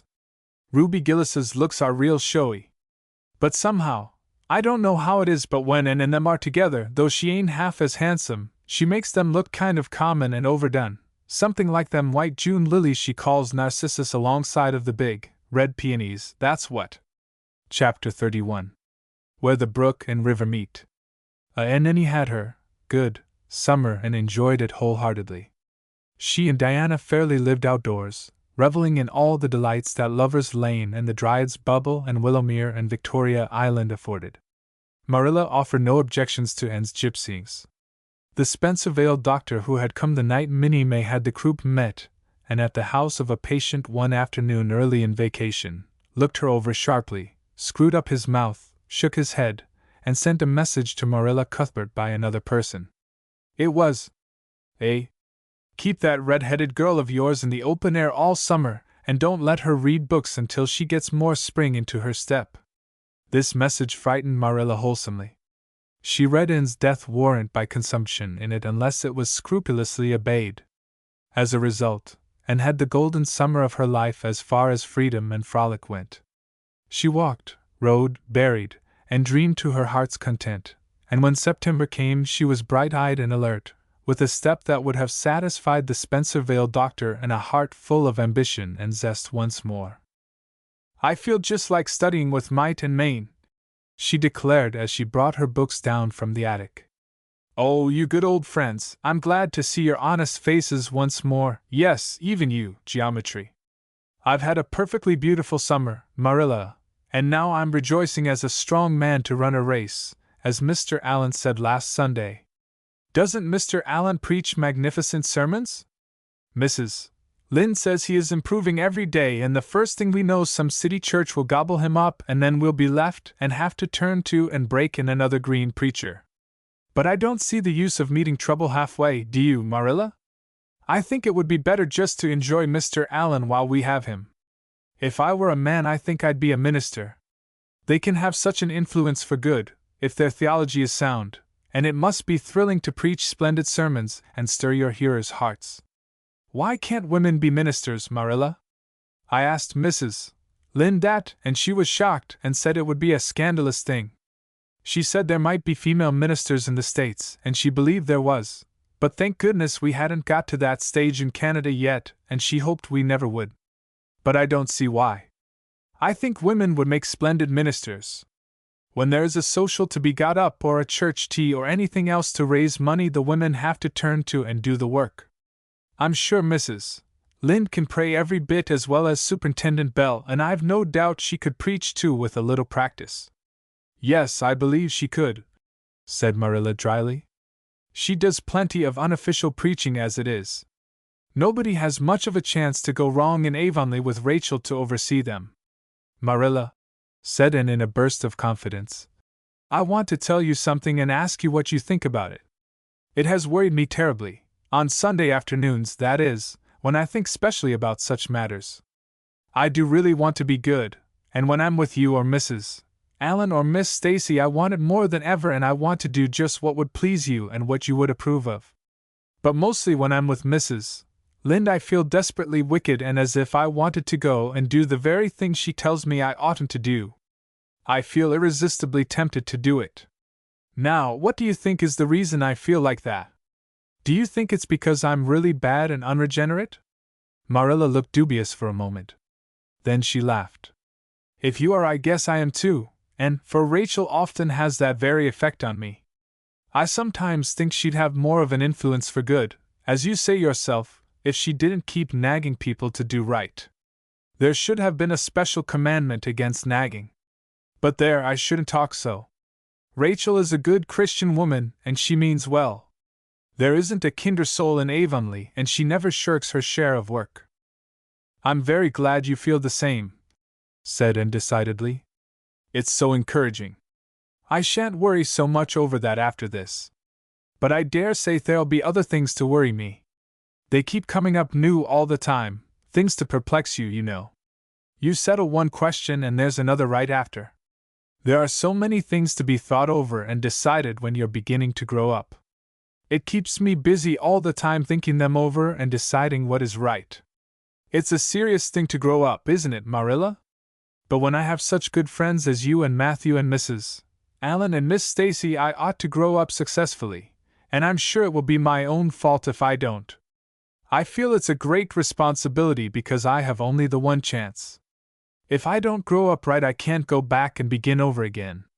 I've grown 2 inches this summer, Marilla. Mr. Gillis measured me at Ruby's party. I'm so glad you made my new dresses longer. That dark green one is so pretty, and it was sweet of you to put on the flounce. Of course, I know it wasn't really necessary, but flounces are so stylish this fall, and Josie Pye has flounces on all her dresses. I know I'll be able to study better because of mine. I shall have such a comfortable feeling deep down in my mind about that flounce. It's worth something to have that, admitted Marilla. Miss Stacy came back to Avonlea School and found all her pupils eager for work once more. Especially did the Queen's class gird up their loins for the fray, for at the end of the coming year, dimly shadowing their pathway already, loomed up that fateful thing known as the entrance, at the thought of which one and all felt their hearts sink into their very shoes. Suppose they did not pass. That thought was doomed to haunt, and through the waking hours of that winter, Sunday afternoons inclusive, to the almost entire exclusion of moral and theological problems. When Anne had bad dreams, she found herself staring miserably at past lists of the entrance exams, where Gilbert Blythe's name was blazoned at the top and in which hers did not appear at all. But it was a jolly, busy, happy, swift-flying winter. Schoolwork was as interesting, class rivalry as absorbing, as of yore. New worlds of thought, feeling, and ambition, fresh, fascinating fields of unexplored knowledge seemed to be opening out before Anne's eager eyes. Much of all this was due to Miss Stacy's tactful, careful, broad-minded guidance. She led her class to think and explore and discover for themselves, and encouraged straying from the old beaten paths to a degree that quite shocked Mrs. Lynde and the school trustees, who viewed all innovations on established methods rather dubiously. Apart from her studies and expanded socially, for Marilla, mindful of the Spencervale doctor's dictum, no longer vetoed occasional outings.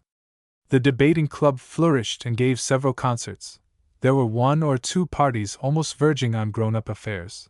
There were sleigh drives and skating frolics galore. Between times and grew, shooting up so rapidly that Marilla was astonished one day, when they were standing side by side, to find the girl was taller than herself. "Why, Anne, how you've grown!" she said, almost unbelievingly. A sigh followed on the words. Marilla felt a queer regret over Anne's inches. The child she had learned to love had vanished somehow, and here was this tall, serious-eyed girl of 15, with the thoughtful brows and the proudly poised little head, in her place. Marilla loved the girl as much as she had loved the child, but she was conscious of a queer, sorrowful sense of loss. And that night, when Anne had gone to prayer meeting with Diana, Marilla sat alone in the wintry twilight and indulged in the weakness of a cry. Matthew, coming in with a lantern, caught her at it, and gazed at her in such consternation that Marilla had to laugh through her tears. "I was thinking about Anne," she explained. "She's got to be such a big girl, and she'll probably be away from us next winter. I'll miss her terrible. She'll be able to come home often," comforted Matthew, to whom Anne was as yet and always would be the little, eager girl he had brought home from Bright River on that June evening 4 years before. "The branch railroad will be built to Carmody by that time. It won't be the same thing as having her here all the time," sighed Marilla gloomily, determined to enjoy her luxury of grief uncomforted. But there, men can't understand these things.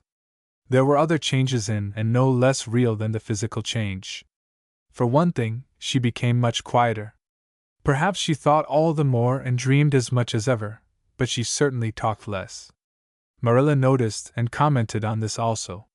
"You don't chatter half as much as you used to, and nor use half as many big words. What has come over you?" And colored and laughed a little, as she dropped her book and looked dreamily out of the window, where big fat red buds were bursting out on the creeper in response to the lure of the spring sunshine. "I don't know. I don't want to talk as much," she said, denting her chin thoughtfully with her forefinger. It's nicer to think dear, pretty thoughts and keep them in one's heart, like treasures. I don't like to have them laughed at or wondered over. And somehow I don't want to use big words anymore. It's almost a pity, isn't it, now that I'm really growing big enough to say them if I did want to. It's fun to be almost grown up in some ways, but it's not the kind of fun I expected, Marilla. There's so much to learn and do and think that there isn't time for big words. Besides, Miss Stacy says the short ones are much stronger and better. She makes us write all our essays as simply as possible. It was hard at first. I was so used to crowding in all the fine big words I could think of, and I thought of any number of them. But I've got used to it now and I see it's so much better. What has become of your story club? I haven't heard you speak of it for a long time. The story club isn't in existence any longer. We hadn't time for it, and anyhow I think we had got tired of it. It was silly to be writing about love and murder and elopements and mysteries. Miss Stacy sometimes has us write a story for training in composition, but she won't let us write anything but what might happen in Avonlea in our own lives, and she criticizes it very sharply and makes us criticize our own too. I never thought my compositions had so many faults until I began to look for them myself. I felt so ashamed I wanted to give up altogether, but Miss Stacy said I could learn to write well if I only trained myself to be my own severest critic. And so I am trying to. You've only 2 more months before the entrance, said Marilla. Do you think you'll be able to get through? And shivered. I don't know. Sometimes I think I'll be all right, and then I get horribly afraid. We've studied hard and Miss Stacy has drilled us thoroughly, but we mayn't get through for all that. We've each got a stumbling block. Mine is geometry, of course, and Jane's is Latin, and Ruby and Charlie's is algebra, and Josie's is arithmetic. Moody Spurgeon says he feels it in his bones that he is going to fail in English history. Miss Stacy is going to give us examinations in June just as hard as we'll have at the entrance and mark us just as strictly, so we'll have some idea. I wish it was all over, Marilla. It haunts me. Sometimes I wake up in the night and wonder what I'll do if I don't pass. Why, go to school next year and try again, said Marilla unconcernedly. Oh, I don't believe I'd have the heart for it. It would be such a disgrace to fail, especially if the others passed. And I get so nervous in an examination that I'm likely to make a mess of it. I wish I had nerves like Jane Andrews. Nothing rattles her. And sighed, and dragging her eyes from the witcheries of the spring world, the beckoning day of breeze and blue, and the green things upspringing in the garden, buried herself resolutely in her book. There would be other springs, but if she did not succeed in passing the entrance, and felt convinced that she would never recover sufficiently to enjoy them. Chapter 32. The pass list is out. At the end of June came the close of the term and the close of Miss Stacy's rule in Avonlea school. And Diana walked home that evening feeling very sober indeed.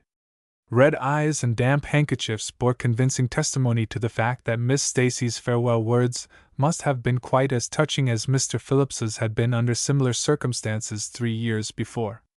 Diana looked back at the schoolhouse from the foot of the spruce hill and sighed deeply. It does seem as if it was the end of everything, doesn't it? She said dismally. You oughtn't to feel half as badly as I do, said Anne, hunting vainly for a dry spot on her handkerchief. You'll be back again next winter, but I suppose I've left the dear old school forever, if I have good luck, that is. It won't be a bit the same. Miss Stacy won't be there, nor you nor Jane nor Ruby probably. I shall have to sit all alone, for I couldn't bear to have another desk-mate after you. Oh, we have had jolly times, haven't we, Anne? It's dreadful to think they're all over. 2 big tears rolled down by Diana's nose. If you would stop crying I could, said Anne imploringly. Just as soon as I put away my hanky I see you brimming up and that starts me off again. As Mrs. Lynde says, if you can't be cheerful, be as cheerful as you can. After all, I dare say I'll be back next year. This is one of the times I know I'm not going to pass. They're getting alarmingly frequent. Why, you came out splendidly in the exams Miss Stacy gave. Yes, but those exams didn't make me nervous. When I think of the real thing, you can't imagine what a horrid cold fluttery feeling comes round my heart. And then my number is 13 and Josie Pye says it's so unlucky. I am not superstitious and I know it can make no difference. But still I wish it wasn't 13. I do wish I was going in with you," said Diana. "Wouldn't we have a perfectly elegant time? But I suppose you'll have to cram in the evenings." "No, Miss Stacy has made us promise not to open a book at all. She says it would only tire and confuse us, and we are to go out walking and not think about the exams at all and go to bed early. It's good advice, but I expect it will be hard to follow. Good advice is apt to be, I think. Prissy Andrews told me that she sat up half the night every night of her entrance week and crammed for dear life, and I had determined to sit up at least as long as she did. It was so kind of your Aunt Josephine to ask me to stay at Beechwood while I'm in town. You'll write to me while you're in, won't you?" "I'll write Tuesday night and tell you how the first day goes," promised Anne. "I'll be haunting the post office Wednesday," vowed Diana, and went to town the following Monday, and on Wednesday Diana haunted the post office, as agreed, and got her letter. "Dearest Diana," wrote Anne, "here it is Tuesday night, and I'm writing this in the library at Beechwood. Last night I was horribly lonesome all alone in my room and wished so much you were with me. I couldn't cram because I'd promised Miss Stacy not to, but it was as hard to keep from opening my history as it used to be to keep from reading a story before my lessons were learned. This morning Miss Stacy came for me and we went to the academy, calling for Jane and Ruby and Josie on our way. Ruby asked me to feel her hands and they were as cold as ice. Josie said I looked as if I hadn't slept a wink, and she didn't believe I was strong enough to stand the grind of the teacher's course even if I did get through. There are times and seasons even yet when I don't feel that I've made any great headway in learning to like Josie Pye. When we reached the academy there were scores of students there from all over the island. The first person we saw was Moody Spurgeon sitting on the steps and muttering away to himself. Jane asked him what on earth he was doing and he said he was repeating the multiplication table over and over to steady his nerves and for pity's sake not to interrupt him, because if he stopped for a moment he got frightened and forgot everything he ever knew, but the multiplication table kept all his facts firmly in their proper place. When we were assigned to our rooms Miss Stacy had to leave us. Jane and I sat together, and Jane was so composed that I envied her. No need of the multiplication table for good, steady, sensible Jane. I wondered if I looked as I felt, and if they could hear my heart thumping clear across the room. Then a man came in and began distributing the English examination sheets. My hands grew cold then, and my head fairly whirled around as I picked it up. Just one awful moment, Diana, I felt exactly as I did 4 years ago when I asked Marilla if I might stay at Green Gables, and then everything cleared up in my mind and my heart began beating again. I forgot to say that it had stopped altogether, for I knew I could do something with that paper anyhow. At noon we went home for dinner, and then back again for history in the afternoon. The history was a pretty hard paper, and I got dreadfully mixed up in the dates. Still, I think I did fairly well today. But oh, Diana, tomorrow the geometry exam comes off, and when I think of it, it takes every bit of determination I possess to keep from opening my Euclid. If I thought the multiplication table would help me any, I would recite it from now till tomorrow morning. I went down to see the other girls this evening. On my way I met Moody Spurgeon wandering distractedly around. He said he knew he had failed in history and he was born to be a disappointment to his parents, and he was going home on the morning train, and it would be easier to be a carpenter than a minister, anyhow. I cheered him up and persuaded him to stay to the end because it would be unfair to Miss Stacy if he didn't. Sometimes I have wished I was born a boy, but when I see Moody Spurgeon I'm always glad I'm a girl and not his sister. Ruby was in hysterics when I reached their boarding house. She had just discovered a fearful mistake she had made in her English paper. When she recovered we went uptown and had an ice cream. How we wished you had been with us.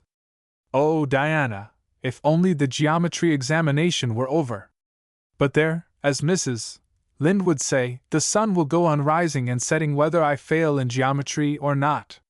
That is true, but not especially comforting. I think I'd rather it didn't go on if I failed. Yours devotedly, Anne. The geometry examination and all the others were over in due time, and Anne arrived home on Friday evening, rather tired but with an air of chastened triumph about her. Diana was over at Green Gables when she arrived, and they met as if they had been parted for years. "You old darling, it's perfectly splendid to see you back again. It seems like an age since you went to town, and oh, Anne, how did you get along?" "Pretty well, I think, in everything but the geometry. I don't know whether I passed in it or not, and I have a creepy, crawly presentiment that I didn't. Oh, how good it is to be back! Green Gables is the dearest, loveliest spot in the world. How did the others do?" "The girls say they know they didn't pass, but I think they did pretty well. Josie says the geometry was so easy a child of 10 could do it. Moody Spurgeon still thinks he failed in history, and Charlie says he failed in algebra. But we don't really know anything about it, and won't until the pass list is out. That won't be for a fortnight. Fancy living a fortnight in such suspense! I wish I could go to sleep and never wake up until it is over." Diana knew it would be useless to ask how Gilbert Blythe had fared, so she merely said, "Oh, you'll pass all right. Don't worry. I'd rather not pass at all than not come out pretty well up on the list." Flashed in, by which she meant, and Diana knew she meant, that success would be incomplete and bitter if she did not come out ahead of Gilbert Blythe. With this end in view, Anne had strained every nerve during the examinations. So had Gilbert. They had met and passed each other on the street a dozen times without any sign of recognition, and every time Anne had held her head a little higher and wished a little more earnestly that she had made friends with Gilbert when he asked her, and vowed a little more determinedly to surpass him in the examination. She knew that all Avonlea Jr. was wondering which would come out first. She even knew that Jimmy Glover and Ned Wright had a bet on the question, and that Josie Pye had said there was no doubt in the world that Gilbert would be first, and she felt that her humiliation would be unbearable if she failed. But she had another and nobler motive for wishing to do well. She wanted to pass high, for the sake of Matthew and Marilla, especially Matthew. Matthew had declared to her his conviction that she would beat the whole island. That, Anne felt, was something it would be foolish to hope for even in the wildest dreams. But she did hope fervently that she would be among the first 10 at least, so that she might see Matthew's kindly brown eyes gleam with pride in her achievement. That, she felt, would be a sweet reward indeed for all her hard work and patient grubbing among unimaginative equations and conjugations. At the end of the fortnight Anne took to haunting the post office also, in the distracted company of Jane, Ruby, and Josie, opening the Charlottetown dailies with shaking hands and cold, sink-away feelings as bad as any experienced during the entrance week. Charlie and Gilbert were not above doing this too, but Moody Spurgeon stayed resolutely away. "I haven't got the grit to go there and look at a paper in cold blood," he told Anne. "I'm just going to wait until somebody comes and tells me suddenly whether I've passed or not." When 3 weeks had gone by without the pass list appearing, and began to feel that she really couldn't stand the strain much longer. Her appetite failed and her interest in Avonlea doings languished. Mrs. Lynde wanted to know what else you could expect with a Tory superintendent of education at the head of affairs, and Matthew, noting Anne's paleness and indifference, and the lagging steps that bore her home from the post office every afternoon, began seriously to wonder if he hadn't better vote Grit at the next election. But one evening the news came. Anne was sitting at her open window, for the time forgetful of the woes of examinations and the cares of the world, as she drank in the beauty of the summer dusk, sweet-scented with flower breaths from the garden below and sibilant and rustling from the stir of poplars. The eastern sky above the firs was flushed faintly pink from the reflection of the west, and Anne was wondering dreamily if the spirit of color looked like that, when she saw Diana come flying down through the firs, over the log bridge, and up the slope, with a fluttering newspaper in her hand. And sprang to her feet, knowing at once what that paper contained. The pass list was out. Her head whirled and her heart beat until it hurt her. She could not move a step. It seemed an hour to her before Diana came rushing along the hall and burst into the room without even knocking, so great was her excitement. "Anne, you've passed," she cried. "Passed the very first, you and Gilbert both, your ties, but your name is first. Oh, I'm so proud!" Diana flung the paper on the table and herself on Anne's bed, utterly breathless and incapable of further speech. Anne lighted the lamp, oversetting the match safe and using up half a dozen matches before her shaking hands could accomplish the task. Then she snatched up the paper. Yes, she had passed. There was her name at the very top of a list of 200. That moment was worth living for. You did just splendidly, Anne, puffed Diana, recovering sufficiently to sit up and speak, for Anne, starry-eyed and rapt, had not uttered a word. Father brought the paper home from Bright River not 10 minutes ago. It came out on the afternoon train, you know, and won't be here till tomorrow by mail, and when I saw the pass list I just rushed over like a wild thing.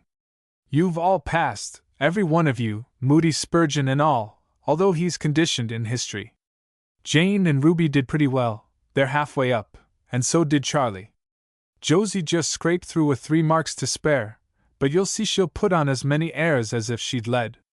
Won't Miss Stacy be delighted?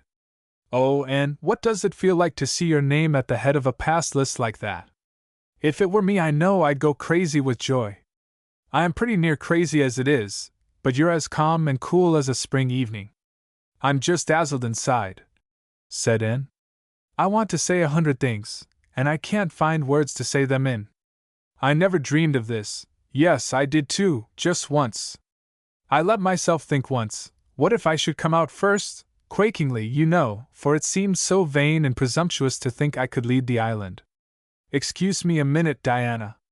I must run right out to the field to tell Matthew. Then we'll go up the road and tell the good news to the others. They hurried to the hayfield below the barn where Matthew was coiling hay, and, as luck would have it, Mrs. Lynde was talking to Marilla at the lane fence. Oh, Matthew! Exclaimed Anne. I've passed and I'm first, or one of the first. I'm not vain, but I'm thankful. Well now, I always said it, said Matthew, gazing at the pass list delightedly. I knew you could beat them all easy. You've done pretty well, I must say, Anne, said Marilla, trying to hide her extreme pride in and from Mrs. Rachel's critical eye. But that good soul said heartily, I just guess she has done well, and far be it from me to be backward in saying it. You're a credit to your friends, and that's what, and we're all proud of you. That night, Anne, who had wound up the delightful evening with a serious little talk with Mrs. Allen at the manse, knelt sweetly by her open window in a great sheen of moonshine and murmured a prayer of gratitude and aspiration that came straight from her heart. There was in it thankfulness for the past and reverent petition for the future, and when she slept on her white pillow her dreams were as fair and bright and beautiful as maidenhood might desire. Chapter 33. The Hotel Concert. Put on your white organdy by all means, Anne, advised Diana decidedly. They were together in the East Gable chamber. Outside it was only twilight, a lovely yellowish-green twilight with a clear blue cloudless sky. A big round moon, slowly deepening from her pallid luster into burnished silver, hung over the haunted wood. The air was full of sweet summer sounds, sleepy birds twittering, freakish breezes, faraway voices and laughter. But in Anne's room the blind was drawn and the lamp lighted, for an important toilet was being made. The East Gable was a very different place from what it had been on that night 4 years before, when Anne had felt its bareness penetrate to the marrow of her spirit with its inhospitable chill.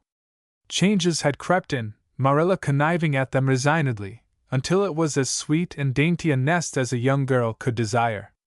The velvet carpet with the pink roses and the pink silk curtains of Anne's early visions had certainly never materialized, but her dreams had kept pace with her growth, and it is not probable she lamented them.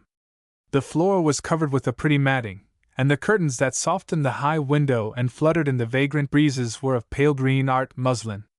The walls, hung not with gold and silver brocade tapestry, but with a dainty apple blossom paper, were adorned with a few good pictures given and by Mrs. Allen.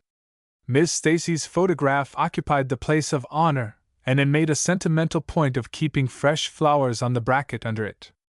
Tonight a spike of white lilies faintly perfumed the room like the dream of a fragrance. There was no mahogany furniture, but there was a white painted bookcase filled with books, a cushioned wicker rocker, a toilet table befrilled with white muslin, a quaint, gilt-framed mirror with chubby pink cupids and purple grapes painted over its arched top, that used to hang in the spare room, and a low white bed, and was dressing for a concert at the White Sands Hotel. The guest had got it up in aid of the Charlottetown Hospital, and had hunted out all the available amateur talent in the surrounding districts to help it along. Bertha Sampson and Pearl Clay of the White Sands Baptist Choir had been asked to sing a duet, Milton Clark of Newbridge was to give a violin solo, Winnie Adela Blair of Carmody was to sing a Scotch ballad, and Laura Spencer of Spencer Vale and Anne Shirley of Avonlea were to recite. As Anne would have said at one time, it was an epoch in her life, and she was deliciously athrill with the excitement of it. Matthew was in the seventh heaven of gratified pride over the honor conferred on his, and Marilla was not far behind, although she would have died rather than admit it, and said she didn't think it was very proper for a lot of young folks to be gaddying over to the hotel without any responsible person with them. Anne and Diana were to drive over with Jane Andrews and her brother Billy in their double-seated buggy, and several other Avonlea girls and boys were going too. There was a party of visitors expected out from town, and after the concert a supper was to be given to the performers. "Do you really think the organdy will be best?" queried Anne anxiously. "I don't think it's as pretty as my blue-flowered muslin, and it certainly isn't so fashionable. But it suits you ever so much better," said Diana. "It's so soft and frilly and clinging. The muslin is stiff, and makes you look too dressed up. But the organdy seems as if it grew on you," and sighed and yielded. Diana was beginning to have a reputation for notable taste in dressing, and her advice on such subjects was much sought after. She was looking very pretty herself on this particular night in a dress of the lovely wild rose pink, from which Anne was forever debarred, but she was not to take any part in the concert, so her appearance was of minor importance. All her pains were bestowed upon Anne, who, she vowed, must, for the credit of Avonlea, be dressed and combed and adorned to the Queen's taste. "Pull out that frill a little more, so. Here, let me tie your sash. Now for your slippers. I'm going to braid your hair in 2 thick braids, and tie them halfway up with big white bows. No, don't pull out a single curl over your forehead, just have the soft part. There is no way you do your hair suits you so well, and Mrs. Allen says you look like a Madonna when you part it so. I shall fasten this little white house rose just behind your ear. There was just one on my bush, and I saved it for you. Shall I put my pearl beads on?" asked Anne. "Matthew brought me a string from town last week, and I know he'd like to see them on me." Diana pursed up her lips, put her black head on one side critically, and finally pronounced in favor of the beads, which were thereupon tied around Anne's slim milk-white throat. "There's something so stylish about you, Anne," said Diana, with an envious admiration. "You hold your head with such an air. I suppose it's your figure. I am just a dumpling. I've always been afraid of it, and now I know it is so. Well, I suppose I shall just have to resign myself to it. But you have such dimples," said Anne, smiling affectionately into the pretty, vivacious face so near her own. "Lovely dimples like little dents in cream. I have given up all hope of dimples. My dimple dream will never come true, but so many of my dreams have that I mustn't complain. Am I all ready now?" "All ready," assured Diana, as Marilla appeared in the doorway, a gaunt figure with grayer hair than of yore and no fewer angles, but with a much softer face. "Come right in and look at our elocutionist, Marilla. Doesn't she look lovely?" Marilla emitted a sound between a sniff and a grunt. "She looks neat and proper. I like that way of fixing her hair. But I expect she'll ruin that dress driving over there in the dust and dew with it, and it looks most too thin for these damp nights. Organdy's the most unserviceable stuff in the world anyhow, and I told Matthew so when he got it. But there is no use in saying anything to Matthew nowadays. Time was when he would take my advice, but now he just buys things for him regardless, and the clerks at Carmody know they can palm anything off on him. Just let them tell him a thing is pretty and fashionable, and Matthew plunks his money down for it. Mind you keep your skirt clear of the wheel, and put your warm jacket on." Then Marilla stalked downstairs, thinking proudly how sweet Anne looked, with that, and regretting that she could not go to the concert herself to hear her girl recite. I wonder if it is too damp for my dress, said Anne anxiously. Not a bit of it, said Diana, pulling up the window blind. It's a perfect night, and there won't be any dew. Look at the moonlight. I'm so glad my window looks east into the sun rising, said Anne, going over to Diana. It's so splendid to see the morning coming up over those long hills and glowing through those sharp fir tops. It's new every morning, and I feel as if I washed my very soul in that bath of earliest sunshine. Oh, Diana, I love this little room so dearly. I don't know how I'll get along without it when I go to town next month. Don't speak of your going away tonight, begged Diana. I don't want to think of it, it makes me so miserable, and I do want to have a good time this evening. What are you going to recite, Anne? And are you nervous? Not a bit. I've recited so often in public I don't mind at all now. I've decided to give the Maiden's Vow. It's so pathetic. Laura Spencer is going to give a comic recitation, but I'd rather make people cry than laugh. What will you recite if they encore you? They won't dream of encoring me, scoffed Anne, who was not without her own secret hopes that they would, and already visioned herself telling Matthew all about it at the next morning's breakfast table. There are Billy and Jane now. I hear the wheels. Come on. Billy Andrews insisted that Anne should ride on the front seat with him, so she unwillingly climbed up. She would have much preferred to sit back with the girls, where she could have laughed and chattered to her heart's content. There was not much of either laughter or chatter in Billy. He was a big, fat, stolid youth of 20, with a round, expressionless face, and a painful lack of conversational gifts. But he admired Anne immensely, and was puffed up with pride over the prospect of driving to White Sands with that slim, upright figure beside him. And by dint of talking over her shoulder to the girls and occasionally passing a sop of civility to Billy, who grinned and chuckled and never could think of any reply until it was too late, contrived to enjoy the drive in spite of all. It was a night for enjoyment. The road was full of buggies, all bound for the hotel, and laughter, silver clear, echoed and re-echoed along it. When they reached the hotel it was a blaze of light from top to bottom. They were met by the ladies of the concert committee, one of whom took Anne off to the performers' dressing room, which was filled with the members of a Charlottetown symphony club, among whom Anne felt suddenly shy and frightened and countrified. Her dress, which, in the east gable, had seemed so dainty and pretty, now seemed simple and plain, too simple and plain, she thought, among all the silks and laces that glistened and rustled around her. What were her pearl beads compared to the diamonds of the big, handsome lady near her? And how poor her one wee white rose must look beside all the hothouse flowers the others wore! And laid her hat and jacket away, and shrank miserably into a corner. She wished herself back in the white room at Green Gables. It was still worse on the platform of the big concert hall of the hotel, where she presently found herself. The electric lights dazzled her eyes, the perfume and hum bewildered her.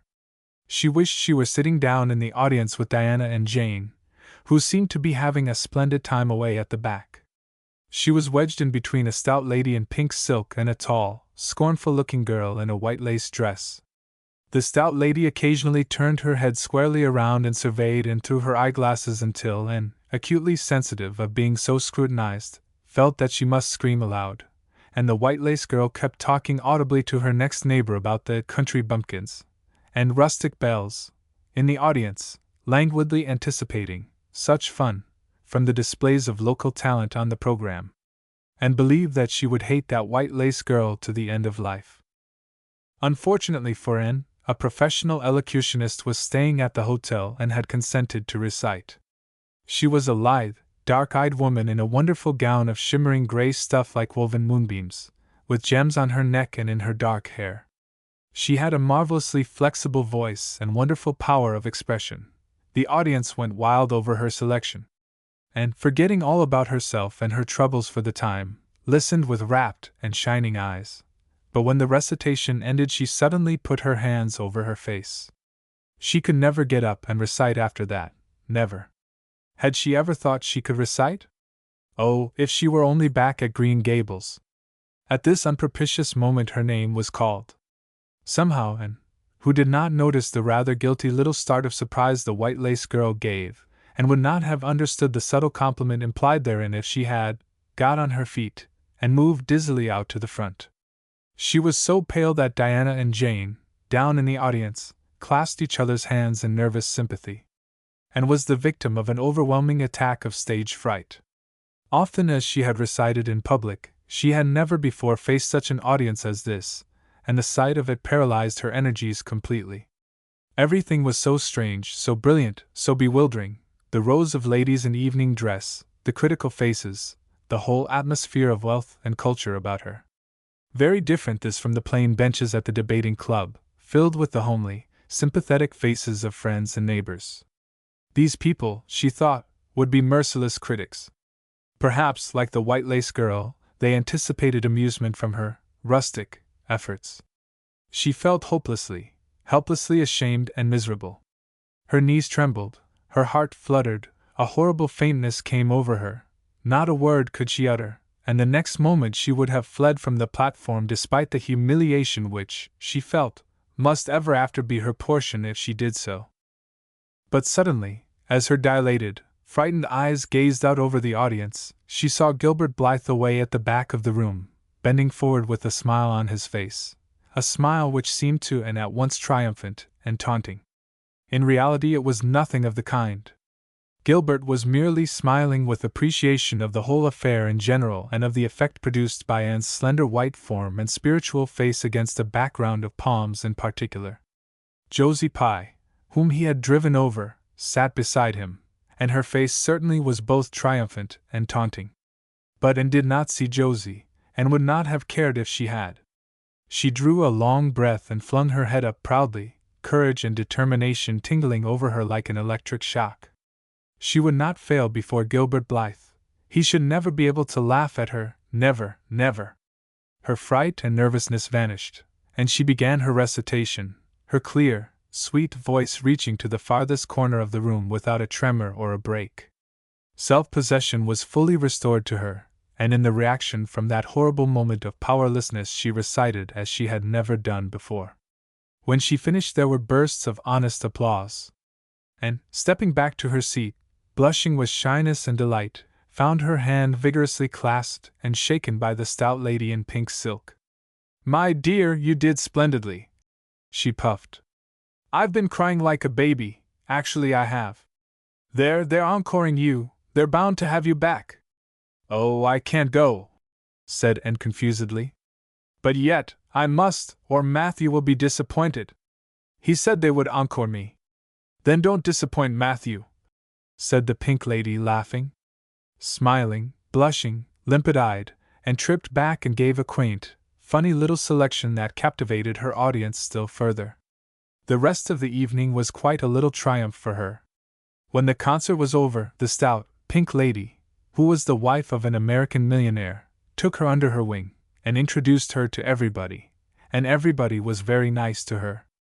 The professional elocutionist, Mrs.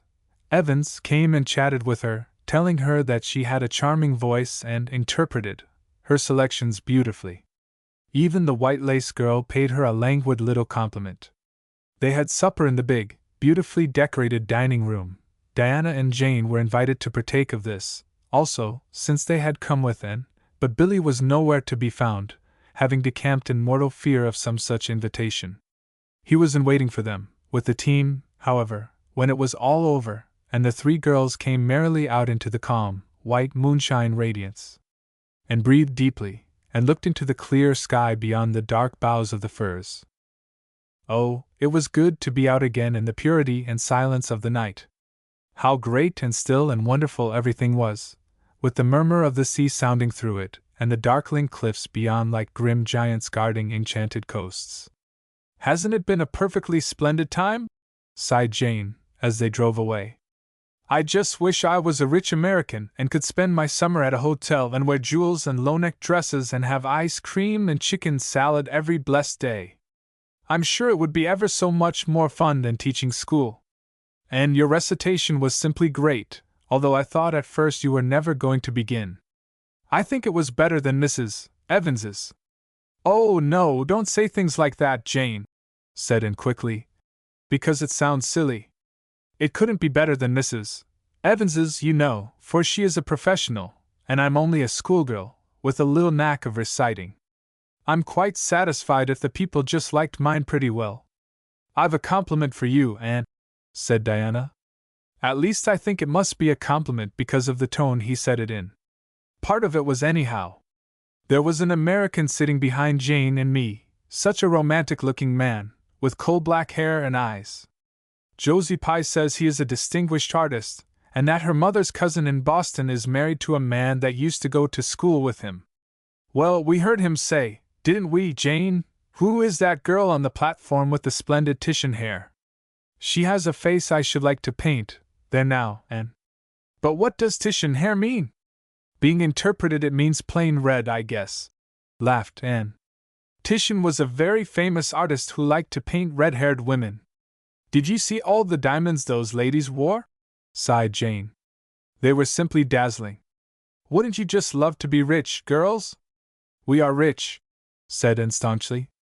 Why, we have 16 years to our credit, and we're happy as queens, and we've all got imaginations, more or less. Look at that sea, girls, all silver and shadow and vision of things not seen. We couldn't enjoy its loveliness any more if we had millions of dollars and ropes of diamonds. You wouldn't change into any of those women if you could. Would you want to be that white lace girl and wear a sour look all your life, as if you'd been born turning up your nose at the world? Or the pink lady, kind and nice as she is, so stout and short that you'd really no figure at all? Or even Mrs. Evans with that sad, sad look in her eyes?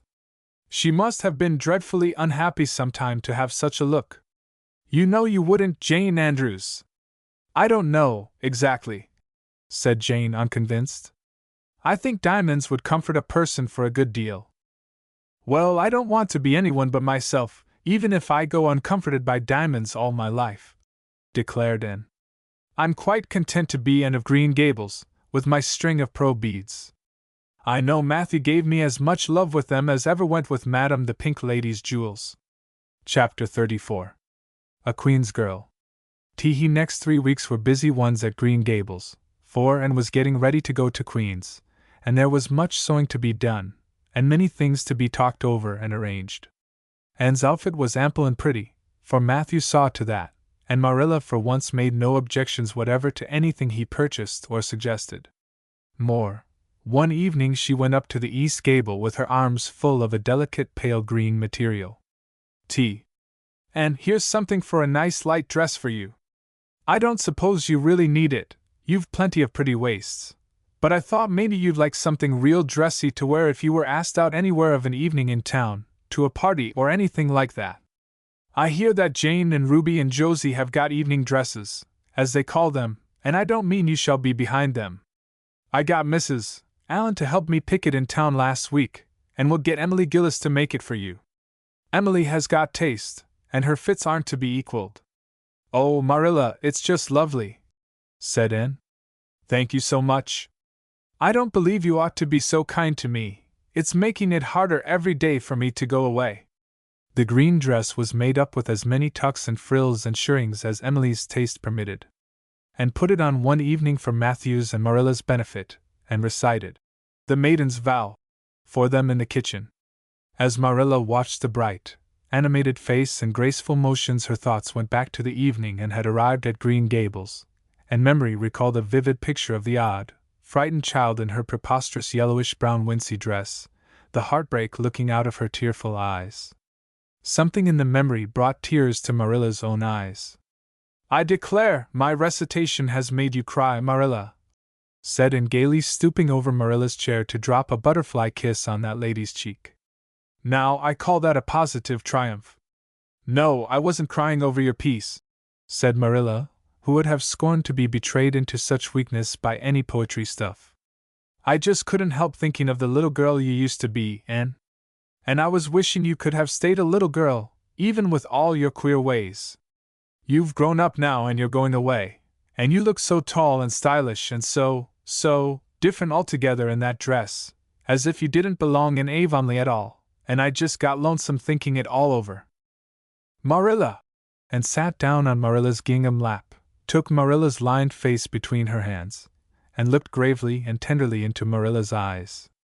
"I'm not a bit changed, not really. I'm only just pruned down and branched out. The real me, back here, is just the same. It won't make a bit of difference where I go or how much I change outwardly. At heart I shall always be your little Anne, who will love you and Matthew and dear Green Gables more and better every day of her life." And laid her fresh young cheek against Marilla's faded one, and reached out a hand to pat Matthew's shoulder. Marilla would have given much just then to have possessed Anne's power of putting her feelings into words, but nature and habit had willed it otherwise, and she could only put her arms close about her girl and hold her tenderly to her heart, wishing that she need never let her go. Matthew, with a suspicious moisture in his eyes, got up and went out of doors. Under the stars of the blue summer night he walked agitatedly across the yard to the gate under the poplars. "Well now, I guess she ain't been much spoiled," he muttered proudly. "I guess my putting in my oar occasional never did much harm after all. She's smart and pretty, and loving too, which is better than all the rest. She's been a blessing to us, and there never was a luckier mistake than what Mrs. Spencer made, if it was luck. I don't believe it was any such thing. It was Providence, because the Almighty saw we needed her, I reckon." The day finally came when Anne must go to town. She and Matthew drove in one fine September morning, after a tearful parting with Diana and an untearful practical one, on Marilla's side at least, with Marilla. But when Anne had gone, Diana dried her tears and went to a beach picnic at White Sands with some of her Carmody cousins, where she contrived to enjoy herself tolerably well, while Marilla plunged fiercely into unnecessary work and kept at it all day long with the bitterest kind of heartache, the ache that burns and gnaws and cannot wash itself away in ready tears. But that night, when Marilla went to bed, acutely and miserably conscious that the little gable room at the end of the hall was untenanted by any vivid young life and unstirred by any soft breathing, she buried her face in her pillow, and wept for her girl in a passion of sobs that appalled her when she grew calm enough to reflect how very wicked it must be to take on so about a sinful fellow creature. And the rest of the Avonlea scholars reached town just in time to hurry off to the academy. That first day passed pleasantly enough in a whirl of excitement, meeting all the new students, learning to know the professors by sight and being assorted and organized into classes. And intended taking up the second-year work being advised to do so by Miss Stacy, Gilbert Blythe elected to do the same. This meant getting a first-class teacher's license in 1 year instead of 2, if they were successful, but it also meant much more and harder work.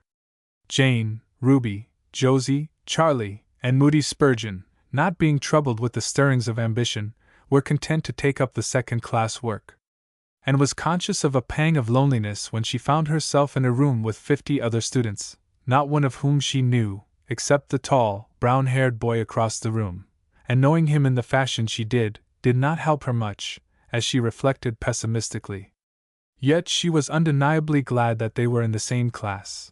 The old rivalry could still be carried on, and would hardly have known what to do if it had been lacking. "I wouldn't feel comfortable without it," she thought. "Gilbert looks awfully determined. I suppose he's making up his mind, here and now, to win the medal. What a splendid chin he has! I never noticed it before. I do wish Jane and Ruby had gone in for first class, too. I suppose I won't feel so much like a cat in a strange garret when I get acquainted, though. I wonder which of the girls here are going to be my friends. It's really an interesting speculation. Of course, I promised Diana that no Queen's girl, no matter how much I liked her, should ever be as dear to me as she is, but I've lots of second-best affections to bestow. I like the look of that girl with the brown eyes and the crimson waist. She looks vivid and red-rosy. There's that pale, fair one gazing out of the window. She has lovely hair, and looks as if she knew a thing or two about dreams. I'd like to know them both, know them well enough to walk with my arm about their waists, and call them nicknames. But just now I don't know them and they don't know me, and probably don't want to know me particularly. Oh, it's lonesome!" It was lonesomer still when Anne found herself alone in her hall bedroom that night at twilight. She was not to board with the other girls, who all had relatives in town to take pity on them. Miss Josephine Barry would have liked to board her, but Beechwood was so far from the academy that it was out of the question, so Miss Barry hunted up a boarding house, assuring Matthew and Marilla that it was the very place for Anne. "The lady who keeps it is a reduced gentlewoman," explained Miss Barry. "Her husband was a British officer, and she is very careful what sort of boarders she takes, and will not meet with any objectionable persons under her roof. The table is good, and the house is near the academy, in a quiet neighborhood." All this might be quite true, and indeed proved to be so, but it did not materially help Anne in the first agony of homesickness that seized upon her. She looked dismally about her narrow little room, with its dull-papered, pictureless walls, its small iron bedstead and empty bookcase, and a horrible choke came into her throat as she thought of her own white room at Green Gables, where she would have the pleasant consciousness of a great green still outdoors, of sweet peas growing in the garden, and moonlight falling on the orchard, of the brook below the slope and the spruce boughs tossing in the night wind beyond it, of a vast starry sky, and the light from Diana's window shining out through the gap in the trees.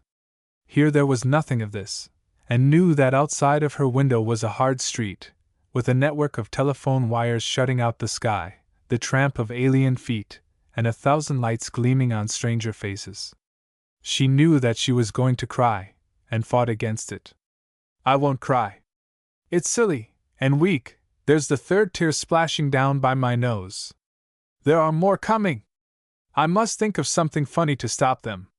But there's nothing funny except what is connected with Avonlea, and that only makes things worse. 5. I'm going home next Friday, but that seems 100 years away. Oh, Matthew is nearly home by now, and Marilla is at the gate, looking down the lane for him. 6, 7, 8, oh, there's no use in counting them. They're coming in a flood presently. I can't cheer up. I don't want to cheer up. It's nicer to be miserable." The flood of tears would have come, no doubt, had not Josie Pye appeared at that moment. In the joy of seeing a familiar face, and forgot that there had never been much love lost between her and Josie. As a part of Avonlea life, even a Pye was welcome. "I'm so glad you came up," Anne said sincerely. "You've been crying," remarked Josie, with aggravating pity. "I suppose you're homesick. Some people have so little self-control in that respect. I've no intention of being homesick, I can tell you. Town's too jolly after that poky old Avonlea. I wonder how I ever existed there so long. You shouldn't cry, Anne, it isn't becoming, for your nose and eyes get red, and then you seem all red. I'd a perfectly scrumptious time in the academy today. Our French professor is simply a duck. His mustache would give you kerwallops of the heart. Have you anything eatable around, Anne? I'm literally starving. I guess likely Marilla de-load you up with cake. That's why I called round. Otherwise I'd have gone to the park to hear the band play with Frank Stockley. He boards same place as I do, and he's a sport. He noticed you in class today, and asked me who the red-headed girl was. I told him you were an orphan that the Cuthberts had adopted, and nobody knew very much about what you'd been before that. And was wondering if, after all, solitude and tears were not more satisfactory than Josie Pye's companionship when Jane and Ruby appeared, each with an inch of Queen's color ribbon, purple and scarlet, pinned proudly to her coat. As Josie was not speaking to Jane just then, she had to subside into comparative harmlessness. "Well," said Jane with a sigh, "I feel as if I'd lived many moons since the morning.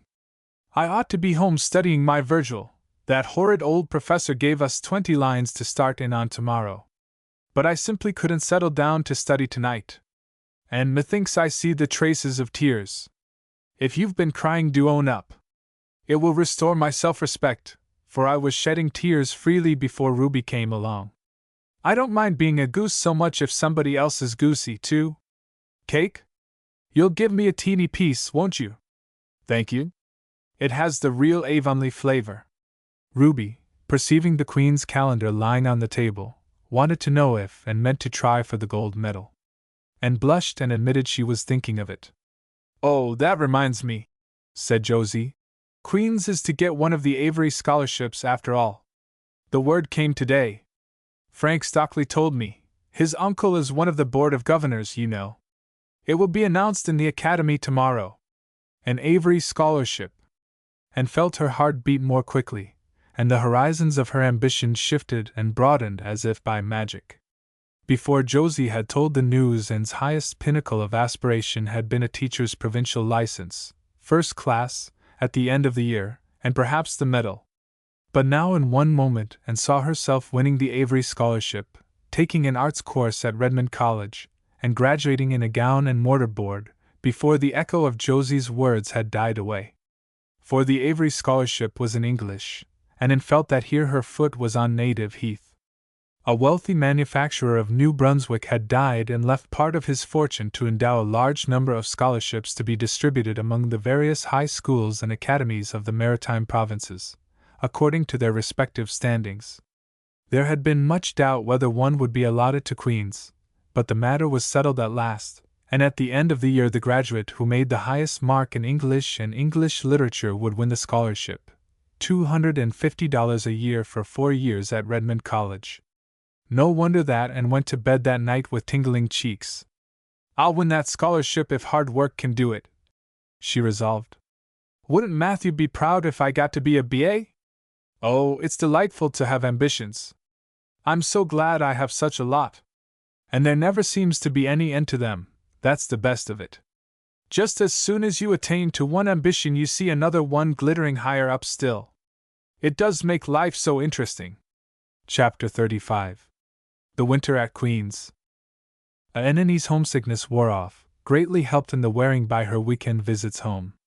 As long as the open weather lasted, the Avonlea students went out to Carmody on the New Branch Railway every Friday night. Diana and several other Avonlea young folks were generally on hand to meet them, and they all walked over to Avonlea in a merry party. And thought those Friday evening gypsyings over the autumnal hills in the crisp golden air, with the home lights of Avonlea twinkling beyond, were the best and dearest hours in the whole week. Gilbert Blythe nearly always walked with Ruby Gillis and carried her satchel for her. Ruby was a very handsome young lady, now thinking herself quite as grown up as she really was. She wore her skirts as long as her mother would let her and did her hair up in town, though she had to take it down when she went home. She had large, bright blue eyes, a brilliant complexion, and a plump, showy figure. She laughed a great deal, was cheerful and good-tempered, and enjoyed the pleasant things of life frankly. "But I shouldn't think she was the sort of girl Gilbert would like," whispered Jane to Anne. Anne did not think so either, but she would not have said so for the Avery scholarship. She could not help thinking, too, that it would be very pleasant to have such a friend as Gilbert to jest and chatter with, and exchange ideas about books and studies and ambitions. Gilbert had ambitions, she knew, and Ruby Gillis did not seem the sort of person with whom such could be profitably discussed. There was no silly sentiment in Anne's ideas concerning Gilbert. Boys were to her, when she thought about them at all, merely possible good comrades. If she and Gilbert had been friends, she would not have cared how many other friends he had nor with whom he walked. She had a genius for friendship. Girl friends she had in plenty, but she had a vague consciousness that masculine friendship might also be a good thing to round out one's conceptions of companionship and furnish broader standpoints of judgment and comparison. Not that Anne could have put her feelings on the matter into just such clear definition. But she thought that if Gilbert had ever walked home with her from the train, over the crisp fields and along the ferny byways, they might have had many and merry and interesting conversations about the new world that was opening around them and their hopes and ambitions therein. Gilbert was a clever young fellow, with his own thoughts about things and a determination to get the best out of life and put the best into it. Ruby Gillis told Jane Andrews that she didn't understand half the things Gilbert Blythe said. He talked just like Anne Shirley did when she had a thoughtful fit on, and for her part she didn't think it any fun to be bothering about books and that sort of thing when you didn't have to. Frank Stockley had lots more dash and go, but then he wasn't half as good-looking as Gilbert, and she really couldn't decide which she liked best. In the academy Anne gradually drew a little circle of friends about her, thoughtful, imaginative, ambitious students like herself. With the Rose-Red girl, Stella Maynard, and the Dream Girl, Priscilla Grant, she soon became intimate, finding the latter pale spiritual-looking maiden to be full to the brim of mischief and pranks and fun, while the vivid, black-eyed Stella had a heart full of wistful dreams and fancies, as aerial and rainbow-like as Anne's own. After the Christmas holidays, the Avonlea students gave up going home on Fridays and settled down to hard work. By this time, all the Queen's scholars had gravitated into their own places in the ranks, and the various classes had assumed distinct and settled shadings of individuality. Certain facts had become generally accepted. It was admitted that the medal contestants had practically narrowed down to three: Gilbert Blythe, Anne Shirley, and Lewis Wilson. The Avery scholarship was more doubtful, any one of a certain six being a possible winner. The bronze medal for mathematics was considered as good as won by a fat, funny little up-country boy with a bumpy forehead and a patched coat. Ruby Gillis was the handsomest girl of the year at the academy. In the second-year classes, Stella Maynard carried off the palm for beauty, with small but critical minority in favor of Anne Shirley. Ethel Marr was admitted by all competent judges to have the most stylish modes of hairdressing, and Jane Andrews, plain, plodding, conscientious Jane, carried off the honors in the domestic science course. Even Josie Pye attained a certain preeminence as the sharpest-tongued young lady in attendance at Queen's. So it may be fairly stated that Miss Stacy's old pupils held their own in the wider arena of the academical course, and worked hard and steadily. Her rivalry with Gilbert was as intense as it had ever been in Avonlea school, although it was not known in the class at large, but somehow the bitterness had gone out of it. And no longer wished to win for the sake of defeating Gilbert, rather, for the proud consciousness of a well-won victory over a worthy foeman. It would be worthwhile to win, but she no longer thought life would be insupportable if she did not. In spite of lessons, the students found opportunities for pleasant times, and spent many of her spare hours at Beechwood, and generally ate her Sunday dinners there, and went to church with Miss Barry. The latter was, as she admitted, growing old, but her black eyes were not dim nor the vigor of her tongue in the least abated. But she never sharpened the latter on Anne, who continued to be a prime favorite with the critical old lady. "That Anne girl improves all the time," she said. "I get tired of other girls, there is such a provoking and eternal sameness about them. And has as many shades as a rainbow, and every shade is the prettiest while it lasts. I don't know that she is as amusing as she was when she was a child, but she makes me love her, and I like people who make me love them. It saves me so much trouble in making myself love them." Then, almost before anybody realized it, spring had come. Out in Avonlea the Mayflowers were peeping pinkly out on the sere barrens where snow wreaths lingered, and the mist of green was on the woods and in the valleys. But in Charlottetown harassed Queen's students thought and talked only of examinations. "It doesn't seem possible that the term is nearly over," said Anne. "Why, last fall it seemed so long to look forward to, a whole winter of studies and classes. And here we are, with the exams looming up next week. Girls, sometimes I feel as if those exams meant everything, but when I look at the big buds swelling on those chestnut trees and the misty blue air at the end of the streets, they don't seem half so important." Jane and Ruby and Josie, who had dropped in, did not take this view of it. To them the coming examinations were constantly very important indeed, far more important than chestnut buds or Maytime hazes. It was all very well for Anne, who was sure of passing at least, to have her moments of belittling them, but when your whole future depended on them, as the girls truly thought theirs did, you could not regard them philosophically. "I've lost 7 pounds in the last 2 weeks," sighed Jane. "It's no use to say don't worry. I will worry. Worrying helps you some. It seems as if you were doing something when you're worrying. It would be dreadful if I failed to get my license after going to Queen's all winter and spending so much money." "I don't care," said Josie Pye. "If I don't pass this year, I'm coming back next. My father can afford to send me. And Frank Stockley says that Professor Tremaine said Gilbert Blythe was sure to get the medal and that Emily Clay would likely win the Avery scholarship." "That may make me feel badly tomorrow, Josie," laughed Anne. "But just now I honestly feel that as long as I know the violets are coming out all purple down in the hollow below Green Gables and that little ferns are poking their heads up in Lover's Lane, it's not a great deal of difference whether I win the Avery or not. I've done my best and I begin to understand what is meant by the joy of the strife. Next to trying and winning, the best thing is trying and failing. Girls, don't talk about exams. Look at that arch of pale green sky over those houses and picture to yourself what it must look like over the purply dark beech woods back of Avonlea. What are you going to wear for commencement, Jane?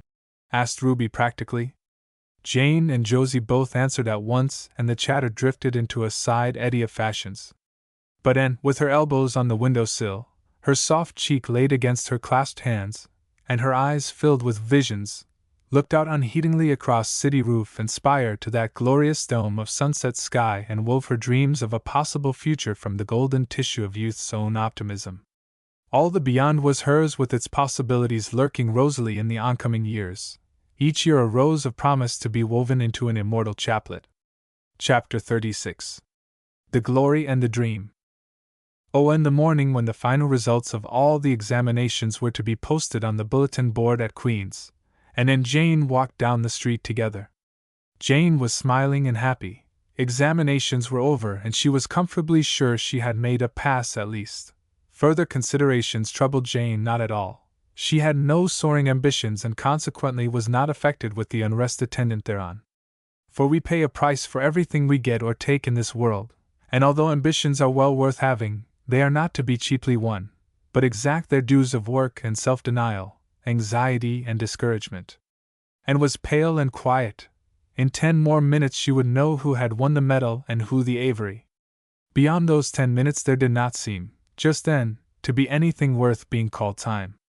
Oh, of course you'll win one of them anyhow, said Jane, who couldn't understand how the faculty could be so unfair as to order it otherwise. I have not hope of the Avery, said Anne. Everybody says Emily Clay will win it. And I'm not going to march up to that bulletin board and look at it before everybody. I haven't the moral courage. I'm going straight to the girls' dressing room. You must read the announcements and then come and tell me, Jane. And I implore you in the name of our old friendship to do it as quickly as possible.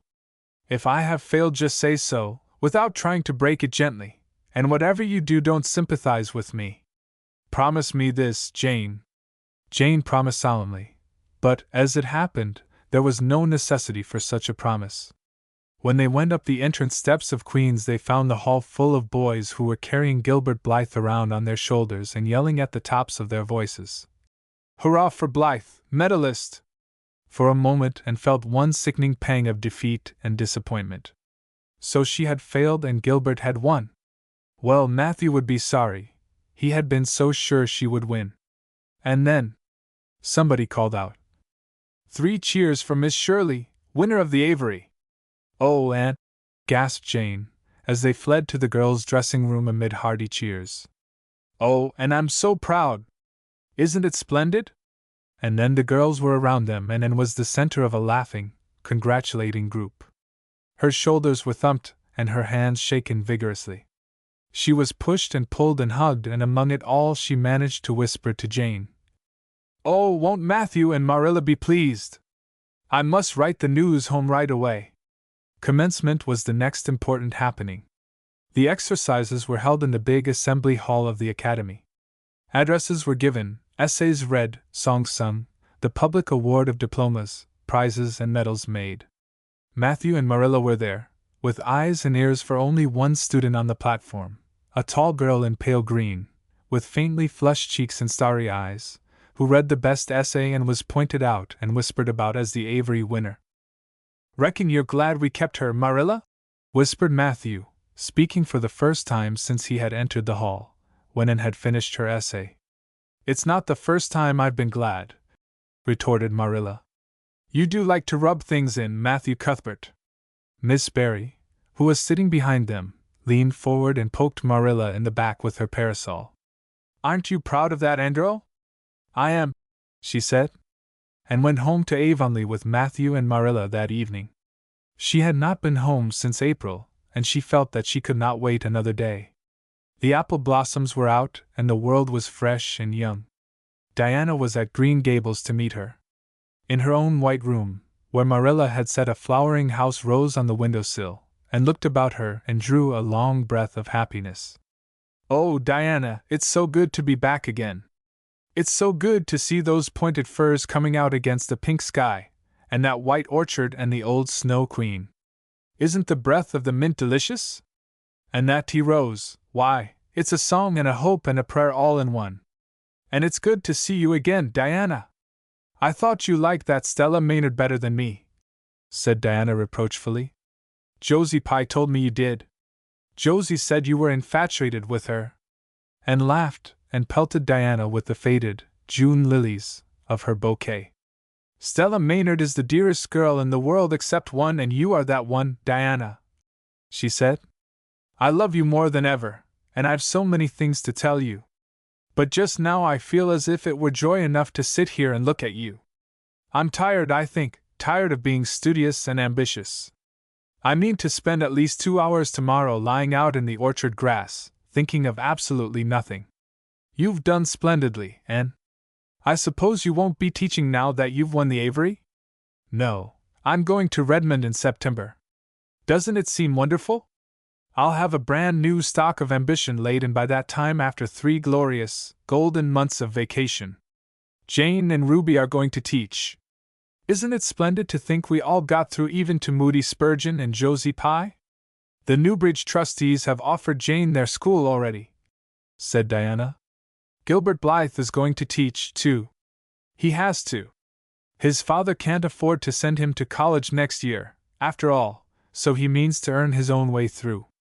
I expect he'll get the school here if Miss Ames decides to leave. And felt a queer little sensation of dismayed surprise. She had not known this.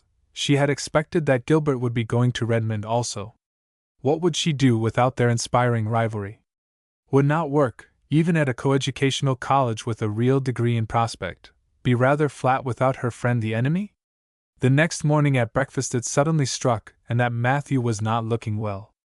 Surely he was much grayer than he had been a year before. Marilla, she said hesitatingly when he had gone out. Is Matthew quite well? No, he isn't, said Marilla in a troubled tone. He's had some real bad spells with his heart this spring, and he won't spare himself a mite. I've been real worried about him, but he's some better this while back, and we've got a good hired man, so I'm hoping he'll kind of rest and pick up. Maybe he will now you're home. You always cheer him up.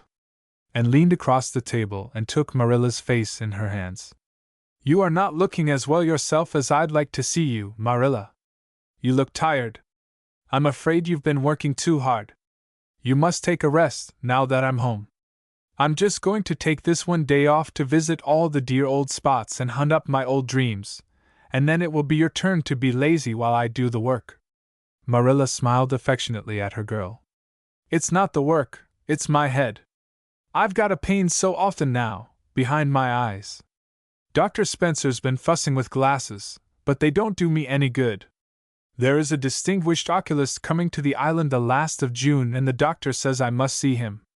I guess I'll have to. I can't read or sew with any comfort now. Well, Anne, you've done real well at Queen's, I must say. To take first-class license in 1 year and win the Avery scholarship. Well, Mrs. Lynde says pride goes before a fall, and she doesn't believe in the higher education of women at all. She says it unfits them for woman's true sphere. I don't believe a word of it. Speaking of Rachel reminds me, did you hear anything about the Abbey Bank lately, Anne? I heard it was shaky, answered Anne. Why? That is what Rachel said. She was up here one day last week and said there was some talk about it. Matthew felt real worried.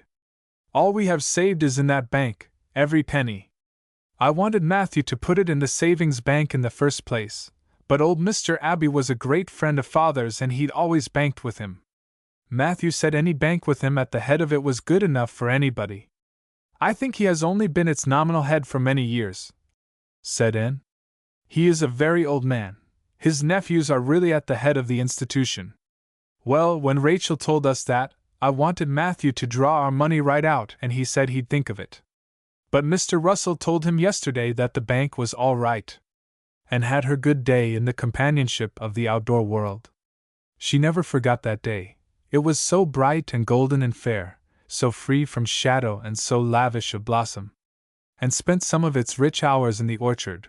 She went to the Dryad's Bubble and Willowmere and Violet Vale. She called at the manse and had a satisfying talk with Mrs. Allen, and finally in the evening she went with Matthew for the cows, through Lover's Lane to the back pasture. The woods were all gloried through with sunset, and the warm splendor of it streamed down through the hill gaps in the west. Matthew walked slowly with bent head, and tall and erect suited her springing step to his. "You've been working too hard today, Matthew," she said reproachfully. "Why won't you take things easier?" "Well, now, I can't seem to," said Matthew, as he opened the yard gate to let the cows through. "It's only that I'm getting old, and keep forgetting it." Well, I've always worked pretty hard, and I'd rather drop in harness." "If I had been the boy you sent for," said Anne wistfully, "I'd be able to help you so much now and spare you in 100 ways. I could find it in my heart to wish I had been, just for that." "Well, now, I'd rather have you than a dozen boys, Anne," said Matthew, patting her hand. "Just mind you that, rather than a dozen boys. Well, now, I guess it wasn't a boy that took the Avery scholarship, was it?" "It was a girl, my girl that I'm proud of."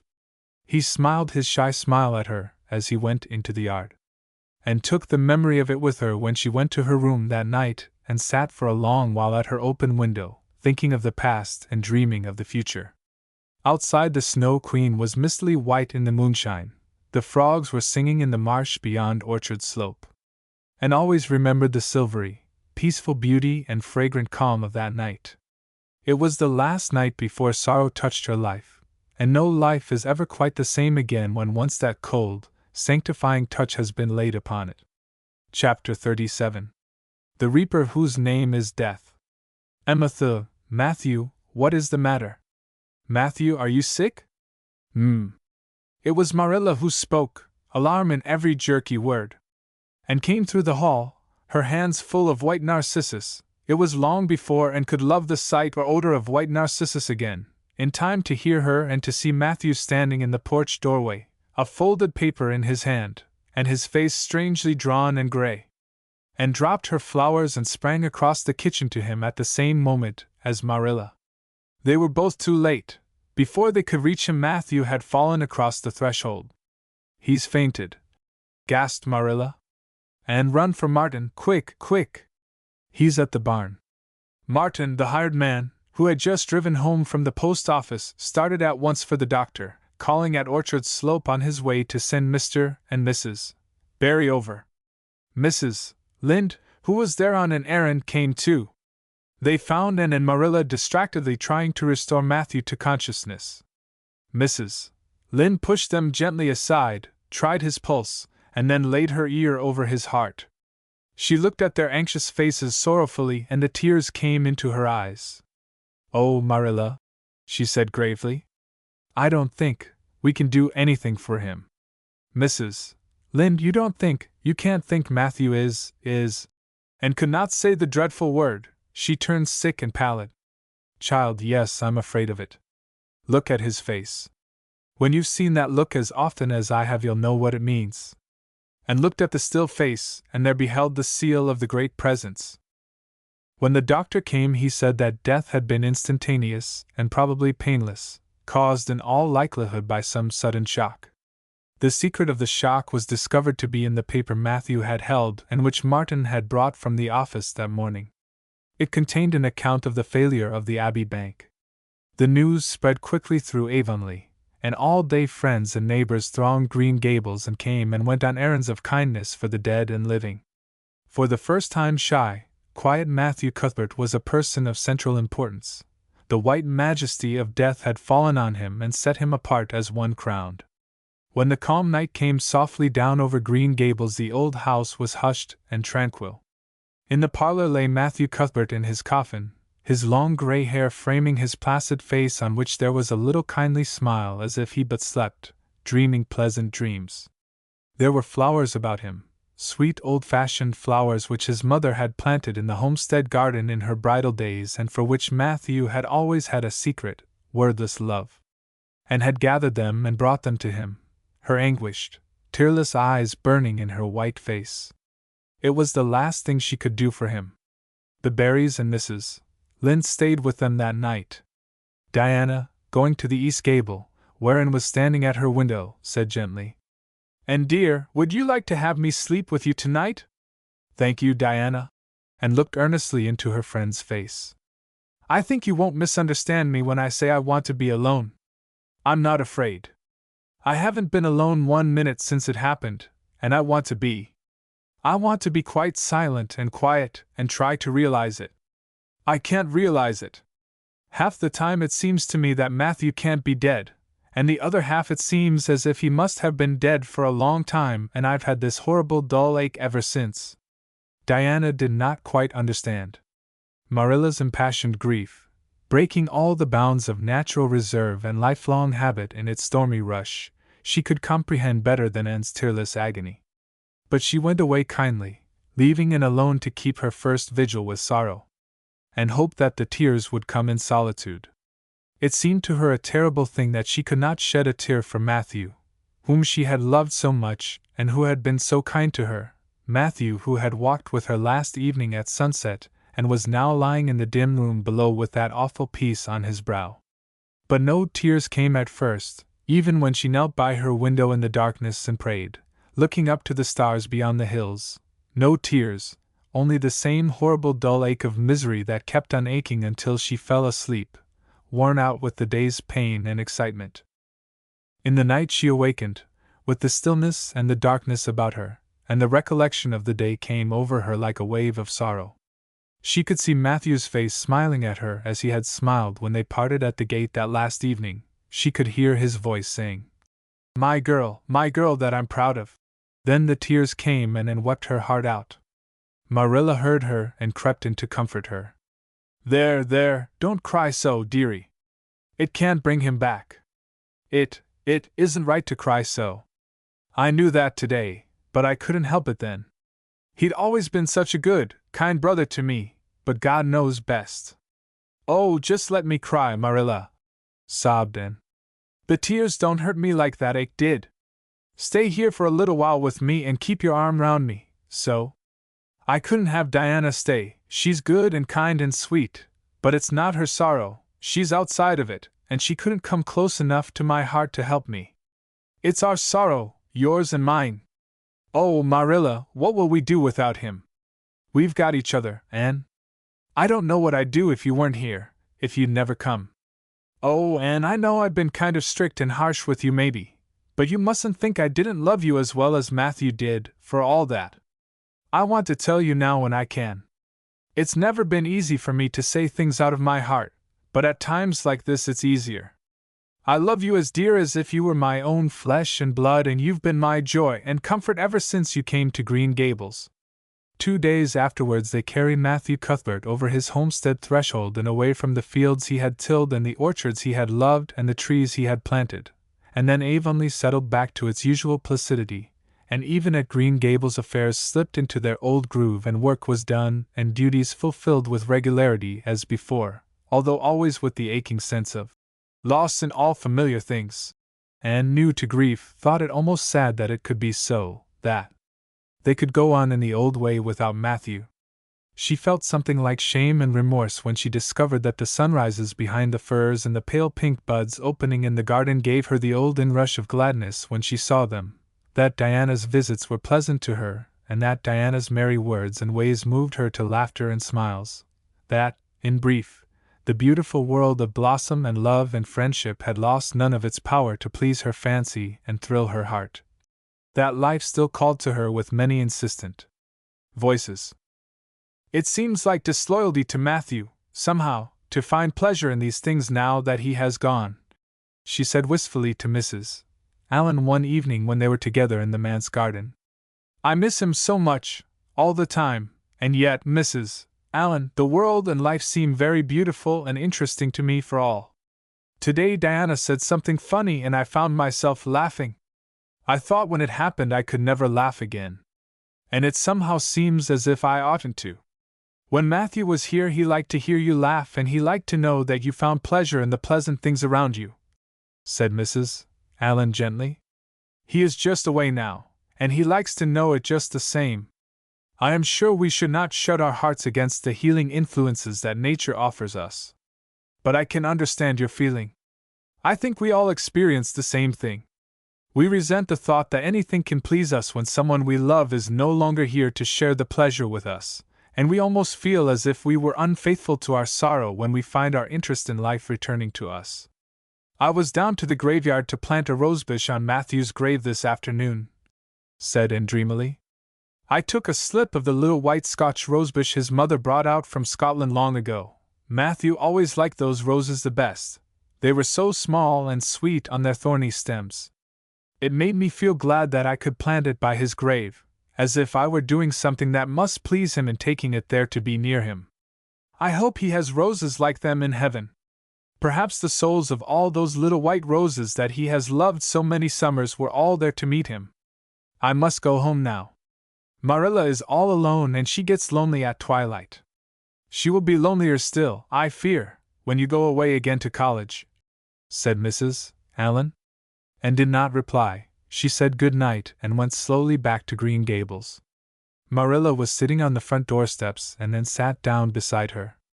The door was open behind them, held back by a big pink conch shell with hints of sea sunsets in its smooth inner convolutions, and gathered some sprays of pale yellow honeysuckle and put them in her hair.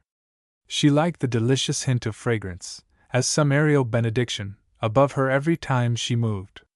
Dr. Spencer was here while you were away, Marilla said. He says that the specialist will be in town tomorrow and he insists that I must go in and have my eyes examined. I suppose I'd better go and have it over. I'll be more than thankful if the man can give me the right kind of glasses to suit my eyes. You won't mind staying here alone while I'm away, will you? Martin will have to drive me in, and there's ironing and baking to do. I shall be all right. Diana will come over for company for me. I shall attend to the ironing and baking beautifully. You needn't fear that I'll starch the handkerchiefs or flavor the cake with liniment. Marilla laughed. What a girl you were for making mistakes in them days, Anne. You were always getting into scrapes. I did used to think you were possessed. Do you mind the time you dyed your hair? Yes, indeed. I shall never forget it, smiled Anne, touching the heavy braid of hair that was wound about her shapely head. I laugh a little now sometimes when I think what a worry my hair used to be to me, but I don't laugh much, because it was a very real trouble then. I did suffer terribly over my hair and my freckles. My freckles are really gone, and people are nice enough to tell me my hair is auburn now, all but Josie Pye.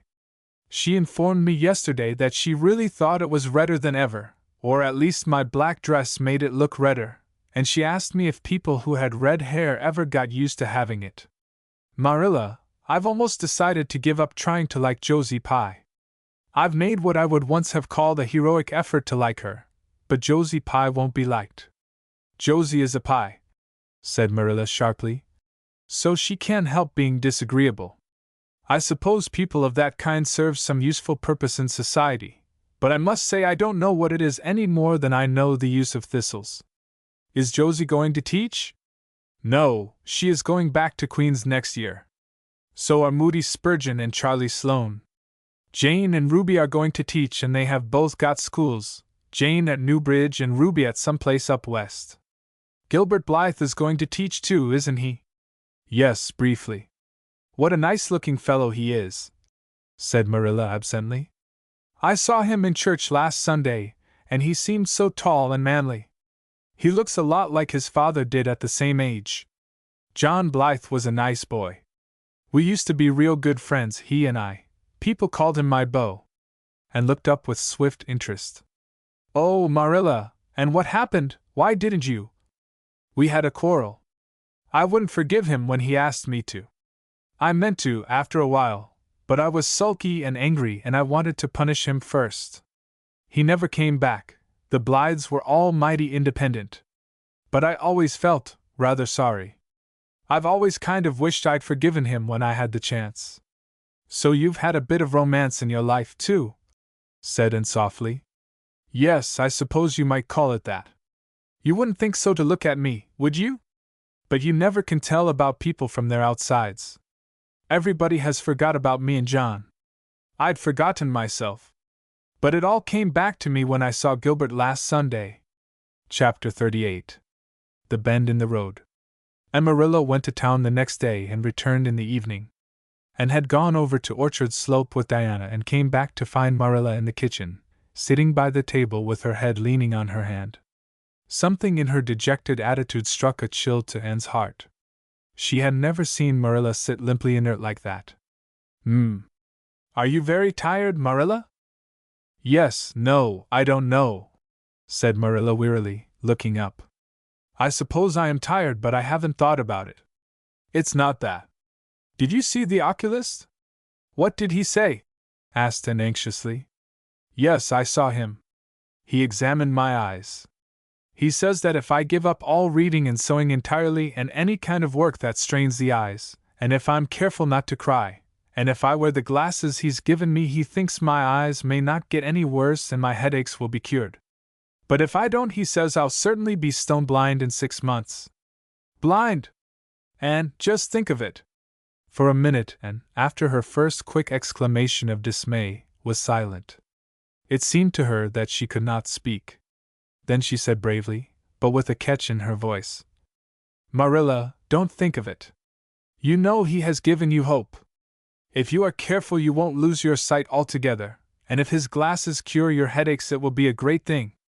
I don't call it much hope, said Marilla bitterly. What am I to live for if I can't read or sew or do anything like that? I might as well be blind, or dead. And as for crying, I can't help that when I get lonesome. But there, it's no good talking about it. If you'll get me a cup of tea, I'll be thankful. I'm about done out. Don't say anything about this to anyone for a spell yet, anyway. I can't bear that folks should come here to question and sympathize and talk about it. When Marilla had eaten her lunch and persuaded her to go to bed, then and went herself to the east gable and sat down by her window in the darkness alone with her tears and her heaviness of heart. How sadly things had changed since she had sat there the night after coming home. Then she had been full of hope and joy, and the future had looked rosy with promise, and felt as if she had lived years since then. But before she went to bed there was a smile on her lips and peace in her heart. She had looked her duty courageously in the face and found it a friend, as duty ever is when we meet it frankly.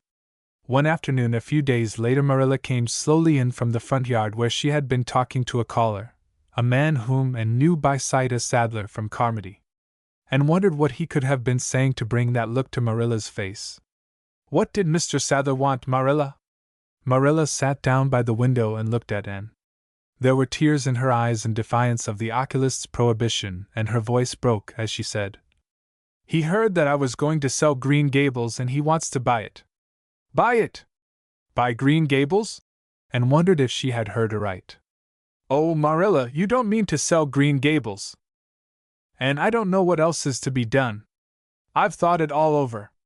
If my eyes were strong I could stay here and make out to look after things and manage, with a good hired man. But as it is I can't. I may lose my sight altogether, and anyway I'll not be fit to run things. Oh, I never thought I'd live to see the day when I'd have to sell my home. But things would only go behind worse and worse all the time, till nobody would want to buy it. Every cent of our money went in that bank, and there's some notes Matthew gave last fall to pay. Mrs.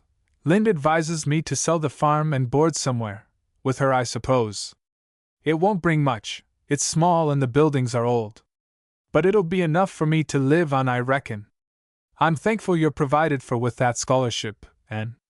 I'm sorry you won't have a home to come to in your vacations, that's all, but I suppose you'll manage somehow. Marilla broke down and wept bitterly. You mustn't sell Green Gables, said Anne resolutely. Oh, Anne, I wish I didn't have to. But you can see for yourself. I can't stay here alone. I'd go crazy with trouble and loneliness. And my sight would go, I know it would. You won't have to stay here alone, Marilla. I'll be with you. I'm not going to Redmond. Not going to Redmond? Marilla lifted her worn face from her hands and looked at Anne. Why, what do you mean? Just what I say. I'm not going to take the scholarship. I decided so the night after you came home from town. You surely don't think I could leave you alone in your trouble, Marilla, after all you've done for me. I've been thinking and planning. Let me tell you my plans. Mr. Barry wants to rent the farm for next year. So you won't have any bother over that. And I'm going to teach. I've applied for the school here, But I don't expect to get it, for I understand the trustees have promised it to Gilbert Blythe. But I can have the Carmody School. Mr. Blair told me so last night at the store. Of course, that won't be quite as nice or convenient as if I had the Avonlea School. But I can board home and drive myself over to Carmody and back, in the warm weather at least. And even in winter I can come home Fridays. We'll keep a horse for that. Oh, I have it all planned out, Marilla. And I'll read to you and keep you cheered up. You shan't be dull or lonesome. And we'll be real cozy and happy here together, you and I. Marilla had listened like a woman in a dream.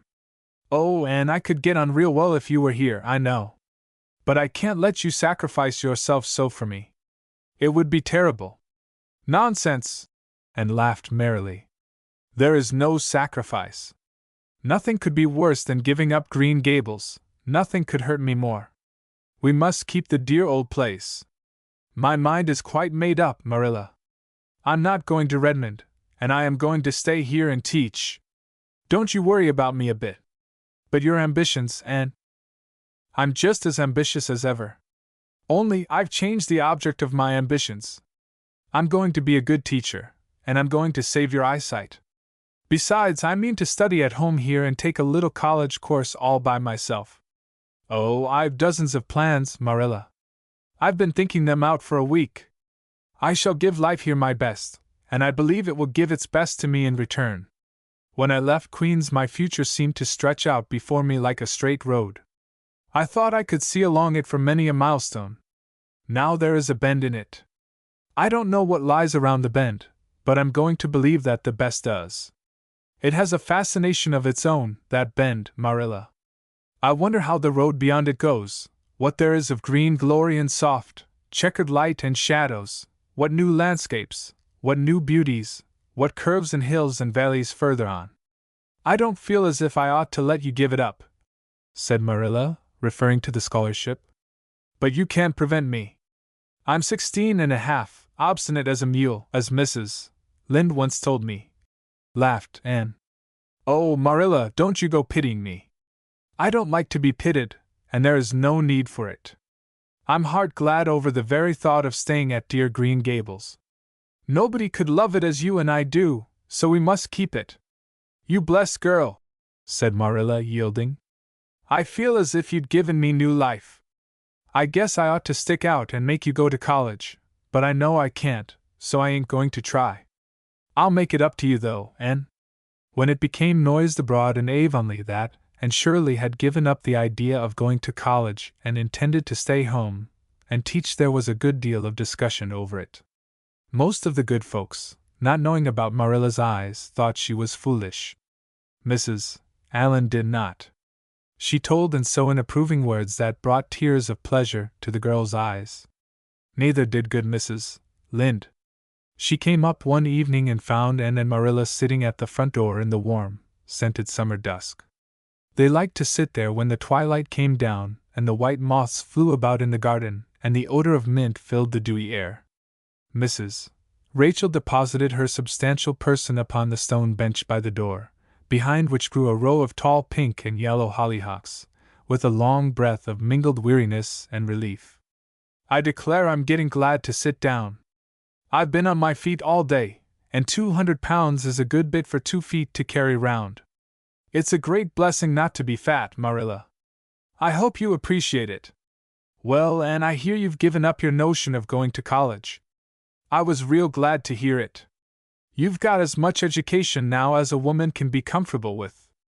I don't believe in girls going to college with the men and cramming their heads full of Latin and Greek and all that nonsense. But I'm going to study Latin and Greek just the same, Mrs. Lynde, said Anne, laughing. I'm going to take my arts course right here at Green Gables, and study everything that I would at college. Mrs. Lynde lifted her hands in holy horror. And surely you'll kill yourself. Not a bit of it. I shall thrive on it. Oh, I'm not going to overdo things.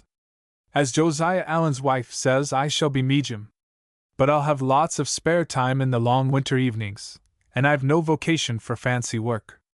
I'm going to teach over at Carmody, you know. I don't know it. I guess you're going to teach right here in Avonlea. The trustees have decided to give you the school. Mrs. Lind cried Anne, springing to her feet in her surprise. Why, I thought they had promised it to Gilbert Blythe. So they did. But as soon as Gilbert heard that you had applied for it, he went to them. They had a business meeting at the school last night, you know, and told them that he withdrew his application, and suggested that they accept yours. He said he was going to teach at White Sands. Of course he knew how much you wanted to stay with Marilla, and I must say I think it was real kind and thoughtful in him, that's what. Real self-sacrificing, too, for he'll have his board to pay at White Sands, and everybody knows he's got to earn his own way through college. So the trustees decided to take you. I was tickled to death when Thomas came home and told me. I don't feel that I ought to take it, murmured Anne. I mean, I don't think I ought to let Gilbert make such a sacrifice for me. I guess you can't prevent him now. He's signed papers with the White Sands trustees. So it wouldn't do him any good now if he were to refuse. Of course you'll take the school. You'll get along all right, now that there are no pies going. Josie was the last of them, and a good thing she was, that's what. There's been some pie or other going to Avonlea School for the last 20 years, and I guess their mission in life was to keep school teachers reminded that Earth isn't their home. Bless my heart! What does all that winking and blinking at the Barry gable mean? Diana is signaling for me to go over, laughed Anne. You know we keep up the old custom. Excuse me while I run over and see what she wants. And ran down the clover slope like a deer, and disappeared in the free shadows of the haunted wood. Mrs. Lind looked after her indulgently. There's a good deal of the child about her yet in some ways. There's a good deal more of the woman about her in others, retorted Marilla, with a momentary return of her old crispness. But crispness was no longer Marilla's distinguishing characteristic. As Mrs. Lind told her Thomas that night, Marilla Cuthbert has got mellow. That's what. And went to the little Avonlea graveyard the next evening to put fresh flowers on Matthew's grave and water the Scotch rosebush. She lingered there until dusk, liking the peace and calm of the little place, with its poplars whose rustle was like low, friendly speech, and its whispering grasses growing at will among the graves. When she finally left it and walked down the long hill that sloped to the lake of shining waters, it was past sunset, and all Avonlea lay before her in a dreamlike afterlight. A haunt of ancient peace. There was a freshness in the air as of a wind that had blown over honey-sweet fields of clover. Home lights twinkled out here and there among the homestead trees. Beyond lay the sea, misty and purple, with its haunting, unceasing murmur. The west was a glory of soft mingled hues, and the pond reflected them all in still softer shadings. The beauty of it all thrilled Anne's heart, and she gratefully opened the gates of her soul to it. Dear old world, she murmured, you are very lovely, and I am glad to be alive in you. Halfway down the hill a tall lad came whistling out of a gate before the Blythe homestead. It was Gilbert, and the whistle died on his lips as he recognized Anne. He lifted his cap courteously, but he would have passed on in silence, if Anne had not stopped and held out her hand. Gilbert, she said with scarlet cheeks, I want to thank you for giving up the school for me. It was very good of you, and I want you to know that I appreciate it. Gilbert took the offered hand eagerly. It wasn't particularly good of me at all, Anne. I was pleased to be able to do you some small service. Are we going to be friends after this? Have you really forgiven me my old fault? Anne laughed, and tried unsuccessfully to withdraw her hand. I forgave you that day by the pond landing, although I didn't know it. What a stubborn little goose I was. I may as well make a complete confession, I've been sorry ever since. We are going to be the best of friends, said Gilbert jubilantly. We were born to be good friends, Anne. You've thwarted destiny enough. I know we can help each other in many ways. You are going to keep up your studies, aren't you? So am I. Come, I'm going to walk home with you. Marilla looked curiously at Anne when the latter entered the kitchen. Who was that came up the lane with you, Anne? Gilbert Blythe, answered Anne, vexed to find herself blushing. I met him on Barry's Hill. I didn't think you and Gilbert Blythe were such good friends that you'd stand for half an hour at the gate talking to him, said Marilla with a dry smile. We've been good enemies.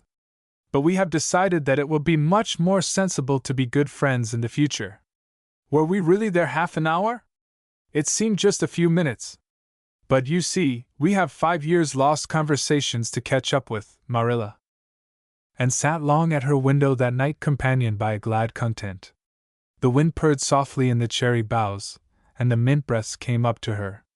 The stars twinkled over the pointed firs in the hollow, and Diana's light gleamed through the old gap. Anne's horizons had closed in since the night she had sat there after coming home from Queen's. But if the path set before her feet was to be narrow, she knew that flowers of quiet happiness would bloom along it.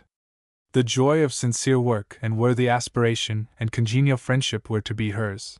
Nothing could rob her of her birthright of fancy or her ideal world of dreams. And there was always the bend in the road. "God's in his heaven, all's right with the world," whispered Anne softly.